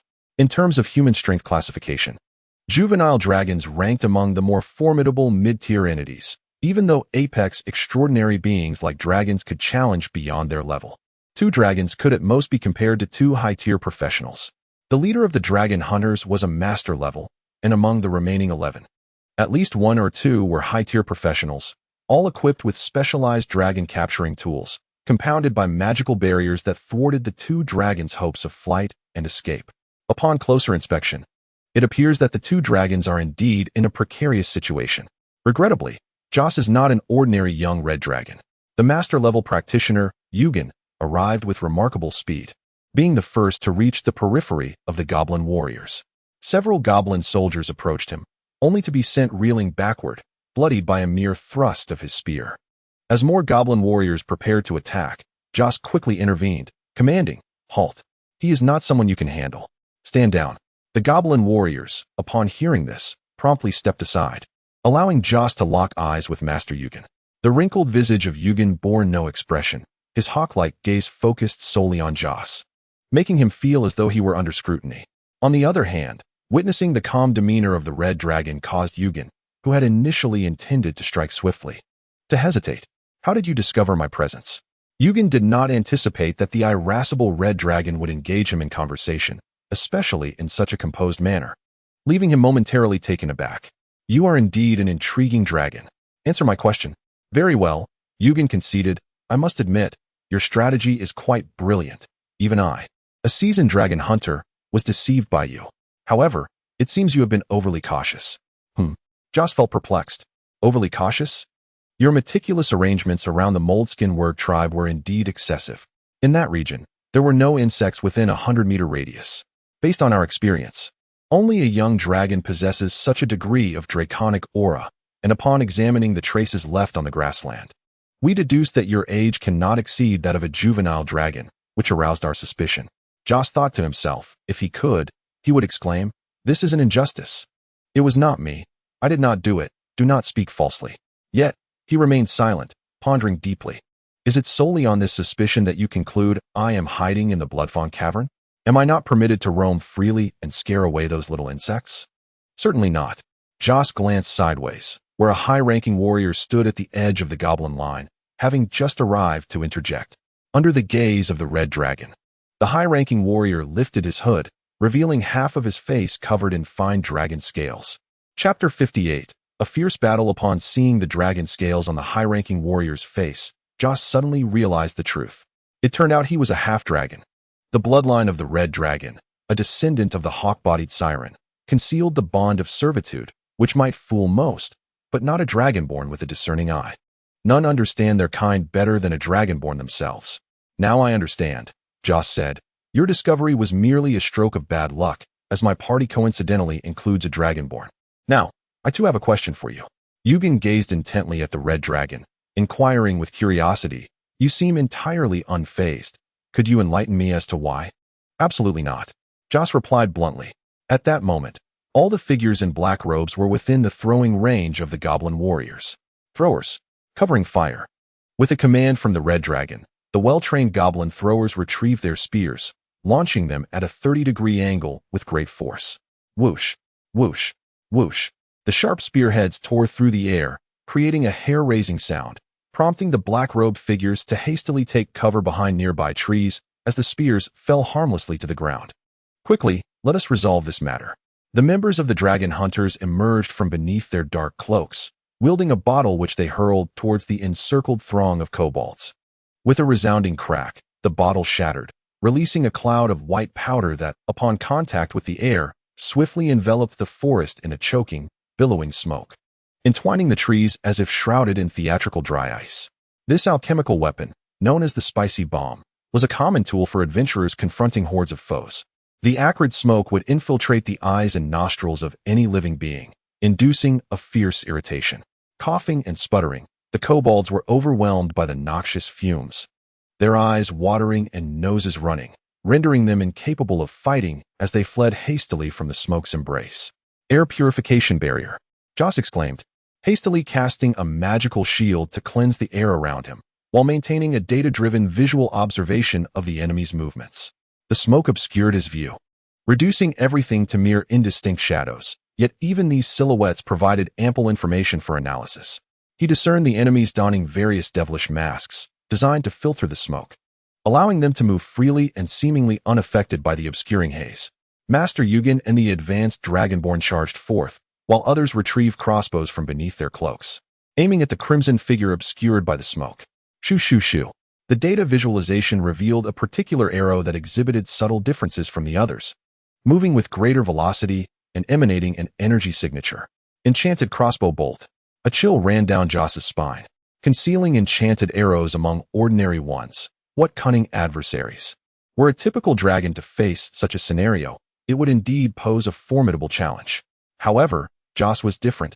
The green data continuously refreshed on his retina, marking the trajectory of the enchanted bolts. He deftly maneuvered, narrowly evading the venomous strike as the bolt whizzed past him. As the enchanted arrow zipped by, the remaining bolts followed, but Joss allowed them to strike him. Cling, cling, cling. The ordinary arrows collided with his hardened dragon scales, sparking harmlessly without breaching his defenses. Meanwhile, Master Yugen, the primary attacker, and the supporting advanced dragonborn, masked and undeterred by the fleeing kobolds, pressed onward toward the heart of the smoke where the red dragon awaited. Faced with a two-pronged assault, Joss opted to charge toward the formidable Master Yugen, though his true target had always been the advanced dragonborn. His conversations with Master Yugen and the deliberate approach of allowing others to encircle them were all part of a well-calculated strategy. After all, Master Yugen was a master-level warrior. Even if he unleashed his full power, it would not guarantee a swift resolution to the battle, instead exposing his strength and granting the enemy time to prepare. It is better to sacrifice a single finger than to lose all 10. Thus, Joss chose to go with the flow, aiming to convince the enemy that they were in control, thereby lulling them into a false sense of security before launching a surprise, full-force assault to eliminate a formidable foe. Among the two advanced enemies, one engaged the white dragon, leaving the other advanced dragonborn as Joss's sole target. As the red dragon charged toward him, Master Yugen slowed his pace. From the previous behind-the-scenes skirmishes and cunning schemes, it is evident that this red dragon is far from the mindless brute one might expect. On the contrary, it possesses a shrewdness akin to that of a weathered elder dragon. Faced with such a cunning adversary, Master Yuga became increasingly cautious, waiting for his companions to coordinate their attack and provide mutual cover. Meanwhile, the high-ranking dragonborn, witnessing Joss charging towards the captain, unleashed their full force to pursue. The red dragon, large in stature, took long strides and moved with remarkable speed. When it was merely 20 meters away from Master Yuga, it leaped into the air, executing a fierce assault characteristic of dragon combat techniques. Even a master-level practitioner would be crushed into a pulp if caught off guard by a beast weighing several tons. Thus, Master Yuga swiftly sidestepped, evading the onslaught. Joss missed his target, and the dragon's sharp claws carved deep grooves into the ground. As the dragon halted its aggressive advance, it swung its powerful tail, creating a whooshing sound as it swept through the air, stirring up a flurry of fallen leaves.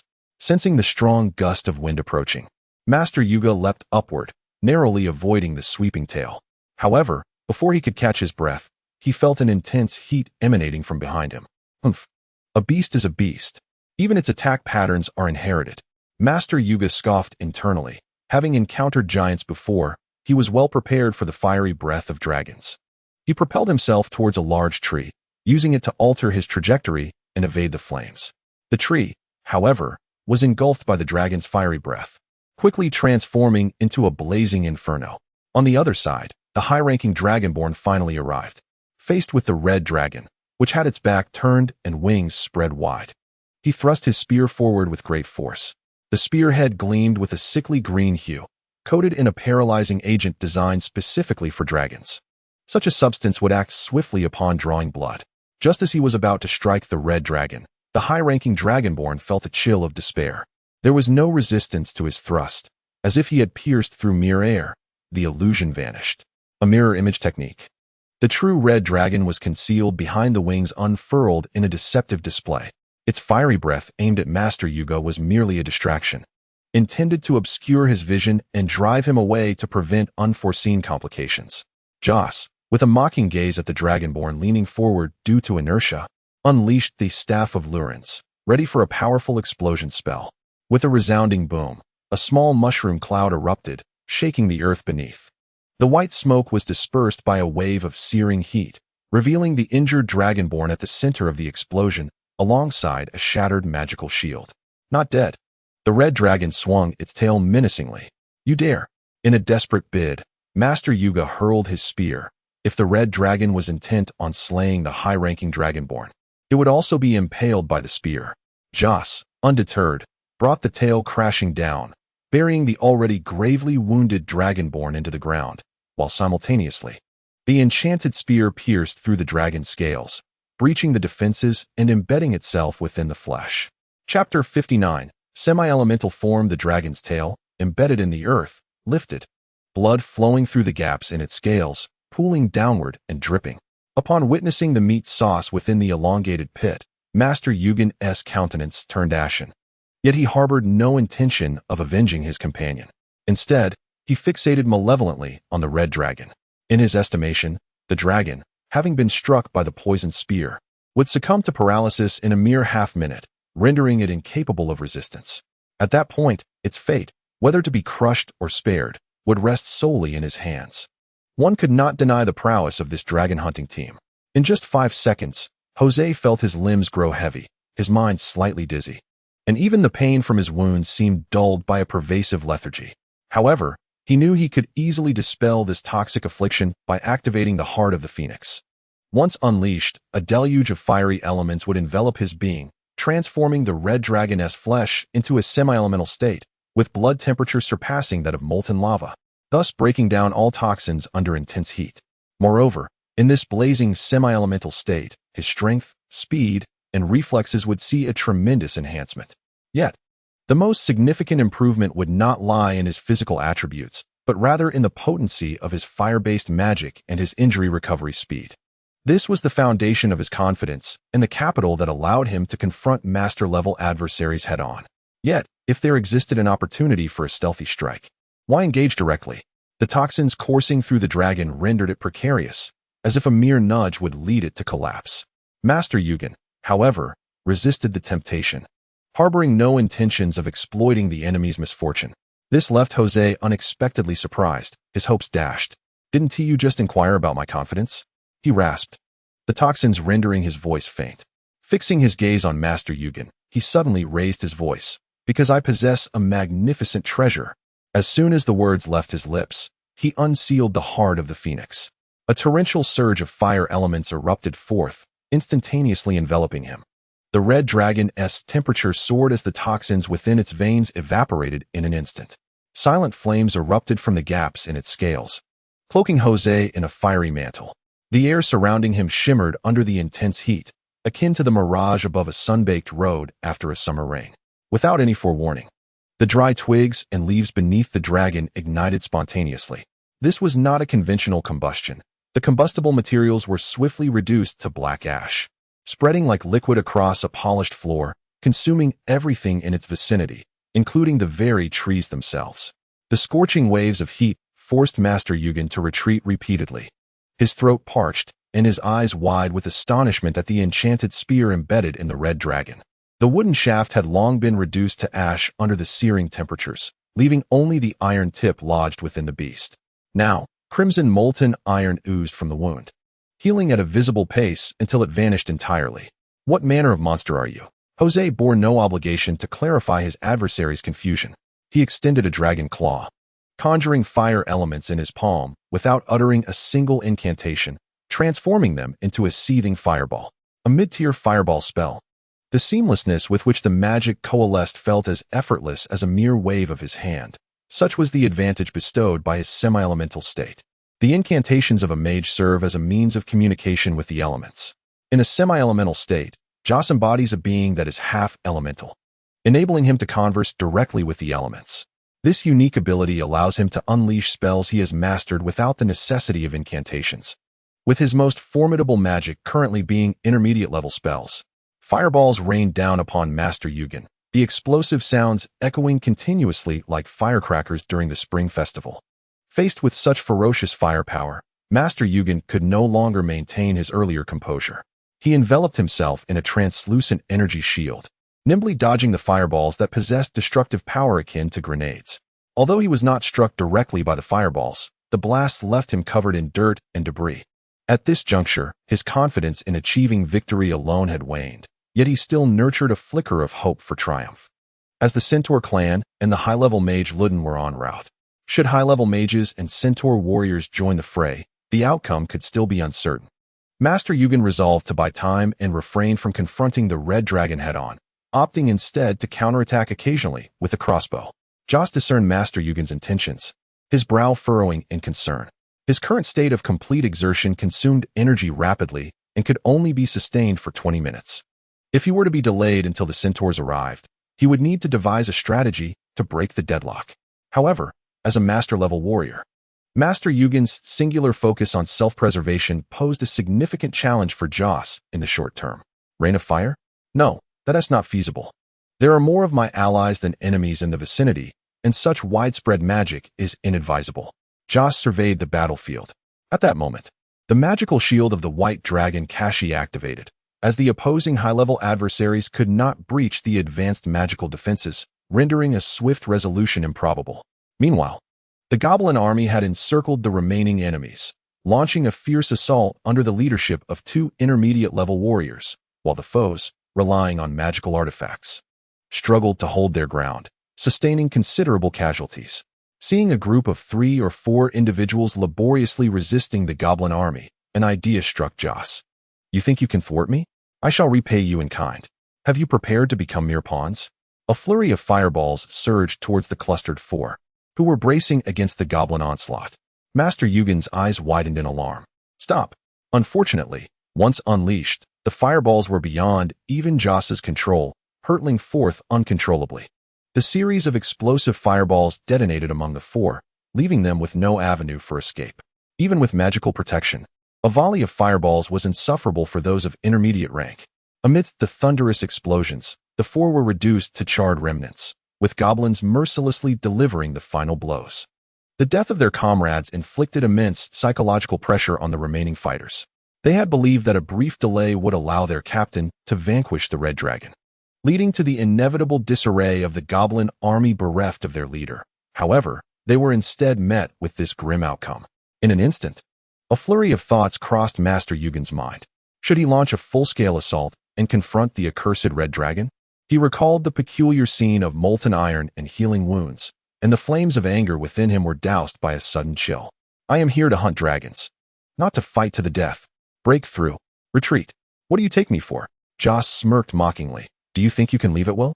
My servant. Eliminate an enemy, and you shall be rewarded with the glory of the dragoness servant. The gnolls, invigorated as if by a surge of adrenaline, launched a reckless assault.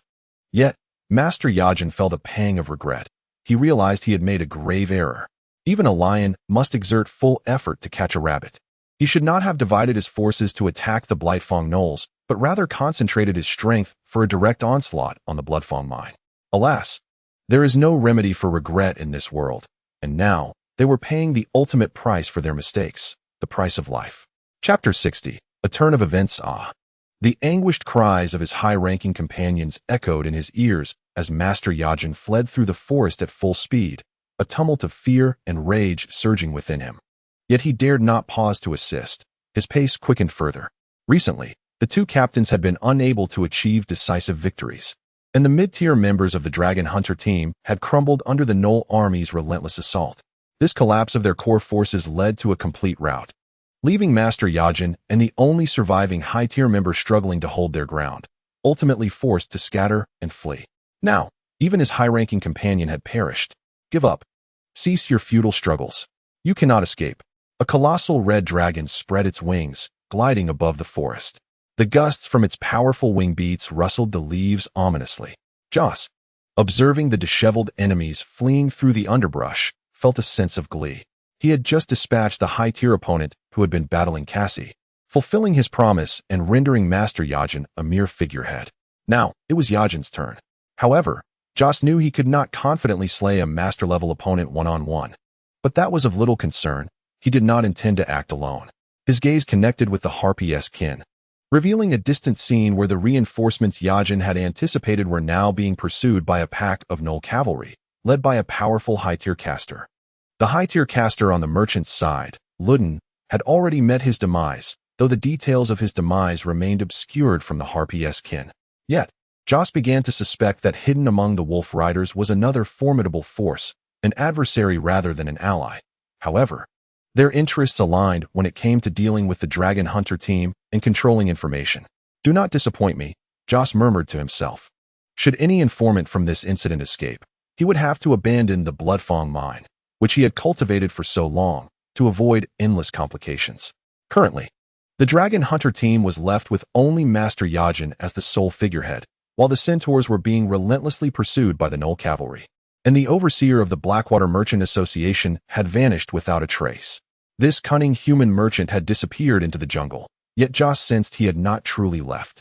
During his earlier confrontation with Master Yajin, he had felt the weight of a watchful gaze, likely that of Buck, lurking in the shadows, using magic to spy on the battlefield. With this thought, he sent a message to the Harpy kin.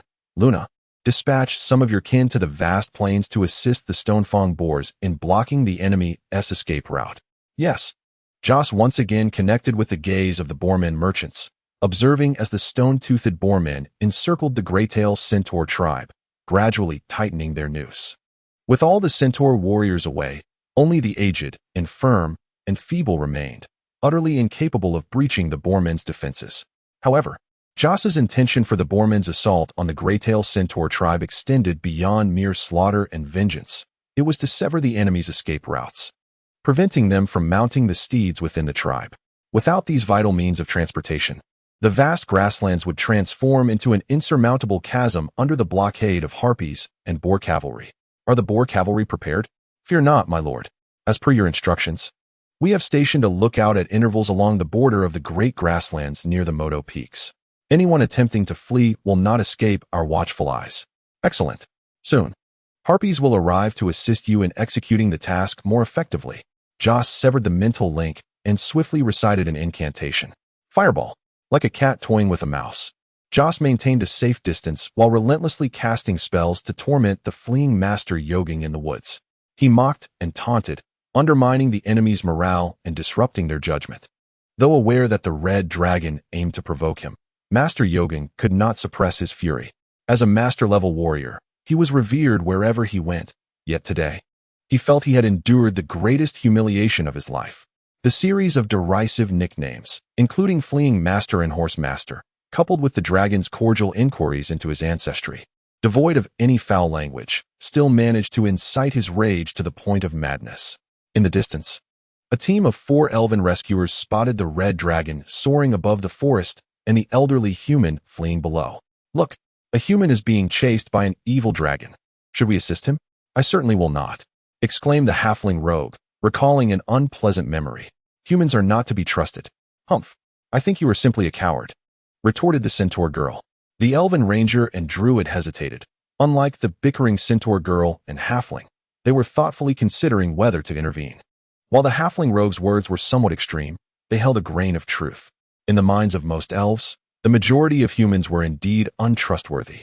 Yet there existed a select few worthy of salvation, even respect. Through the eyes of a bird, the elven druid observed the elderly human tumbling helplessly under the red dragon's pursuit. Let us help him. Judging by its size, this red dragon is merely a juvenile. With 2 high-ranking and 2 mid-ranking among us, we need not fear it. The elven ranger nodded, recognizing there was no imminent danger and willing to extend aid to a fellow in distress. What are we waiting for? The centaur girl, Lilia, galloped forth, and the 2 elves hurriedly followed suit. Hey, you all. With his 3 companions committed, the halfling rogue had no choice but to join them. Meanwhile, Joss continued to toy with the enemy while driving them towards the pursuing wolfmen and centaurs. Perhaps the current thoughts of the centaur and Master Yoging align. They believe that by uniting their forces near one another, they could turn the tide in their favor. Alas, what awaits them is only despair. For the Moto Peak Forest shall become their final resting place. Stop, foul dragon. Suddenly, from the distant woods, a centaur galloped forth, wielding a knight's lance in one hand and an Irish shield in the other. A centaur? Though both share a human upper body and a horse's lower half, Joss instantly recognized that this knight was a centaur, not a half-human. The centaur is fundamentally distinct from their fallen relatives, the half-humans, with this difference manifesting in their very essence. The centaur, being a creature of the extraordinary, attains a level of prowess akin to high-ranking professionals upon reaching maturity. They are attuned to nature, regarding themselves as guardians of the forest, and possess an innate aura of sanctity that makes them appear almost luminous amid a crowd, drawing immediate attention. However, from Joss's perspective, this centaur maiden was merely a misguided individual, brainwashed by a sense of justice and exhibiting a severe inclination towards racial prejudice. What do you mean, foul dragon? How dare you? He thought, his annoyance growing as he glanced beyond the centaur maiden to spot 2 elves, Chapter 61. It is time to reveal cruelty. Where did these centaurs and elves emerge from? Joss felt a twinge of confusion. Although the Moto Peak forest bordered the shadowy woods, the latter was a vast, primal forest comparable in size to a medium-sized human kingdom. The elven population was scarce. Confined to the forest's core, and given the abundance of extraordinary beasts within, it was rare for elves to venture far from their habitat. A possibility struck Joss as he scrutinized the attire of the male and female elves. The female elf bore a short wooden staff entwined with delicate blue flowers. Adorned in a flowing green skirt that harmonized with nature, unmistakably a druid. The male elf, clad in a brown and green leather armor, held a longbow. An arrow quiver slung across his back, and two curved daggers hanging from his belt. His graceful leaps over obstacles suggested he was an elven ranger. The combination of druid and ranger indicated that these were likely Tilly's mentor and brother. Joss's thoughts raced. The two elves had already detected his presence, which posed a potential threat to their safety. It would be best to deal with them alongside Master Yogin. However, this proved unfeasible. He could hardly contend with a single master-level opponent, let alone face both a high-ranking druid and a high-ranking centaur. With a heavy sigh, he realized there was no alternative. It was time to demonstrate his cruelty. Joss flapped his wings and soared above the two elves, unleashing a villainous cackle. Gahaha! Look what I have discovered. Two delectable elves. Delectable elves? The words sent a shiver down the spines of Veels and Anna, an ominous foreboding rising within them. Foul dragon. What did you just say? I said delectable elves. As he spoke, a fireball descended from the heavens, piercing through the gaps in the leaves and hurtling towards Veels. Boom. The elven ranger rolled on the ground, narrowly avoiding the epicenter of the explosion. The flying debris splattered him, but he paid no heed to it. Clinging to the last vestiges of hope, his back against the great tree, his lips trembling slightly. Have you ever tasted elf flesh? When did that happen? What? Do you wish to savor it too? Jose smacked his lips, feigning rapture. Delicious elven maiden, exuding the fragrance of nature, tender, delectable, and juicy. All right. The red dragon soared above the forest, as if recalling something. Before I roast and devour her, that little one was shouting that her brother, patrolling the woods, would come to rescue her. Could it be you? What was the name of that star of hope she awaited? Oh, Veils. Hearing his own name uttered by the malevolent dragon sent Veils' mind into a frenzy. A heart-wrenching sorrow surged within him, blood boiling, eyes reddened. I shall slay you. In a state of near madness, Veils burst forth from the tree's concealment, drawing his bow to shoot towards the sky. Jose retaliated with a fireball, believing the elven druid would aid the ranger in blocking the attack. However, unexpectedly, a halfling rogue sprang from the shadows, tackling the elven ranger, and the two rolled through the forest, evading the explosion. Simultaneously, thorny vines sprouted from the treetops, resembling writhing serpents, ensnaring the red dragon as it glided back and forth. Though Jose had deactivated the heart of the phoenix, his data vision remained active. A breath of dragon fire consumed the writhing vines and ignited the tree from which they had emerged. Through the burning tree, he glimpsed a pair of steadfast, hate-filled eyes belonging to the elven druid.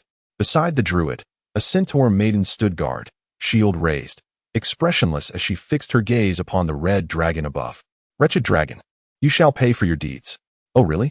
Do you intend to choke me with your flesh, little centaur? Ha ha. The dragon's derisive laughter echoed through the woods. By the way, did you see that human who just fled? He was the one who sold me that little elf. And yet you chose to save him. Isn't that amusing? I shan't play with you any longer. If you wish for revenge, then come follow me. With a flap of his wings, Jose pursued the fleeing Master Yogin. Soon, he caught up to the escaping Master Yogin, yet he did not pause, continuing to fly ahead. The presence of the elves multiplied his targets, the situation spiraling beyond his control. To safeguard the foundation of the Bloodfang mine, he required a formidable ally. However, this ally would undoubtedly turn against him once the task was complete. Before long, he heard distant cries of battle. It was the centaurs engaged in fierce combat with the wolf-riding Wurgens in the jungle. The Wurgen cavalry numbered only 40 or 50, while the centaurs boasted hundreds. Yet the tide of victory did not lean towards the side with greater numbers. On one hand, the Wurgen cavalry were all elite warriors. On the other, they had a high-ranking Wurgen spellcaster skilled in enhancement magic. All of this had been relayed to him by the harpies of the clouds.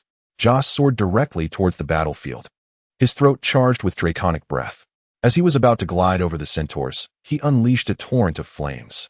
From the gaping maw of the dragon, a conical inferno surged downward, igniting the treetops and cascading through the gaps of the trunks to engulf the centaurs below. The agonizing cries of the centaurs, ablaze with dragon fire, pierced the air, while the wargs beneath the werewolves caught the scent of flesh, their eyes gleaming with a predatory green. After 2 passes, the centaurs were utterly shattered. As for why he chose to assist the werewolves, it was twofold. Firstly, the centaurs were indeed adversaries, yet he sensed that potential allies lurked among the werewolves. A professional dragon hunting team had uncovered signs of a young dragon's presence around the mossy-skinned werewolves, mistakenly attributing it to Joss's exaggeration. However, Joss had never fabricated anything in that vicinity, leading to only one conclusion. A dragon indeed lay hidden within the mossy-skinned werewolf tribe. This dragon, residing within the forest, did not reveal itself during the onslaught, but rather concealed itself, observing the situation and seizing the opportunity to eliminate the enemy's most troublesome high-ranking mage.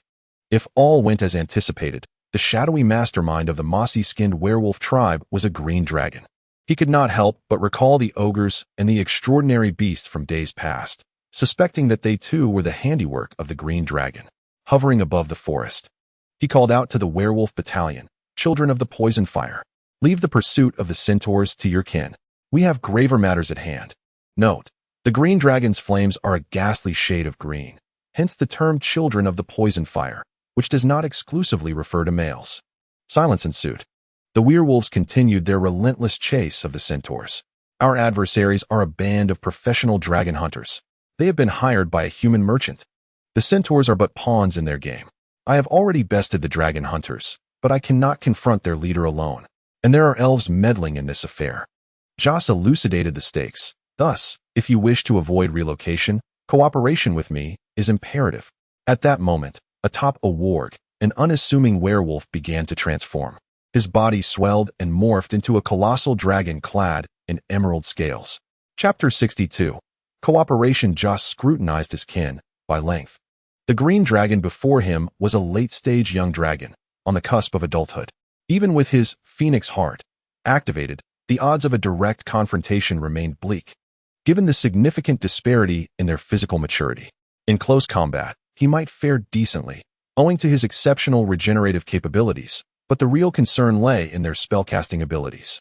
The young dragon had already mastered high-level magic and was beginning to dabble in master-level spells. Each tier of spellcasting represented a new realm of power, particularly when considering the 2-stage difference in their capabilities. Under Joss's watchful gaze, the green dragon unfurled her wings and soared upwards, breaking through the burning canopy and snapping several flaming branches in her ascent. She approached Joss, and though Olivia, the red dragon, was not surprised that she had been detected, having been observed by the harpy in the skies, she still felt a twinge of irritation. "You little whelp. You bring trouble upon the illustrious Olivia. We have no time to squander." Jossi interrupted the green dragon, stating that the chromatic dragons are all offspring of Her Majesty the Dragon Queen. "We shall discuss our matters later. For now, let us vanquish the enemy, lest we either relocate or brace ourselves for an interminable barrage of troubles." With that, Jossi turned and soared back, unperturbed by the possibility of a sudden ambush from the green dragon. At the moment she chose to reveal herself, it was clear she had weighed the stakes and made her decision. "Humph." Olivia let out a proud scoff, following the red dragon. As they flew, Jossi briefed the green dragon on the situation. "The mastermind behind it all is the northern overseer of the Blackwater Trading Company, the human noble Buck. I have dispatched individuals to secure the borders of Motive Forest. Our immediate adversaries consist of a master-level human warrior, a high-ranking elven druid, and a high-level centaur. The rest can be disregarded." Upon hearing this, Olivia was taken aback, and her gaze towards the red dragon shifted to one of doubt. It is worth noting that the boundary between Motive Forest and the vast prairie is not short. Sealing it would require the rapid mobilization of a significant workforce. This whelp has only been here for a few days. How could he muster such a retinue? I suggest you conceal yourself. The enemy is unaware of your presence." Olivia swiftly uttered an incantation. High-level invisibility spell. The green dragon's form grew faint, becoming entirely transparent, cloaked in optical invisibility. Yet Jossi could still perceive the currents of air generated by her wings. Before long, The two dragons located the elf and Master Yogin, or rather, they heard the sounds of their battle. Could it be that the casual ruse had succeeded? Surely the elves cannot be so foolish. Jossie pondered, drawing closer to witness the scene unfolding in the woodland. In the glade, the centaur maiden took the front lines. The elven druid provided primary firepower. The elven ranger harried from the side, while the halfling rogue lurked in the shadows, all genuinely intent on slaying Master Yogin. Master Yogin found himself cornered, unable to escape, and he shouted in exasperation, "Have you all lost your minds? We ought to unite against the vile dragon. He is our greatest foe. Bah! We shall never ally with you, you wicked slave traitor." Vil shot back with a steely gaze, relentlessly firing to harass. As a ranger, his duty was to patrol the borders, safeguarding the common elven folk, and occasionally pursuing wanted criminals. Unfortunately, Master Yogin's likeness hung in the task hall, charged with the crime of capturing elven slaves. It is no easy task to encounter a dragon, a rare creature. Thus, the dragon hunting team, led by Master Yogin, took on a side job of capturing elven slaves and selling them at a premium to the Blackwater Trading Company. It was precisely due to their long-standing collaboration that Buck, upon learning of the dragon's existence, promptly contacted Master Yogin, leading to this ill-fated dragon-catching endeavor. All of this was unknown to Jossie. He only knew that the two factions were clashing, which was decidedly advantageous for him. Upon seeing the arrival of the red dragon, the elven group heightened their vigilance, yet they did not cease their assault, believing that a youthful red dragon posed no threat to them. Meanwhile, Master Yogin, fully aware of the red dragon's capabilities, was consumed with urgency. "Ha! Elves, it seems we share a common enemy. Let us first join forces to eliminate him, shall we?" Without awaiting a response, Jose swiftly recited an incantation. The greasy spell. This elementary magic could conjure a patch of ground with virtually no friction using magical oil. What scene unfolds when one's feet unexpectedly slip during a fierce battle? Master Yugin's body lost its balance, his feet dancing upon the ground, leaving a flurry of afterimages. Before he inevitably fell to the ground, the centaur maiden, with her 4 hooves, managed to maintain a semblance of balance, yet could not escape the inevitable slide, crashing against a large tree as she cried out in alarm. "Whoa, Anna!" The elven druid unleashed a vine, slithering like a serpent, which ensnared her friend's arm and pulled her from the greasy spell's range. The elven ranger and the hidden halfling rogue seized the opportunity to strike. Deadly arrows aimed at the fallen Master Yugin. He rolled and dodged, yet was still struck in the arm, gritting his teeth against the pain. Master Yugin snapped the arrow in two. Meanwhile, Jose sensed the disappearance of the concealed green dragon nearby, realizing that this temporary ally had commenced its actions. The Firestarter spell, although merely a trick not worthy of being called magic, when combined with the greasy spell, it could unleash effects akin to a firebomb. The magical oil ignited, forcing Master Yugin to roll and evade once more, inadvertently aggravating his wound where the arrow remained lodged, causing him to break into a cold sweat. "Ha! Master, today is your day of reckoning." Jose's exaggerated mocking laughter rang out as he unleashed nearly instantaneous elementary spells, seeking not lethality, but maximum commotion. Though unaware of the green dragon's specific intentions, diverting the enemy's attention to himself while his companions acted was always a sound strategy. Ostensibly, the red dragon and the elf coordinated their focus on Master Yugin, while secretly, the green dragon stealthily departed, only to return from afar to infiltrate the underbrush. A delicate, pale green toxic gas began to pervade the forest in minute quantities, scarcely perceptible, stealthily infiltrating the bodies of all present, gradually accumulating. The fierce battle continued, with Master Yugin sustaining numerous injuries. Through his desperate efforts, he shattered the centaur maiden's shield, leaving the battlefield in disarray. The elven druid was the first to sense something amiss. She felt her magical energy sluggish and her heartbeat quicken. "Friends, something is wrong. Retreat." "Oh ho ho. Only now do you realize? It is too late." The elf, hidden behind a large tree, revealed herself, and an eruption of vibrant green gas burst forth from her, instantly engulfing the entire glade and surging towards the red dragon not far above the treetops. Jose had anticipated his companion's underhanded tactic, taking to the skies with a flap of his wings. As the verdant gas dispersed in the wind, he beheld the scene in the forest, his expression twitching. All were sprawled upon the ground. The elven druid's staff was missing. The enchanted armor had been stripped from the centaur maiden, and others had similarly lost possessions. Chapter 63. Who is the weakling? As Olivia gathered the spoils, the soil beneath her feet stirred, as if seeds in the earth were sprouting. Pushing up the surface soil, and a tender green vine emerged from the ground. Under the influence of the green dragon's magic, the vines began to grow wildly, thickening and lengthening at a visibly rapid pace, transforming from a tender green to a lush emerald hue, their surfaces adorned with vibrant red thorns.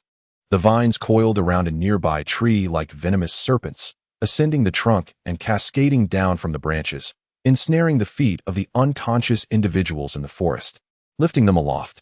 The entire process, from sprouting roots to suspending the captives, took no more than 5 seconds.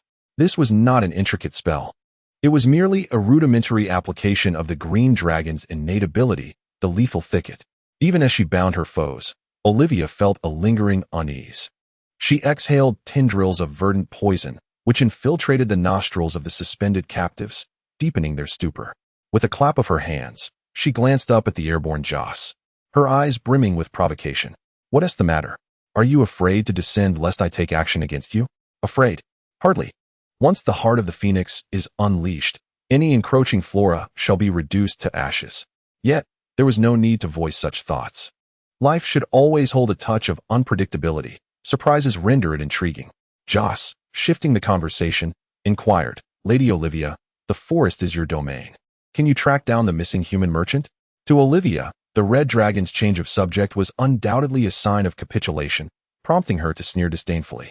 Though a flicker of disappointment stirred within her, had the red dragon been roused to confront her, she would not have hesitated to subdue her kin before sending her minions to search for the vanished merchant. Seizing upon Joss's query, she proposed, let us summon our minions to search together. Joss nodded, flapping his wings as he prepared to take off. Wait. Simply use your mental link to notify the minions. You cannot leave. Olivia transformed back into her dragon form, soaring into the sky to confront the red dragon directly. We must discuss our affairs. In her youthful stage, the green dragon measured a formidable 13 to 14 meters, while Joss was a mere 9 meters in length. This disparity was greater than that between Joss and Cassie. And regarding magical prowess, the young dragon could not be compared to the adolescent dragon. Only one can reign over the Moto peaks. Olivia raised her head high, gazing down at him through her nostrils, feeling assured of her dominance over Joss naturally. Under normal circumstances, her assessment was not unfounded. I present you with 2 choices. Either voluntarily surrender your wealth and vow to serve Her Majesty the Dragon Queen for 5 centuries, or I shall give you a beating. After which you will offer your wealth and serve me for 5 centuries. What an impatient fellow, Joss mused inwardly. He had assumed the green dragon would wait until capturing the merchant to reveal her intentions. In retrospect, he had indeed overestimated her patience. He feigned anger, then seemingly resigned to reality, his tone laced with fear and despair. 5 centuries is excessive. At most, 100 years. Olivia furrowed her brow. She perceived that this individual before her was not at all like the impulsive and irascible red dragons. Rather, he resembled a green dragon cloaked in red scales, capable of recognizing reality and making the most advantageous choice based on it. Indeed, if she were in the red dragon's position, aligning with a near-adult kin during his juvenile stage and serving for a century would be a deal that seemed exceedingly favorable. Rather than claiming to have served for a century, it is more accurate to say that it has thrived under the protection of its kind until reaching maturity. Such shrewd calculations. Is this truly a red dragon? Olivia realized that she could not regard this creature before her as an ordinary red dragon. However, bolstered by the disparity in their ages, she felt confident in her own strength. You must understand, young whelp. A vine of emerald green sprouted from her dragon claws, slicing through the air with a resounding crack. I am not here to negotiate. The weak must submit to the strong. My words are commands to you. To this sentiment, Joss wholeheartedly agreed, nodding his head before suddenly raising his voice. The weak must submit to the strong. No sooner had he spoken than crimson flames erupted from the gaps in the scales of the red dragon. Joss transformed into a blazing fire dragon, radiating light and heat akin to the sun, the scorching warmth emanating from him in all directions. What is this? In an instant, a torrent of heat struck Olivia, who felt the terrifying energy contained within the waves of warmth. Shocked, she had nonetheless prepared herself mentally for battle and did not panic. instead unleashing a spray of sickly green poison fire from her mouth. Joss also exhaled a cone of dragon fire, and the two distinct breaths clashed in midair, forming a stark boundary. The completely different energies of their dragon breaths collided, annihilating one another, while new energies continuously surged forth. The contest of dragon breaths was surprisingly evenly matched. Olivia was taken aback. She was 2 full-age stages older than Joss, her body more developed, her magic more potent, and her breaths might far greater. On the other hand, Joss was not caught off guard. The red dragon's breath was inherently fierce and domineering, suitable for head-on confrontation, further enhanced by the heart of the phoenix. In contrast, the green dragon's breath was as subtle and cunning as their nature, adept at underhanded tactics, but no match for the red dragon in direct combat. In truth, the balance achieved in their clash of breaths was largely due to the age disparity. Realizing that she was comparing her weaknesses to her opponent's strengths, Olivia summoned a dozen spiked vines that writhed like serpents, launching an assault on the fire-breathing red dragon from all directions. Joss discerned the green dragon's intention. She aimed to conclude the breath contest. Once the breath contest ended, he could almost predict the ensuing developments of the battle. The green dragon would exploit her superior spellcasting abilities to distance herself and continuously deplete him with ranged magic until the energy of the heart of the phoenix was exhausted, ultimately leading to her defeat. But Joss would not allow her to have her way. He triggered the last high-level spell of the Staff of Lurens, summoning a meteor shower. Fireballs the size of fists appeared out of thin air, densely suspended above the 2 dragons, painting the sky a fiery red. In mere moments, the meteor shower, trailing long fiery tails, descended from the heavens. Feeling the chaotic and destructive energy raining down, Olivia was filled with terror. At this moment, she truly regretted her choices and felt fear. Given the current situation, if she attempted to withdraw, the red dragon's breath would sear her. If she remained, the meteor flames would strike her down. Either way, death awaited her, and all she could do was hope that the vines would prove of some utility. In the hopeful gaze of the emerald dragon, the frenzied vines lashed against the crimson dragon's form, yet before they could ensnare, they succumbed to the searing flames, losing their moisture, wilting, and transforming into ashes. Simultaneously, the fiery rain pelted the green dragon, resulting in explosions that shattered its verdant scales, leaving gaping, bloodied fissures. Boom, boom, boom. Amidst the torrential downpour of flames, several fiery droplets struck the green dragon's head, interrupting its toxic breath, while the remnants of the red dragon's fiery breath continued to scorch it. Olivia let out a mournful cry as she plummeted from the sky, descending towards the forest ignited by meteoric flames. Jose folded his wings and pursued the free-falling green dragon. With a thud, after breaking through a few branches, the green dragon crashed heavily to the ground. Moments later, Jose landed within the burning forest, his claw gripping his adversary's throat. The phrase "the weak must submit to the strong" could not be more accurate. Chapter 64. Working off dead for 3 centuries. Hey, don't play dead. Jose shook the green dragon by the neck, its head weakly swaying. Had it truly lost consciousness? He produced an arrow, enchanted by the dragon hunting team, coated with a powerful sedative targeting colossal dragons. This was a poison arrow meant for dragons. Since you have fainted, you may as well sleep soundly. With that, he lunged the arrow towards the green dragon's arm, stopping abruptly just above the scales, while tightening his grip around its throat. Feeling the pressure on its neck, the green dragon, which had been preparing to retaliate, immediately deflated, opening its eyes to glare at the crimson dragon with a mixture of sorrow and fury. If it weren't for my own carelessness. Alas, my life now lies in the hands of my opponent. It is too late for words. Jose raised his head high, looking down at the green dragon through his nostrils, firmly grasping its throat. He was genuinely confident. We must discuss our matters. Only one master can reign over the Moto Peaks. Why does that sound so familiar? I offer you 2 choices. Either willingly surrender your wealth and pledge to serve Her Majesty the Dragon for 500 years, or I shall beat you. And then you will present your wealth and vow to serve me for 500 years. Olivia, that is my line. Though Olivia dared not voice her anger, her mind remained clear. Despite her opponent's cunning victory, she could not deny her defeat. Her very life was in the hands of her adversary. For the green dragon, recognizing reality and yielding has never been a source of shame. On the contrary, failing to acknowledge reality and suffering unnecessary harm is what truly warrants disgrace. Great child of the flames, I concede, I concede. Olivia forced a grimace. But 500 years is excessive. I am willing to serve you wholeheartedly for 100 years. Jose's brow furrowed as a fiery whip coalesced in his claw, cracking against the ground beside the green dragon's head, sending up a small cloud of dust. Olivia, you must understand, I am not negotiating with you. In your own words, the weak must obey the strong. My words are your command. 500 years. Not a year less. 500 years. Enough of this trivial chatter. Joss interrupted the bargaining green dragon, declaring, your life rests in my hands. You shall agree, whether you wish to or not. Then go ahead and kill me. Olivia retorted defiantly, presenting herself as a reckless soul, daring him to act. Kill her? That was out of the question. Eliminating her would yield no benefit for Joss and could potentially draw the attention of Tiamat, the mother of the five-color dragons. To prevent severe internal strife among the five-color dragons, which could diminish their numbers and threaten her source of followers, Tiamat had explicitly decreed that conflicts among the five-colored dragons must not be lethal, to ensure that the young dragons were not subjected to lifelong imprisonment by the adults. She also stipulated that the maximum duration of service under contract between the five-colored dragons was 500 years. It was precisely due to the series of protective policies set forth by the malevolent dragon deity that Olivia, despite being grasped by the throat, still possessed the audacity to negotiate.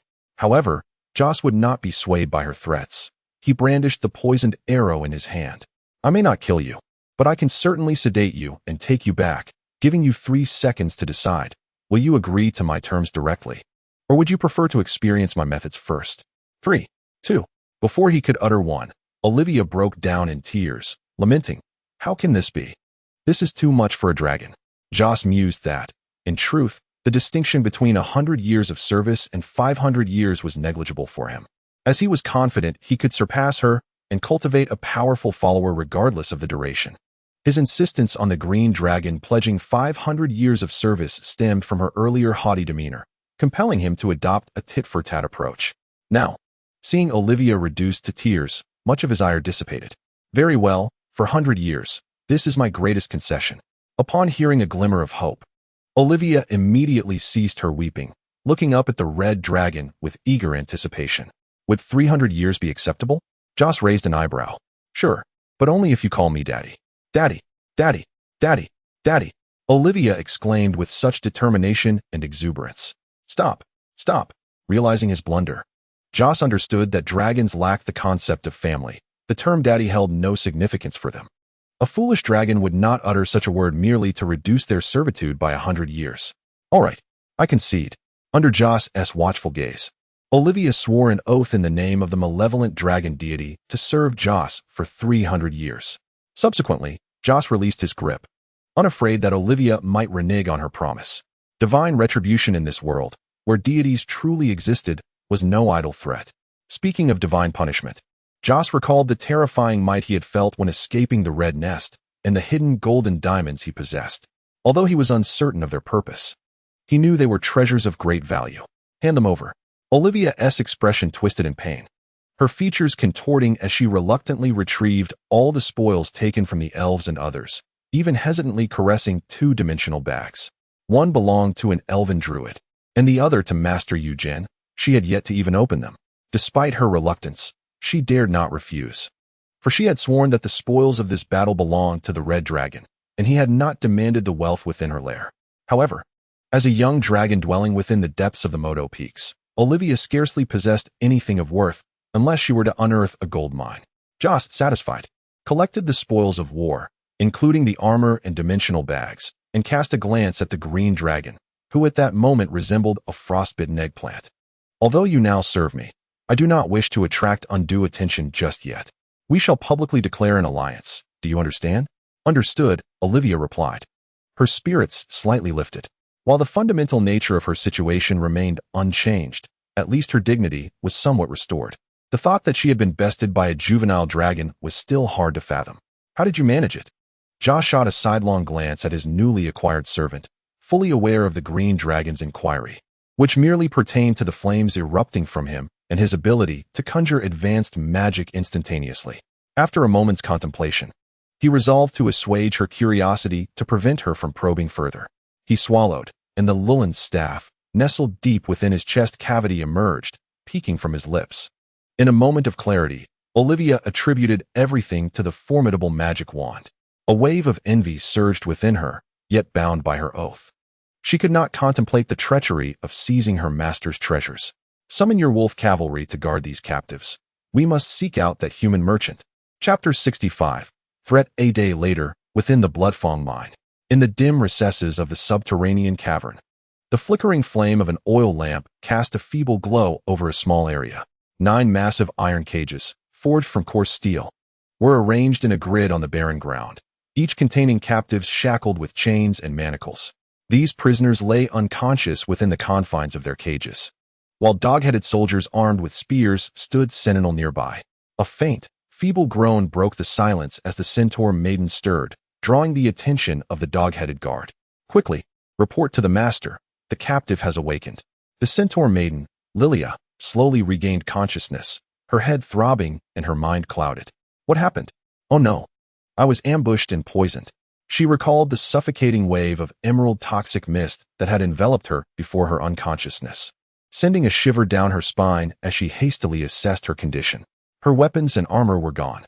Heavy black iron shackles bound her hands and hooves, and any sudden movement sent sharp pangs of pain coursing through her limbs where the shackles made contact. This was due to the coarse craftsmanship of the dog-headed beings, whose hastily forged shackles bore jagged edges. Everyone, Lilia peered through the bars of her cage, taking in the surrounding scene. Her 3 companions were similarly imprisoned, shackled and bound, with the elven druid among them receiving particularly harsh treatment, his mouth stuffed with filthy cloth. In addition, the nearby cages held several other centaurs, as well as a human, who remained surprisingly composed, leaning against the edge of the cage, lost in thought. His attire, though disheveled, hinted at the considerable value of its fabric. A nobleman, perhaps? Lilia had no time to ponder such matters. She grimaced against the pain and began shaking the iron bars, producing a clanging sound as she called out to her unconscious companions. Everyone, wake up! Perhaps it was her cry that had an effect. Or perhaps the poisonous gas had dissipated over time, but the 2 elves and the halfling rogues soon regained consciousness. Vil sat up, pressing his forehead. What on earth is happening? Where are we? The silenced elven druid, Iana, whimpered softly. The halfling rogue, aware of his predicament, calmly surveyed his surroundings. Silence. No discussions, barked a nearby guard, a gnoll, as he struck the iron cage with his steel spear, the threat implicit in his actions. Thud, thud, thud. A rhythmic footfall echoed, initially faint, but growing louder and nearer. To the astonishment of all present, a colossal red dragon emerged from the passageway. At that moment, an unusual thought surged within Lilia as she beheld the dragon. The red dragon Isin, so terrible after all. She shook her head, dismissing the absurd notion from her mind. Meanwhile, Jose entered the expansive cavern, casting a glance at the captives within the cage, his spirits buoyed. The previous day, after subduing the green dragon, the 2 dragons had mobilized their minions to hunt down the fleeing human merchant, Buck, with wild boars blocking the path, werewolves scouring the interior with their wolves, and harpies patrolling from above. Buck found himself with no avenue of escape and was ultimately captured. As for the Greytail centaurs, their chieftain and his brother had perished in battle against the werewolves, leaving the remaining centaurs either slain or taken prisoner, with a few fleeing only to be hunted down during the search for the merchant. Including the annihilated dragon hunting team, the dismembered master Yugen fed to wolves, and the captured elven rescue party, the enemy had suffered no losses. Of course, Jose's good mood was not solely due to victory. The Starry River Plaza had acquired a new statue, with a golden halo-like ring adorning its base. Heroic aura. Victors, all shall bow down. Yet, the time has not yet come. Heroic aura is a passive skill that can influence others' perceptions of oneself to a certain extent. In simpler terms, it significantly enhances one's charisma. While charisma does not directly augment combat prowess, it remains an invaluable asset. Jose had conducted some exploratory experiments, utilizing heroic aura in tandem with dragon intimidation when recruiting new followers, yielding astounding results. The red and green dragons unleashed their intimidation upon a group of unfamiliar goblins, compelling them to choose between the 2. Nearly all goblins opted for the smaller, weaker red dragon, the green dragon claimed one for itself, inflicting a severe blow to the green dragon's pride, which still questioned its worth as a dragon. Moreover, Jose discovered that followers who remained close to him unconsciously gravitated towards him, their loyalty significantly enhanced. He surmised that, given enough time, heroic aura could even have a brainwashing effect. The weaker the being, the more straightforward their thoughts, and the greater the influence of heroic aura. However, one caveat remained. If a creature harbored intense hatred towards Jose, the effect of heroic aura would be minimal, as exemplified by the elven ranger Vales before him. His eyes were bloodshot, and he grasped the iron railing with all his might, as if he yearned to tear through it and confront the red dragon with unbridled fury. Wretched beast, why do you roar so loudly? Jose lashed out with a fiery whip, striking the elf ranger's hand that clutched the railing, causing the elf to retract his hand in pain, gasping for breath. It's your fault. Vels glared at the red dragon with unbridled hatred, his crimson eyes fixed upon it. Evil dragon, if you have the courage, kill me. My kin will avenge my death. Kill you? Jose mocked with a sardonic smile. Do you not wish to see your sister again? I will wait for her in the realm of Lady Flora. What did you just say? Vels suddenly reacted, doubting his own hearing. The notorious appetite of the red dragon for elven maidens was well known. Even his mother used it to frighten disobedient young elves. Nevertheless, he clung to a glimmer of hope, trembling as he asked, Tyrael is not dead? Indeed, she is alive, Jose replied nonchalantly. That little elf is too thin. I plan to fatten her up before feasting. Vels was infuriated. You scoundrel. If you have a grudge, take it out on me. Do not harm her. What right do you have to make demands of me? Jose sneered, directing his disdainful nostrils at the elf ranger. I intend to harm both of you. Vels, filled with rage and despair, was at a loss for words. He had no means to refute the truth. Both he and his sister were at the mercy of the red dragon, their fates hanging in the balance. Observing the captive's despondent expression, Jose recognized he had achieved his objective and decided to withdraw gracefully. However, I can offer you a chance for both of you to survive. The sudden opportunity amidst despair appeared extraordinarily precious. Although Vels understood the red dragon's malevolent intentions, he could not suppress a flicker of hope as he looked up at the dragon with a conflicted gaze. Jose articulated his purpose. Become my vassal, serve me. Convey some trivial information, and I shall guarantee the safety of your sister's life. Chapter 66. There is always room for negotiation. Vels regarded him with suspicion. Information? What information? The movements of the elven clan. Impossible. I would rather die than betray my kin. You vile red dragon. Vels reacted vehemently, intending to curse, but recalling his sister's precarious situation.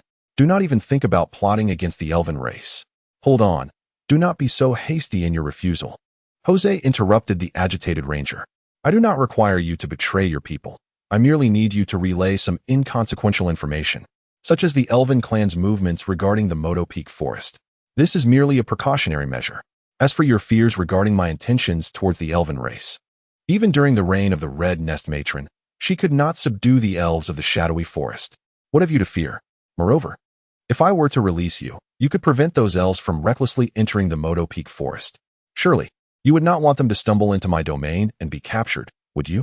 Jose observed the elf ranger's conflicted expression. The knowledge of the elven clan's movements in the shadowy forest was crucial for him, bearing significant implications for the survival of his vassal's influence. Surrounding the Moto Peaks, to the west lies the recovering Chagall Mountains, where the extraordinary beasts within are loath to abandon their territory, posing minimal threat. To the north, the triangular plains and vast grasslands unfold. Much of the triangular plains have already succumbed to the grip of the red dragon, compounded by the scarcity of large indigenous tribes on the grasslands, resulting in little danger. To the east and south, dense, shadowy forests abound. Due to the multitude of tributaries from the Volga River, these dark woodlands are laced with intricate waterways, compelling the southern inhabitants to prefer traversing the Chagall Mountains rather than daring to cross the unknown waters. Only in the core of the eastern shadowy forest reside the elves, who, with their long lineage of formidable warriors united under the throne of their elven king, maintain an organized army to counter external threats. Thus, the elves stand as the sole force capable of annihilating the current cohort of red dragons. Joss cannot afford to lower his guard. Have you made your decision? The agreement you pledged not only ensures the safety of you and your sister, but also averts potential conflict between myself and the elven kin, thereby sparing countless lives. Vales wrestled internally, his instincts warning him that the red dragon had not divulged the entirety of the truth, and his actions might endanger the elven race. Yet, as the red dragon asserted, he could facilitate a truce between the elves and the dragons. Torn between choices, Joss sensed the moment had arrived, producing a dragon scale. If you find it difficult to choose, allow me to assist you. The red dragon swiftly recited an incantation, while the elven ranger, his expression fraught with conflict, offered no resistance to the transformation into a thrall. When rational beings face an impasse and are unable to make a decision, intervention from an external force that compels a choice, especially one that holds leverage over them, often leads to acquiescence to the prevailing reality. With the elven ranger now bound by contract, Joss felt a sense of satisfaction. With the leverage of Tilia in his grasp, he now had Vales firmly under his control, making him the carefully selected point of breach. The breach was now opened. Joss approached the gagged elven druid, Anna, a high-level druid of considerable strength, whose contributions to agriculture and livestock development were indispensable and deserving of capture. Bound hand and foot and silenced, the elven druid could offer no resistance. Succumbing to the red dragon's swift strike, forced into a contract, the high-ranking half-elf girl received the same treatment. Joss then proceeded to another side, heading toward the cage that housed the merchant, Buck. Upon noticing the red dragon approaching, Buck rose, wiped his face, adjusted his attire, and with a smile, bowed respectfully. "Good day, esteemed dragon lord." Joss scrutinized the culprit behind the dragon-hunting operation and could not help but concede that he exuded a quintessential noble demeanor. Even while ensnared in the enemy's lair and having been deliberately starved for a day, he maintained the poise befitting nobility. Such noble grace and intrinsic resolve cannot be cultivated by mere upstarts. It is the hallmark of those with a rich heritage of nobility.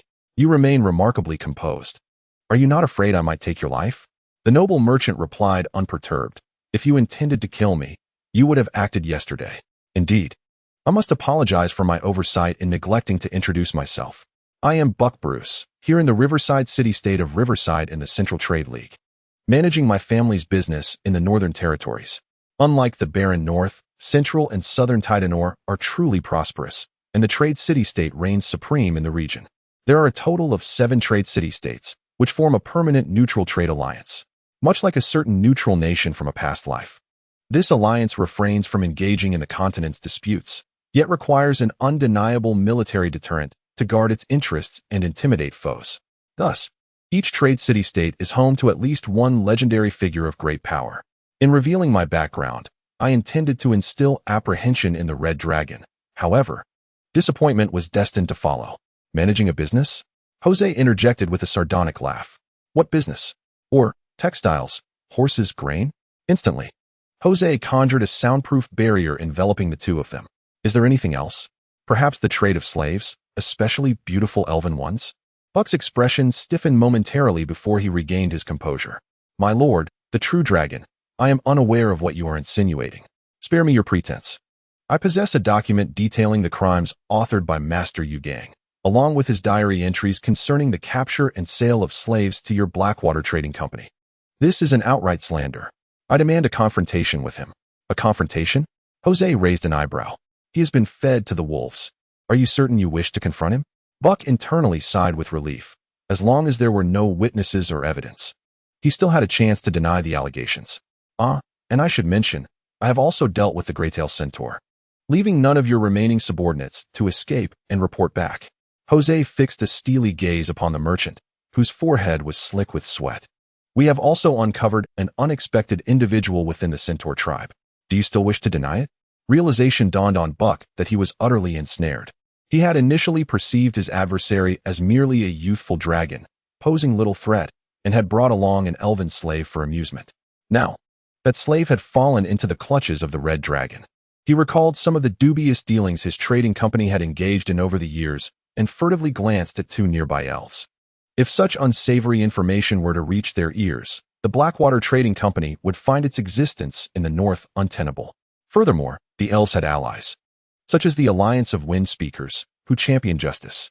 Should these formidable forces pursue the matter, while the trade city-state of Riverside might remain unscathed, Buck and his family would likely become sacrificial pawns to appease elven wrath. My lord, the true dragon, surely we can reach some amicable resolution. Resolution? Jose's tone was calm, yet unequivocal. No, that is incorrect. I am not here to negotiate with you. He produced a scale. I share this information solely to impress upon you that the family you rely upon cannot save you. Should I desire it, I could obliterate everything you hold dear at any moment. Buck's complexion paled, his fists clenched until his knuckles turned white, yet reality soon dawned upon him, causing his hands to fall limply at his sides. Resistance would yield no favorable outcome. Thus, he resolved to acquiesce to the situation, minimizing the damage to himself while still seeking opportunities for potential advantage. Before him, the Crimson Dragon, despite being in its youthful stage, exhibited remarkable strength and cunning. Perhaps becoming its vassal would not be such a dire fate. Moreover, being a dragonborn could extend his lifespan by several centuries. He continually engaged in self-hypnosis and bowed deeply, proclaiming, "Buckbrush at your service." Jose raised an eyebrow, feeling a sense of satisfaction. An opponent endowed with absolute rationality and intelligence could indeed be formidable. However, as long as he held the creature's life firmly in his grasp and bound him with mutual interests, he would transform into an invaluable ally. A premonition coursed through him. Their association would be rather pleasant. Upon uttering the incantation, Jose swiftly integrated the dragon scales into Buck's forehead. Observing Buck, who was now undergoing the agonizing transformation of the dragon lineage, curled up in pain, Jose felt a surge of delight. At the inception of establishing his base in the Bloodfang mine, he had envisioned creating his own intelligence network. Originally, the most suitable candidate had been the Boreman merchant, Hulk. However, this role had now shifted to Buck. As the overseer of the Blackwater Consortium in the Northern Lands, Buck possessed considerable societal standing and wielded numerous channels for intelligence gathering, which could be utilized immediately. Furthermore, thanks to the Bruce family backing Buck, Jose would gain insights into significant events unfolding across the continent.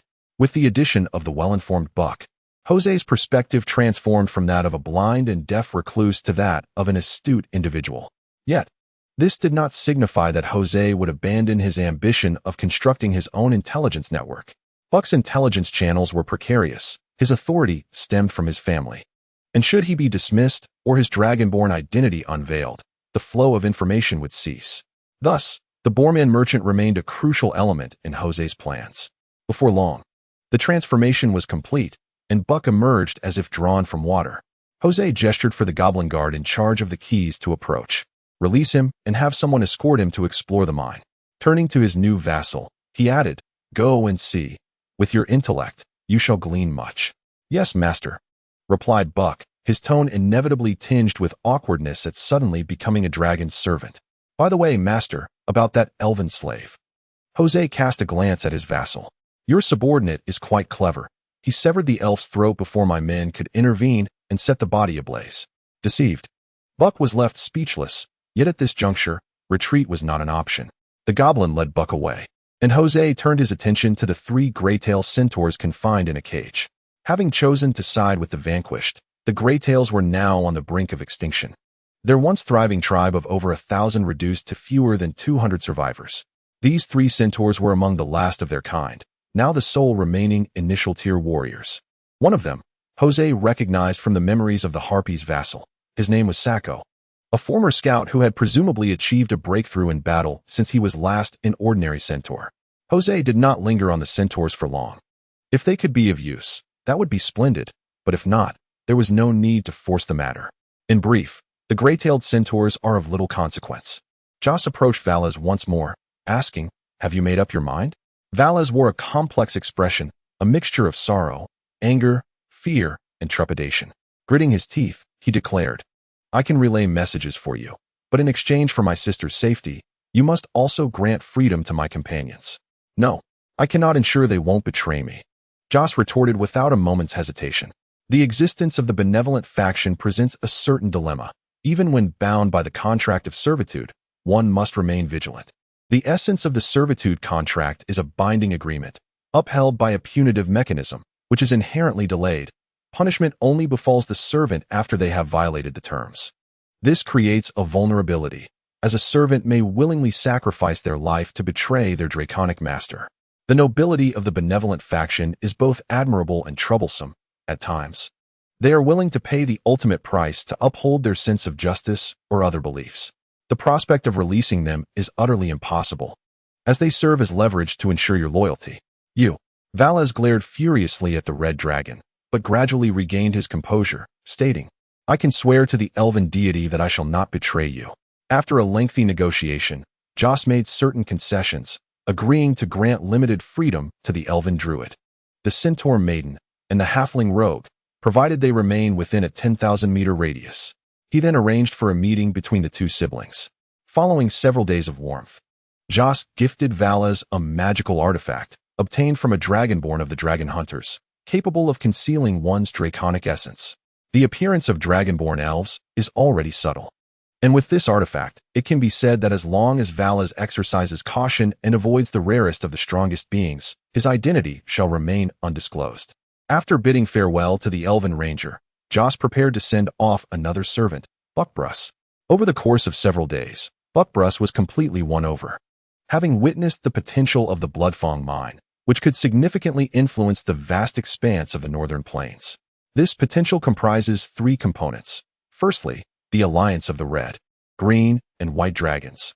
Once these dragons reach maturity, they will face no difficulties in establishing a solid foothold in the north, without even considering external expansion. Secondly, the burgeoning training of professionals and the ideological development of the servants will enable the army of monsters under the Red Dragon's command to far surpass the typical servants of other dragons. Thirdly, the agricultural industry is paramount. For centuries, the primary means by which human-centered civilizations have exploited the indigenous peoples of the north has been by restricting food supplies. The northern plains offer vast tracts of land suitable for agriculture. Yet incessant warfare stemming from racial conflicts has rendered the immovable farmlands prime targets for enemy assaults, stunting the development of agricultural civilization in the region. Additionally, livestock farming cannot sustain as many people per unit area as crop cultivation can, leading to a chronic food shortage among the indigenous tribes of the northern plains. Those external merchants who control the food supply effectively hold the lifeblood of the northern plains.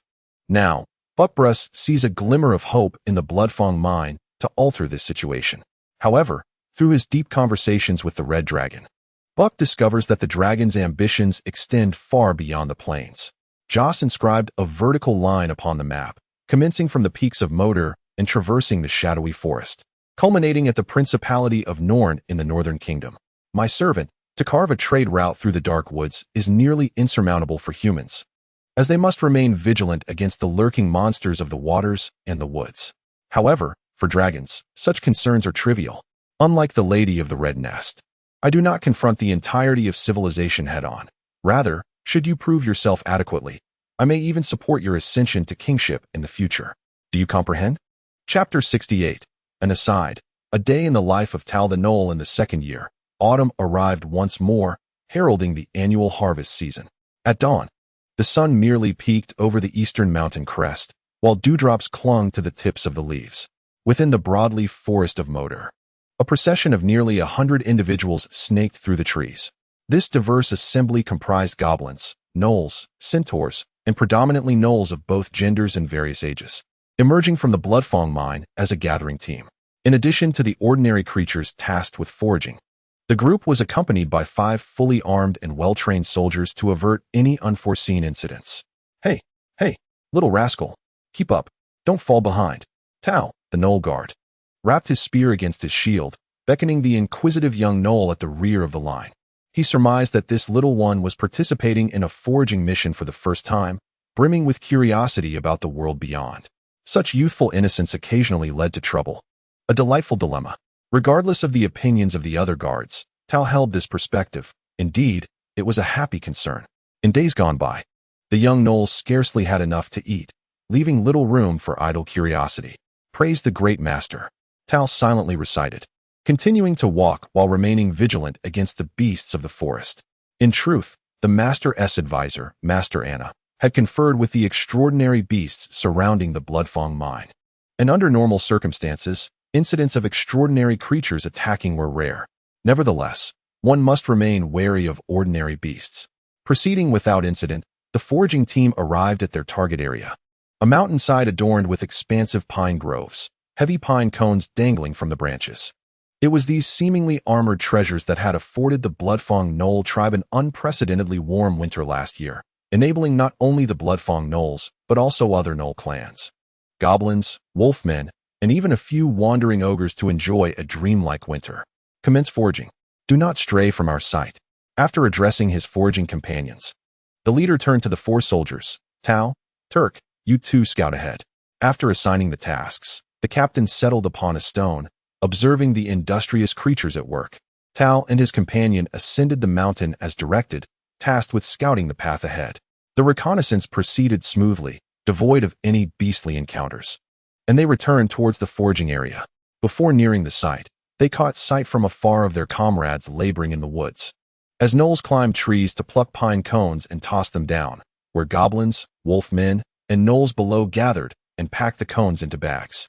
To prevent any unfortunate accidents, the goblins would finish harvesting a tree before others would come to collect the pine cones that had fallen to the ground. "Captain, there are no dangers ahead," reported one of the goblins. The captain, his mouth full, spoke indistinctly while chewing.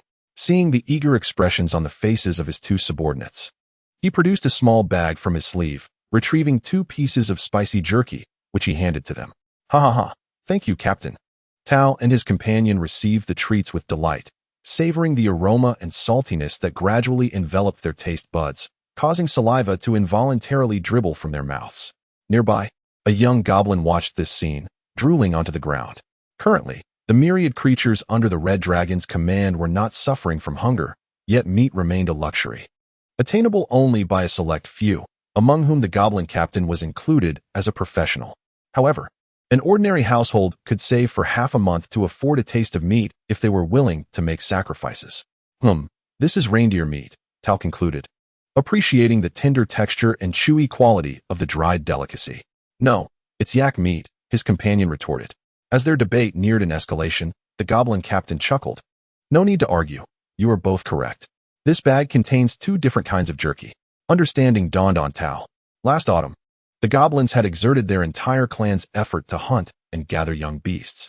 Yet the variety was too chaotic and the numbers too scant to develop any semblance of livestock farming.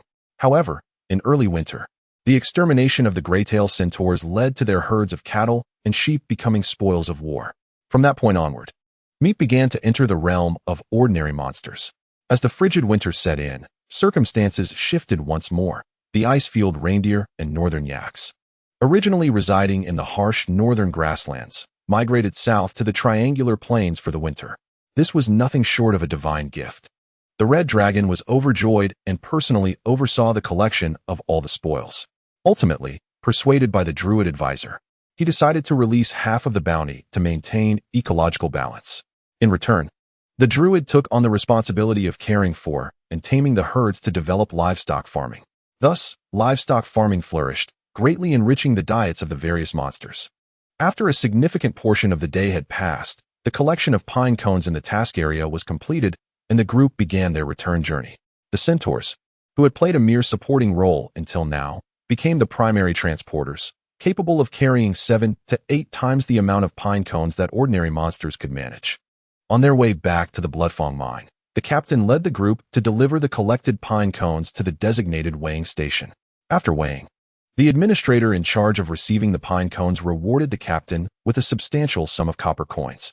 Unlike the typical round currency, these coins were square, hence referred to as square coins, and due to the dragon head insignia embossed on the front, they were also called dragon coins. The Red Dragon's decision to design the currency in a square shape was not a whimsical idea. It was intended to distinguish dragon coins from ordinary currency, as dragon coins were designated specifically for the purchase of food. Holding the dragon coin allows one to purchase provisions at any grain exchange point within the Moto Peaks. Generally speaking, 2 dragon coins suffice to secure a day's ration for a family of 8, while 10 dragon coins can be exchanged for a pound of the cheapest beef. Come, the funds have been distributed. A crowd immediately gathered, and the amount each individual received varied according to their assigned tasks and workload. For instance, tree climbers earned more than those collecting, while the centaurs, who transported the heaviest loads, received higher wages than the goblin soldiers. This system effectively prevented equal distribution of rewards. thereby maximizing the motivation of the diverse creatures involved in labor. The 5 goblin guards also received remuneration, with a fixed payment for each deployment. Ordinary goblin soldiers earned 5 dragon coins per mission, whereas the captains of the formal warrior ranks received 10. However, as a formal warrior, the goblin captain valued not merely the currency but the points accrued from task completion. These points served a singular purpose: promotion within their tribal hierarchy. At the onset of spring, the Red Dragon announced a far-reaching policy that categorized all monster tribes into 6 distinct tiers: Level 1, Level 2, Level 3, Level 4, Level 5, and the lowest tier, the Despicable level. The Despicable level mandates 4 months of obligatory labor each year, with no option for refusal. Currently, only the Greytail Centaur survivors belong to this category.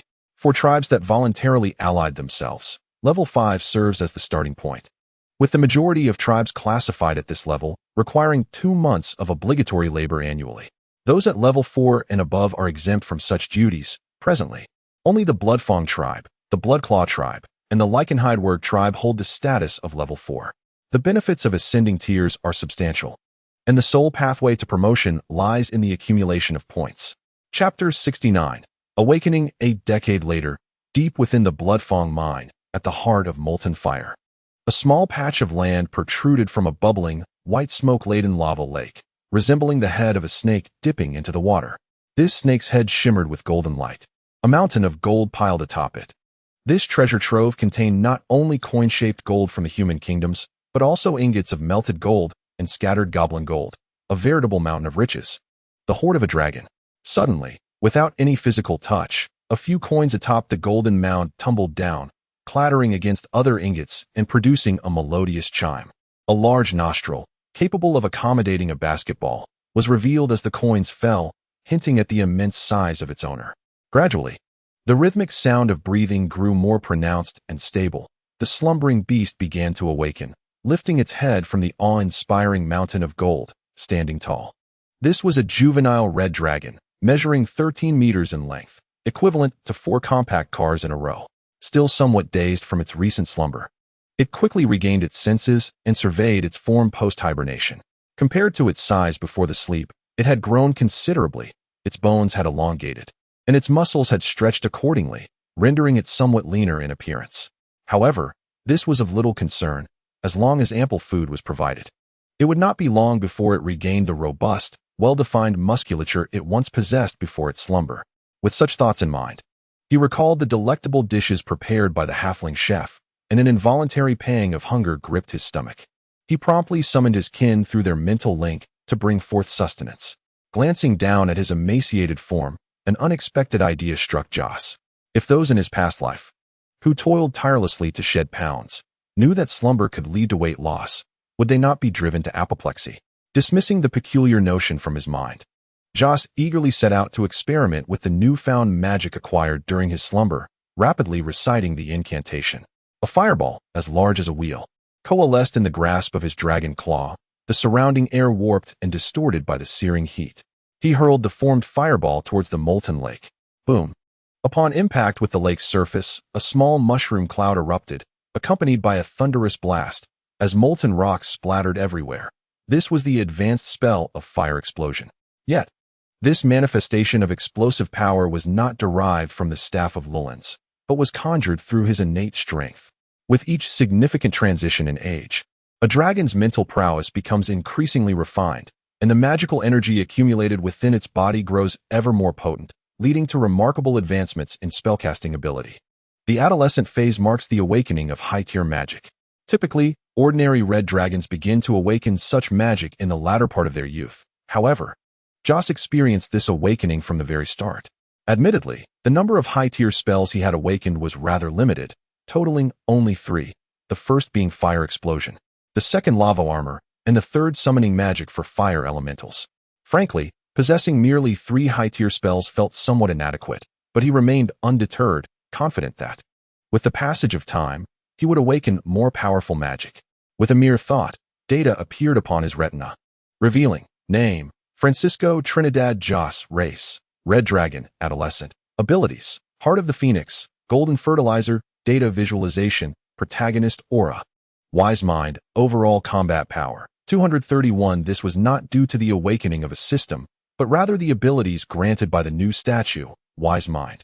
Several years prior, Joss had maneuvered the green dragon Olivia to unify the monster tribes of the Moto Peak Forest region. Throughout this endeavor, he remained in the shadows, never revealing himself, which ultimately unlocked a new statue. The statue on the pedestal resembled a contorted brain, akin to a coiled intestines, embodying the essence of Wise Mind. Wise Mind. Behind the scenes, you orchestrate a grand feat, yet the world remains oblivious. Raw strength devoid of wisdom is utterly worthless. As the name suggests, Wise Mind is a passive skill akin to the protagonist aura, significantly enhancing Joss's cognitive agility and reaction time. Moreover, Wise Mind synergizes with data visualization, creating a complementary effect that yields greater results than the sum of its parts. Possessing an eidetic memory becomes a mere basic skill, and it can even function akin to an intelligent chip. However, this ability bears a grave flaw. The energy expended during thought processes draws from Joss's own mental and physical faculties, leading to excruciating headaches if the function is engaged for an extended duration. Nonetheless, this remains a remarkably useful ability. By harnessing this skill along with the knowledge of spellcasters acquired through the Blackwater Consortium, Joss's magical prowess has advanced rapidly. Even without relying on the legacy of dragons, he is now capable of casting intermediate-level spells. At this moment, sounds emanated from the entrance of the Heart of Fire, prompting Joss to look up and discover that a goblin servant was laboriously carrying food toward him. The servants were prohibited from stepping onto the path leading to the treasury. Instead, they halted on a platform deliberately carved out before the serpent's head that plunged into the lava lake. Joss quickly approached them. Over the past decade, as various industries flourished, Joss's standard of living and quality of life have significantly improved. The diverse ingredients produced on his estate, coupled with culinary delights exchanged through trade from across the continent, were carefully prepared by a halfling chef and presented upon the table of the Red Dragon. The main course this time was a whole yak, its innards removed, its cavity stuffed with an array of spices, its fur shaved and coated with oil, then buried within a pit of heated stones to be slow-cooked to perfection. In addition, there were wild antelope, domesticated pigs raised by boormen, fish from the Volga River, and seafood procured through the channels of the Blackwater Consortium and the Nautilus Trading Company. Without exception, the table was laden with meat. Perhaps due to his transformation into a red dragon, although Joss could consume vegetables, he had no particular fondness for them. A hissing sound emerged from behind him, and without turning to look, Joss tossed a roasted wild boar backward, prompting a cacophony of stone lizard creatures scrambling for the morsel. To refer to them as stone lizards might be somewhat misleading. They ought to be called fire lizards. At the onset of his conquest of the Bloodfang mine, Joss had obtained a clutch of stone lizard eggs, which he hatched and kept close, having been infused with Joss's draconic essence from a young age. These little stone lizards naturally grew fond of him. Later, as Joss excavated the 9-ring spiral staircase from the dragon's lair to reside in the Heart of Fire, he brought these stone lizards along. Consequently, influenced by the true dragon and having dwelled for an extended period in an area abundant in fire elements, the stone lizards underwent a transformation, accumulating a significant amount of fire element within them. Their scales turned a fiery red, and the rays emitted from their eyes transformed from rigid beams into searing rays. Following their mutation, the fire lizard strength surged, reaching the pinnacle of intermediate rank, and they grew increasingly affectionate toward Joss, becoming his most loyal guardians and serving as the final line of defense in the resting place of the Red Dragon. Chapter 70. The current state of the triangular plane. During a brief interlude in his meal, Urgal received orders to come to the Heart of Fire. Observing the Red Dragon feasting, he stood obediently to the side. Before long, Joss finished his meal, and the goblin servants began to clear the remnants, removing the silver utensils. Joss turned to the servant standing with hands at his sides. Urgal, tell me, what transpired during my slumber these past 4 months? Urgal retrieved a tome and flipped to the page detailing significant events. Master, there have been no red emergencies in these months, only one yellow emergency. 2 months ago, a group of human adventurers attempted to breach the Moto Peak Forest, and they subsequently became nourishment for the plants. Is that all? Certainly not. This group of adventurers was actually commissioned by a certain human guild to explore the Moto Peak Forest. After the adventurers went missing, The guild behind them claimed they were their private soldiers and demanded an explanation from the Stonefang Boarmen, exerting pressure by uniting various guilds. We expelled the leading merchant convoy, and the incident subsided. Merely a scapegoat pushed to the forefront. Jose snorted. 2 years ago, the green dragon Olivia awoke from her slumber, and with an adult dragon as his backing, Jose's courage swelled considerably. He unleashed the monstrous army in the Moto Peak Forest to support the Stonefang Boarmen in unifying the Triangular Plains. In terms of quantity and quality, even if the indigenous tribes united, they would not stand a chance against the might of the Red Dragon's forces. After the Black Raven Orc tribe suffered grievous losses, the unification campaign of the Triangular Plains became inevitable. Half of the indigenous tribes surrendered, choosing to pledge allegiance to the mysterious master, thereby continuing their existence in the Triangular Plains, while the other half opted for migration.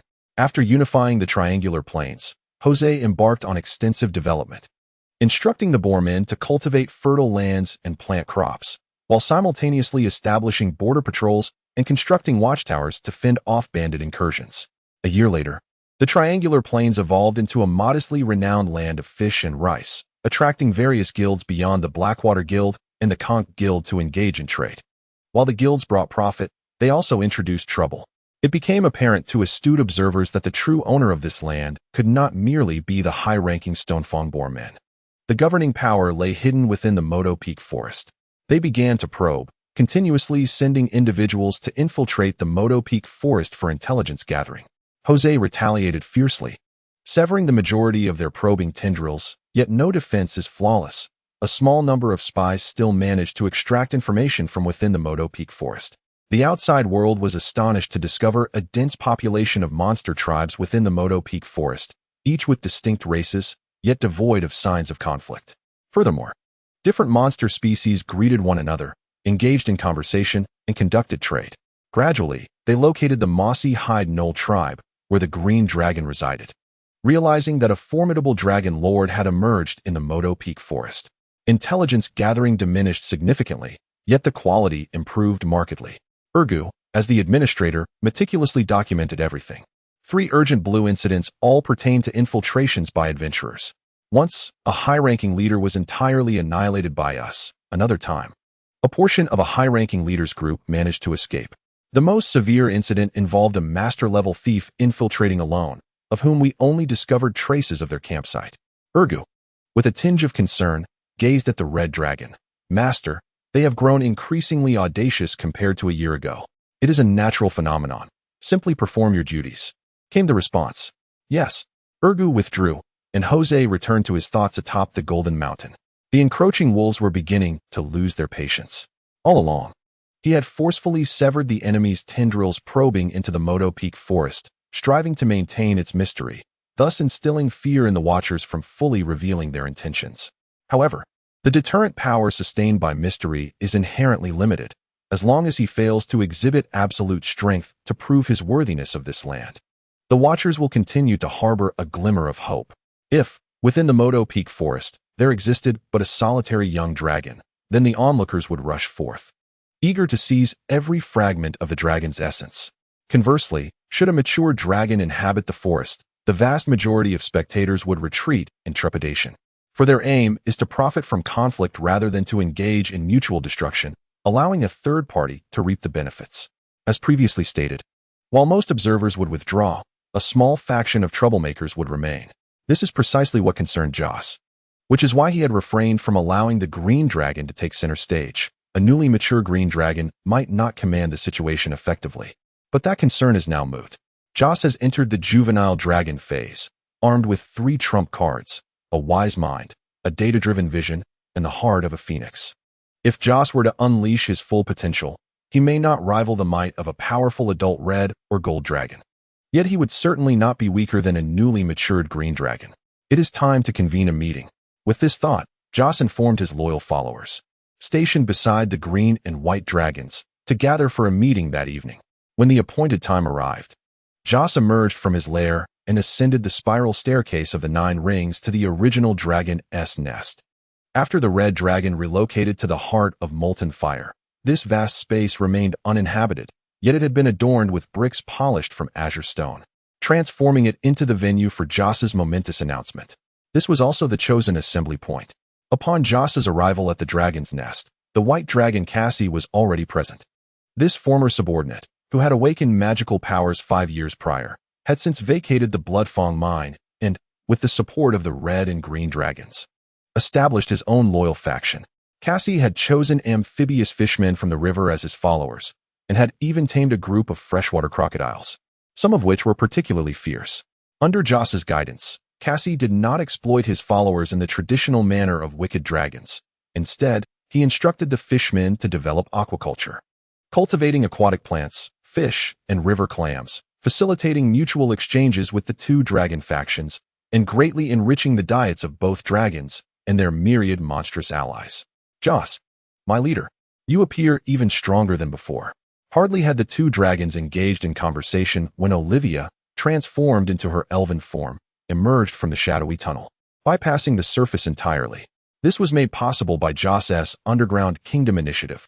He meticulously designed his subterranean realm, connecting various goblin mines through tunnels, and even linking the Green Dragon's moss-skinned jackal tribe and Cassie's stinging fishman tribe. Moreover, he commanded the goblins to excavate a multitude of underground spaces akin to the Bloodfang mine to accommodate the burgeoning population of the various monstrous races.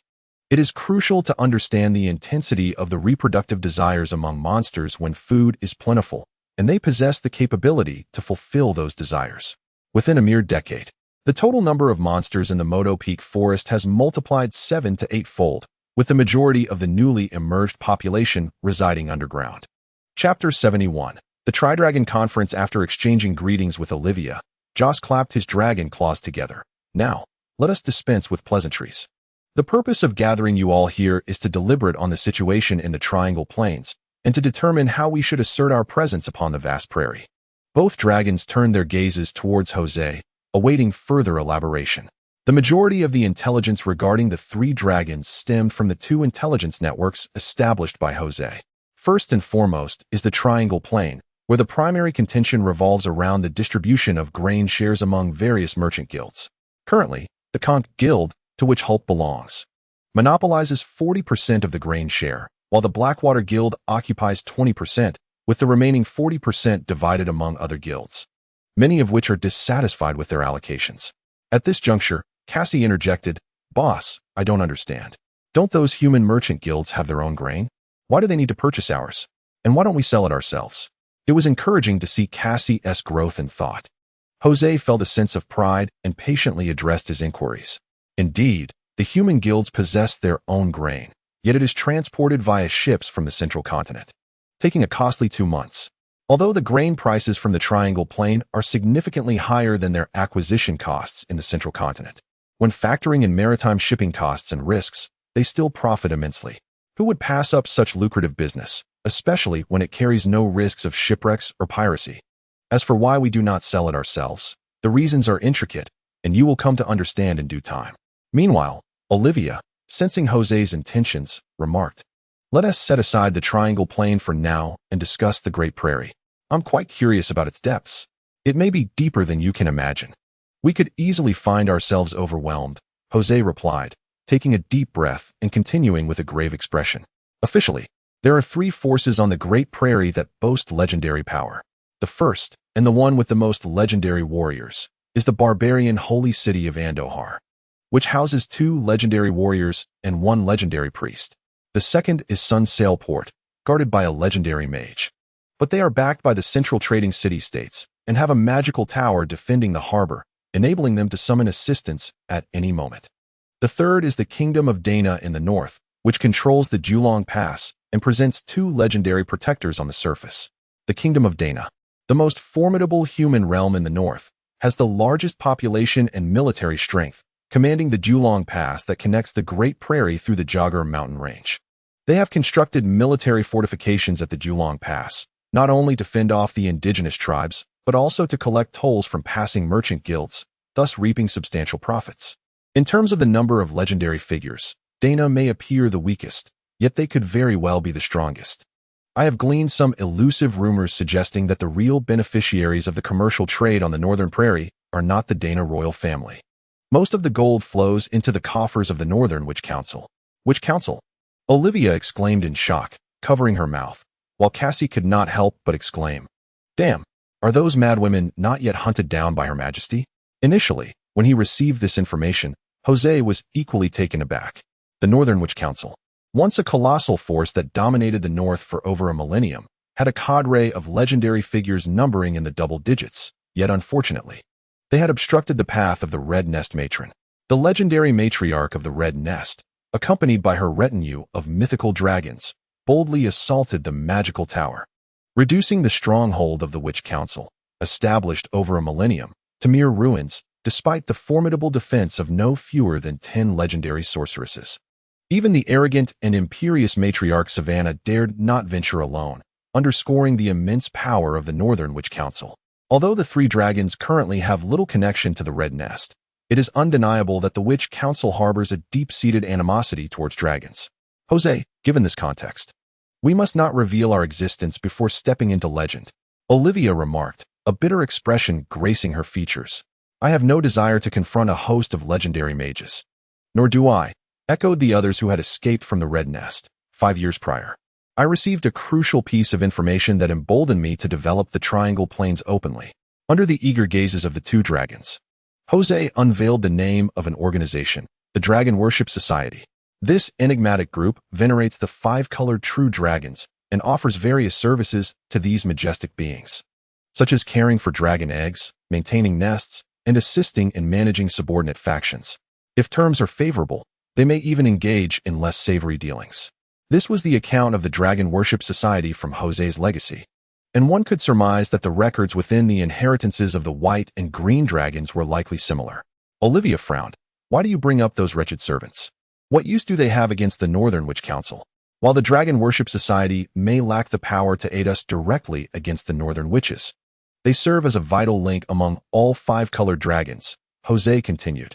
The information I obtained reveals that the 5-colored dragons who fled the Red Nest have united, signing a defensive alliance contract through the Dragon Worship Society as intermediaries to thwart any retribution from the Northern Witch Council. This contract has withstood 2 trials, and the Council has paid a heavy price, rendering them hesitant to act recklessly. Can we join this alliance as newcomers? Yes, I have confirmed the details, Jose replied. Turning to Olivia, the sole requirement for joining is to be an adult 5-colored dragon. A sigh of relief escaped both dragons. Wait, Olivia suddenly recalled. It seems we have overlooked our neighbors, the elves of the shadowy forest. Rest assured, I have already assessed the military disposition of the elves, Jose reassured. Their forces are concentrated along the Black Coast, plagued by rampant piracy, where elves are often captured. Additionally, there is a stationed army on the Great Plains to guard against indigenous tribes and slave raiders. While the foothills of Moto only have a patrol unit to fend off beasts, hardly a significant threat. Jose exuded confidence, according to elven customs. As long as we do not initiate an attack, the likelihood of them waging war against us is minimal, especially considering their abysmal reproductive rate. They cannot afford to lose kin. Previously, he had feared that the elven clan's weakness might lead to leaks about their whereabouts, attracting dragon slayers. However, with Olivia and a vast army of monsters at their disposal, he welcomed the prospect of dragon slayers seeking them out. Are there any other concerns? He inquired. If not, I shall notify the Dragon Worship Society to send representatives. Once we sign the contract, we can officially declare our existence. At this thought, Jose could not help but feel a surge of excitement. Since his journey through time began, he has remained in hiding, fearful that any revelation would attract the attention of dragon slayers. Now, he finally possesses the means to emerge into the light without trepidation. Chapter 72. Proclaiming sovereignty 5 days after the conclave of the 3 dragons, Joss lay soundly asleep atop the Golden Mountain. A kobold scurried down the spiral staircase, but was halted in its tracks by a fire lizard on the path to the Heart of Fire. Upon hearing the commotion, Joss raised his head and recognized it as the messenger left behind by the green dragon, Olivia, to manage communications in the Bloodfang mine. Let him pass, Joss commanded. The path cleared, and the kobold, Old Bus, approached within 10 meters of the Golden Mountain, gazing up at the imposing red dragon with reverence. Good day, magnificent true dragon. The creatures of the Modu Peaks thrived under the dominion of the red dragon, yet the majority remained oblivious to the true master of the Modu Peaks. as the red dragon deliberately shrouded himself in secrecy, akin to an expansive underground kingdom populated by countless subjects, hidden from the world. Furthermore, Olivia's greater size and age, exuding strength, made her appear to be the leader of the Tri-Dragon Alliance, thus providing an impeccable cover for Joss's concealment. As the voice of the Green Dragon, Old Bus was one of the few privy to the inner workings. Great True Dragon, my master has instructed me to inform you that the dragon worshippers have arrived at the Mossy Skin Knoll tribe. Would you care to meet them? Joss felt a twinge of confusion. Why have the dragon worshippers come? Am I not the first to know? Though he remained in the shadows, his control over the Triangle Plains and the Modu Peaks was unparalleled. The vast majority of intelligence flowed through him before reaching the two dragons. Maintaining his composure, Joss waved dismissively. An Old Bus bowed and retreated. He then connected with the messenger in the presence of the Green Dragon, observing the unfolding scene. The messenger was traversing a tunnel. What are you doing? Master, I was summoned to the hall by Lady Olivia, and I am en route. Do you have any commands? None, Joss replied, continuing to observe through the messenger's eyes. Passing through the dimly lit tunnel, the messenger arrived at the hall, revealing a cavern adorned with emerald vines that enveloped the walls and floor, intertwining in such a way that their roots were obscured, yet their ends were discernible. At the center of the hall, the myriad ends of the vines converged to form a grand emerald throne, upon which the elven figure of Olivia sat regally. Standing beneath the throne were three dragonborn. Upon seeing the three dragonborn through the messenger's eyes, Joss was struck with recognition. Two of them were winged half-dragons, while the third was a human with dragon scales adorning half of his neck and face, wielding a staff, presumably a dragon blood sorcerer capable of flight. They had flown directly to the Mossy Skin Knoll tribe, the address Joss had provided in the letter to the dragon worshippers. Suddenly, Joss's pupils constricted as he fixated on the dragonborn with black scales through the messenger's eyes. That familiar aura, O'Neill. The Triangle Plains. A decade ago, the security situation in the region deteriorated sharply as the stone-toothed boar people launched a sudden offensive, annihilating two indigenous tribes of comparable strength and compelling the remaining tribes to submit. Due to the ravages of war, commercial trade was interrupted for 6 months. Yet this did not garner the attention of merchants. On the vast grasslands, skirmishes between indigenous tribes unfolded incessantly, but the merchants' enterprises remained largely unaffected by the turmoil. Regardless of which side emerged victorious, they all required sustenance and sought favorable relations with the trading guilds. However, the subsequent developments took everyone by surprise. After the cessation of hostilities, the stone-toothed boar people declared that the Triangle Plain would welcome no merchants other than those affiliated with the Conch Trading Guild. Given the relative insignificance of the Triangle Plain in the expanse of the grasslands and its modest profits, this decree went largely unnoticed. It was not until 2 years ago that the Triangle Plain reopened its doors. At that moment, the populace was astonished to discover that the area was replete with fertile fields and had established a town, the Thorn Town of the Boar people. Beneath the bright sun, the main thoroughfare of Thorn Town bustled with humans, boar people, and a smattering of minotaurs, gnolls, and jackals, as a curious young man and woman meandered through the crowd, their eyes wide with wonder. The buildings in Thorn Town were predominantly brown.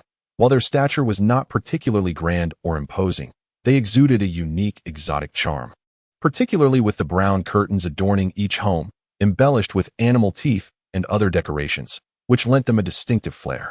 Wow, I've seen plenty of human towns, but this is my first visit to a mixed-race settlement, exclaimed the lively girl, observing the indigenous creatures that passed by while conversing with her companion.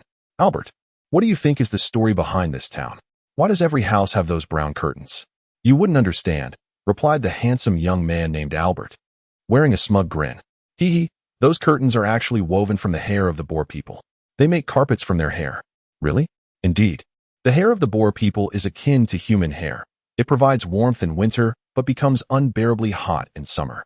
They trim their hair at the onset of summer and weave it into various ornaments during the long winter days spent indoors. Hey, I should remind you that we are humans now. Oh, I'm sorry, I forgot. I forgive you. Honestly, it's a bit strange being human. Hey, Alice, why have you stopped? Are you even listening to me? Noticing her sudden distraction, Albert felt a twinge of annoyance. Following her gaze, he saw a group of boar people erecting a tall pole at the town's entrance, atop which fluttered a flag. As a gentle breeze stirred, the flag unfurled, revealing a simple dragon head design outlined in white against a green background. Not just the two travelers, but the majority of passers-by halted in their tracks upon seeing the flag, for they knew its significance. It heralded the emergence of a new malevolent dragon faction.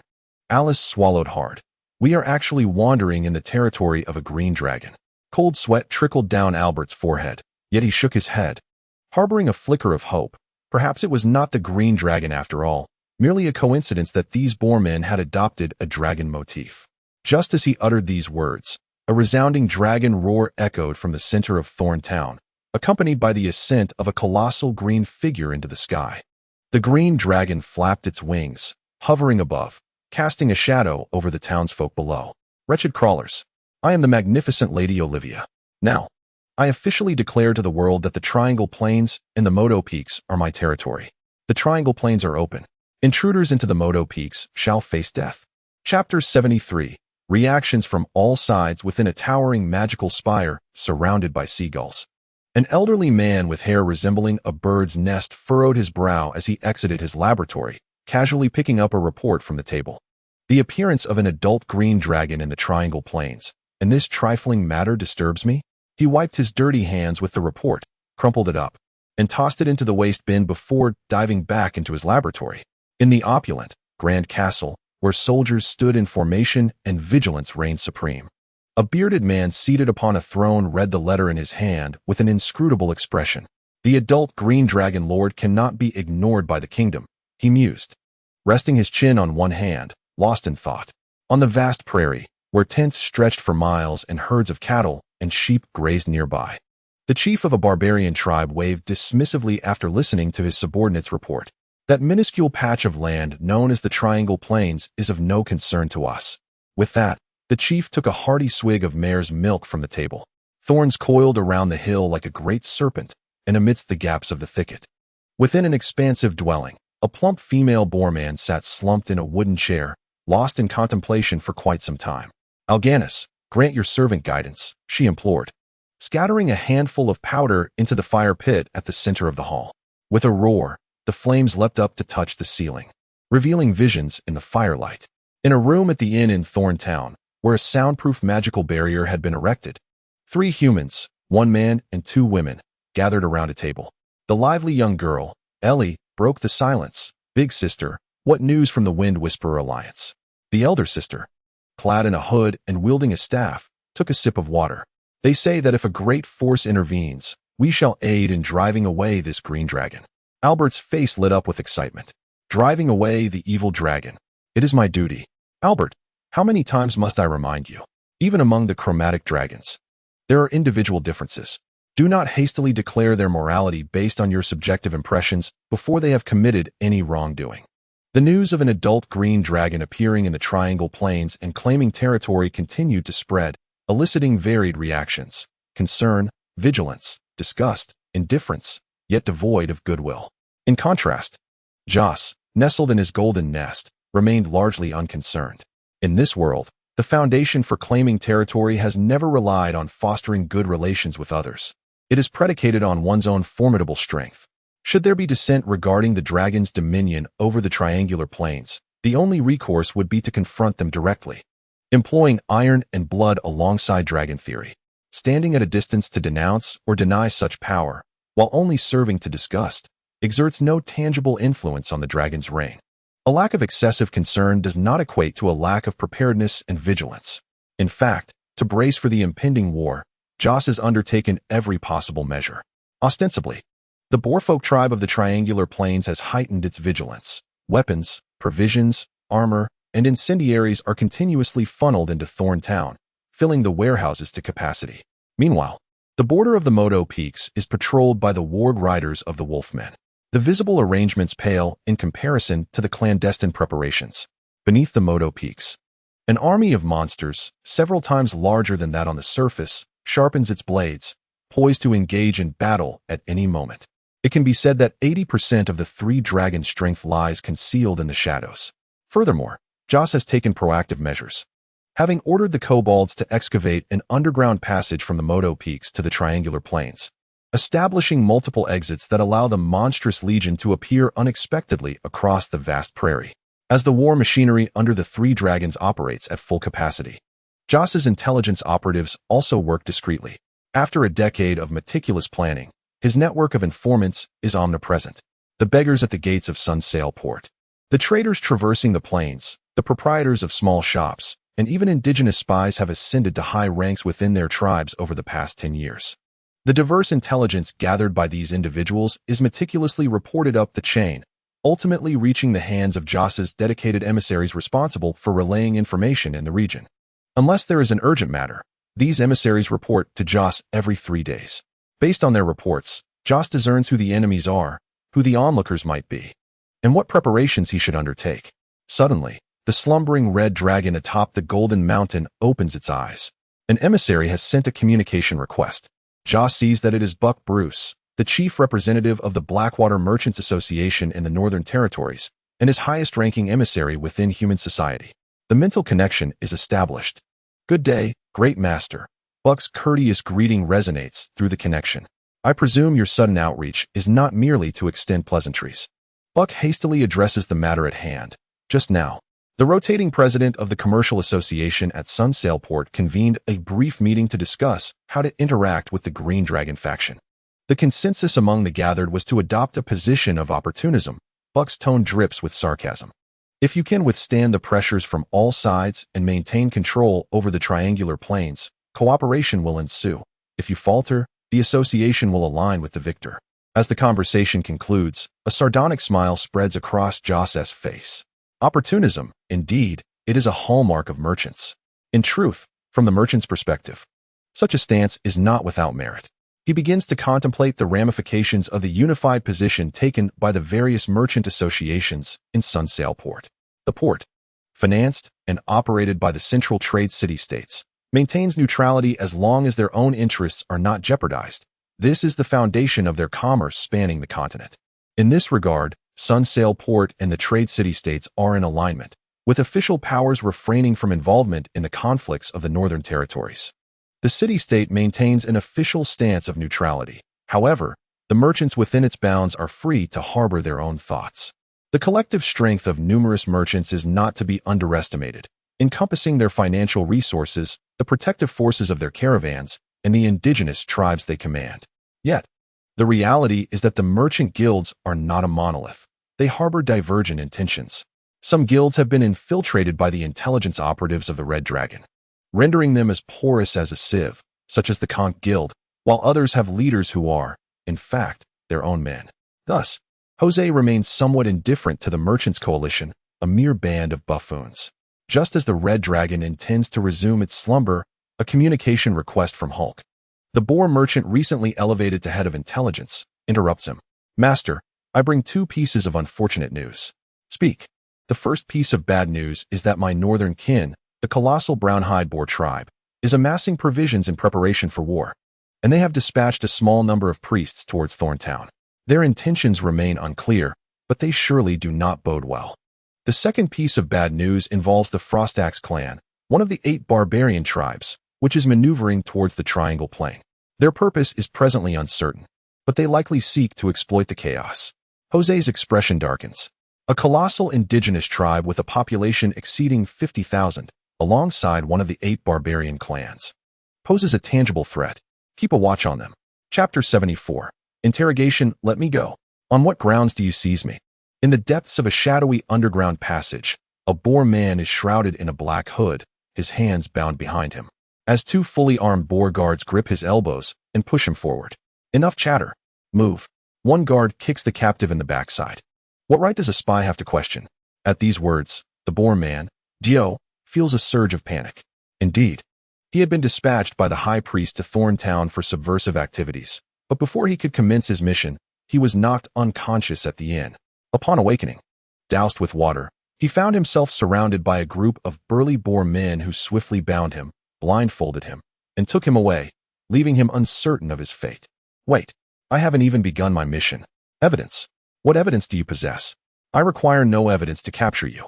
The voice, resonating from above, is deep and uniquely piercing, causing Gio's heart to momentarily falter, sending chills down his spine. The hood is removed, revealing a creature that resembles a partitioned wall of crimson. As he raises his gaze, he sees a long neck akin to a pillar. Straining to look further, he beholds the menacing and regal head of a red dragon. Its horns resembling twin swords piercing the sky, with smaller horns arranged like the crown of a king.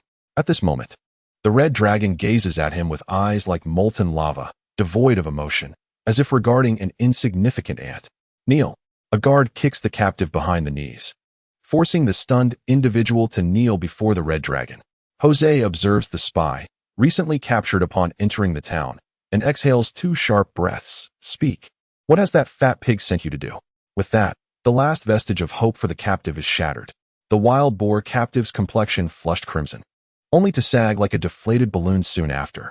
Suddenly, with a resolute expression, his eyes widened in terror as he opened his mouth, extending his tongue in a desperate bid to bite down. Startled, Jose swiftly unleashed his dragon might, the oppressive aura of a superior being descended like a colossal mountain, pinning the wild boar captive to the ground, thwarting his attempt at self-destruction. In that fleeting moment, myriad thoughts flickered through Jose's mind, heavy with gravity. He had not anticipated the extent of the brown-skinned wild boar High Priestess Basha's control over her subordinates, who would rather embrace death than divulge secrets. However, in this magical realm, there exist numerous methods to compel the weak to speak. Intermediate enchantment magic on humanoids. True to its name, this enchantment could render a humanoid devoid of autonomous consciousness, compelled to answer any question posed. The greater the disparity in spiritual strength between the caster and the humanoid, the easier the spell's success. A wild boar initiate priest, lacking the capacity to resist Jose's magic, sat up in a daze, his pupils unfocused and his gaze devoid of clarity. What is your mission? Jose endeavored to soften his voice, lest the wild boar spy be startled awake. The mission was to persuade the stone-toothed wild boar kin to unite with the brown-skinned tribe, aiding in the dissemination of intelligence against the malevolent dragon. It became clear. Dispatching an initiate priest to exploit faith in turning ordinary stone-toothed wild boars into spies was indeed shrewd, Jose mused. The strategy was sound. Yet Basha had failed to realize that the large indigenous tribes surrounding the triangular plains had long been prime targets for the Red Dragon's intelligence operations, with relevant arrangements initiated a decade prior. Before this batch of wild boar initiate priests even set forth, their movements had already attracted the attention of intelligence operatives. Subsequently, their whereabouts remained under Jose's vigilant watch, and they were apprehended shortly after entering the town. Foiling the wild boar high priestess's scheme brought Jose little sense of accomplishment. These were merely pawns sent forth at her whim. Had she truly valued the matter, she would not have dispatched only 3 initiate priests, clearly embodying a mindset that deemed failure inconsequential. However, what perplexed Jose was why such a wild boar initiate priest, seemingly abandoned by Basha, would choose to guard the secret with his life. If he were a trusted confidant of Basha, a priest with potential for development should not have been so easily cast aside.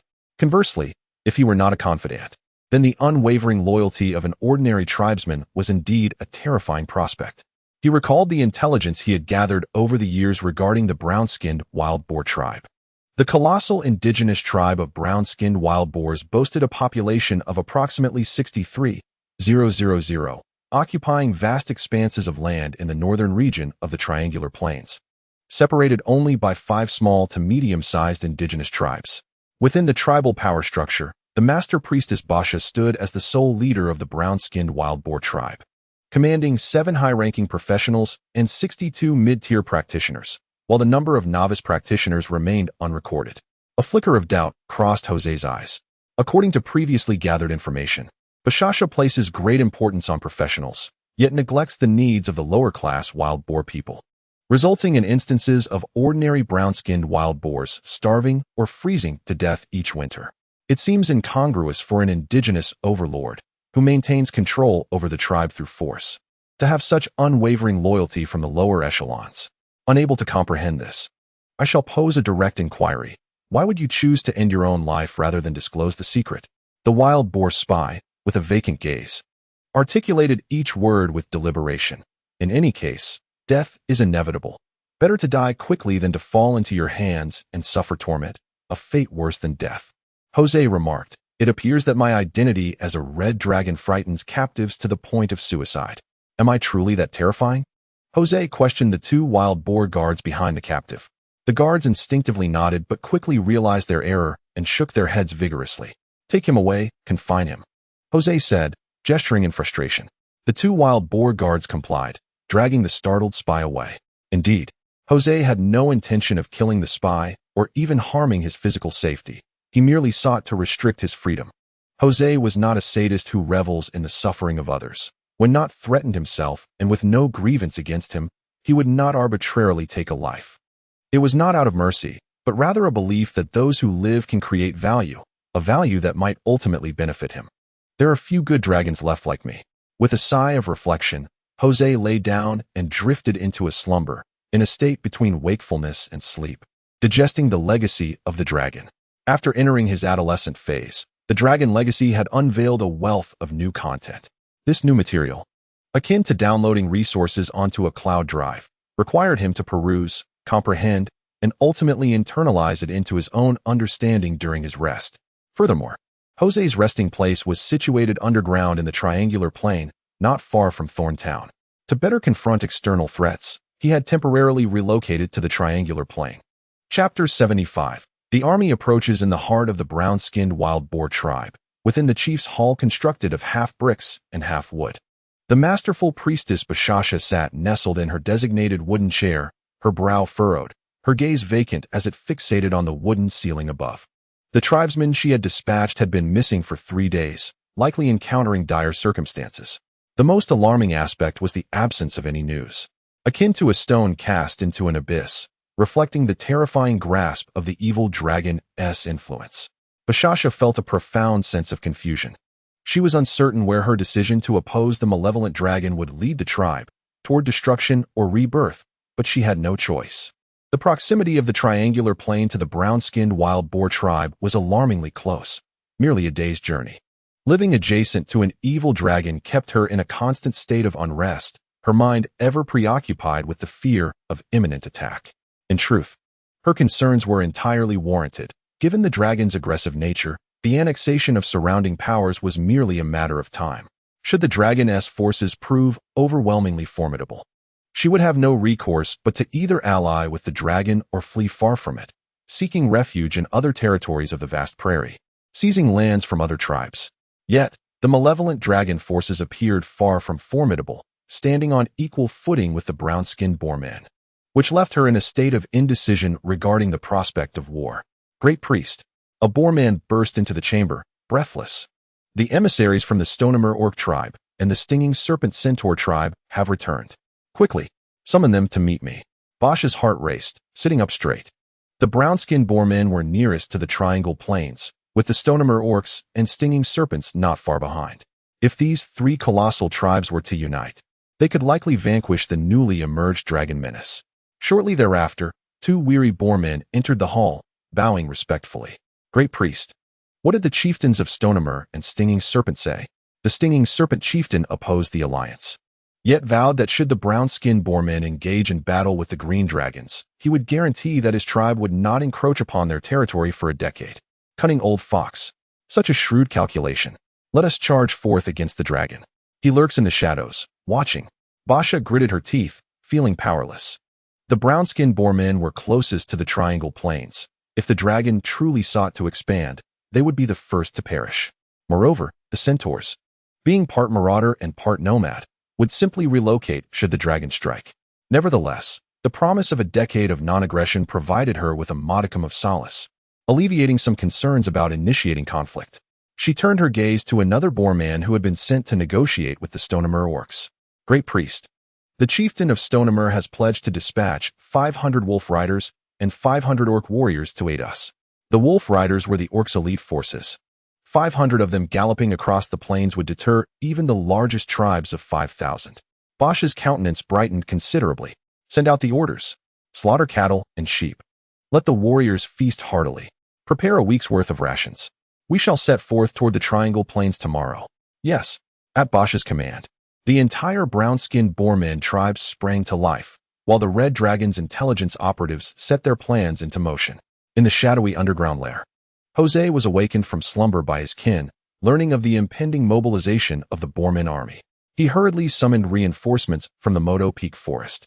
Within the dim passageways, ogres, Wergens, kobolds, and a multitude of goblins continuously filled the underground hideouts beneath the Triangle Plains.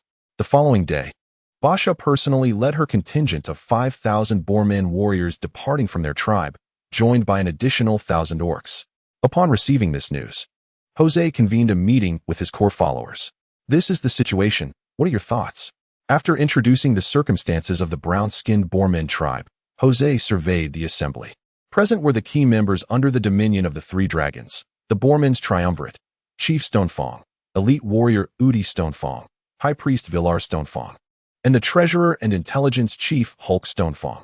Two of the Dogmen's triumvirate, mid-tier Dragonblood sorcerer and novice mage Urgal Bloodfang, and mid-tier warrior Hassa Bloodclaw, Wargen leader Hog Riverclaw, ogre chief Agron Stonebreaker, and the green dragon's vassal at the red dragon's court, Old Bas, alongside the white dragon's vassal, Sim. At this moment, the last two wills within their bodies no longer belonged to themselves. Joss, under the control of the green dragon Olivia, rose to his feet and proclaimed, "I believe we should take the initiative and prevent the enemy from breaching our borders. The triangular plain has been cultivated for so long. We cannot allow the foe to tarnish our territory." "I concur with Lady Olivia's perspective," responded the High Priest of the Stone-Tooth Boar people, Villar Stone-Tooth, addressing Joss. "We must retaliate fiercely to send a warning to other tribes with nefarious intentions." Joss turned to his first subordinate, Urgal. "What are your thoughts?" "My lord, I believe we could lure the enemy into the triangular plain and then deploy our forces through the tunnels, catching them off guard and minimizing our losses." Undoubtedly, Joss was a dictator, yet he would never disregard the wisdom of others. Taking into account the contributions of his companions, Joss gradually refined his strategy and decisively stated, "I have made my decision. We shall ambush the enemy outside the triangular plain. A mere brown-skinned boar person is hardly worthy of our tunneling resources." As Joss remarked, a mere brown-skinned boar person. The three dragons indeed had the right to look down upon them. Over the past decade, under Joss's meticulous management, the monsters beneath the Moto Peak forest had swelled to a staggering 200,000, with the superproductive kobolds and goblins constituting 70%, while the population of wolfmen exceeded 50,000, and the ogres numbered in the thousands. This count did not even include the Fishman tribe under the White Dragon Cassie, the Stone-Tooth Boar people of the Triangular Plain, and the surface monsters of the Moto Peak forest. With such a vast population, the army began to adopt an elite approach. Only those kobolds and goblins who became professionals could serve as soldiers, while any mature male wolfmen were included, and the ogres, being a peculiar race, were all considered warriors. Such a force, even if reduced to a quarter, would be more than sufficient to crush the brown-skinned boar people. "My lord, the wolfmen request to take the lead." Hog Riverclaw stood up, brimming with battle fervor. "My brave warrior, I admire your courage, but before we formally engage in battle, I wish to offer the enemy an appetizer." The appetizer Joss referred to was, of course, the least valuable goblins. With their explosive reproductive capacity and lack of mining skills like the kobolds, their existence was solely to one day charge ahead and exhaust the enemy's stamina. In a battle of numbers, how would you respond, Versasha? Chapter 76. Marching in the Triangular Plain, Thorntown. It had been 7 days since the Green Dragon declared territorial sovereignty. During this week, the majority of the town's outsiders fled in fear of the malevolent dragon and the impending war, rendering the town somewhat desolate and tranquil, yet beneath the surface, currents of tension surged. Those who remained sensed an unusual atmosphere. The Boar people were preparing for war, with covered carts continuously arriving from the Moto Peak forest and entering the heavily guarded restricted zones of Thorntown. Chief Udi Stone-Tooth of the Stone-Tooth Boar people declared a curfew and intensified patrols, subjecting outsiders to stricter scrutiny upon entering and exiting the town, and at times, pedestrians would be halted and warned by the guards. Undoubtedly, the Boar people harbored distrust towards outsiders. In the town, numerous outsiders serve as spies for various factions, a fact recognized by the Wild Boar tribe. However, they do not intend to drive away these intruders, for they are merely watchful eyes rather than enemies. The Dragon faction requires these spies to propagate its own might, thus averting further troubles. Thud, thud, thud. In Thorntown, the ground trembles ominously. What could it be? The commotion arises from the direction of the Modwa Peak forest. Quickly, let us investigate. Most townsfolk rush outside to witness the spectacle, while a few astute individuals ascend to the rooftops for a better vantage point. As they gaze into the distance, a wave of astonishment washes over them, and their mouths hang agape. On the vast prairie, a sprawling green tide surges forth, flooding towards Thorn Town, an army of goblins, mere cannon fodder. The sheer number is staggering, at least 20,000. A moment later, following the goblin horde, the Wolfman infantry emerges. These inherently fierce beings constitute the backbone of the monstrous army, numbering around 4,000. Behind them march the elite forces, 800 formidable wolf riders and 500 well-trained, well-equipped dog-headed warriors. Yet, the most awe-inspiring sight is the 200 ogres at the rear, towering giants, 4 to 5 meters tall, marching in unison like a moving wall, exuding an overwhelming sense of pressure. But something is amiss. A scout atop a rooftop quickly discerns the anomaly, waves of alarm surging within him.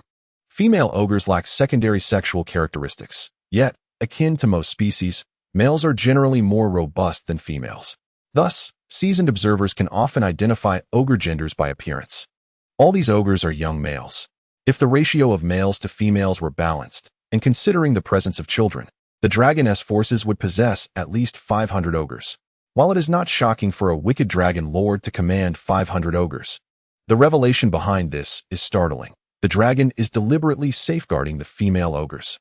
Protecting females equates to preserving population and sustaining wartime potential. An ogre tribe, even if only one male remains, can recover within 20 years with a substantial population of females, whereas the loss of females would significantly hinder population recovery. Ordinary dragon lords would grasp this concept. The professional scouts realize that the dragon within Madwa Peak Forest is unlike any they have encountered before. Why are the ogres wielding black wooden clubs? Another scout notices something peculiar about the weapons on the ogre's shoulders. Upon closer inspection, it becomes clear that these are not mere clubs, but fearsome black wolf-toothed clubs, identical in design, indicative of mass production. As they draw nearer, the scouts uncover further irregularities. The Wolfman infantry is uniformly equipped with swords and shields, and organized archers are present. The wolf riders are armed with longbows, great swords, and standard leather armor. The dog-headed warriors are even more extravagant, brandishing spears, long swords, hand shields, throwing spears, and even protective gear. If one did not recognize their race, one might mistake them for a regular army of a sovereign nation. How could such an extraordinary phenomenon manifest under the command of a recently matured green dragon? Generally speaking, the armies under the command of the malevolent dragon lord are outfitted with iron weaponry, a result of centuries of accumulation and development. The green dragon possesses an intellect and crisis awareness beyond her years. She has long been preparing for war. Behold, there stands a gnoll, astonishingly mounted upon a petrified lizard. The hue of this stone-skinned creature is quite unusual. At this moment, all present realize that the invading brown-skinned boarmen are destined for defeat. The monstrous horde does not march into Thorn Town, but instead circumvents it, leaving the scouts who wish to gather more intelligence somewhat disillusioned. Alas, the resonant sound of a horn echoes from a distance. A boarman stationed atop the watchtower blows the horn, signaling the call to arms. Shortly thereafter, a procession of horse-drawn carts emerges from the town's restricted area, laden with provisions, arrows, and other strategic supplies. However, some carts remain shrouded in black cloth, their creaking wooden wheels betraying their presence. Fully armed boarmen guard the carts, followed closely by a regiment of armored boarmen soldiers. Upon exiting the town, the boarmen's ranks merge with the marching monstrous army as they advance toward the northern edge of the triangular plains. On the other side, Urgal Bloodfang, riding upon a fire lizard, gazes at the surrounding monstrous horde and cannot help but reflect. With forces several times greater than their enemies, surely the brown-skinned boarmen shall not flee in terror? Perhaps, nearby, the high-ranking word-riding sorcerer Mosician listens to Urgal's musings and remarks. I believe this is precisely why Lord Red Dragon summoned us to bring the mage core. Urgal nods in agreement, glancing back at the mage core. Although referred to as a core, it consists of merely 20 individuals, including himself and Mosician. Among them, only Mosician is a high-tier spellcaster, with 2 mid-tier mages and the remainder being low-tier practitioners. Unlike the flourishing ranks of warriors, those of the magical profession require historical depth and resources, both of which are not easily obtained, resulting in a slow progression for magical practitioners. Yet, Urgal remains optimistic about the future, as all seems to be unfolding favorably. just as their master had previously promised. After marching for half a day, the monstrous army arrives at the northern border watchtower of the Triangular Plains. Following the directives of the Red Dragon, Urgel commands the forces to encamp, dispatching harpies to monitor enemy movements and instructing the Wurgrider scouts to patrol the vicinity of the camp to prevent enemy thieves and scouts from approaching. He then establishes communication with the Red Dragon. Master, we have reached the designated location. Excellent. Instruct the Mage Corps to erect the counter-scrying barrier and conceal our elite forces. Lest we frighten the enemy away, Joss expresses confidence in victory. Understood.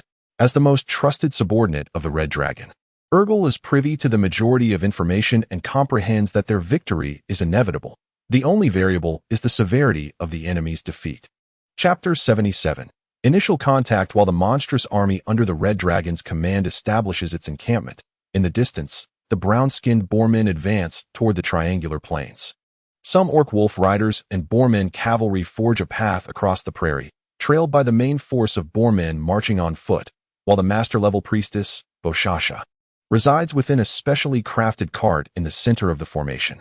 The specially crafted carriage resembles a thick wooden board set upon 4 wheels, with a seat affixed atop and a sunshade supported by a single pillar at the rear, constructed primarily from sturdy cypress wood.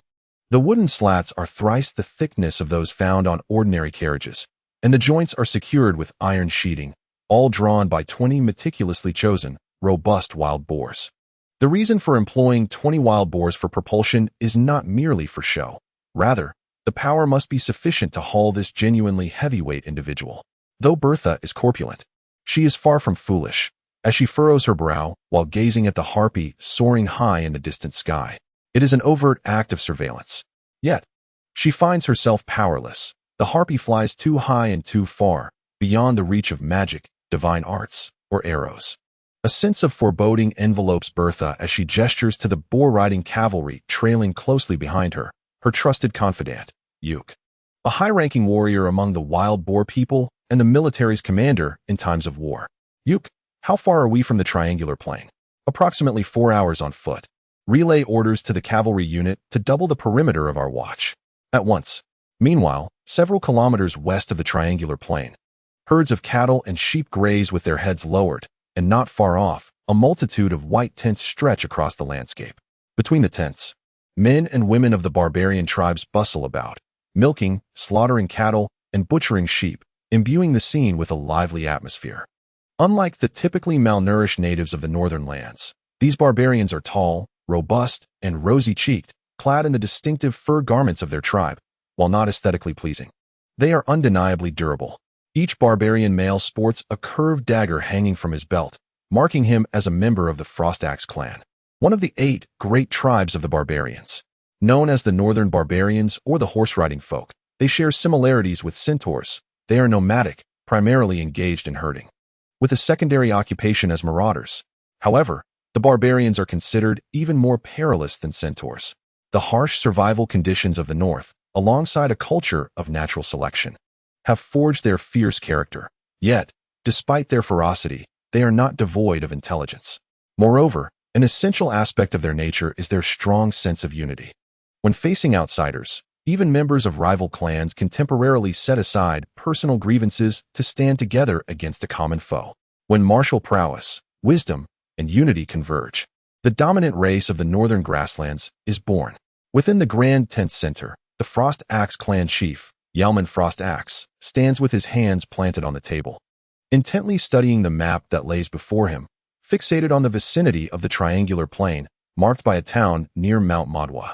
Your Excellency, the brown-skinned wild boar man is surely destined for defeat. Should we send a reminder to them? On the sheepskin carpet, a silent figure cloaked in black gently caresses the cool surface of a crystal ball and replies, "No need.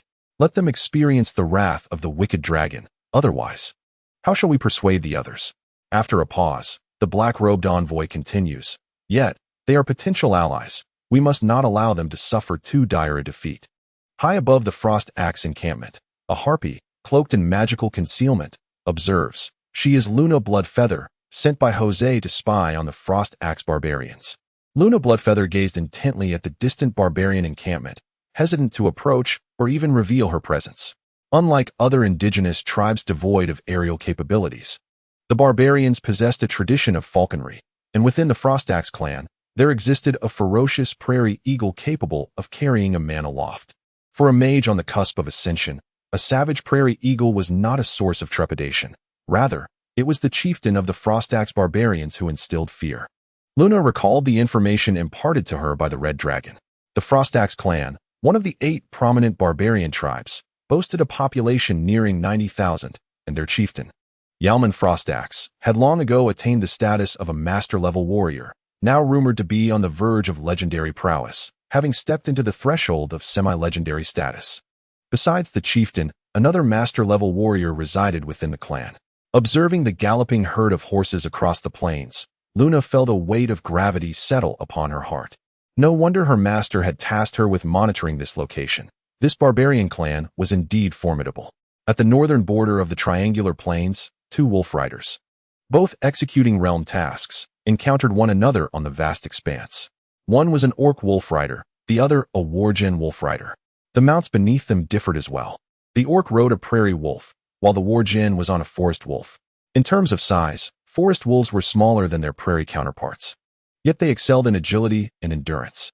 They regarded each other from a distance, their gazes locking, each perceiving the murderous intent in the other's eyes. Thus, the flames of battle ignited. The orc tightened his grip on his companion, lowering his body behind the wolf's fur. Orc-wolf mounts were typically raised from a young age, sharing in hunts, battles, and growth, resulting in a harmonious partnership born of years together. In an instant, as the orc lowered his body, his mount surged into motion, transitioning from the stillness of confrontation to a full-speed dash. The wargen wolf rider, Wobber, fixated on the oncoming adversary, felt his adrenaline surge and heart race. Conventionally, wargen, known for their fierce temperament, would charge into battle without fear, fighting to the death. However, Wobber refrained. Instead, he reached behind him for a longbow and a quiver filled with arrows. Emerging from a throng of wargen to become a distinguished wolf rider, Wobber relied not solely on brute strength, but also on his mastery of self-control. As instructed by his enigmatic mentor, mere ferocity did not qualify one to be a wolf rider. Even as the presence of an enemy ignited excitement that made his body tremble, he remained steadfast in his training. Centaurs, boar riders, and orc wolf riders served as hypothetical adversaries in the training of wargen wolf riders. Thus, even without direct encounters, he understood how to contend with the foe before him. In a direct clash of raw power, wargen often found themselves outmatched against orcs of equal standing, making it imperative to leverage one's advantages while evading weaknesses. The moment his fingers brushed against the longbow, his body steadied, quelling the tremors of excitement. His gaze sharpened, becoming as keen as an eagle's, cool and composed. Professional training tempered his impulsiveness, rendering him more rational. Importantly, it ingrained in his muscles the instinctual responses of combat, transforming battle into second nature. With a swift and fluid series of motions, he knocked the arrow, drew the bow, and released it, sending the projectile hurtling through the air towards the galloping prairie wolf. However, it was deftly deflected by the orc's axe, a testament to the orc's skill. Undeterred, he took aim once more, but the enemy evaded his shot. This adversary was a seasoned orc warrior, perhaps a marauder. Wobber made a decisive judgment and urged his seated companion, signaling for the forest wolf to charge. He aimed to close the distance. The shorter the range, the less time the arrow would take to reach its target, thus reducing the orc's reaction time and increasing his chances of success. In this fleeting moment of the charge, he had but one opportunity to draw and shoot. Failure would plunge them into a far more perilous melee. As the grass beneath them rapidly receded, he reached a distance of 10 meters. Wobber steadied his aim, drew back the bowstring, and released the arrow, discarding the bow without a second glance as he unsheathed the large blade at his waist. His aim was true. As the arrow found its mark, embedding itself in the neck of the seated wolf before the orc could react.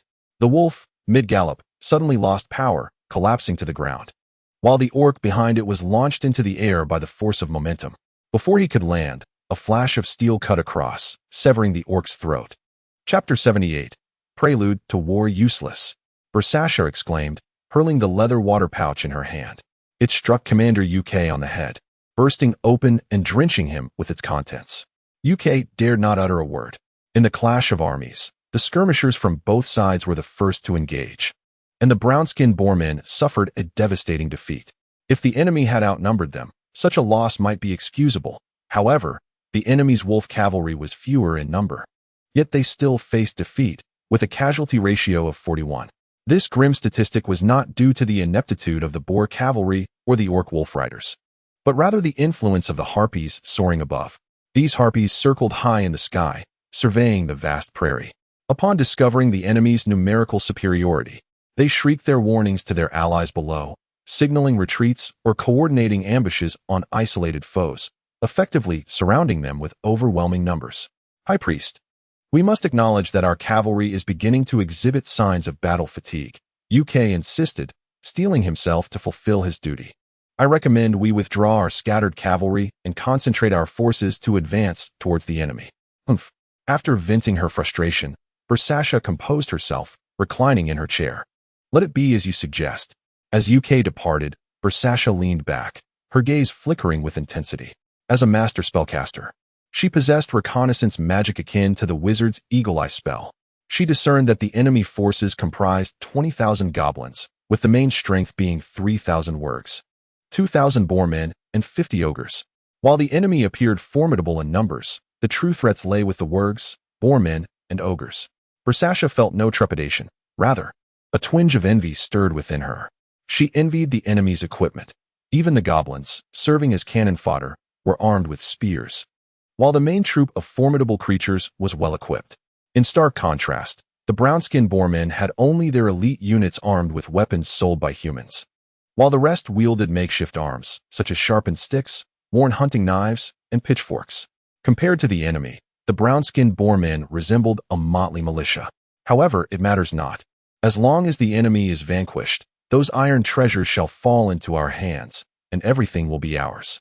In the sky, 3 harpies noticed the retreating boar-riding cavalry and swiftly dispatched one of their companions to return. At the encampment of the monstrous army under the Red Dragon's command, the harpy alighted upon the watchtower, serving as the command center, and approached Commander Urgel. "My lord, the enemy is tightening their forces and hastening their march," she reported. "Understood. Continue your surveillance," Urgel instructed. "Yes." He then turned to a nearby hornblower among the boar riders, summoned back the wolf riders. The battle is about to commence. Moments later, the haunting sound of the horn echoed across the vast grasslands. The werewolf cavalry, galloping across the plains, perked their ears, halting to listen. Judging from the duration and tone of the horn, they discerned it was a retreat command and unhesitatingly turned back. Meanwhile, the concealed high-ranking werewolf sorcerer, Masampi, heard the horn and ordered the ogres to unveil the black cloth covering the secrets hidden within the cart. The concealed weaponry was varied, including specially crafted shields the size of door panels and wooden barrels filled with oil, each connected to a 1-meter-long fuse. "Distribute the items," he commanded. According to the plan, those hidden within the anti-scrying barrier began to bustle about. To evade detection by the enemy's scrying magic, Masampi and the mage circle had established a modest anti-scrying barrier, concealing 150 ogres, along with a few werewolves. Their concealed position was a low-lying area not far from the main camp. Upon hearing the command, they would spring forth to deliver a crushing blow to the enemy. "Now, we must patiently await," Masampi murmured. In the distance, deep within the underground chamber, the red dragon lay on the ground, appearing to slumber, yet intently monitoring the battle's progression. Concerned about the first comprehensive operation of the monstrous army, Jose remained vigilant. Especially as the two forces were on the brink of engagement, his focus unwaveringly on Urgel. "Master, the Frostax barbarians are on the move. They ride towards the triangular plain," reported a harpy. Jose furrowed his brow. He had anticipated trouble from these barbarians. He began calculating the distance they were from the battlefield and the speed of their steeds, concluding that by the time the battle reached its midpoint, the barbarians would arrive. Did they intend to wait for the monstrous army and the brown-skinned boar men to inflict mutual devastation, only to reap the spoils? If the barbarians thought thus, they were in for a rude awakening. With such a formidable barbarian clan stationed on the western side of the triangular plain, Jose could hardly afford to be unprepared. It was worth noting that days prior, he had transported troops to the triangular plain via underground passages, while the forces on the surface hailed from the Moto Peaks. The earlier arrived armies had not departed, Led by the green dragon Olivia, they were concealed within an underground hideout not far from the battlefield. Should the barbarians show any sign of aggression, this hidden strength would spring forth, catching them off guard, with the potential to encircle and annihilate the enemy entirely. On the battlefield's horizon, the brown-skinned boar men finally beheld the encampment of the monstrous army. The team of brown-skinned boar priests gathered around the high priestess Boshasha. This group, composed of 2 high-ranking priests, 6 mid-level priests, and over 20 novice priests, represented the core strength cultivated by Boshasha over time.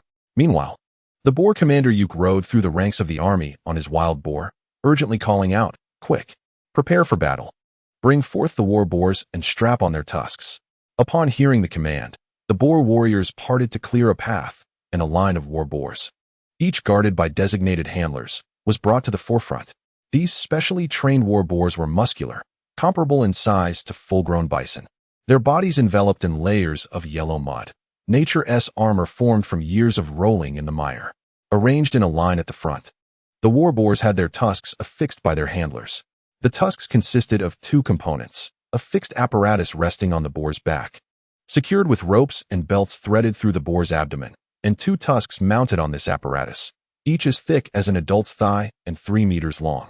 When paired with the boar's charging speed, these tusks resembled the lances of knights, imbued with a reckless ferocity. Once equipped, the handlers retrieved a special type of dry grass from their pockets and fed it to the war boars. Shortly after consuming the grass, the war boars' eyes turned crimson, their nostrils flaring with steam as they anxiously pawed the ground. This state marked the true war boars, their pent-up, volatile energy akin to a powder keg on the verge of igniting. Even the handlers, wary of potential injury, dared not enter their line of sight. With a resonating sound, the horn for attack blared, prompting the handlers standing behind the boars to crack a whip against the rear of the war boars.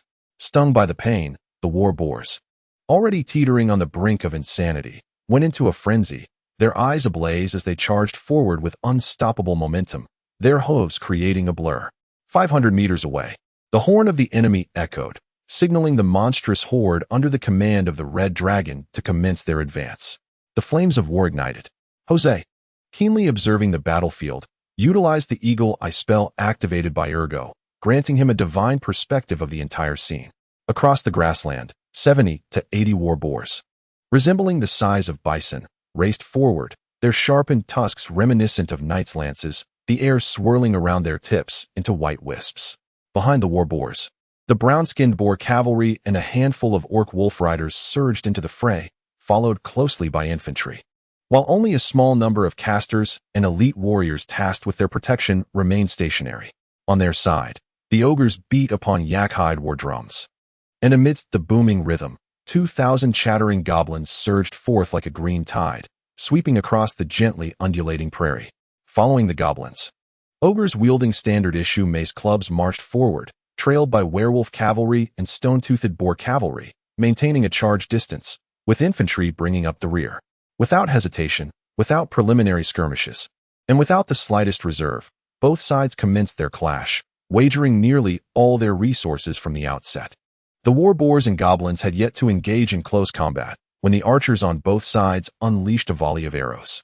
From a divine perspective, a dense barrage of arrows formed a majestic archway in the sky, their tips glistening in the sunlight.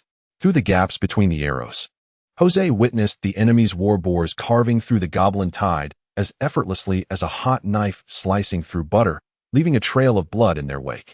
Collisions, bodies flying, trampling, and the cacophony of terrified screams ensued. The effectiveness of the human wave tactic, deemed the most insurmountable strategy without elemental power, was evident.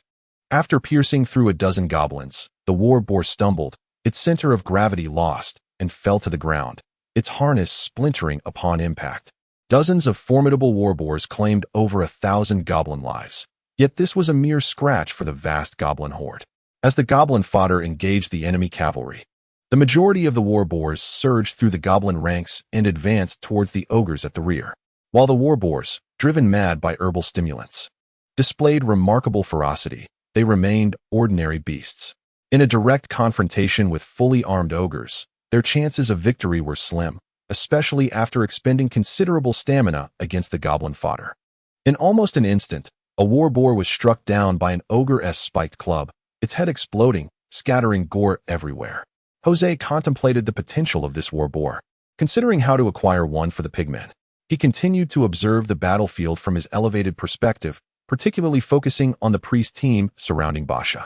The true combat strength of the brown-skinned pigmen consisted of only 2,000 elite fighters. The rest were merely hastily assembled farmers and herdsmen.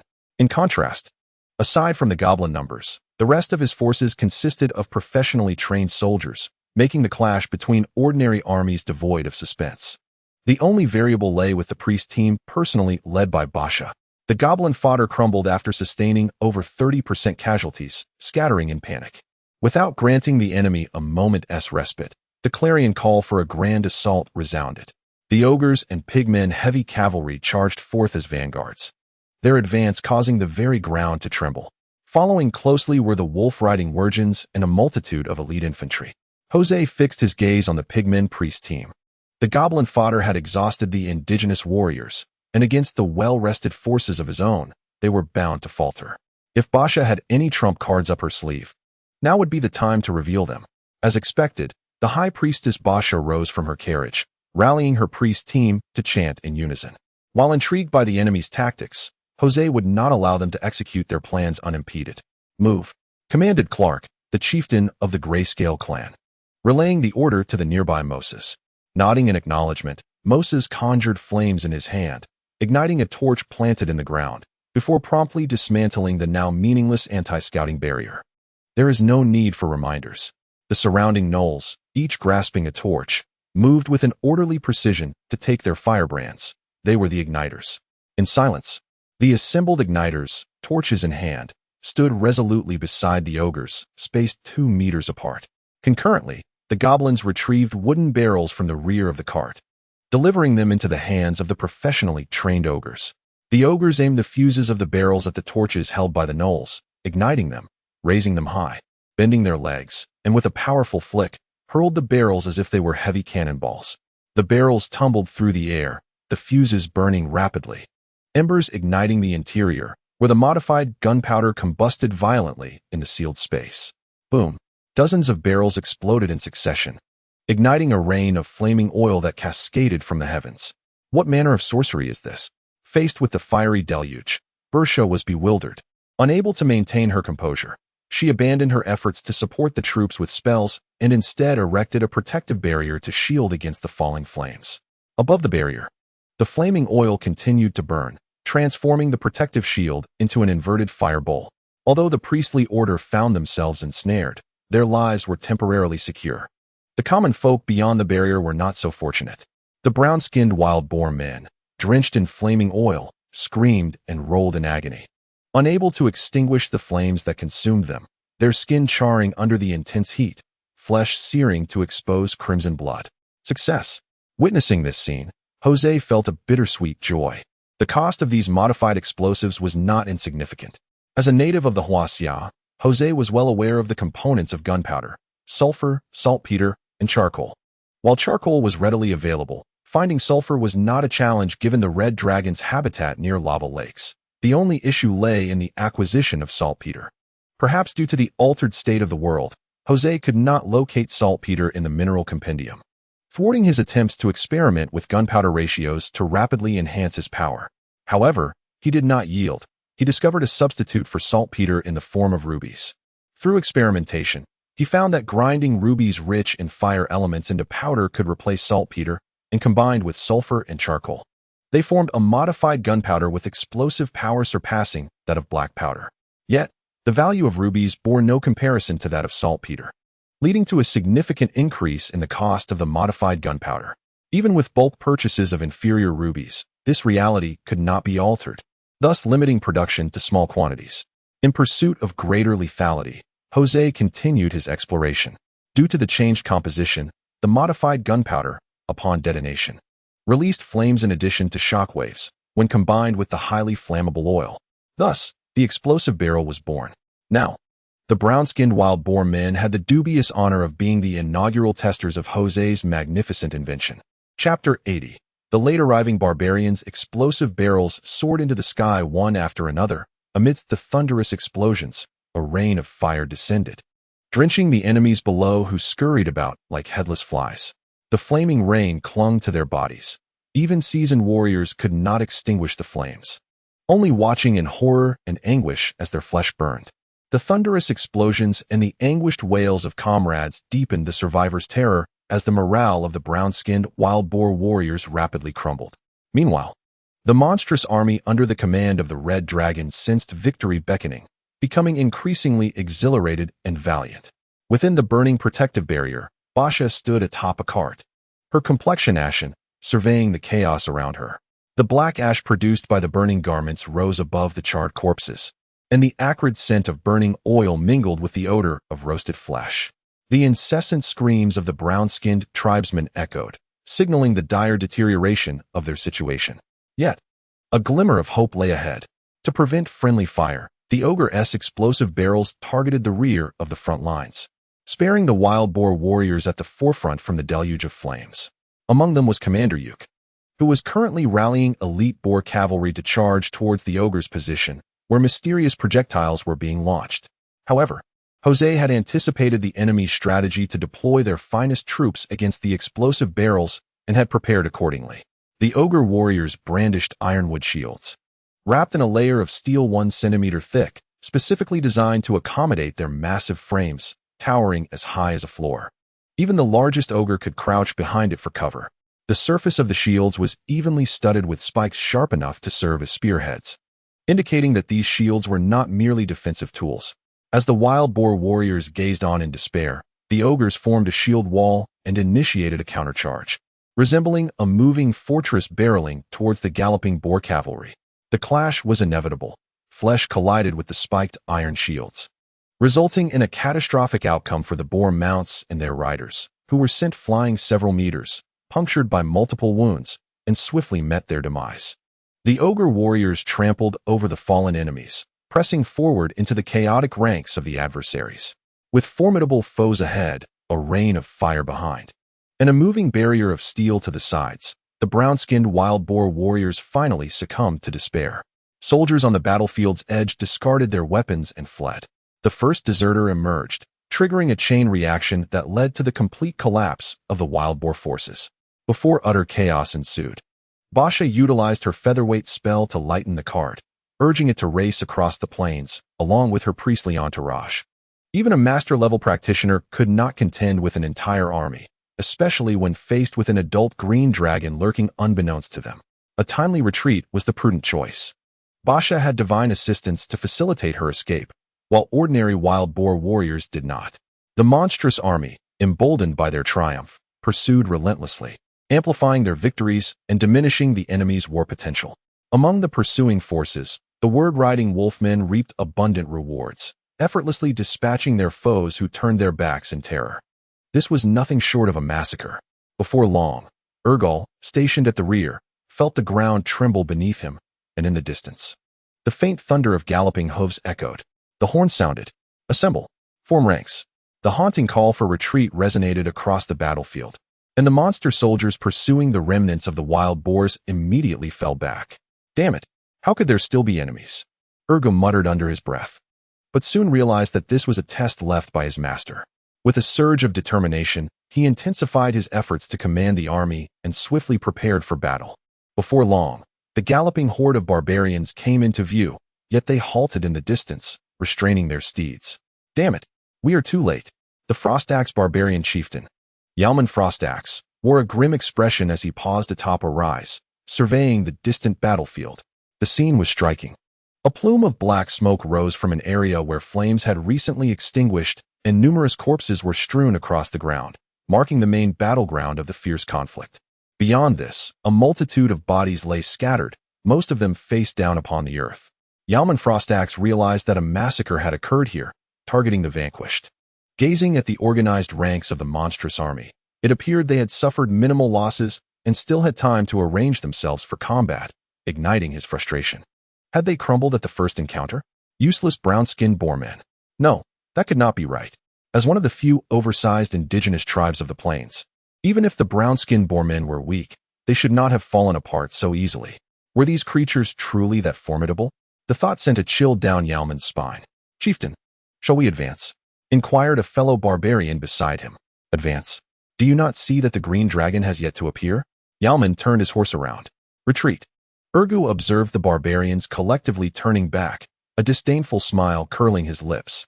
These barbarians had come with great fervor, likely hoping to take advantage of the clash between the two armies. Yet now they merely glanced and retreated, leaving an impression of a damp squib.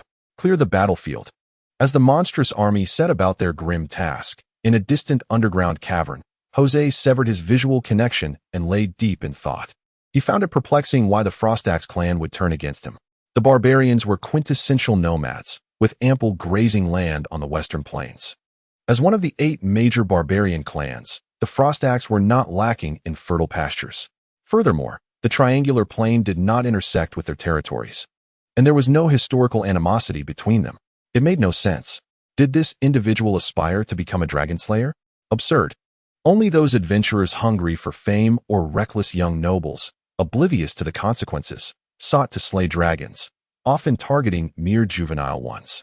In reality, no one was keen to provoke an adult dragon without necessity. Adult dragons sought only to flee, and legendary warriors could not guarantee their capture. Should a dragon escape, the repercussions would be dire. In the lexicon of the evil chromatic dragons, the word forgiveness did not exist. Even if a legendary warrior could not overcome them in life, one must remember that dragons could live for over 2 millennia. Numerous tales abound of legendary heroes who, upon their demise, were hunted down by the offended chromatic dragons, leading to the annihilation of their families and the scattering of their ashes. As a chieftain of one of the 8 major clans, did Yalman Frostaxe not fear retribution? Jose could not comprehend it, so he chose to abandon the thought altogether. The Frostaxe barbarian clan is the enemy of our own. Understanding this is sufficient. Only the dead enemy is a good enemy. Chapter 81. Night raid on the barbarians. With the departure of the barbarians, the ambush set by the green dragon, Olivia, became meaningless. She was preparing to return when one of Jose's subordinates stepped forward. The goblin's subordinate bowed respectfully to the green dragon in her elven form, addressing her as Lady Olivia, and informed her that her master wished to see her. Without a moment's hesitation, Olivia joyfully agreed, humming a tune as she made her way to the underground lair where Jose resided, only to find the red dragon deep in thought, sprawled on the ground. "Jose, did you call for me?" Even as she stepped into adulthood and her powers surged, Olivia did not exhibit a trace of arrogance in the presence of Jose. This was not solely due to the bonds of her oath. The importance of power was equally significant. After entering her adolescent stage, Jose had engaged in a battle with the newly matured green dragon to test his combat prowess. With the aid of numerous advantages, the outcome of the duel had been indecisive. Moreover, there was another crucial reason that inspired Olivia's admiration and submission. Shielding her face with a paper fan, Olivia gazed at the robust muscles of the red dragon and the fierce, imposing horns adorning his head, her eyes filled with fascination. He was simply too handsome. Jose, embodying the quintessential image of a dragon, exuded charisma amplified by his protagonist aura, though he seemed blissfully unaware of this fact. "Ah, you're here," Jose remarked, lifting his gaze to the green dragon at the tunnel's entrance. "Olivia, the Frostaxe barbarians have arrived under suspicious circumstances. I've pondered this for quite some time and cannot fathom their specific reason for coming to the Triangle Plain to confront us. I intend to take the initiative and eliminate them." As he spoke, Jose noticed his companion staring blankly at him, seemingly lost in thought. He raised an eyebrow. "Hey, Olivia, are you listening to me?" Oh. The green dragon snapped back to reality. "Indeed, the barbarians must be dealt with." "Absolutely." Jose nodded in agreement. "They intend to seize the opportunity while we are engaged in a conflict with the Boarmen, and we cannot allow them to succeed." Luna Bloodfeather had been monitoring them for several days and had gathered intelligence on the distribution of the Frostaxe tribe. "Tonight, we shall eliminate this threat. For safety's sake, let us proceed together. Moreover, we must not underestimate the 8 major clans of the barbarians. We need to devise a detailed offensive strategy." That night, within the 7th concealed cavern on the western side of the Triangle Plain, the monster army lay scattered across the ground, snoring thunderously as they took advantage of the time remaining before the battle to rest. However, not all were resting. Jose, Olivia, Urgle Bloodfang, and Mosa Moseskin, among other high-ranking members, were gathered within a soundproof barrier, listening to Luna Bloodfeather as she presented intelligence on the Frostax barbarian clan, ensuring they knew their enemy as well as themselves. According to my reconnaissance, the Frostax camp comprises just over 10,000 individuals, with no elders or children in sight. Most are able-bodied youths ready for battle, and the ratio of women to men appears to be approximately 1 to 5. The Frostax barbarians were indeed seeking trouble. It was entirely normal for them to leave behind the elderly and children, taking only a few female family members to prepare food. The assembly continued to absorb Luna's insights. The elite of the barbarians predominantly congregate on our eastern flank, while to the west graze cattle and sheep. At the very center stands the chieftain's grand tent.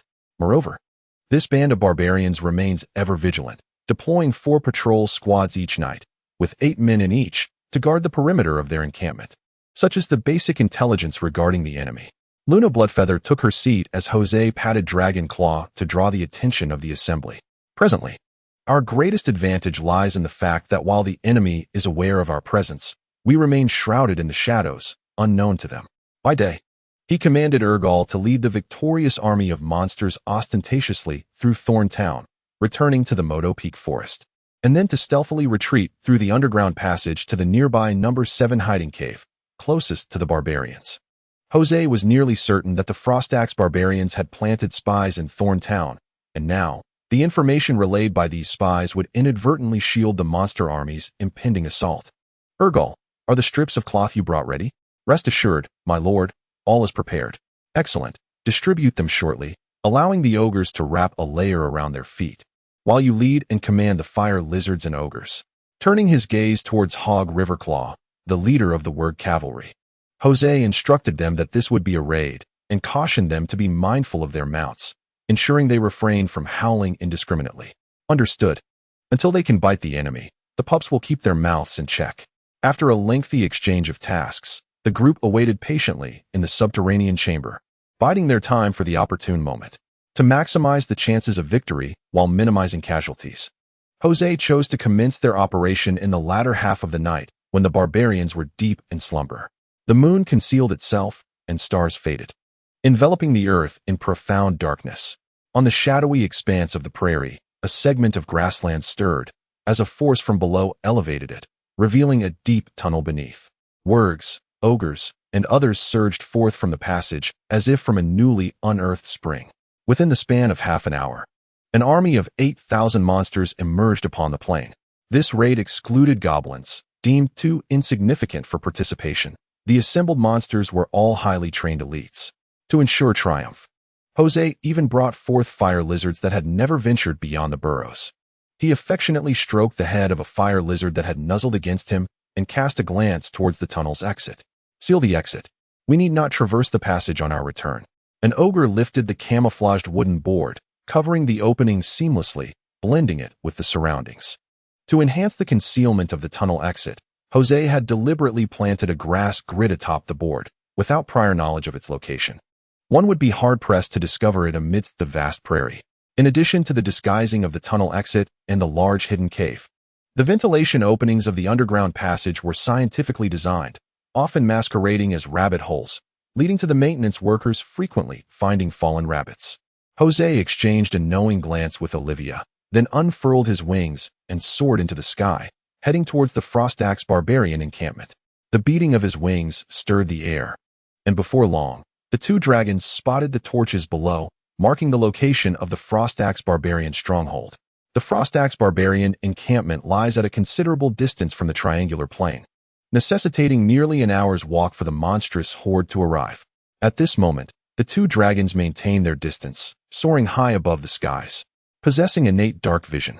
The dragons are impervious to the night's shadows as Joss scrutinizes the enemy's camp, just as the Harpy's kin would observe, for patrols equipped with torches encircle the camp. Having provoked us during the day, their vigilance remains unheightened. Are these barbarians foolish or merely confident? Chapter 82. The sudden emergence of a spellcaster. Having thoroughly surveyed the barbarian encampment, Joss and Olivia conferred on their respective areas of assault, then turned their gaze toward the direction from whence they came. Across the pitch-black expanse of the grassland, an army of 6,000 wargs advanced with swift strides. Unlike the hulking ogres, weighing 2,000 to 3,000 pounds, the wargs possess a lithe physique, their paws equipped with pads akin to those of canines, allowing them to move soundlessly through the night. Thus, Joss appointed the Wurgs as the vanguard for this raid, led by Hog Riverclaw. According to the plan, all that remained was to await the Wurgs' positioning. Then the two dragons would descend from the heavens, unleashing their draconic breath to sow chaos, while the Wurgs would seize the opportunity to strike. At that moment, the lumbering ogres, fire lizards, and other creatures would hasten from afar, joining the fray within 20 minutes. As the monstrous horde collectively descended upon the disarrayed barbarians, everything was unfolding according to the Red Dragon's design, yet plans rarely survive contact with reality. As the Wurgs traversed 3/4 of the distance, the wind shifted. A jolt of unease surged through Joss. This was troubling, as the barbarians, being a people of the plains, possessed numerous hunters capable of discerning the scents carried by the breeze. His muscles tensed. "Olivia, be prepared to launch the attack at a moment's notice." The green dragon, equally wary, replied, "Understood." The two dragons focused intently on the slumbering barbarian camp below, hoping that no hunters lay among the night watch, lest they discover the nearing Wurgs. Seconds slipped away, each heartbeat quickening Joss's pulse beyond the ordinary. The barbarian camp remained tranquil, seemingly oblivious. Suddenly, a bleat pierced the stillness. Joss felt an overwhelming frustration. Now, it is well known that sheep are peculiar creatures. When one bleats, others follow suit. The chorus of ba, ba, ba, ba resounded, rousing the barbarians from their dreams. Like the sheep, they caught the scent of the Wurgs, and without a moment's hesitation, they seized their weapons and rushed from their tents, only to hear the ominous sound of massive wings beating the air above. "Dragon! Dragon! Dragon!" A panicked voice cried out. In an instant, a conical breath of dragon fire descended upon him, engulfing the barbarian, whose flesh burned at a visible pace, leaving nothing but charred bones scattered upon the ground. The onslaught of dragon fire was far from over, originating from the spot where the terrified shout had erupted. The descending torrent traced a line through the dense cluster of barbarian tents. Along its path, tents, warriors, and livestock alike were consumed by the flames, reduced to ash. Moreover, the flames continued to spread, the heat released from the conflagration generating hot winds that carried embers to the surrounding tents, igniting even more areas. Between the tents, the barbarians fled in panic amidst the flickering light, their shadows overlapping on the ground, creating a scene of utter chaos. After painting a deathly line spanning 150 meters, Joss took a moment to breathe. Twisting in the air to target a new area and unleash his fiery breath, striving to ignite additional barbarian tents. "Dragon, die!" roared the Frost Axe barbarian chief. Yalman Frost Axe, his muscles bulging and veins on the surface of his skin swelling like worms. He summoned all his strength to hurl his hand axe. Empowered by the might of a master-level warrior, the axe whirled through the air with a howling sound, aimed directly at the red dragon spewing flames. Joss had no doubt that his scales could not withstand such a blow, but he was well aware of the location of the chief's tent and had activated data visualization. He was far from unprepared for the chief's assault. He sidestepped, allowing the axe to spin past him, dissipating its force as it vanished into the night sky. Having evaded the axe attack, he turned away from the barbarian chief and continued to breathe fire. Watching the reckless red dragon set tents ablaze, Yalman Frost Axe was filled with both fear and fury. The lord of the triangular plane was an adult green dragon, and he had never anticipated an assault from a red dragon, thus had made no preparations for a fire attack. The tents were so closely packed that the red dragon's flames could easily engulf large areas. Amidst the futile roars and counterattacks of the barbarian warriors, Joss ignited numerous tents before flapping his wings and soaring into the sky. Now, the barbarian elites had gathered, and he continued to fly over them. Aware of the potential for trouble, high above, Joss gazed down to see a tenth of the barbarian camp ablaze, the flames still spreading, while the barbarians scurried about like headless flies. In the distance, the wolf riders of the war djinn no longer concealed themselves, charging towards the barbarian camp with a murderous howl that intensified the barbarians' panic. "Warriors, rally to me!" The commanding voice cut through the chaotic clamor, a bright streak of energy ascending into the sky. The barbarian warriors seemed to find their resolve, gravitating towards their chief. Yet, the chief's efforts were destined to be in vain. Joss turned his gaze to another direction, where the green dragon, Olivia, was executing their plan in the east, using magic and dragon might to drive the cattle. I shall lend you a hand. Joss selected his target and dove down, this time aiming for the wretched sheep. It was not out of a vengeful spirit, but rather because the herd was an integral part of his strategy. The distribution of the barbarian tribe was such that a multitude of them was concentrated in the east near the triangular plain, while the west held the livestock, including sheep and cattle. Joss planned to attack the livestock, driving them towards the center of the barbarian camp, thereby causing chaos among their ranks and preventing them from consolidating. If the barbarians could not gather to form a cohesive unit, obeying unified command, they would merely be a disorganized mass, facing the Wargen army, which was like a clenched fist, destined for slaughter. At that point, no matter how powerful Yalman Frostaxe was, he would be unable to turn the tide. Could a master-level warrior slay 100 or 200 Wargen, let alone 1,000 or 2,000? It would exhaust him utterly. A torrent of dragon's breath brewed within the throat, erupting forth to illuminate the darkness with a searing brilliance. The conical flames descended upon the panicked flock of sheep, reducing the leading ram to cinders.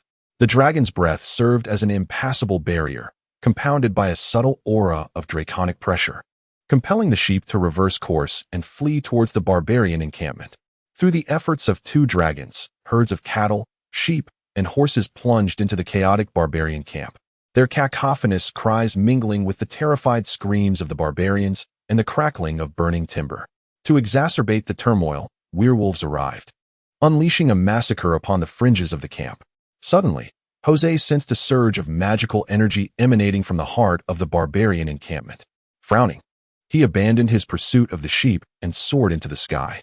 In the center of the camp, under the protection of numerous barbarians, including their chieftain, Yalman Frostaxe, stood a figure cloaked in black, reciting incantations while holding a crystal ball. Dark clouds materialized overhead, and a torrential downpour ensued, its scope limited to enveloping the barbarian camp and a small surrounding area. Rainstorm magic. Cursed be it. How could there be a high-level spellcaster among these barbarians who scorn magic? Chapter 83. The Northern Witch. Just as the barbarians were unprepared for a red dragon's assault, Jose was equally unprepared to encounter a spellcaster. The genetic, cultural, and environmental factors of the northern barbarians dictated that they were ill-suited for the arcane arts. Genetically, they were robust yet simple-minded, impulsive and quick to anger, qualities that did not align with the intellectual demands of spellcasting. Culturally, they revered brute strength and derided magic, resolving 95% of their tribal disputes, including matters of marital rights, with their fists. In their environment, merely being able to write one's name allowed them to claim the title of cultured individuals. Opportunities for children to learn letters were scarce, let alone the intensive study required for magical knowledge. Where had this spellcaster emerged from? Jose felt the complexity of the situation deepen as he focused on the figure shielded by the throng of barbarians. The spellcaster was shrouded in a black robe, obscuring their visage, with the only visible feature being the delicate hand grasping the crystal ball. He scrutinized that hand, slender fingers suggesting it belonged to a woman. A crystal ball. A woman. Could she be a northern witch? Jose was startled by his own conjecture. Impossible. How could a northern witch possibly align with the barbarians? The barbarian tribe revered strength, indulged in strong spirits, and approached problems with muscle-bound reasoning, steeped in male chauvinism. In contrast, the northern witches valued wisdom, wielding the formidable power that magic bestows. Once endowed with such power, many phenomena could emerge, such as feminism. These two entities were not merely incompatible, they were diametrically opposed. Yet the crystal ball was indeed a common magical implement utilized by the Northern Witch Council, leaving Jose uncertain and inclined to probe further. He ascended to a safe distance above the witch and in a harsh tone demanded, "You Northern Witches have audaciously breached the agreement. Do you seek to ignite war once more?" The spellcaster looked up at his words, revealing a pointed chin. This is a personal matter, unrelated to the council. Indeed, she was a member of the Northern Witch Council, but was this truly a personal affair? Joss realized that delving into these matters now held little significance. Since it was a private affair, perishing here posed no issue, his voice laced with a subtle menace. The deluge extinguished the raging flames. Yet the advantage of the monstrous army persisted, albeit diminished. Below, in the barbarian encampment, livestock panicked, scattering the warriors who sought to gather around their chieftain, resulting in several tragic stampedes. Encircling the camp, pairs of glistening green eyes haunted the barbarians, as the slaughter by the wolf-riding beastmen continued unabated. Deprived of the illuminating firelight, the vision of the barbarians suffered tremendously. While the creatures thrived, their efficiency in killing significantly heightened. Fighting in the darkness, the monstrous army, gifted with night vision, held an undeniable advantage. The anguished cries of the barbarians echoed around, prompting the witch to recognize the gravity of the situation.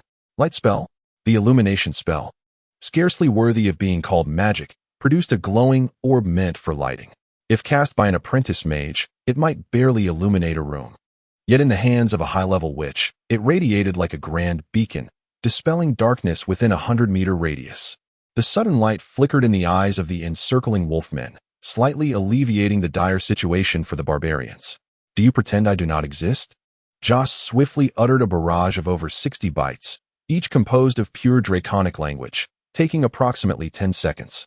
Fireball spell, draconic enhanced. A fireball, as large as a truck tire, materialized in his claw, its size exceeding that of an ordinary fireball cast by human mages by at least 20-fold. A testament to the draconic enhancement specialization. The dragon's usual draconic magic was not solely composed of pure draconic language. It intertwined with ancient elvish, hastening the casting speed but diminishing the spell's potency. Now, soaring safely in the skies, Joss prioritized power over speed, opting for pure draconic magic that demanded greater magical energy and a longer casting time, brazenly employing the draconic enhancement specialization. This resulted in the current spectacle. Gazing at the colossal fireball in the red dragon's claw, the mysterious witch and the barbarians wore expressions of sheer terror, particularly the witch, who, as a professional, was profoundly astonished. This fireball was the largest she had ever beheld. It is crucial to note that conjuring a fireball is no simple feat. Maintaining a balance of internal magical energy is essential for its formation, and the larger the fireball, the more challenging it becomes to sustain that balance. However, if successful, its power would increase exponentially. Quick, scatter! The mysterious witch commanded, attempting to flee, but the crowd encircled her, rendering escape impossible. Damn it! Faced with the terrifying fireball descending from the sky, she could have chosen to teleport away, yet after a brief contemplation, she dismissed the idea, realizing the distance might not suffice to evade the explosion's radius. Rapidly, she chanted, "Ice arrow." The ordinary icy arrow and the colossal fireball are incomparable in size, yet sufficient to trigger the fireball prematurely. With a resounding boom, a mushroom cloud, towering 10 stories high, erupted 50 meters above the ground. The shockwave from the explosion whipped up fierce winds, scattering tents and sending the clustered barbarians tumbling in disarray. Moreover, the searing flames raining down from the explosion inflicted agonizing cries from the barbarians, who were fortunate enough to only wail in pain. Some unfortunate souls were struck by falling debris, silencing them instantly. The barrier hastily conjured by the witch provided protection to a few nearby individuals, and considering the circumstances, such an outcome was remarkably fortunate. Scatter! Everyone disperse! The thunderous command of Yalman Frostaxe urged the gathered barbarians to hastily spread out, in a bid to avoid further magical onslaughts. Hearing the anguished screams from the perimeter, Yalman's heart bled, caught in a dilemma. To cluster together would invite aerial assaults, while scattering would leave them vulnerable to the marauding wolfmen. To exacerbate matters, there was not just one dragon. Not far from the red dragon, the green dragon Olivia, having completed her task of herding livestock, arrived on the scene. "Olivia, let us cast spells together. We have but a single spellcaster." "Understood." The contrasting tones of dragon languages echoed above as Yalman Frostaxe roared in fury, yet felt utterly helpless. He had once nurtured a ferocious giant eagle capable of carrying him aloft, but it had been incinerated by the red dragon's breath upon its first flight, leaving him without a means to ascend and fight back. Damn it! The witch's incantation reached his ears as a cloud of white mist materialized, from which emerged a griffin the size of a small car. The summoning would take 10 minutes. Without time for further words, Yalman leapt onto the griffin, guiding it toward the dragons soaring above. "You seek death." Upon witnessing this, Jose hurled a standard fireball toward the densely packed barbarians, directing it towards the barbarian chieftain. Chapter 84. Confrontation with Chieftain Frostaxe. Jose activated his data visualization, fixating on the approaching griffin and its rider, as a cascade of green data streamed across his retina. detailing distance, speed, and other particulars with precision. He soared toward the griffin, undaunted. Yalman Frostaxe was a master-level warrior, and had he been on the ground, he would never have dared to charge recklessly. However, in the sky, the flying mount completely compensated for the master-level warrior's exceptional evasion skills, and maneuvering was far less convenient than on solid ground. Just how much of his prowess could a master-level warrior exhibit in such a state? Chanting his spell at a rapid pace, the burning fireball shot toward the griffin with a swift whoosh. Yet, master-level warriors were not to be underestimated. Yalman Frostaxe raised his axe and unleashed a crescent-shaped, translucent energy slash, which flew faster than the fireball. The two collided midair, the resulting explosion scattering the amassed energy, annihilating both in a brilliant display. In that fleeting moment, Jose comprehended the barbarian chieftain's strategy, leveraging his own formidable energy reserves to engage in aerial combat with energy slashes and dragons. With the energy capacity of a master-level warrior, unleashing 70 to 80 energy slashes to buy time for his kin was well within the realm of possibility. Understanding the enemy's intentions, Joss wisely refrained from following their rhythm. He leveraged his superior flight speed to maintain a safe distance from the griffin while reciting incantations. Some spells are unpreventable, such as the debilitating curse, the slow spell. With these two negative enchantments cast upon the griffin, its state diminished significantly, and its flight speed drastically reduced, rendering it a mere target for the dragon's amusement. While these rudimentary spells might not have a substantial impact on a barbarian, they struck at the very core of the griffin's abilities. This overwhelming sense of helplessness, being subjected to relentless assaults, was utterly suffocating. "Wretched dragon, if you possess true strength, face me honorably," roared the barbarian chieftain, Yalman Frostaxe, from atop the griffin's back, voicing his disdain for magic. "Fool!" Joss chose to ignore him, hastily continuing his incantation, as fire elements coalesced in his dragon claw, preparing something formidable. On the ground, the enigmatic witch sensed the brewing trouble and, disregarding the green dragon's magic, raised her crystal ball. A beam of white light shot forth, penetrating the griffin's form, instantly dispelling the effects of the two negative spells and restoring it to its former state. The dispelling of negative statuses? Joss felt a wave of irritation and hurled the formed explosion spell at the witch.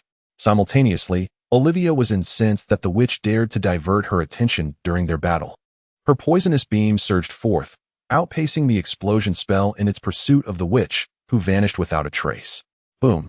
A small mushroom cloud erupted from the ground, mingled with the anguished cries of a dozen barbarians. Joss, undistracted by the chaos below, focused on the approaching Yalman Frostaxe riding the griffin. In the air, activating Heart of the Phoenix would allow him to eliminate the threat. He mused, only to promptly dismiss this enticing thought. With a high-ranking witch knowledgeable in the arcane below, any peculiarities about his state could not escape her notice, and the dissemination of such information might attract the attention of formidable entities, a disastrous outcome. Even if he could not slay the chieftain, he was determined to impart a lesson, to remind him that the skies belonged to dragons. With this resolve, Joss altered his strategy.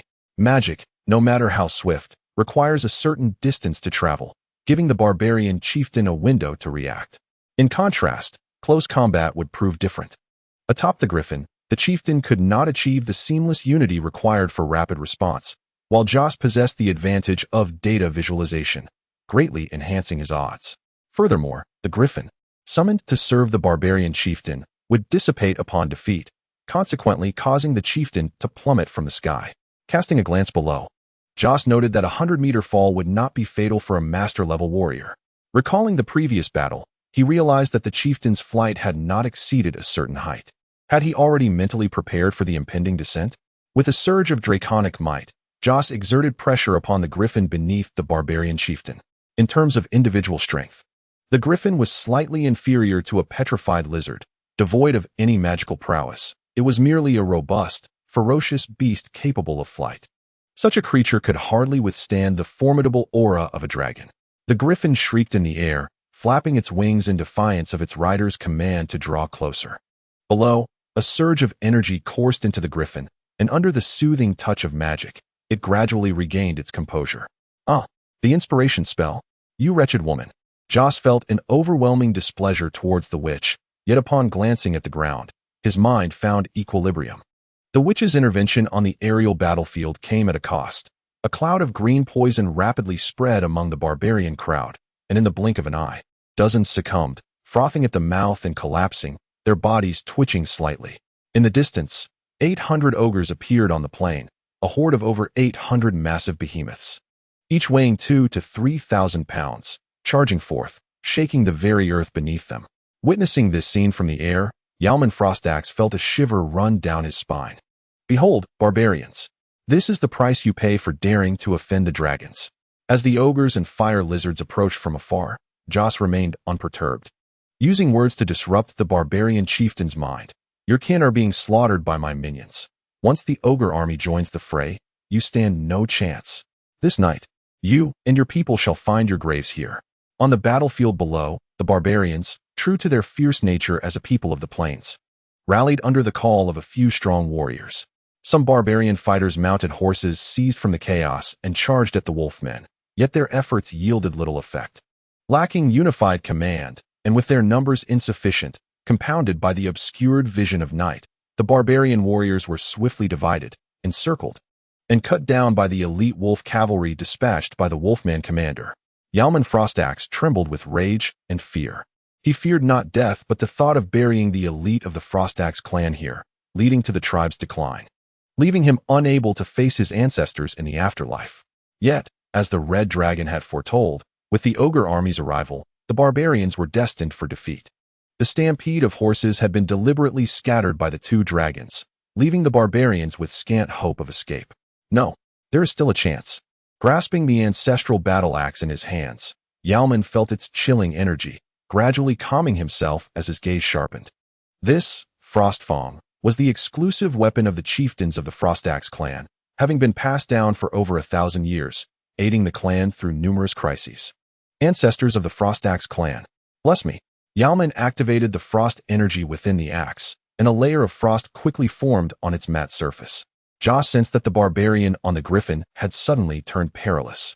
Chapter 85, A Moment of Peril Drink. Yalman Frostaxe roared. Leaping from the griffin and landing heavily on its back, the force so intense that the griffin disintegrated into smoke. Has this man gone mad? Joss felt a chill of dread. Yalman Frostaxe had crushed the griffin beneath his feet, severing his escape route. If he were not reckless, then he must possess great confidence in the impending onslaught, or perhaps this was his desperate counterattack, a do-or-die maneuver. Could a master-level warrior be foolish? The answer was unequivocally no. The forthcoming attack would be formidable indeed. Joss dared not be arrogant. With the full operation of his two formidable abilities, data visualization and intelligent mind, his mental faculties rapidly diminished, resulting in an unprecedented clarity of the world around him, as if time itself had slowed.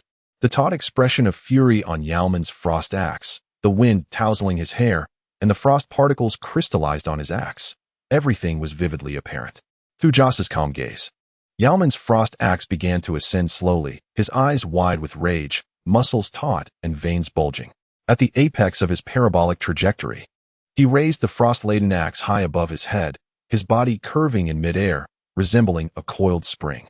It was not difficult to envision that at the moment the axe descended, all the power of this masterful warrior would be unreservedly concentrated upon that seemingly insignificant weapon. In reality, the barbarian chieftain lifted his axe like a cannonball hurtling towards the red dragon, his relentless momentum breathtaking. Joss swiftly flapped his wings, soaring upwards to evade the impending strike. By employing both his data visualization and intelligent mind abilities, he calculated the chieftain's trajectory, conserving precious reaction time and affording him more opportunity to maneuver. According to his calculations, as the barbarian chieftain descended to his level, they would narrowly miss each other. Allowing the dragon's breath he harbored in his throat to engulf the descending foe and extinguish the life of a formidable adversary. Such was the price of failure after risking everything. The wind howled past his ears as his body ascended rapidly, events unfolding precisely as he had orchestrated. Yalman was doomed. Just as this thought crossed his mind, a sudden wave of lethal cold enveloped him, causing his heart to skip a beat. The temperature around him plummeted swiftly, moisture in the air crystallizing into ice, rendering even the abundant fire element surrounding the red dragon powerless against the encroaching frost. His vision blurred as ice obscured his eyes. It was not merely his sight. His entire form was encased in an inexplicable frost, soul-locking prison. Witnessing this unforeseen turn of events, the green dragon Olivia and the mysterious witch momentarily ceased their battle, their emotions starkly contrasting. The witch was ecstatic while the green dragon was horrified, desperately flapping her wings to assist, yet at her current distance, it was impossible to reach in time. The axe was now less than 3 meters from the red dragon's head, capable of striking down in less than half a breath, and a cold, relaxed smile spread across Yalman's face. He could almost envision the red dragon's head cleaved in two, its blood cascading through the air, the dragon's carcass plummeting to the ground, demoralizing the monstrous army, and then he would lead his kin through the chaos to victory, perhaps even turning the tide. What? Why is the ice turning red? The fantasy shattered. In Yalman's eyes, filled with terror, the frost encasing the red dragon began to melt rapidly, consumed by the golden red flames emerging from within, transforming into liquid and swiftly evaporating into steam in the intense heat. But that was not the end. As the ice melted, the flames spread outward, engulfing the descending barbarian chieftain.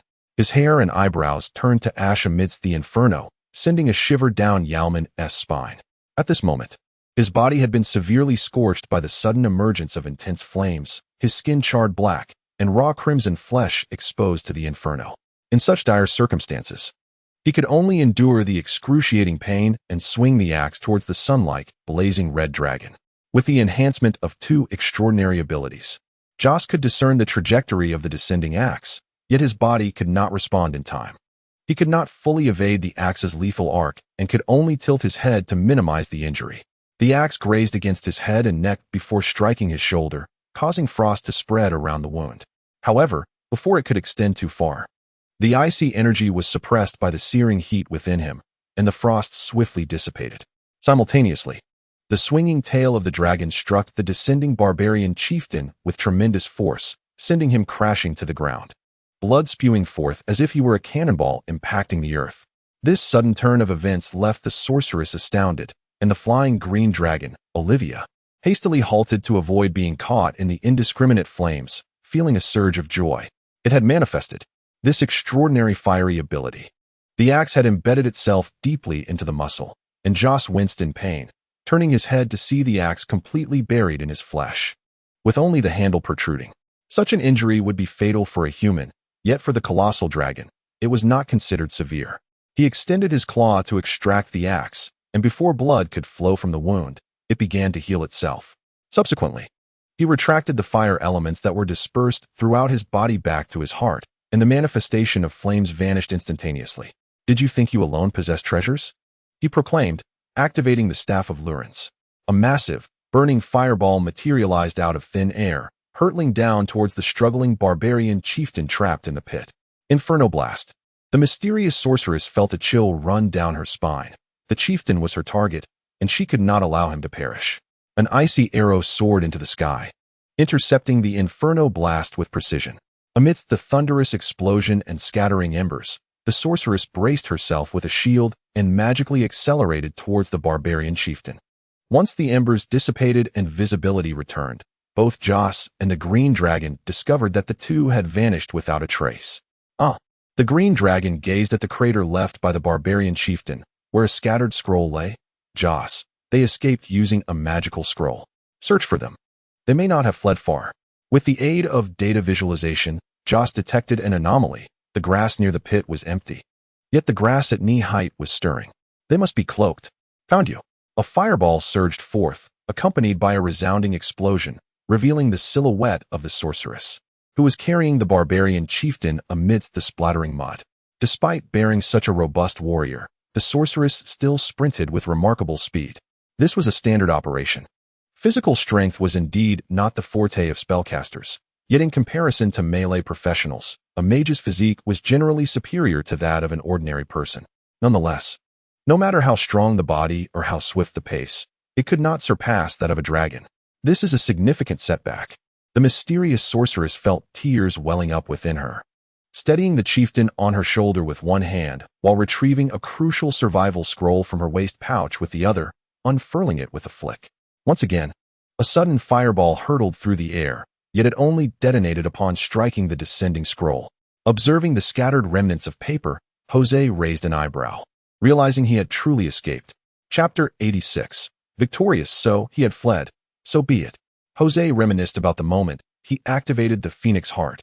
At that time, the situation was dire, compelling him to engage the Phoenix Heart, but moments later, the peril dissipated, prompting him to deactivate it immediately. Subsequently, he had intentionally uttered a phrase to mislead the witch, causing her to believe that the flames engulfing him were due to a treasure, thereby employing the instant magic from the Staff of Lurens to substantiate his claim of possessing a valuable artifact. As for his wound, it was on his shoulder, and due to her vantage point, the witch could not possibly perceive it. Utterly perfect, Jose silently commended his own cleverness while surveying the battlefield below. Despite the loss of the witch and the chieftain, two formidable forces, the barbarians had not entirely crumbled. This was not due to their bravery, but rather the encroaching darkness that obscured visibility. Only a small group was aware of the chieftain's defeat, while the outer ranks continued to clash desperately with the wolf riders. At that moment, ogres joined the fray. One ogre charged forward, colliding with a mounted barbarian and sending both horse and rider flying, wielding a fearsome spiked club to bludgeon the downed enemies into pulp. Others, having lost their clubs, resorted to seizing horse legs, swinging them as makeshift weapons in a chaotic frenzy. "Jose, aren't you joining the fray?" inquired the green dragon nearby. "The enemy's defeat is assured. The remainder shall serve as a training exercise. We shall observe." Very well. In less than 3 minutes, the barbarians were utterly vanquished. They were either slain or surrendered, with only a fortunate few managing to seize horses and escape the pursuit of the wolf riders. When the last defiant barbarian had his throat slit, silence enveloped the world, interrupted only by the whispering night wind and the stifled sobs of female captives. In the sky, Jose proclaimed, "Escort the captives to the vacant ground to the west. Gather them closely and instruct them to lie down. Hog, take some wolf riders to scour the surrounding area and round up the escaped livestock. They must return before dawn. Everyone else, gather the spoils and consolidate the bodies."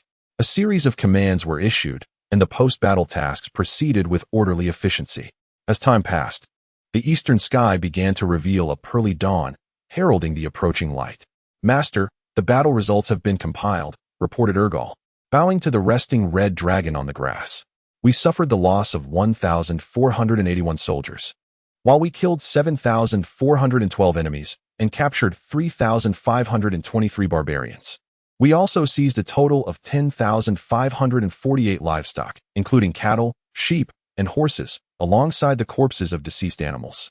Prepare the carcasses of the dead livestock for cooking to create breakfast. If that proves insufficient, slay more."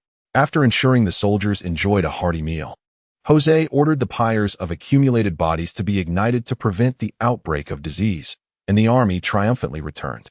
Having specifically brought the fire lizards as a secret weapon that ultimately went unused, Jose instructed Urgal to return the fire lizards through the tunnels for further concealment. The remainder of the group escorted the captives, laden with the spoils, as they made their way towards Thorn Town. As Joss had hoped, the emergence of barbarian captives and a considerable herd of livestock brought shock to the inhabitants of Thorn Town, instilling fear in many with nefarious intentions. The Red Dragon did not witness this firsthand, for he and the Green Dragon had already flown back to the peaks of Modo. Joss and Olivia would not easily reveal themselves unless absolutely necessary. Maintaining an air of mystery and distance was, in Joss's view, a form of intimidation, while Olivia might simply disdain the inferior races. Upon returning to the peaks of Modo, Olivia did not go directly home, but rather used the excuse of discussing the sudden appearance of the witch to visit Joss's underground kingdom. The true reason for her extended absence was known only to her. A halfling chef presented dish after dish of exquisite cuisine on the table for the two dragons, who dined and conversed. With grace, Olivia sliced a piece of reindeer meat and savored it, asking, "Joss, do you believe what the witch said? From what I understand, the witches of the north are mostly proud beings who disdain to lie." The mage's hand held an entire reindeer suspended in the air as Joss took a bite and replied, "I lean towards believing her, yet I cannot accept it entirely. Even if she were to take on private work, she would not dare to do so without the Witch Council's approval. What shall we do? Report to the dragon cult and demand fulfillment of the contract? Futile, for the evidence is insufficient. We approach them this time. And the Frostax barbarians are not located in the Triangle Plains. If the witch merely claims to be visiting the barbarian tribe, we have no recourse against her. I agree with your assessment, but I still believe we should inform the dragon cult, Olivia said, wiping her mouth. Even if it bears no fruit. Exerting some pressure on the witch council could prove beneficial. Joss nodded. You are correct. I had not considered that. After Olivia departed, Joss retrieved his greatest prize from this venture, the weapon of Yalman Frostax, the very axe that had struck him. He had long heard tales of certain large barbarian clans possessing heirloom weapons, but today he found himself in possession of one. He held the axe in his hands, admiring it. It appeared to be an unremarkable single-edged battle axe, its black blade uneven and pockmarked, the matte edge remarkably sharp, with a slight downward curve at the end of the grip that made it comfortable to hold. As Joss ran his fingers over the blade, he felt its icy touch, sensing within it a frost power completely opposite to that of the red dragon. Delving into the axe's interior with his mental energy, he discovered a complex magical array, the origins of which he could not discern. This must be the magic that ensnared me, he mused. A devious spell that suddenly encases foes in ice before delivering a swift blow. If it had been other dragons, they might have truly fallen victim to it. However, this magic must have its limits. Given the energy signature, it was likely only effective against juvenile dragons. Yet, for warriors beneath the legendary tier, this axe was indeed a formidable weapon for one-on-one combat. After toying with it for a time, Joss lost interest in the unknown magical axe, casting it aside onto the mountain of gold, primarily due to a mismatch in attributes. Before finding a suitable master, it can only serve as a mere ornament. 3 days have passed, and during this time, Joss has been greeted with a succession of good tidings. For instance, the reports of the severe setbacks suffered by the brown-hide boar folk and the Frostax barbarians continue to amplify, leading the large tribes surrounding the triangular plains to lose any inclination to drive away the dragons. Some tribes have even begun to send envoys to the boar folk of Thorntown to inquire about the preferences of the Green Dragon Lord. Furthermore, the dragon cult has pledged to exert pressure on the Northern Witch Council, questioning why certain witches are aiding the barbarians in their struggle against the Green Dragon. Based on the intelligence received thus far, Joss estimates that, barring any unforeseen events, the 3 dragons are poised to establish a firm foothold in the Triangular Plains. Chapter 87. The Barbarian Envoy. On this day, Joss reclined comfortably upon the Golden Mountain, absorbing the legacy of the dragon. With the assistance of his wise mind, he digests the dragon's inheritance at a pace far superior to that of an ordinary dragon, akin to the differing efficiencies of a top student versus an average learner in the same online course. Previously, Joss was the academic prodigy among dragons, and now, bolstered by the wise mind, he has ascended to the realm of genius. In the midst of tranquility, the goblin Igo descended from the 9-ring spiral steps, traversing the guardianship of the fire lizard to arrive before the Golden Mountain, awaiting in silence.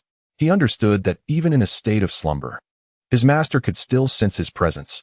Though currently preoccupied with assimilating knowledge, he was reluctant to awaken promptly. With the increasing number of his kin, the red dragon wished to avoid frequent disturbances, thus establishing a rule that unless it was of utmost importance, mental communication should not interrupt him.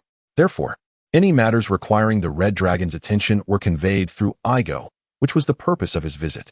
Before long, the red dragon atop the Golden Mountain opened his eyes. What is it? Igo bowed respectfully. Great Master, Hulk from Thorntown has sent word that 13 barbarians have arrived, claiming to be emissaries from the Holy City, seeking an audience with the Dragon Lord of this domain.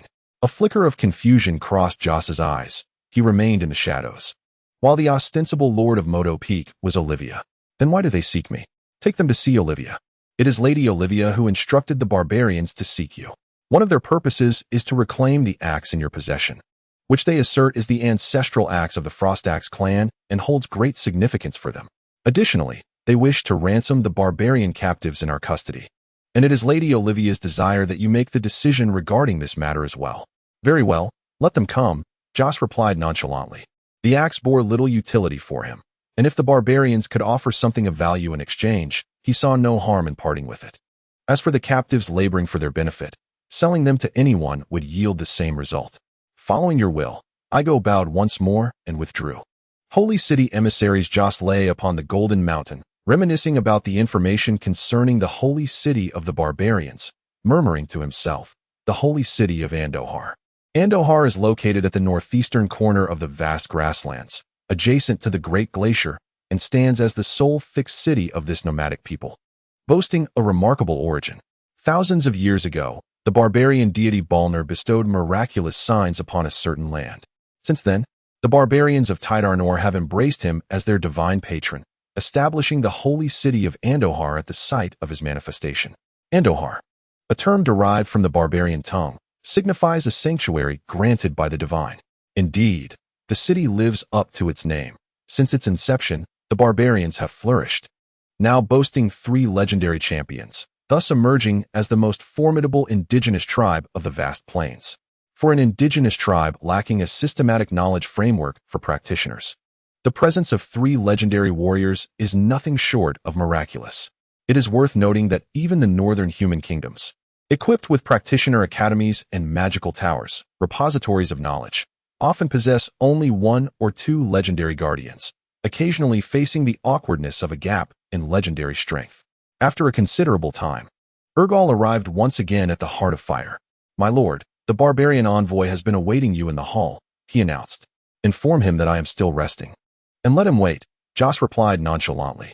On one hand, due to the ongoing conflict with the Frostax barbarian clan, he harbored a poor opinion of the barbarians and felt no obligation to extend courtesy to this so-called envoy of the Holy City.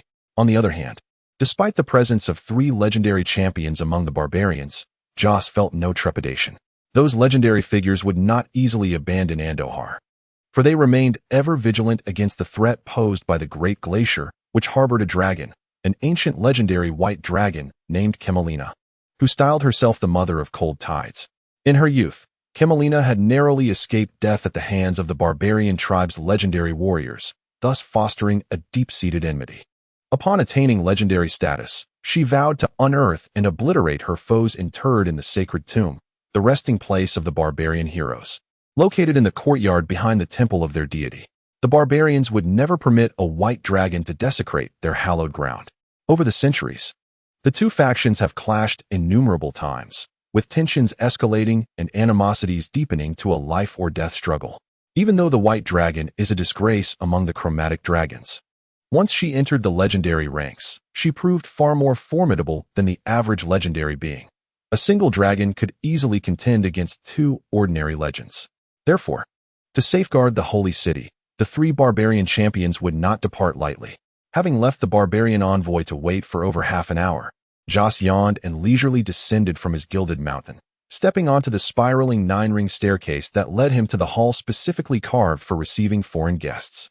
This underground chamber, hewn from the rock, spanned approximately 4 to 5 standard football fields in size, its floor laid with stone tiles. The interior space took on a standard low cylindrical shape, adorned with 64 robust stone columns, arranged on either side to form a long corridor, at the end of which stood the throne designed by Joss himself. This throne measured 30 meters in length and 10 meters in width, its backrest resembling 2 overlapping dragon wings, while the armrests were fashioned into dragon heads modeled after Joss's own visage, exuding an air of solemn grandeur. Beneath the throne lies a staircase of 9 tiers, crafted in accordance with the principles of ancient Chinese numerology. If one gazes downward along the staircase, they would be astonished to discover that it seamlessly connects to the ground, for this very space has been hewn from a colossal rock formation. The throne and its supporting pillars are sculpted from the surrounding stone, a feat of artistry. This subterranean chamber stands as a testament to creativity, undoubtedly not conceived by the primitive minds of goblins, but rather designed and constructed under the personal supervision of Joss himself.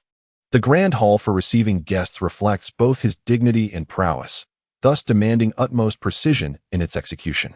As Joss emerged from a side door of the throne, he ascended the staircase and reclined beneath the throne, casting his gaze upon the barbarian envoy below. In the vast, solemn hall adorned with stone columns, the barbarian delegation had long awaited his arrival, their impatience evident in their grim expressions. They felt insulted. However, their feelings were not unfounded. Upon the appearance of the red dragon, a figure who seemed to be the leader of the barbarians swiftly composed himself, stepping forward with a serious demeanor. He clasped his fist to his heart, striking it with a resounding thud. This was the customary greeting of his tribe. "Your Excellency," I am Mumuda from Andohar. He introduced himself before getting straight to the point. The primary aim of this visit is to negotiate the release of my kin who were captured a few days ago. Mumuda? Why not simply call yourself Mumuda? Joss internally scoffed, maintaining a stoic expression as he replied in a deep voice. I am already aware of your intentions. Speak. What do you propose to offer in exchange for the release of the 3,523 laborers? Oh, and I almost forgot. The Red Dragon seemingly recalled. Yesterday, 5 individuals attempted to escape and were caught. They have been executed. There are now only 3,518 remaining. Mumuda's countenance flickered, realizing that the Red Dragon was deliberately provoking him. Was this an attempt to gauge my feelings towards my people, or merely a reflection of his malicious nature? He leaned towards the latter, for the Red Dragon was known for his cruel temperament. Suppressing his anger, Mumuda replied evenly. Your Excellency, I come bearing the sincerity of my tribe, and am willing to offer 1 cow for each man and 1 horse for each woman in exchange for the release of the Frost Axe clan members. Joss raised an eyebrow, recognizing the sincerity in the offer. In the vast steppes, the value of a cow exceeds that of a barbarian male slave by 1/5, while the worth of a female slave is on par with that of a horse. Furthermore, the monstrous army possesses ample labor resources, and Joss intended to keep the barbarians around to profit from their presence. If he were to sell them outright through the Sunsails port, it would irreparably offend the barbarian tribe and likely place him on the blacklist of certain benevolent organizations, a risk not worth taking. You may have forgotten that I have also captured some professionals, Joss noted. That was my oversight. He gently raised his finger, tapping the throne thoughtfully. After a moment of contemplation, he added, I shall not make it difficult for you. For ordinary barbarians, we shall adhere to your offered price. However, for the professionals, we shall negotiate separately, 10 gold coins for a novice and 50 for an intermediate. Mumu nodded in agreement, acknowledging that the price offered by the Red Dragon was the market rate for professional slaves in central mainland China. Although the price was somewhat elevated, it was not excessively outrageous. Most importantly, the payment would ultimately come from the Frost Axe barbarian clan itself, as he merely served as a mediator in the negotiations. Jose continued to inquire. Furthermore, as a prerequisite for this transaction, you must resolve a question for me. Why do the Frost Axe barbarians oppose us? Mumu appeared somewhat troubled, bowing his head in silence. What? Are you unwilling to speak? Jose observed him quietly. Mumu's expression was impassive, yet his eyes flickered with uncertainty. After a moment, he sighed. Very well, since you, my lord the dragon, have asked, I shall speak candidly. This pertains to the internal attitudes of the barbarians towards humans. That fellow, Yaoman, has recently grown closer to the humans of the Dana kingdom, Mumu hinted, leaving his statement incomplete. Jose's mind raced, as many of his previous questions suddenly became clear. The Triangle Plain, positioned in the southern central part of the vast prairie, served as a nexus for the commercial powers of the Dana kingdom and Yongfan port. His presence disrupted the equilibrium between the two factions. Due to the Conch Merchant Guild and the Blackwater Merchant Guild, commercial collaboration between Triangle Plain and Yongfan port was notably close, effectively sidelining the northern kingdoms represented by the Dana kingdom, thus upsetting the regional balance. Consequently, the Green Dragon Lord found himself listed among those to be hunted by the kingdom. However, the Dana kingdom faced challenges in taking action on the prairie, given the delicate relationship with the barbarians. On one hand, the kingdom exploited the wealth of the barbarians through the riches of human civilization. On the other hand, during the winter months of famine, many under-resourced and weaker barbarian tribes would seize opportunities to cross the valleys and raid the Dana kingdom. Yet the kingdom's military was far from inept, and repeated encounters had fostered considerable animosity between the two parties. Due to this historical enmity, the human army faced daunting obstacles in traversing the prairie, leading the higher echelons of humanity to consider proxy wars, with the Northern Witch Council likely playing an unsavory role in this affair. What promises had swayed the Frost Axe barbarian clan remained a mystery. Glancing at the barbarian envoy, Jose speculated on the stance of the barbarian holy city regarding this matter. It was evident that the higher-ups among the barbarians harbored some dissatisfaction with the Frost Axe barbarian clan, as evidenced by their lack of immediate support when the clan faced adversity. Nevertheless, the Frost Axe barbarian clan was one of the 8 major clans of the barbarians, and with Yaoman Frost Axe seeking help, the holy city could not afford to turn a blind eye, hence the dispatch of this envoy. though it was clear that Yaoman Frost Axe would have to pay a price for such assistance. With this thought in mind, Jose spoke. Is Yaoman Frost Axe well? He is, replied Mumu. The high priest of the barbarians is a legendary shaman. As long as Yaoman Frost Axe still draws breath, he can be healed. Jose raised an eyebrow. Then what price do the Frost Axe barbarians intend to offer for the ancestral axe? 10,000 gold coins. Mumu answered without hesitation. Moreover, the Frost Axe barbarian clan pledges an oath of eternal non-retaliation. Humph. Jose scoffed derisively. He certainly has lofty aspirations. It would be a miracle if we do not retaliate against him. The Red Dragon's assertions held truth, while Mumu remained silent. His gaze fixed unwaveringly upon the Red Dragon. The forthcoming words of the dragon would determine whether his journey would culminate in success or failure. Should past grievances be set aside, all would be well. However, if the two dragon alliance clung to this matter, seeking revenge against the Frostaxe clan, it could potentially embroil the entire barbarian tribe in conflict, with dire consequences. Not only had they emerged victorious without incurring losses, but they had also amassed a significant bounty, while the enemy came forth in supplication.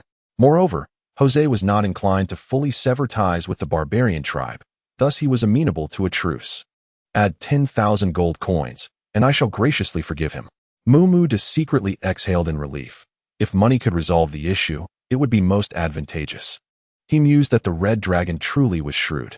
The sum was substantial, and while he felt unable to make a decision, he would convey the dragon's request to Chief Frostaxe. This statement essentially signified the barbarians' consent. Even if the Frostaxe clan objected, other barbarian clans would compel their agreement. One legendary white dragon was already a source of distress for them. They certainly did not wish to contend with another dragon, especially one with a high probability of reaching legendary status like the Red Dragon. Jose recalled that while he was not in want of gold, he lacked the materials necessary for crafting explosive barrels. Please convert all reparations into rubies. I trust that with Andohar's millennia of heritage, fulfilling this request should not be arduous. I shall communicate your request to the esteemed chieftain, and I believe it will pose no issue. Very well, I shall await your favorable news. Jose gestured with his claw, signaling that the barbarian envoy might take their leave.